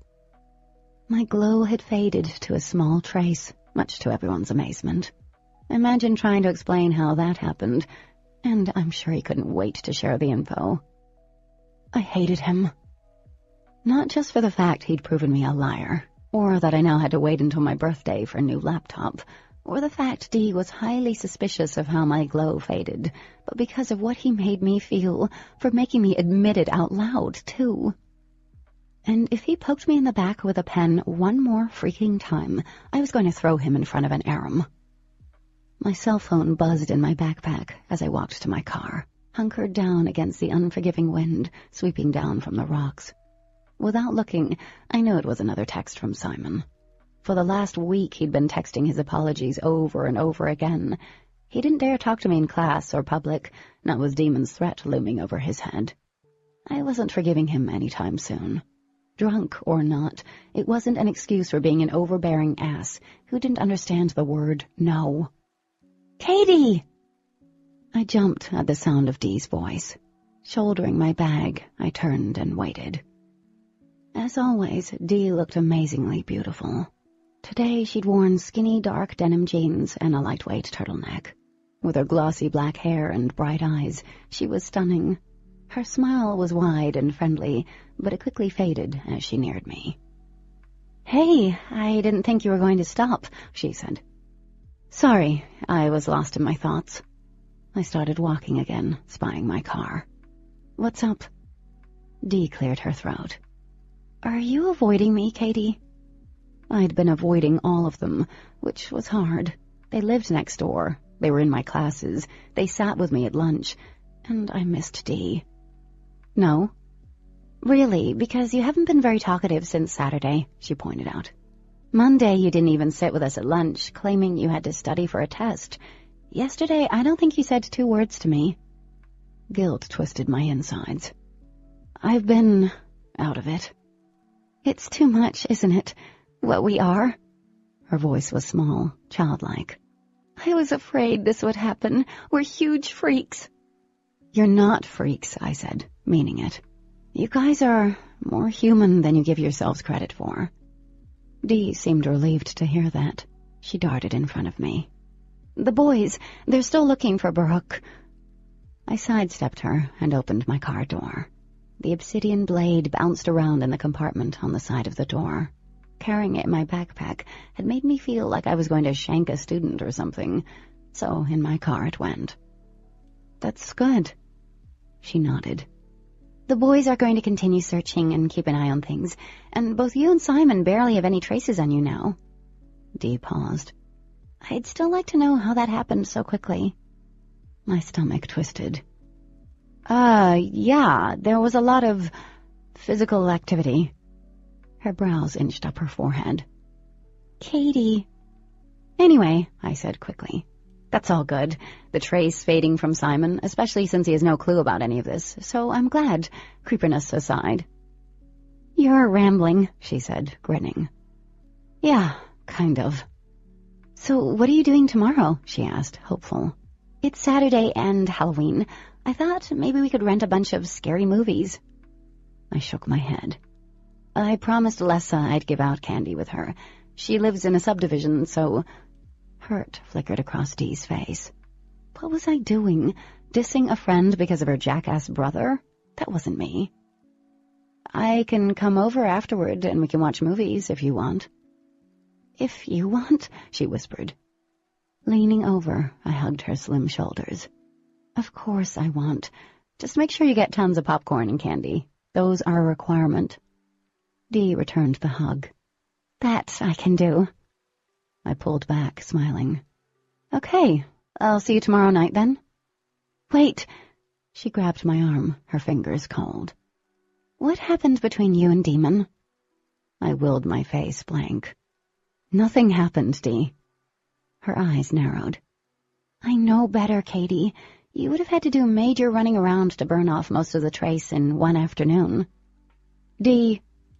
And Daemon has been acting grumpier than normal. Something happened between you two. She brushed her hair out of her face, but the curls sprung right back. I know you said you guys didn't do anything that one time, but... Seriously, nothing happened. I promise. I climbed into my car, forcing a smile. I'll see you tomorrow night. She didn't believe me. I didn't believe myself, but what could I say? Admitting what went down between Daemon and me wasn't something I wanted to share with his sister. Every Halloween I missed being a kid, getting to dress up and eat tons of candy. The only thing I got to do now was eat tons of candy. Not half bad. Lessa laughed as I dug out another box of Nerds. What? I elbowed her. I love these things.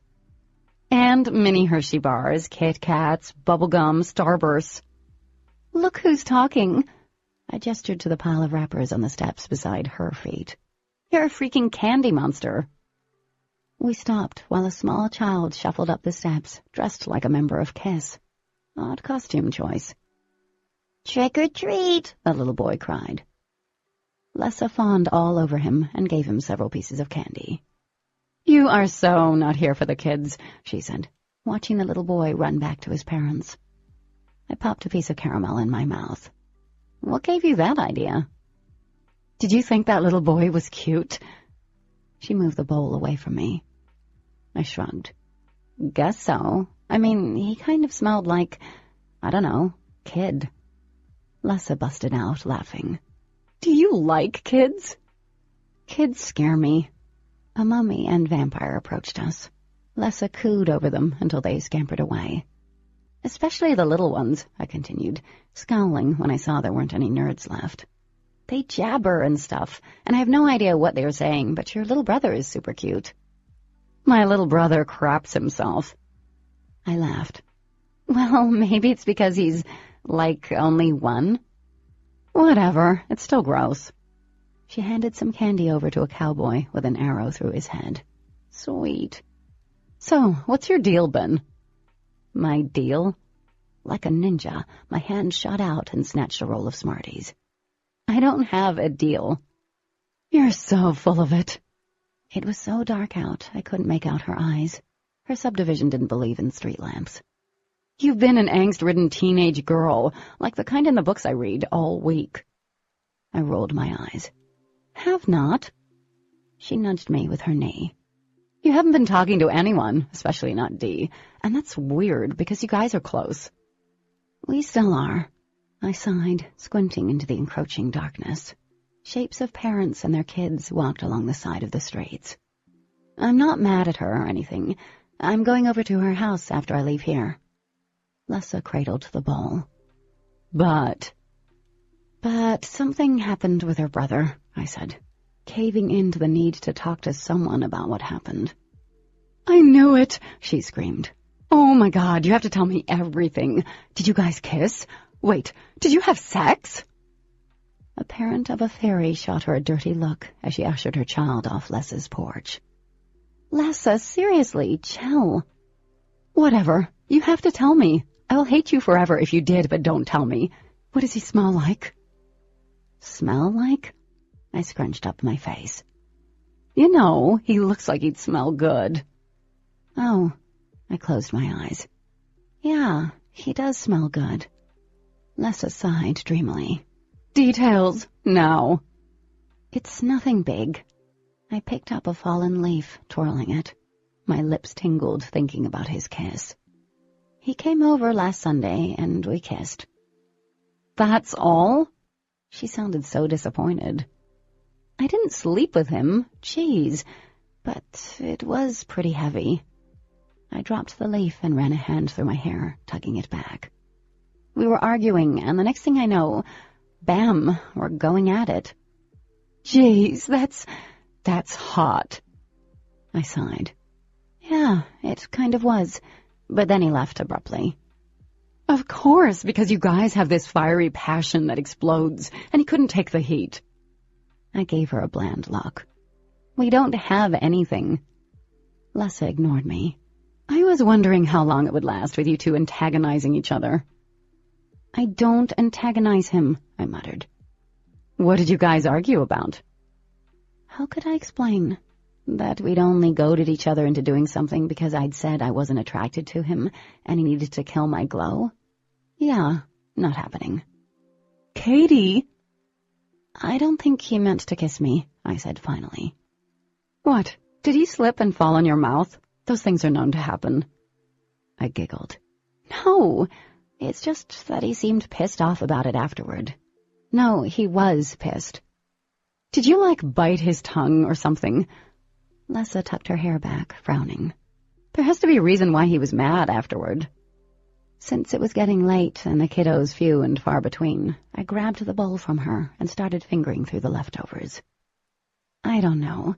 I mean, we haven't talked about it. He literally left afterward, and all he's done since then is poke me with his pen. Probably because he wants to poke you with something else, she said dryly. My eyes bugged. I can't believe you said that. Whatever. She waved her hand in the air. He's not back with Ash, right? I mean, those two are... On and off, I know. I don't think so. It doesn't matter. I popped a piece of candy in my mouth. At this rate, I was going to be rolling off Lessa's porch. It's just that... You like him, she finished for me. I shrugged, moving on to a Snickers bar. Did I like him? Maybe. Was I attracted to him? Obviously.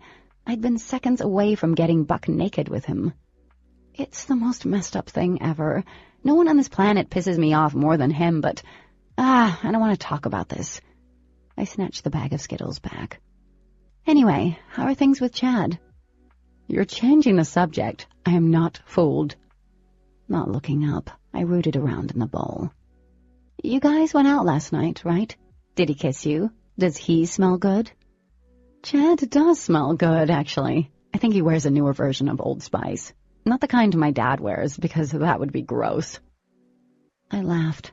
We chatted for a little while, then I left and headed home.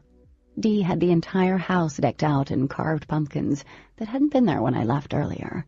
She pulled me inside, a strange smell in the air. What is that? I wrinkled my nose. I'm baking pumpkin seeds, she exclaimed. Have you tried them? I shook my head. No. What do they taste like? Like pumpkin. Of course, she was actually baking them. The pale seeds were on a baking sheet, but it was her hands doing the baking and not the stove. Pumpkin guts were scattered all over the newspaper-covered table. I'm going to borrow your hands during the winter, when ice is caked on my windshield. Dee laughed. I have no problem with that. Grinning, I shuffled over to the stack of movies on the counter. I scanned the spines, laughing. Oh my God, Dee, these movies are awesome. I thought you would like the combination of the Scream and Scary Movie series. She moved her hands over the baking sheet. The seeds popped and jumped. Cinnamon filled the air. We'll leave the Halloween movies until later. I glanced at the door. Is Daemon here? No. She grabbed the sheet, dumping the seeds into a ball decorated in bats and skulls. He's out with the guys, seeing if they can get Baruch to show himself. Taking our snacks and movies into the living room, I thought about what she said. Are they purposely trying to get him to show himself? Like they want to fight him? A DVD flew from the stack to her hand. She nodded. Don't worry. Daemon and Adam are checking around town. Matthew and Andrew are out in the country. They'll be okay. Unease turned to my stomach. Are you sure? Dee smiled. This isn't the first time they've done something like this. They know what they're doing. It'll be okay. Sitting back against the couch, I tried not to worry. It was hard, especially since I'd seen the look in Baruch's eyes. Dee settled in next to me, and I tried a few pumpkin seeds. Not bad. We'd made it through the first Scream movie when her cell rang. Raising her hand, Dee flicked it, and the cell flew off the table and landed in her hand. She answered with a roll of her eyes. This better be good, Daemon, because... Her eyes widened. She shot to her feet, her free hand clenching. What do you mean? My stomach turned to liquid as I watched her edge around the coffee table. Katie is with me, but her trace is barely noticeable. Another pause, and then her face paled. Okay, be careful. I love you. As soon as she tossed the phone to the recliner, I stood. What's happening? Dee faced me. They spotted Baruch. He's heading this way. Chapter 28. Of course, that didn't mean he was coming right here, but there was a chance, a big chance, that he was. Enough so that Dee prowled the length of the living room like a caged tiger. She wasn't afraid, but ready to do battle. If Baruch comes here, can you fight him? I asked. Dee passed me a steely look. She was a totally different person, morphing into a badass warrior princess. How come I'd never seen this side of her? I'm not as quick or as powerful as Daemon, but I'll be able to hold my own until Daemon gets here. My stomach dropped. Hold your own wasn't enough. What if Daemon didn't get here in time? Dee stopped in front of the window, her slim shoulders squared.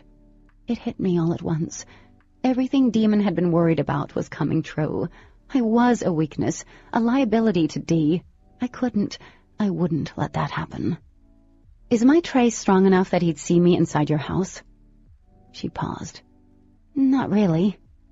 What about from the main road? The woods? There was a pause. I don't know, Katie, but I'll stop him before he gets to you. No, I have an idea. I stepped forward, almost knocking over the stack of DVDs. It's kind of crazy, but it could work. Her eyes narrowed. What? If you make my trace stronger, I can definitely lead him away from here. Then he won't come here and Daemon... Absolutely not, she said, whirling around. Are you insane? Maybe, I said, biting my lip. Look, it's better than sitting here with me when I could very well lead him right back to your house. And then he'll know where you guys live. What then? You won't ever be safe. I need to lure them away from your home. No, Dee shook her head. I can't do that. I can fight. There's nothing else I can do. I can't fight him. And what if he escapes? What if he tells others where you live? Daemon's words came back to me. You would be a weakness to me. Except I wouldn't be his weakness. I'd be Dee's. I couldn't live with that. And I'll be a liability. Baruch will know that. You have to stay here. If Baruch finds us together, he'll use me to destroy you. The best plan is for me to lure the arm away and let the guys meet me in the field and take him down together. Katie, I'm not taking no for an answer. We don't have much time. I moved to the door, grabbing my keys and cell phone. Light up! Do the crazy balls of light thing. That seems like it worked last time. I'll head to where the field party was. Tell Daemon that's where I'm going. When she stood there, staring at me, I yelled, Do it! This is insane. Dee shook her head, but she stepped back and started to blur out. A second later, she was in her true form, a beautiful silhouette of light. This is insane, her voice whispered in my thoughts. I'd stopped thinking. Hurry! 2 balls of crackling light formed in her outstretched arms. They shot around the room, blowing the lights and the TV, but ended up bouncing off the walls harmlessly. The fine hairs on my body stood as static filled the air. Am I glowing? I asked. Like the sun. Well, that worked. Taking a deep breath, I nodded. Call Daemon and tell him where I'm going. Be careful, please. Her light began to fade. You too. I turned and raced out of the house toward my car before I could think twice about what I was doing. Because this was absolutely insane, the craziest thing I'd ever done. Worse than giving a 1-star review, scarier than asking for an interview with an author I'd give my firstborn to eat lunch with, more stupid than kissing Daemon. But this was all I could do. My hands were shaking when I shoved the key into the ignition and backed out of the driveway, narrowly missing Dee's Volkswagen. I hit the gas, squealing out onto the main road. I was clenching the steering wheel like a granny, but driving like I was trying out for NASCAR. I kept glancing in my rearview mirror as I flew down the highway, expecting to find Aram chasing after me. But every time I checked, the road was empty. Maybe this hadn't worked. Oh God, what if Baruch continued to the house and found Dee? My heart leapt into my throat. This was a stupid, stupid idea. My foot faltered on the gas pedal. At least he wouldn't be able to use me to get to Dee. My cell rang from the passenger seat. Unknown caller? Now? I almost ignored it, but I grabbed it and answered anyway. Hello? Are you out of your freaking mind? Daemon yelled into the phone. I winced. This has to be the stupidest thing. Shut up, Daemon, I screeched. The tires swerved a little into the other lane. It's done, okay? Is Dee okay? Yes, Dee's okay, but you're not. We've lost him, and since Dee said you're glowing like a goddamn full moon right now, I'm betting he's after you. Fear spiked my heart rate. Well, that was the plan. I swear on every star in the sky, I'm going to strangle you when I get my hands on you. Daemon paused, his breath heavy on the phone. Where are you? I glanced out the window. I'm almost to the field. I don't see him. Of course you don't see him. He sounded disgusted. He's made of shadows, of night, Cat. You won't see him until he wants you to. Oh, well, shit. I can't believe you did this, he said. My temper snapped under the fear. Don't you start with me. You said I was a weakness, and I was a liability back there with Dee.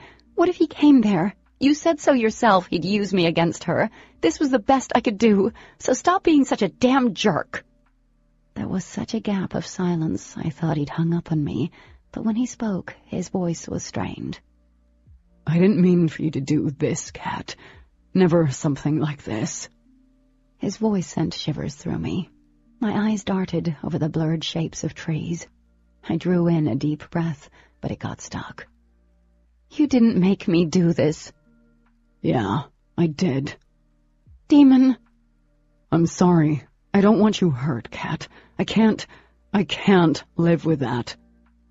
Another stretch of silence passed while his words sunk in, and then, stay on the phone. I'm going to find a place to ditch the car and I'll meet you there. It won't take more than a few minutes to get there. Don't get out of the car or anything. I nodded as I pulled the car to a stop inside the field. The moon rolled behind a cloud, turning everything pitch black. I couldn't see anything. A horrifying, sick feeling settled in my stomach. Reaching down, I grabbed the obsidian blade and held it tight. Okay, maybe this wasn't the strongest idea. Daemon barked a short, harsh laugh. No shit. My lips twitched as I glanced in the rearview mirror. So, the not living with your... There was a shadow there that looked more solid than the rest. It moved through the air, thick like oil, slipping over the trees, spreading along the ground. Tendrils reached the back of the car, sliding over the trunk. My throat dried, lips parted. The blade warmed in my hand. Daemon? What? My heart thudded. I think... The automatic locks unlocked, and my driver's door flew open. A scream came out. 1 second I was holding the phone, and the next I was flying to the ground, my fingers almost losing their grip on the blade. Pain shot through my arm and side as I hid the blade behind me. I lifted my eyes. My gaze traveled over black pants and the edges of a leather jacket. Pale face, Strong jaw and a pair of sunglasses covered the eyes, even though it was night. Baruch smiled. "We meet again." "Shit," I whispered. "Tell me," he said, bending down and lifting a strand of my hair. His head swiveled to the side as he talked, moving back and forth like a bird. "Where is he?" I swallowed thickly as I scrambled back across the ground. "Who?" "You're going to play dumb with me." He stepped forward and removed his sunglasses, slipping them inside his jacket. His eyes were black orbs. "Or are all humans just so stupid?" My chest rose and fell sharply.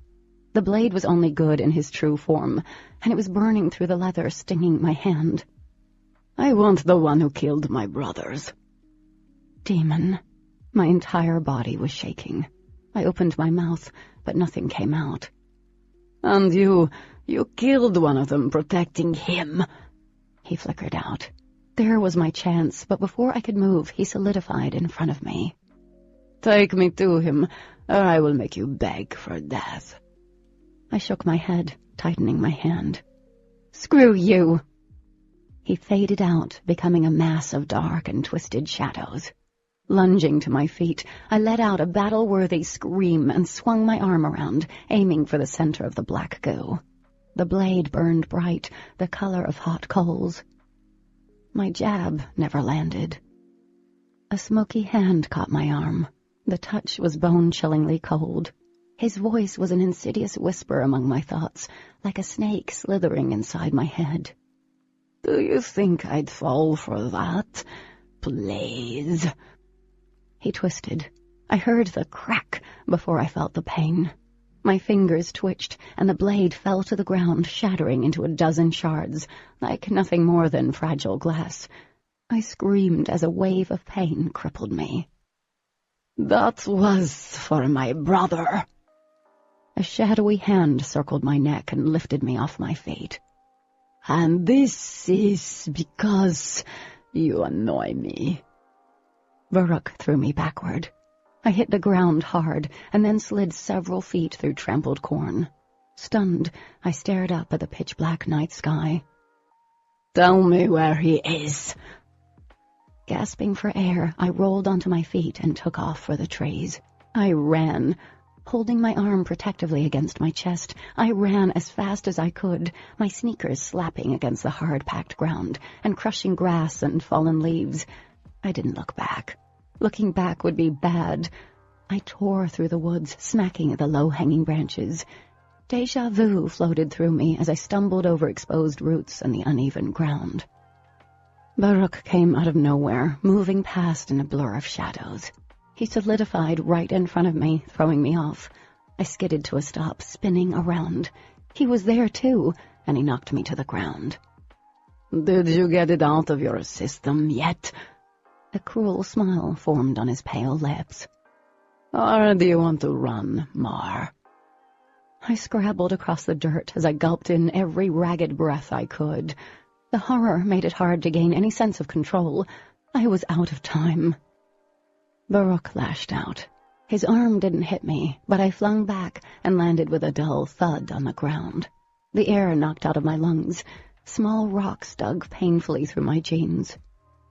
He reached down, sinking his hand in my hair and coiling it around his fist.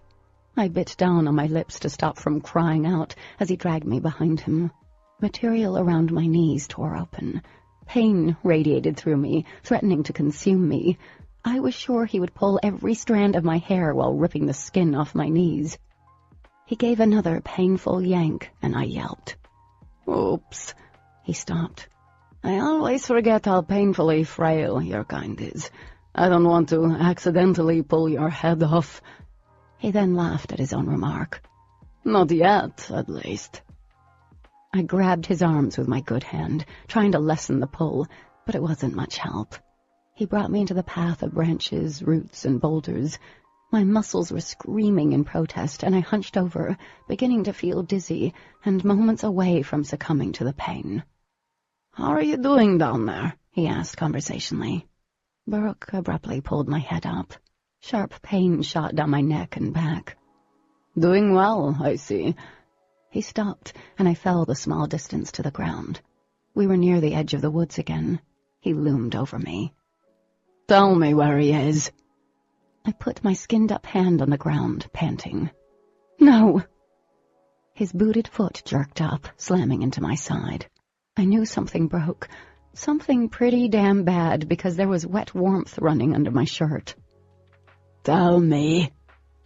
Wincing, I curled up. The coldness of his true form chilled my very soul. He came closer. "There are worse things than what is physical. Perhaps that will motivate you." Baruch grabbed me by the throat again, lifting me onto the tips of my toes. He leaned in and roughly pulled me against him. His face was inches from mine, consuming my world. "I can take your essence, drain you until your heart stops. It does nothing for me, but just imagine the slow, unending pain. Tell me where he is." I wasn't brave, but I wasn't going to turn Daemon over to him. If Baruch defeated him, he'd go after Dee next. I'd never be able to live with myself. I wasn't that weak of a person. I wasn't a liability out here. I said nothing. He pulled back and shoved his hand into my midsection. I could feel it, his shadowy hand inside me, turning every cell cold. The small space of air between us constricted and pulled. The air in my lungs came out in a painful rush. Just like that, I could no longer breathe. My lungs seized as he continued to breathe in my air. The burning in my throat and lungs turned quickly to a scorching fire as sharp pain radiated out over every limb. Every cell in my body screamed, begged for relief and in protest, as my heart stuttered abnormally. It wasn't precious oxygen that he stole from me, but the very energy that kept me alive. I was losing strength fast, and the panic that was consuming me hadn't helped. My hands were numb, and my one good arm hung limply at my side. Everything slowed, and the pain dulled a little. I vaguely felt his hand leave my throat, but I could not move. His powers had me hooked to him as he fed. He said something, but I could no longer distinguish the words. I was so tired, so heavy, and only the fiery pain in the pit of my stomach kept me from slipping away. My eyes drifted shut of their own accord, and I felt him take another heavy inhale, and the pain flared again.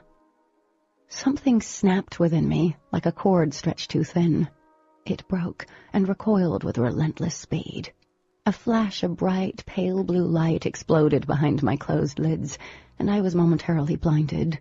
A roaring sound invaded my ears. Death had come for me. Death sounded painful, angry, and desperate, not peaceful. I thought that was unfair. After all that had happened, couldn't death have welcomed me with warm arms and visions of my dad waiting for me? Without warning, a figure crashed into us and sent me spiraling to the ground in a messy heap. With intense effort, I peeled my eyes open and saw him crouched like an animal in front of me. Daemon growled in fury as he rose, standing over me like an avenging angel, swathed in light.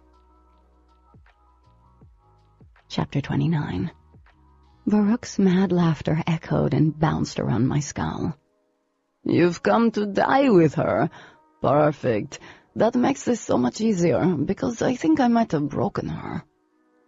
Daemon shadowed Baruch's wild movements, fading out and taking on his true form, the form he could be killed in. "She tasted good, too. Different somehow," he taunted. "Not like a Luxon, but still worth it in the end." Launching himself at Baruch, Daemon threw him several feet away with one powerful blast of light from an outstretched arm. "I'm going to kill you." Baruch rolled onto his back, nearly choking with laughter. "You think you can take me, Luxon? I have devoured those stronger than you." Daemon's howl of anger drowned out whatever else Baruch might have said, and he sent another blast of light at him. I felt the ground beneath me tremble as I managed to raise myself up onto my elbows. Each movement, no matter how small, sent sharp stings all through me. I could feel my heartbeat, the struggle behind it. Streaks of lights danced within the darkness of the arum. They exchanged blows without even touching one another. Bright, orangey balls of fire formed on the tips of Daemon's hands. They shot out past Baruch, fizzling out before they slammed into trees. The world turned amber and gold. Heat blew back at me. Embers crackled in the air, fading before hitting the ground. Each strike sent the ground into motion, knocking me back down, face first into the damp, itchy grass with a grunt. Pushing myself up, I saw a streak of light moving over the field, much like a falling star, but shooting across the ground at a dizzying speed. The light shot between Daemon and Baruch, fizzing out as it reached me. Warm hands gripped my shoulders and lifted me. "Katie, talk to me," Dee begged. "Please talk to me." Nothing happened when I tried to talk. No words came out. "Oh my God!" Dee was crying, her tears falling from her beautiful face and landing on my nearly silent chest. She pulled me into her thin arms as she screamed for her twin. Daemon turned from the battle at the same time Baruch did. With one look, a bolt of darkness shot straight for us, knocking Dee back. She screamed out in pain and rolled to her knees. She looked up, her eyes glowing an intense white. She rose to a crouch, her human form fading into crackling light. Daemon struck back harder, and the ground rumbled. Baruch dodged Daemon's attack and went after Dee. Screaming in fury, she rushed Baruch. He caught her again. For a second, darkness swallowed her, and then she crumbled to the ground in a twitching heap. Daemon charged Baruch, tackling him to the ground in a rage that was so potent it fueled everything around him. From the branches that shook, to the dead leaves falling like macabre rain, to the ground beneath me, the air crackled with power. I felt it in my bones. Groaning, I staggered to my feet and sucked in a breath. I wasn't going out this way. My friends weren't going out like this. Dee was on her feet, flickering in and out. Blood trickled from her nose. She shook her head and stumbled forward. I saw what was going to happen next through a very narrow lens. Things seemed to slow down. I rushed forward as Daemon glanced over his shoulder at his sister. Baruch pulled his arm back, preparing another stream of matter. The image of the tree, snapping in half along the road, flashed before me. Rushing forward, I crashed into the light that was Dee, the moment Baruch released the blast of energy. Darkness surrounded me, and I heard a scream, a piercing scream that wasn't mine. And then I was flying, really flying. The sky was rolling, stars and darkness over and over. The entire world shimmered. I hit the ground hard, already knowing it was too late. A body crashed next to mine. A limp, slender arm fell against mine. Dee. I hadn't been quick enough. The arm warmed against mine, becoming less solid. Her light cast upon me. Sorrow cut through me like 1,000 double-edged razor blades. She wasn't moving, but I could see her chest moving, slow and shallow.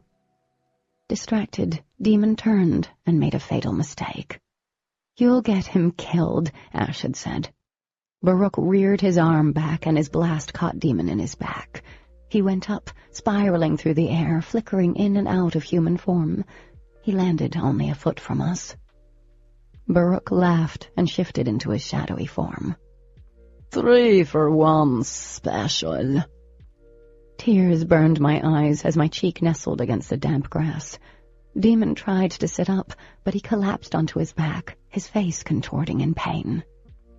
"It's over. All of you will die." Baruch advanced. Daemon turned his head toward me. Our eyes locked.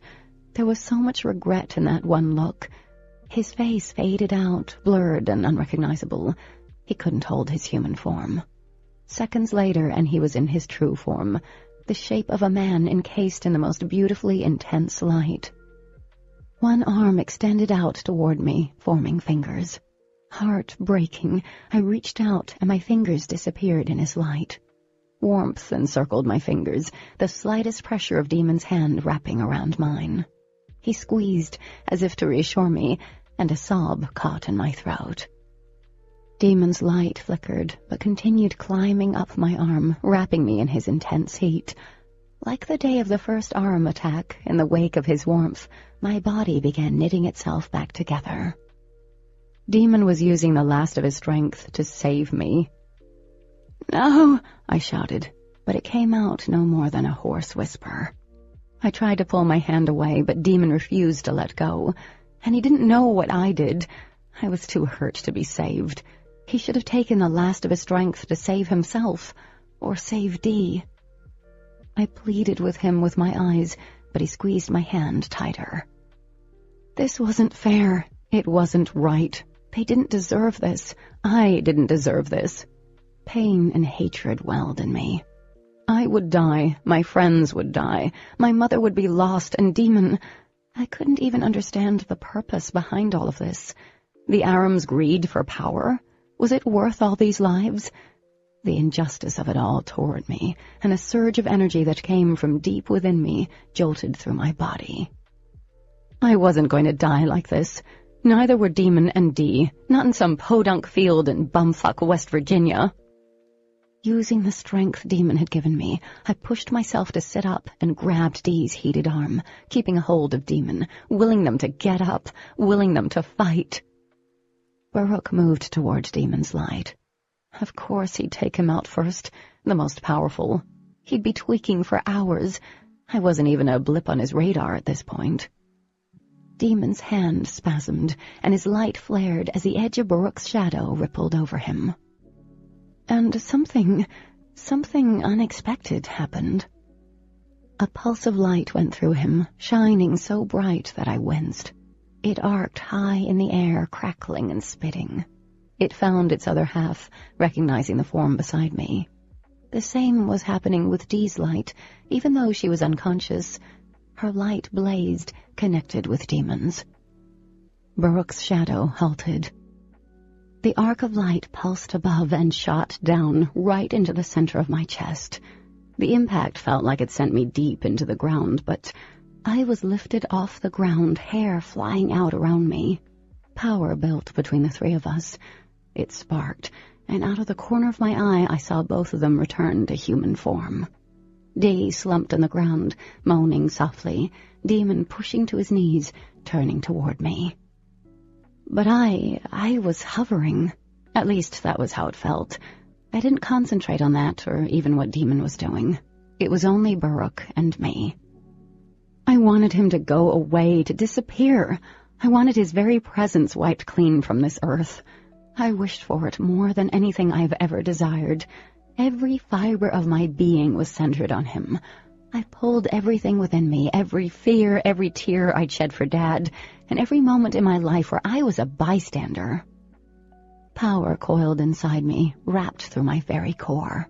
With a wild battle cry, I let it go. The cord snapped, and the recoil occurred outside of me. The sky above us erupted in white lightning. I felt it leave, and I heard the old trees around us creak and groan as it rushed over them. The strong oaks, with no place to hide, bent to its power. The flash of light followed true to its target, washed through Daemon and Dee, and slammed Baruch in the chest. His shadow form jerked. There was a loud snapping sound, and the light exploded once more, enveloping him completely. Daemon stumbled backward and shielded himself from the explosion. The light flared, then quickly receded, and without a single word, Baruch was no more. Daemon slowly lowered his arm and stared blankly at the empty spot. He turned toward me. His voice was barely a whisper. "Cat?" I was on my back before I realized it. The dark sky above began to blur. I didn't know what happened or what I did, but I could feel the power as it slipped out of me, and along with it, something more important. I felt nothing and let out a tired breath. It made this rattling sound that I knew should concern me, but I didn't think to care. There was this darkness again, a different kind than Aram's. This was softer, numbing. Daemon fell to his knees beside me, pulling me into his strong, solid arms. Cat, say something insulting. Come on. Off in the distance, I could hear Dee stirring and rising to her feet, panic filling her voice. Without a glance back, Daemon gently moved his fingers over my face and spoke. Dee, go back to the house now. Get Adam. He's out there somewhere. Dee's arms were wrapped around her waist, and she was bent at an angle that alluded to a cracked rib or two. I don't want to leave. She's bleeding. We have to get her to a hospital. I was bleeding? Huh. I hadn't known. I felt wetness on my face, under my lips, my nose, and there was a strange dampness around my eyes, but it didn't hurt. Was I crying? Was it blood? I could feel Daemon around me, but it all seemed far away. Go back to the house now, Daemon yelled, and his grip around me tightened, but his voice softened. Please, leave us. Go. She's okay. She just needs a minute. Such a damn liar. I wasn't okay. Daemon turned his back to her, pushing the tangled waves of hair out of my face.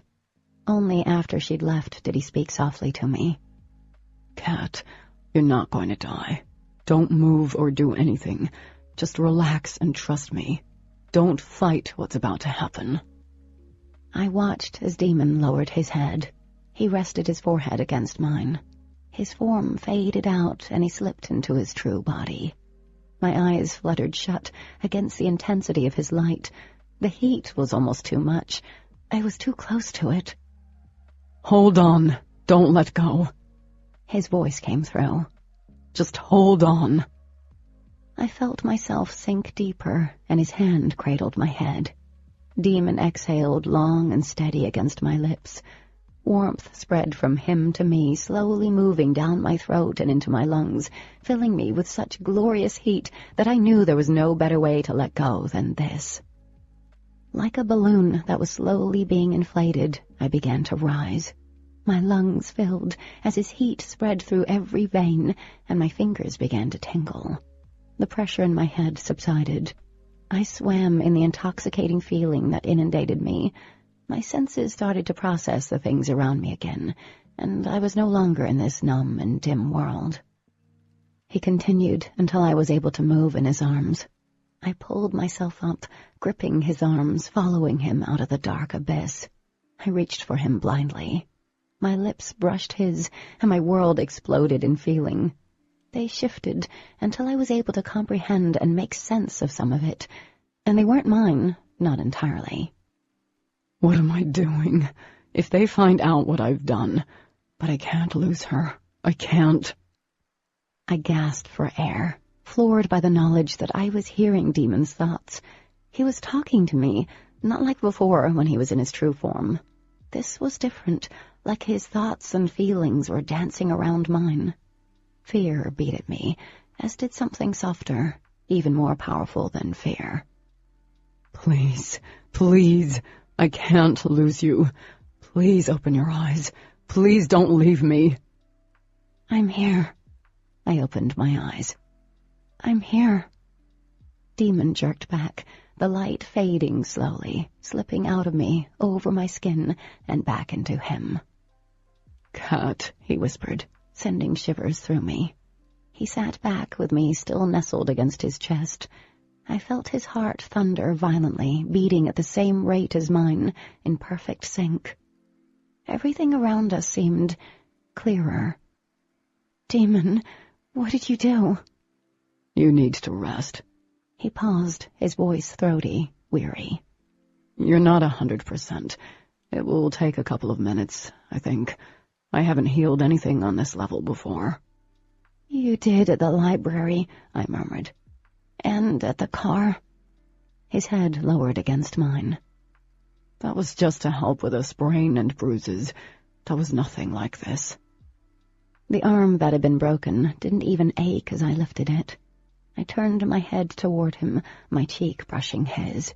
I stared in amazement at the bent trees that folded around us in a perfect circle. My gaze fell to the ground and settled on the space Baruch once stood. The only trace of him was the scorched earth he left behind. How did I do that? I whispered. I don't understand. He buried his head in the crook of my neck, breathing in deeply. I must have done something to you when I healed you. I don't know what. It doesn't make sense, but something happened when our energies joined. It shouldn't have affected you. You're human. I was beginning to wonder about that. How are you feeling? He asked. Okay, sleepy. You? The same. I watched in silence as his curious eyes followed his thumb over my chin, and he traced along my lower lip. I think, for now, it would be best if we kept this between ourselves. The whole healing thing and what you did back there. Okay? I nodded, but stilled as his hands drifted around my face, removing the smudges our battle had left behind. A tumble of black waves shifted over his forehead, and a smile spread across his face, reaching his eyes, deepening them to a brilliant green. His fingers splayed across my cheeks, and his head slanted, and I couldn't help but think of what I'd overheard as his mouth brushed against mine. There was an infinitely tender quality to his soft kiss. It reached deep inside me, sending my heart into overdrive. It was innocent, intimate, soul-burning as he tipped my head back and explored my lips as if it was the first time we'd kissed. And maybe it was a real kiss. When he finally pulled back, he laughed unsteadily. I was worried that we'd broken you. Not quite. My gaze moved over every inch of his weary face. Did you break yourself? He snorted. Almost. I took a breath, a little dizzy. What now? A slow, tired smile pulled at his lips. We go home. Chapter 30. It literally hurt deep inside not being able to post my waiting on Wednesday, but I still had several weeks before my birthday. And even though Dee would let me borrow her computer, I didn't want to use it for that. Pouting, I grabbed the can of soda out of Dee's fridge and went back into the living room. Aliens could sure eat a lot of food. Do you want more pizza? Dee offered, staring at the last slice with such longing that I was beginning to think that she and Adam needed to reevaluate their relationship. I shook my head. Dee had eaten enough to feed a small, starving village, and frankly, I wasn't hungry. Eating while Dee and Adam stared at me was getting tedious and uncomfortable. Dee didn't think I noticed, and Adam was currently on pause from asking another question about what happened that night with Baruch. As far as everyone knew, Daemon had killed Baruch, and I hadn't been injured as badly as Dee had thought. Somehow Daemon had convinced her that I was just stunned. I peeked at them. But it had been me. I'd killed someone. Again. Surprisingly, the thought didn't fill me with the same amount of dread and sickness as it initially did. Over the last couple of days, I'd come to a certain understanding with my actions. It was a level of shaky acceptance that made it easier to swallow, even if I would never forget. It was either him or me and my friends. The alien asshat had to go. Everyone was still staring. Lovely. Dee sat down next to me and took a sip of her soda. Convinced or not, Dee knew something was up when I returned with Daemon that morning, and something was.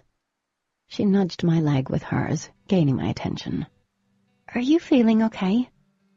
If I had $1 for every time she asked that question, I'd have a new laptop already. It wasn't like I didn't know I was lucky to be alive, and I should be suffering from post-traumatic stress, but I did feel fine. I never felt physically better, to be honest. I felt like I could go out and run a marathon or climb a mountain. I didn't want to look into the reason for that too closely. Enough things had already successfully freaked me out. Someone cleared his throat, jarring me out of my thoughts. I looked up to see Dee and Adam staring at me expectantly. I couldn't remember what they wanted. What? Dee smiled a little too brightly. We were wondering how you were handling things, if you're worried about there being more Aram. Oh, do you think there will be? I immediately responded. No, Adam reassured me. Ever since the battle with Baruch, he actually started talking to me. It was a nice change in things. Ash and Andrew were a different story. We don't think so.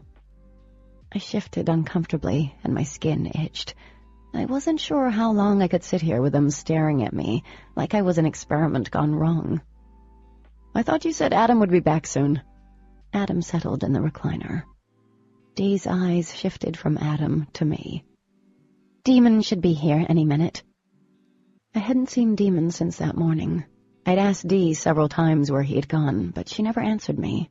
Eventually, I gave up pestering her. The two of them started talking, making plans for Thanksgiving break coming in a few weeks. I zoned out, like I'd been doing for the last 3 days. It was strange. I couldn't concentrate. I felt off, like I was missing a part of me. Warmth slipped over my skin like a warm breeze. It came out of nowhere. I looked up, seeing if anyone else noticed what I'd felt. They were still talking. I shifted on the couch as the feeling increased. Dee's front door opened, and my breath caught in my throat. Within seconds, Daemon entered the room. His hair was a tousled mess, and there were shadows under his eyes. Without saying a word, he dropped onto the couch, his heavy lashes hiding his eyes, but I could feel his stare. "Where have you been?" I asked, in a voice that sounded shrill to my own ears. Silence fell, while 2 more sets of beautifully odd eyes settled on me. I felt my cheeks turn hot, and I leaned back, feeling like an idiot. I folded my hands and kept my eyes pinned to them. What a way to draw attention to myself. Well, hello, honey. I've been out boozing and whoring. I know, my priorities are pretty off. My lips thinned at his sarcastic response. "Dick," I muttered. Dee groaned. "Daemon, don't be a jerk." "Yes, Mommy. I've been with another group, searching the whole damn state to make sure there aren't any Aram that we're not aware of," Daemon said, his deep voice soothing a weird ache within me. At the same time, I wanted to thump him upside the head. Adam leaned forward. "There aren't any, right? Because we told Katie she didn't have anything to worry about." His eyes left me briefly. "We haven't seen a single one." Dee hooted happily and clapped her hands. She turned to me, her smile genuine this time. "See, nothing to worry about. Everything is over." I smiled back at her. "That is a relief." I heard Adam talking to Daemon about his trip, but it was hard to pay attention. I closed my eyes. Every cell in my body was aware of him, like that day in my living room, but on a different level. "Katie, are you even here right now?" "I think so." I forced a smile for Dee's sake. "Have you guys been driving her crazy?" Daemon asked, sighing. "Bombarding her with a million questions?" "Never," cried Dee. Then she laughed. "Okay, maybe." "Figured," Daemon muttered, stretching out his long legs. Unable to stop myself, I turned toward him. Our eyes locked. The air between us seemed to stretch with heat and electricity. The last time I'd seen him, we'd been kissing, and I had no idea where that left us. Dee shifted next to me, clearing her throat. "I'm still hungry, Adam." He laughed. "You're worse than I am." "True." Dee hopped to her feet. "Let's go to Smoke Hole. I think they're having homemade meatloaf." She edged around me, leaned down, and gave Daemon a peck on the cheek. "Glad you're back. I've missed you." Daemon smiled up at his sister. "Missed you too." When the door shut behind Dee and Adam, I let out the breath I'd been holding. "Is everything really okay?" I asked. "For the most part." He reached out with one hand, running his fingers over my cheek. Daemon sucked in a sharp breath. "Hell." "What?" He sat up and scooted closer, his leg pressing against mine. "I have something for you." Not what I was expecting. "Is it going to blow up in my face?" Leaning back, he chuckled and reached into the front pocket of his jeans. He pulled out a small leather pouch and handed it to me. Curious, I pulled on the little string and carefully emptied the pouch into my palm. I glanced up, and when he smiled, I felt my heart turn over. It was a piece of obsidian, about 3 inches long, polished and shaped into a pendant. The glass was shiny black. It seemed to hum against my skin, cool to the touch. The silver chain it hung from was delicate, spiraling over the top of the pendant. The other edge was sharpened into a fine point. Believe it or not, Daemon said. even something as small as that can actually pierce Aram skin and kill them. When it gets really hot, you'll know an Aram is nearby, even if you don't see one. He carefully picked up the chain, holding the clasps. It took me forever to find a piece like this since the blade turned to crap. I don't want you to take this off, okay? At least when, well, for the most part. Shocked, I pulled my hair out of the way and twisted around, letting him hook the necklace around my neck. Once it was clasped, I faced him. Thank you. I mean it, for everything. It's not a big deal. Has anyone asked you about your trace? I shook my head. I think they're expecting to see one because of all the fighting. Daemon nodded. Hell, you're bright as a comet right now. The sucker has gotta fade, or we'll be back to square one. A slow heat built inside me. Not the good kind. And what is square one, exactly? You know, us being stuck together until the damn trace fades. His gaze flickered away. Stuck together? My fingers dug into my denim-clad knees. After everything I've done, us being around each other is being stuck together? Daemon shrugged. You know what? Screw you, buddy. Because of me, Baruch didn't find your sister. Because of what I did, I almost died.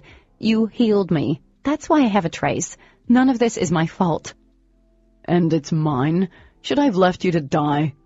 His eyes burned now, like emerald pools. Is that what you wanted?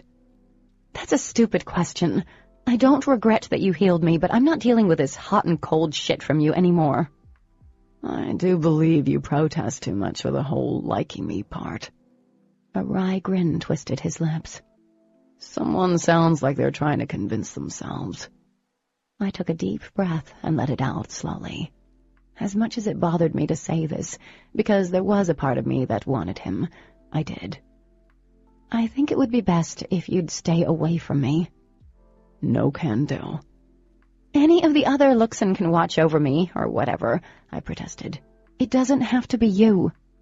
His eyes met mine. You're my responsibility. I am nothing to you. You're definitely something. My palms itched to have a close encounter of the bitch slap kind with his face.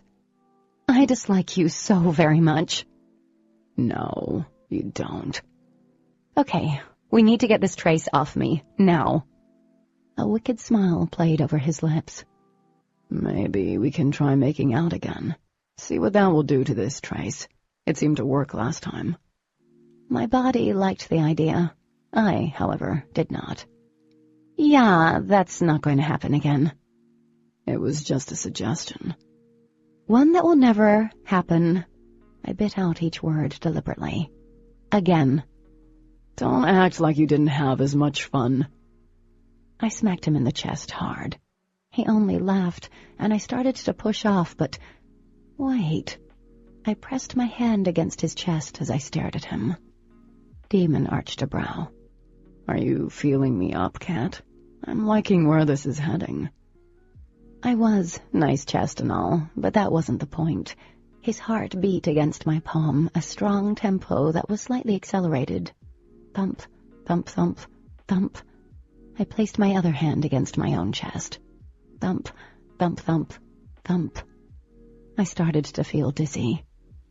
Our heartbeats, they're the same. Both of our hearts were racing now, completely synchronized. Oh my God, how is this possible? Daemon started to look pale. Oh, crap. My lashes lifted, our eyes locked. The air seemed to spark around us, filled with tension. Oh, crap, indeed. He placed his hand over mine and squeezed. But it's not too bad. I mean, I'm pretty sure I morphed you into something, and this whole heart thing proves we must be connected. He grinned. Could be worse. What could be worse, exactly? I asked, stunned. Us being together. He shrugged. It could be worse. Part of me wasn't sure I'd heard him right. Wait a sec. You think we should be together because of some kind of freaky alien mojo that has connected us? But 2 minutes ago you were bitching about being stuck with me? Yeah, well, I wasn't bitching. I was pointing out that we are stuck together. This is different, and you're attracted to me. My eyes narrowed. I'll get back to that last statement in a second, but do you want to be with me because you now feel forced? I wouldn't say forced exactly, but I like you. I stared at him. It was all too easy to recall what I'd overheard when he'd healed me. Part of me had thought that maybe what he'd felt was real, but maybe it was the product of whatever the hell he'd done. That made sense, considering what he was saying. Daemon frowned. Oh, no, I know that look. What are you thinking? That this is the most ridiculous declaration of attraction I've ever heard, I said, standing. That is so lame, Daemon. You want to be with me because of whatever crazy stuff that had happened? He rolled his eyes as he stood. We like each other. We do. It's stupid that we keep denying it. Oh, this is coming from the dude who left me on the couch topless? I shook my head. We don't like each other. Okay, I should probably apologize for that. I'm sorry.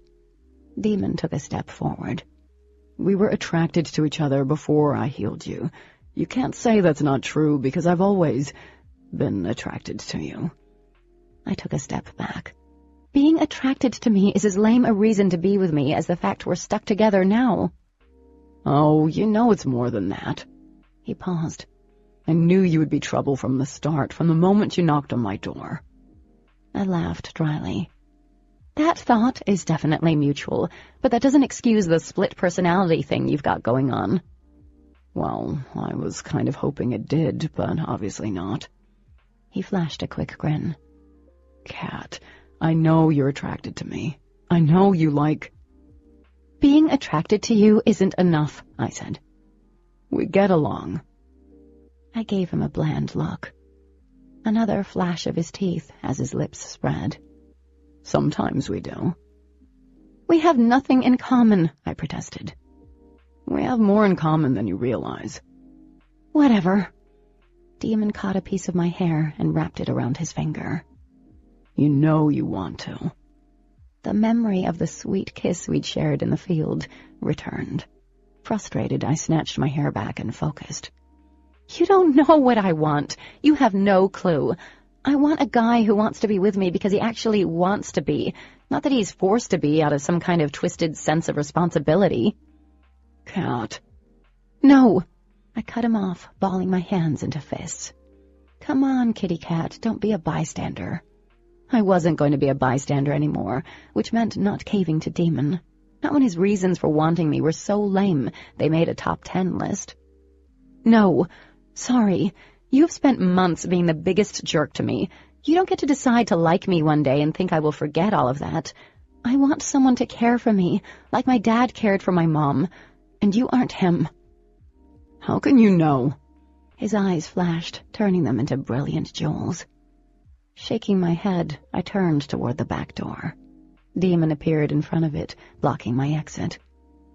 God, I hate when you do that. He didn't laugh or smile like he normally would. His eyes were wide and bright, consuming.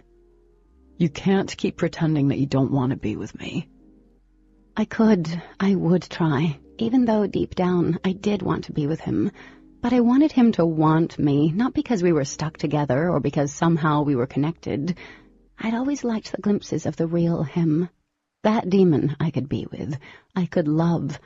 But that Daemon never stayed around long, pushed out by his never-ending duty to his family and race. Saddened by that, I pressed my lips together. I'm not pretending, I said. His eyes searched mine. You're lying. Daemon. He placed his hands on my hips and tugged me forward carefully. His breath stirred the hair around my temple. If I wanted to be with... He started, his hands tightening. If I wanted to be with you, you'd make it hard, wouldn't you? I lifted my head. You don't want to be with me.